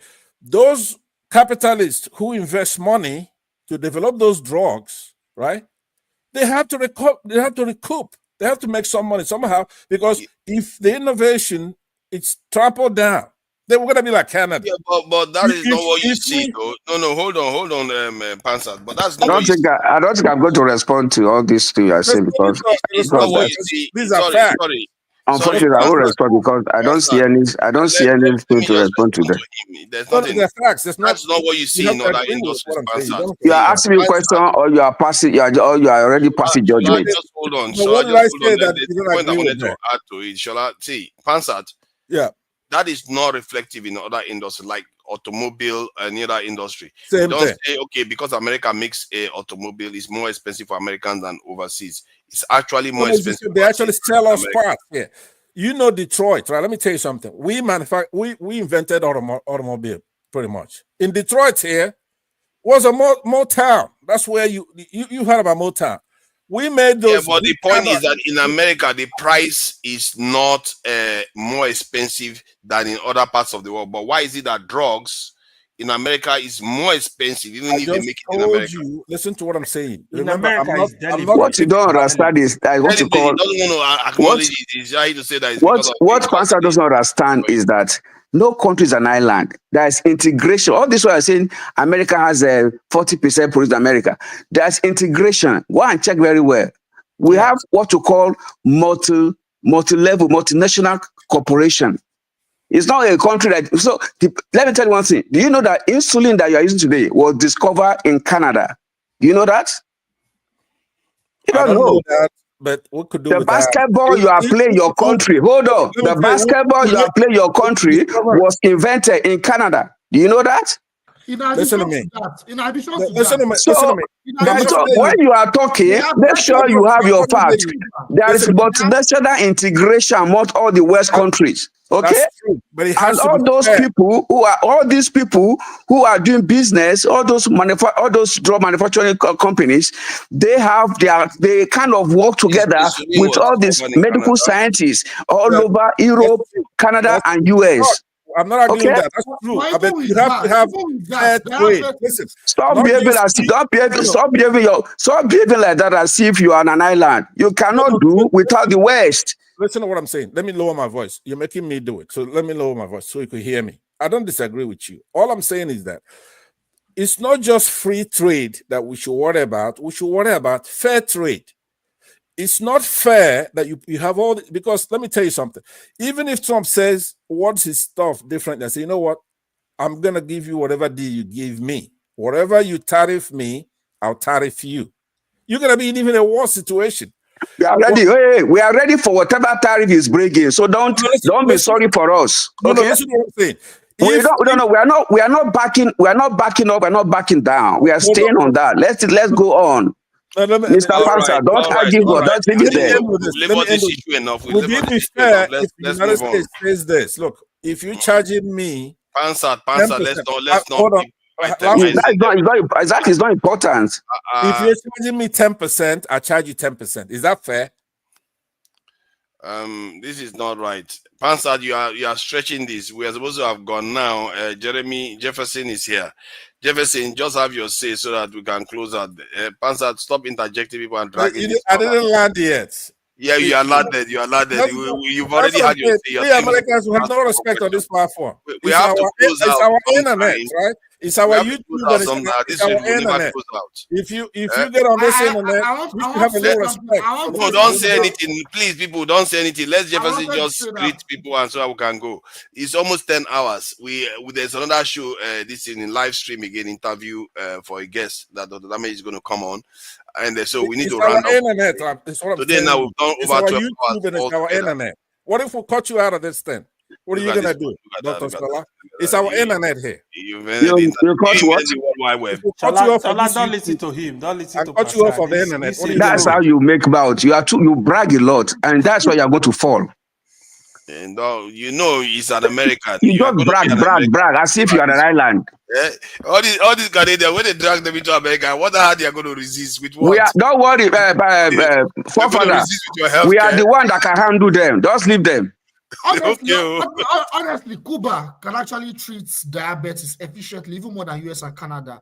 But for some reason, the drug that Cuba is manufacturing, due to our US government having so much arrogance and because of the economic sanctions, they don't actually want to buy those drugs and treat their own people. Why would they buy it when it's not going to help them grow their own industry? That's how they roll. It's business. Exactly. It's business. We all support another country's health industry.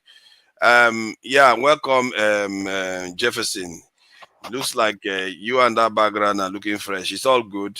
Let's just get a closing remark as a mature guy coming here to calm people like Pansat down. It's been a little bit erratic today, but very quality conversation we've had. A lot of people coming. Yeah, the conversation today was good. It was quite rich. Apart from Ekene, I'm quite impressed. I think at the later stage, it started getting a little bit all over the variable. You had your regulars here. I'm the only variable here. So the result is good.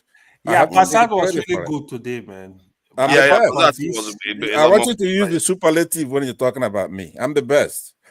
Obe, I thought you had gone to sleep now. Why did you turn the camera on again? We are trying to close it, and everybody just wants to have their say, and this stuff keeps snowballing. Okay, Jefferson, have your say. Then we bring Obe in to have his closing remark too. Me. Hello, is it good evening or good night or good morning? We don't know what to choose, but good afternoon. Good day to everyone. To everyone you are in every part of the world. Yeah, for obvious reasons, I didn't come in much early. Had some personal engagement and all, but it's okay. So, but I want to just speak on some things here. I think, is it KJ, right? KJ mentioned something about Cuba having a medication that will cure some illnesses, but the arrogance Not of KJ, the world. Sorry, what do you call it? Diabetes. Is it diabetes, right? Yeah, I'm the one that said diabetes. Yes, I'm the one that said that. Okay, good. But the arrogance of our American government will not agree to the treatment. And thus, it's not just in medicine, in other things. What I feel we need to understand as, see, gone are the days when some certain special countries will decide how other countries do things. You know, people are beginning to be wise now. People are getting wiser. And most top establishments don't like it. But that's their own problem. Because last I checked, when everybody is finding a solution for themselves, they don't give a hoot about how we survive. So why don't we? I think we need to look at what works for us. Let us be selfish for once. Most of us, whether we like it or not, all of us here are Africans. First, before we went to any part of the world we went to. I am of the opinion, let us be selfish. Let us be greedy and do things that work for us. We get from there and see how we can move our own agenda. That's how I see it. If people want to behave the same way, that's their own problem. You know, as an American look, I'll not lie to you. Yes, Trump may have some good policies here and there, but one thing to understand, is not the only country in the world. It's not, you are not. They say no man is an island. Everybody has a say. Even in the ecosystem, in the animal kingdom, an ant has a say. Even when the elephants are talking, it's not the same ants that will gather together and build a house. You get an island, it's a continent. Exactly. Do you understand? No. Okay, calm down. I know it. Seriously, it's a continent. You have to have some respect. Which continent? Which continent? I know where you are going. Continental United States. Even if where the hell are you, Jefferson? The continent you are talking about is not made up of countries that agree to come together. Right. What if all those countries decide they don't want to be together? Now, mind you, California and some other states, they are having double mind of whether they want to be in America or not. No. Which country are you? Which state? I said I'm in Texas. I'm in Texas here. Okay. I did Texas. Even the Lone Star State. No. Okay, let me land. So don't disrespect the United States. It is hegemon. No. And he could also do things by force. By the way, it doesn't work that way. It just, for instance, I'll give an instance. For instance, now when Trump said he wanted to name Gulf of Mexico Gulf of America, it sounds so comedic. No, but if you go back, it does. Yeah. Wait now. If you go back history and look at the mapping of those places, those territories were Mexico. Hence, that's where the name came. That's why that name had been there for a long while. But you know what we have seen. See what is going on in politics is that now what is going on in politics is people enter into power and do what is in their heart of hearts and feel they have all the answers. And that's why the world is in this crazy part we are going today. So what I feel is that at this stage where we are, no country has it all anymore. Yeah, everybody we have to figure it out. We have to work it out and make sure we are self-sufficient as a nation. I mean, I'm not beginning from the issue of the tariff. If you go and watch most videos from Canadian news outlets and everything, these people are not joking with the boycott. They are not joking with the boycott because, and the reason why they are angry. No, wait. The reason why they are angry is because my guy feels that he can just put any decision on anybody and it sticks. It doesn't work that way. You have to come and you must come and have an agreement. Even if you don't agree on some certain terms, you must still come. You doing things on every time you are brutish and think you have all the answers. I don't think is the way to go. He thinks we are Colombia. They'll come and beg. No. Exactly. We are not Colombia.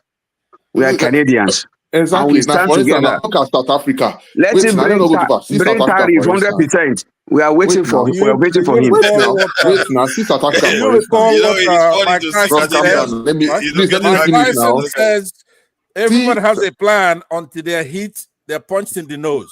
Oh, right? wait, what do you mean? I'm telling you, see, my brother, they were civilizations before America came into play. Sure, you know, there were civilizations. We had the Egypt civilization, we had the Roman Empire, we have all those empire.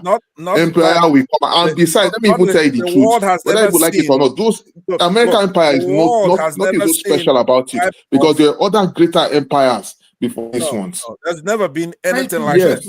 God bless you, ever. Nothing like this. Go and do your history very well. Egypt civilization ran for thousands of years. Which civilization we get? Let me say this. Because we use smartphone and use laptop. This was online. But we have to admit that this age is quite unique in human history. There's nothing unique about it. It's good though. It's good, but not nothing unique. We have 8 billion people alive in the world today. We can fly in the air. Flightless. That's not even an achievement. In the air, and we go. See. Let me tell you. See, I think we need to understand something here, and I'm going to sound crazy to all of you. We need to understand something here. Based on evidence. The so-called technology think we have. Look, as far as other civilizations, it's still outdated. Maybe you don't get it because we have not even reached where we are supposed to be in terms of technology. We are still learning. If you are saying civilization like we know, like Egyptian civilization, Roman, and all the rest, I think it's not all those stone things that they are seeing there. It's not those things they are seeing there. This current one surpasses it, but there was something I saw where they were saying that there could have been other civilizations that existed well even before. They were. They've come and gone. Some of them hundreds of thousands of years ago, even 1 million years ago. That you will not see them. They will not exist because whatever wiped them out. Can I want to ask a question, Mr. Forefathers. What do you think is informing Hollywood to be making all those scientific, all those sci-fi movies and everything? What do you think is informing them? Yeah. Why do we have Area 51? Wait now. Why do you think we have Area 51? And why do you think they are doing a big collider project in Europe? You think all those things are just by chance? Yeah, but you are now acknowledging that they are also quite advanced now. They are also quite advanced. He's advancing our point unwittingly. By the way, you know that I'm not doing it unwittingly, Mr. Pansat. No, let me ask you something. That's where I'm going. Hold on. Do you know how sensitive some of their equipment are? Like, if you use like a nuclear radioactive material in some location now, 10 years later, they will still be able to detect it. If you fire anything from any part of the world, they can detect it. That is how crazy it is. That their equipments are so sensitive. Even gravitational waves that you would think that is extremely sensitive, they are able to detect it. So the kind of technology we are dealing with right now is super advanced. Quantum technology, you know what it takes to make it work? You have to manipulate things on an atomic level to control it, to actually create a computer. That is it's something I don't think we've heard of before. Maybe it's not atomic level. Quarks. That is what I'm telling you. Hold on, let me say this. You know that those pyramids were generators. You are talking about advanced. If you think we're advanced, the generator system, the power system are using, you think that is good enough? Quebec wants to go we are supposed to be using a very sophisticated wireless power system. Make that happen. Yes, according to history. It's an interesting point. Hold on. You said something about quarks in atomic this, and I think you may be right about that actually. I'm right all the time. You're not right all the time, but you may be correct on the quark this. Maybe quarks. I need to confirm it actually, because I would have thought I'm right all the time. But let me say to Dr. Shola, do you know that in that Canada, Quebec is not happy? They want their independence. The United States is very good at stuff like that. Don't tell him. See, that's why you are wrong.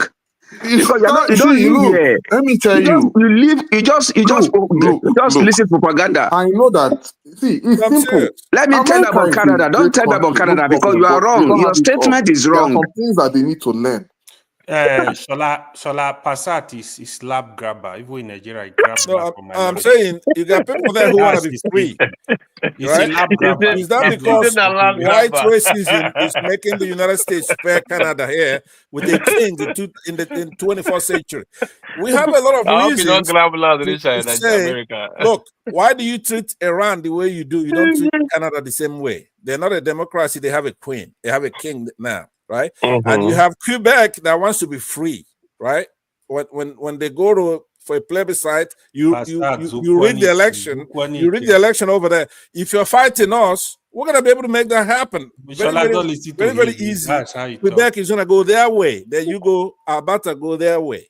We'll be able to break that I thing cannot up. help you, Pastor. Unfortunately, I can't help you. This thing is all about. I think it's based on atomic. This thing is not necessarily quarks. I don't think they mention quarks. What is a subatomic quantum. We are talking about quantum computing. Yeah, but when you're talking about quantum physics, you have to be talking about. I heard about quarks. That's why I'm. Yes, now quarks is particle physics. Yeah, it's a subatomic particle inside the proton and Yeah, I neutron. know. But for No, inside quantum proton, yeah, to be precise. hold on. For quantum computing, which one are they using? Are they using atomic level manipulation or quarks manipulation? I think it's more likely to be atomic. No, it's subatomic. But atomic is you look in an atom, you have nucleus, you have the electron. So you are looking at which of the ones are they manipulating? Are they quarks? It's more of a they are working on subatomic. They are using subatomic technology, basically. Yeah, when they say subatomic, what does it mean? And all kinds of stuff. I mean, simple. It's just like, how do I put it now? It's just like all of us are in this room, right? Tying us together and then going down. It's just basically what it is, going down to. I know what it means in terms of what it means. I'm saying, what does it mean in the context of quantum computing? I know what it means, but I'm saying, what does it mean? Once you use the word quantum, right? You're dealing. Quantum means small. Particle. There's no big English about it. Quantum means if you go from atoms, then you go to molecular level. But if you have macro is big, micro is small. In fact, let me even make it simple. Micro means 10 raised to the power minus 6. Then you have nano, 10 raised to the power minus 9. Then you have femto, you have pico, you have zip. They have so many of them. So what is going on? They are going. See, listen, they are going to the smallest part where you have between two atoms. They call it interatomic distance between two atoms is what they are working with to achieve all these technological features. Do you understand? The smallest the energy between, because the energy it takes, listen, the energy it takes to separate an atom from another atom is what they are exploiting. They are exploiting of all these technological advancements. They separate it all the time. Let me see. They said they use electrons as qubits, and sometimes they use photons, ions, but they are not using protons, neutrons, or quarks at the moment. They from what I gathered, they said while these particles are subatomic and involved in the structure of matter, they are not currently used for quantum computing, though they are part of physics underlying the systems used. So yeah, they're not being used. That's commercial, not military or intelligence. Okay, let me even make it simple. But I know that whenever they talk about quantum computing, all those quantum they are talking about is all lies within the space of the speed of computing within the chips. So it's the chips. That's why I say all this is all nanotechnology. So within the chip, they are making the technology smaller and smaller and smaller. You can even have a computer as small as this mouse here, smaller than this mouse. It will still do everything far more than your usual laptop. Yeah. Yeah, but we're still talking about commercial. Now. It's not about commercial. We're giving the technological concept. Were you not the one that was saying that? Oh, yeah, Egyptians were like, how many years? That is what I am. Bros, I still stand by it. You have no idea. The level, you don't get it. You don't get it. I agree with you. Because of longevity. Oh, is it because of the ancient things you are seeing? Pardon? Oh, but you did have something to say that's important. I thought we're rounding up. Yeah, we are rounding up. I think Jefferson was not around before. Obe he has been around for a bit. Yeah. So let's see what he's got. We were trying to summarize, as in what we'll be discussing is not about the Trump and the tariff and the drama we are seeing every day. Like Shola said, everybody should just face inside. Everybody's a giant of his own, basically. When you want to begin to soon. despite the fact that you will say New York economy is bigger than Canada, you want to say all that, but basically they are okay within the population and the size and the way the government is running. They're fine and it's perfect. We have more universities here in California than entire Canada. How does that matter? Google it. We have all the universities, California, but yet, but yet you can speak. Your lie is not happy to be hearing all You follow Passat, you will It doesn't really matter. It doesn't really matter. Go and check. If you cannot apply yourself, even if you are there, it doesn't make any difference. Forefathers, can you please Google the educational standard of Canadian compared to American? They are lower. We have more universities in California than entire But you are still lower. You are not educated. Qualitatively, you are not educated. That's where you are voting for. Somebody told you I will hurt you. Somebody told I will hurt you. She went ahead and vote for him. You are not educated. Sorry, with due respect, to put in more context, we don't care whether I went to Harvard or I went to a mushroom school in a village. What you care is what are you doing, what you have learned. Correct. That is what counts right now. The Chinese agree they don't have. Listen, speak, please. No, calm down. I'll soon finish. You are speaking. They interrupted me too now. I beg. Every household. Nobody should come in again. I don't know who's sharing the link out there. I don't know where you're getting the link anymore. In China doesn't have Harvard, though. They don't have Oxford. They don't have Cambridge. They don't have all those special universities. But yet, America as a country is afraid of China. The level of advancement they are going. Right. Yeah. Let that sink in. Specialize on your comparative advantage. And you're fine. We're trying to land up. Sorry. Exactly. Calm down. We're trying to land up. Can I say this? I think nobody. Oh my God. God. Let's have his say. You guys should have his say. I think Jide. No, at times it's better for everybody. You have your say, and Augustine have his say. Then we'll round up. At this rate, we are not going to go anywhere. Obe is redundant. Shola already said what it's about to say. What do you mean by redundant? Because I'm majority now, Mr. Majority. What I mean is that everybody should mind kind of stay on their lane, because the fact that you're gigantic, you are 300 million people, whatever, is size, and there's an advantage in it. The fact that I'm small and I'm doing well with my people, it doesn't mean that I'm incapacitated or I am inferior to the so-called giant. I made a trip last year to Europe. I just went the corridor of Italy, Switzerland, France in the Olympics, and I ended up in Spain. I just went around and I saw the kind of life they are living. They're small. To even cross from a country to country is like going from one state to the other. But they're all happy. They're doing well. Everybody's vacating. Everybody's just in the street. There's life.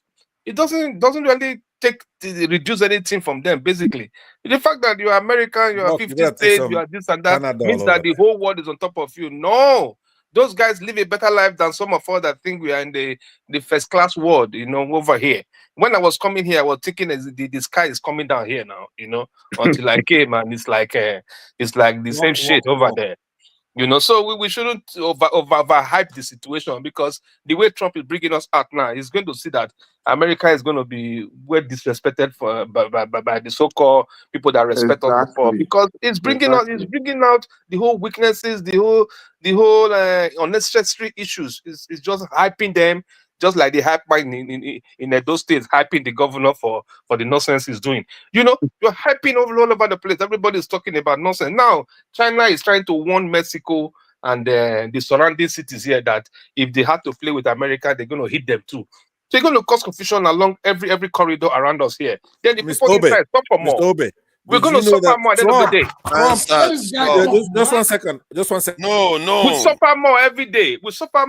Because the narrative is just all over the place. This is not the idea of make America great again that we're talking about. It's not that. The fact is that are you better off than the so-called 4 months ago, or 3 months ago, or 2 months ago? Are you better off now? No, it's still not experimentation, right? At the end of the day, everybody is not sure of tomorrow. Look at news every day. The thing is changing. 1 minute is changing. So you're careful. Even at the job now, see people, the way they are knocking off, or people are crying, people are feeling that what's the next information now? You are following up the situation around you here. Even in the health sector where I work, you see people are not sure. Before you know, there are no shit for people to even pick up again, because everybody just want to, like, what's the next thing happening now? So the fact that we're big, we're okay, we're doing well, and the American institution is so organized and so stable. That is the reason why we're surviving. It's not because superpower, super world, blow this, blow that. No, everybody in a master of right now. Everybody get the nuclear. What would they talk about? So if you throw, I throw, and that is what it is. Everybody will just think Papa has minding business, and we'll be fine. Then let me tell you, Trump or without Trump, in the next, just watch half-year election, how these same people that voted for him are going to go against him. Watch it. Bet it me here, and we'll be very surprised. So please, the narrative is okay. He's we're not fine. running again. I think this is his last run. It's not him. I'm talking about him. I'm talking of half term. Not him. He cannot go there again. He doesn't even believe that there should be election again. He wants to be like Putin now, to continue to rule. That is what he's trying to figure out to do. But it's not going to work for him, because America is stronger than those situations. I think basically we had a nice day. It was a very robust discussion. But I think, like he was saying, the health sector in America is business. Let me tell you, if you come for MROI, whether MROI not do or whatever, they will do MROI for you, collect your money. Yeah. Whether it's not part of it, so far you just bring the paper from whatever. They won't even ask you why you're doing it. They will just do the thing, collect cash, and you carry your result and go. Yeah. Like he said, they have to tell you, you need this. Yeah. Why do you need this, and probe you? Yeah. Because it's so transactional here, and that's the difference. But at the end of the day, the people get happy because they make more money. Let me get I want to ask you a question, Obi. Thank you. That's a good. The last point. No, don't ask any question. No more questions. No more questions. Stop asking questions. I'm a Wazobia. Stop asking questions. I will put you backstage, Pastor. Stop it. What kind of wahala is this? Pastor, stop now. Come on. Let's not do this now. We are trying to round up. We have been here for going to altogether 13 hours. Can I just summarize for a minute, and I'll be leaving, please? I will just summarize. Whenever. Can I say something? Let me just summarize. Okay, so he says he wants to talk. That you let him in. What I do? He has not said anything. You have had your closing statement. So he's here. Augustine is smiling. He knows we are supposed to go. He just came in.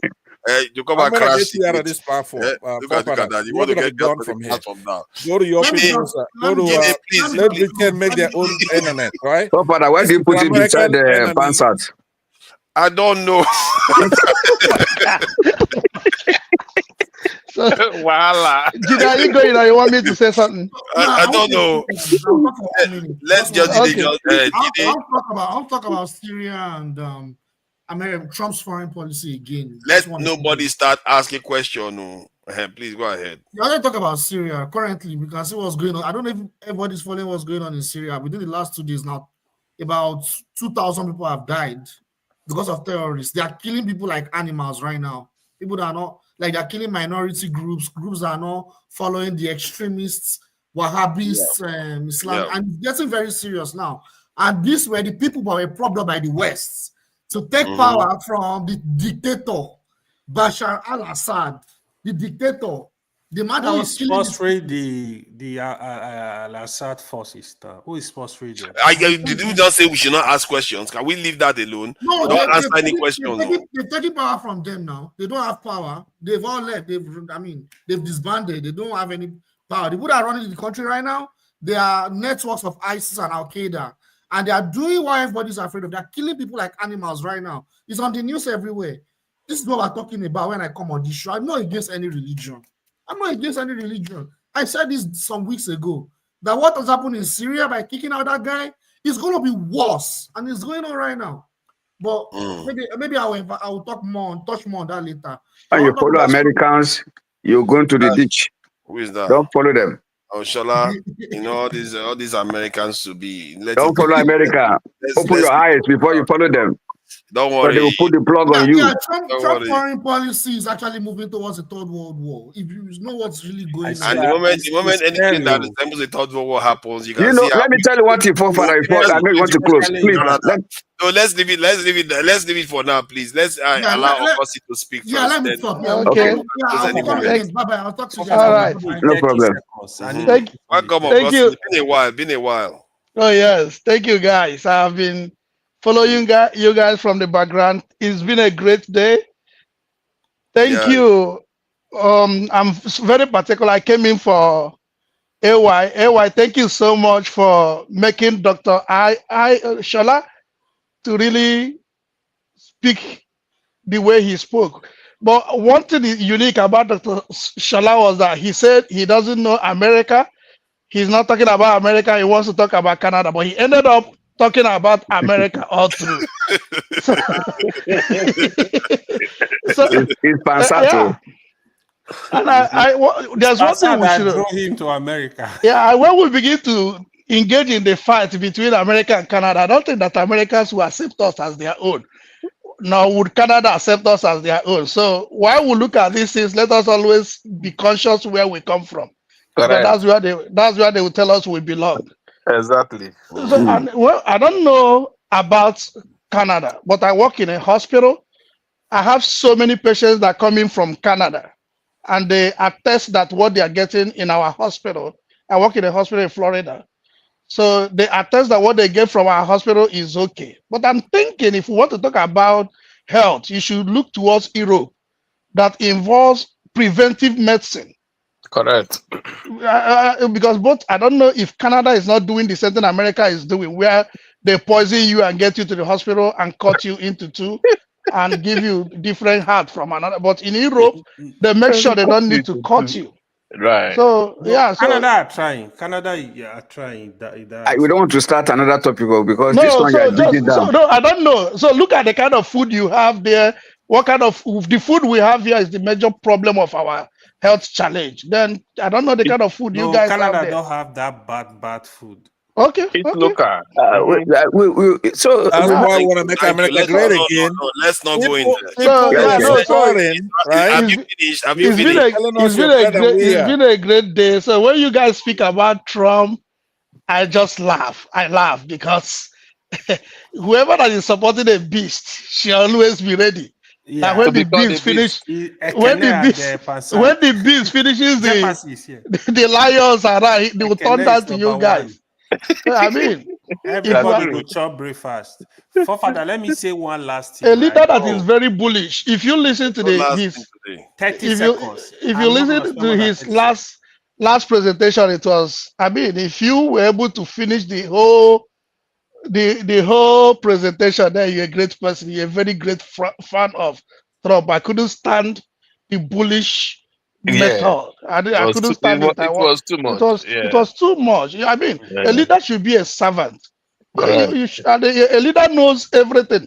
Be scared of that kind of a leader that whatever he says is correct. Let Trump be Trump. That's the best. He's a bully and Trump. You see the new cap. Everything Trump said is right. Everything Trump said is right. That's the new cap that is running now. Exactly. Man, we don't need such leaders around us. Thank you, guys. Let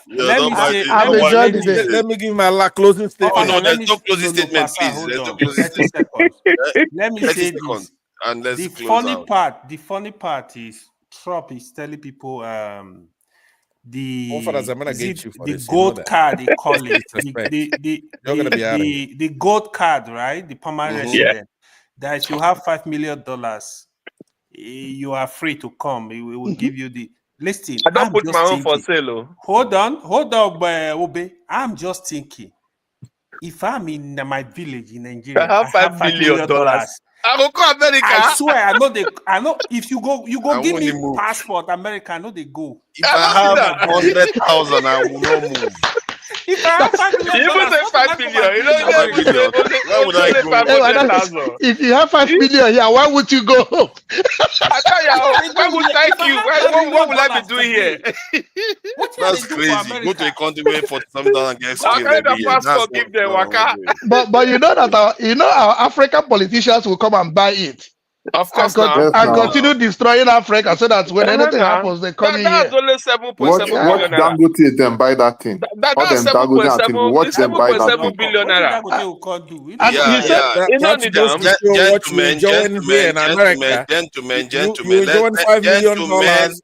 Gentlemen, Pansat, you don't go and defy the meaning of gentlemen. I really appreciate you all for coming in today. I wonder why you're describing Passat as gentleman. I have to. He was very gentle at first. Now that's my big brother. He becoming rough with everybody. He was gentle earlier on. So the conversation has been quite productive today, and for some reason there was energy and there was different ideas. We didn't even move to another topic. Only two topics. Apart from a Kennedy, people were very good today, man. It was outstanding. Different dimension of conversation. It just went different ways. I really appreciate you all for coming in. Augustine Nwagbara, I appreciate you. AY, as always, thank you for coming in. Pansat, Jefferson, Obey, I really appreciate you all for coming in today. I know that Tony was here, Kene, everybody was on their game today for some reason. I don't know. Maybe it's just the topic. Yeah, Boom Boom Ray and all of them. They were all very good. Boom Boom Ray is there on the chat. Tato is also there. Chriskin is there. With that, we know that the Chriskin is Kene, isn't it? And Guy Walele, I see you there. Malam Ifi King, I see you there, and Madam Luke is there. But why? All these people that were on the chat, I really, the ladies were the best on the today. chat. The ladies were the best. That one, they were solid. They were solid. Ran away. They didn't support me, but it's all right. What about that lady that was talking about you don't need a Jakuta steel? Did she come today? No. Let me thank Kulata for his $2. Kulata, thank you for $2. Why is it that every time you are doing your $2, you are needing to insult people? Oriako Tokpe, thank you, Oriako Tokpe. I really appreciate the 20 pass. The 20 pass is very, very useful, and Dr. Damage is going to make good use of it. That's the whole point. We should support the channel so that the channel can keep flowing and doing better. Kulata again with $2. Thank you. And he also another insult. It's all right. $2 insult is all good. A for real, thank you for your $2 too. Bibi Ray, please cool the what is wrong with all these $2 people? They just $2 to insult people. You're the dumb guy. This is what they are doing now. Just insulting people. Look at that. The one that gave $10 is good conversation, y'all. Thank you, Emmanuel Johnson. We really do appreciate it. Thank you for the donation. Guy Olale is there too. $2 Canadian. You know, don't worry, it's going to become the real dollar soon. Mr. Okupe has been surgical tonight. See, people were saying Pastor was very good. You see what I've been. So the conversation was quite solid. Guy Walale again, another Canadian dollars. Take charge of he wanted us to talk about Fubara, Rwanda, and all. Maybe we'll touch on it tonight if we are streaming tonight. That'll be good. Then Ja Nzola. This is a first because my channel has been monetized.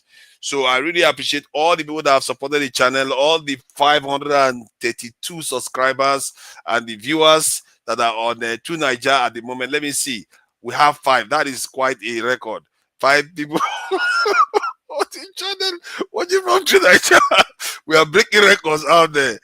And this is the first donation I've seen on that channel since they monetized it. I really appreciate that. And thank you all for joining us till this evening when Dr. Damages returns with the interview. I wonder what the guests will be like this evening. I hope he's just as good as all the others that have been showing up. I really thank you all for coming in. And till next time, we are going to close it out with this lady. Bye. Okudilio, nyekelanio, olisa malugo koyene menenua. Okudilio, nyekelanio.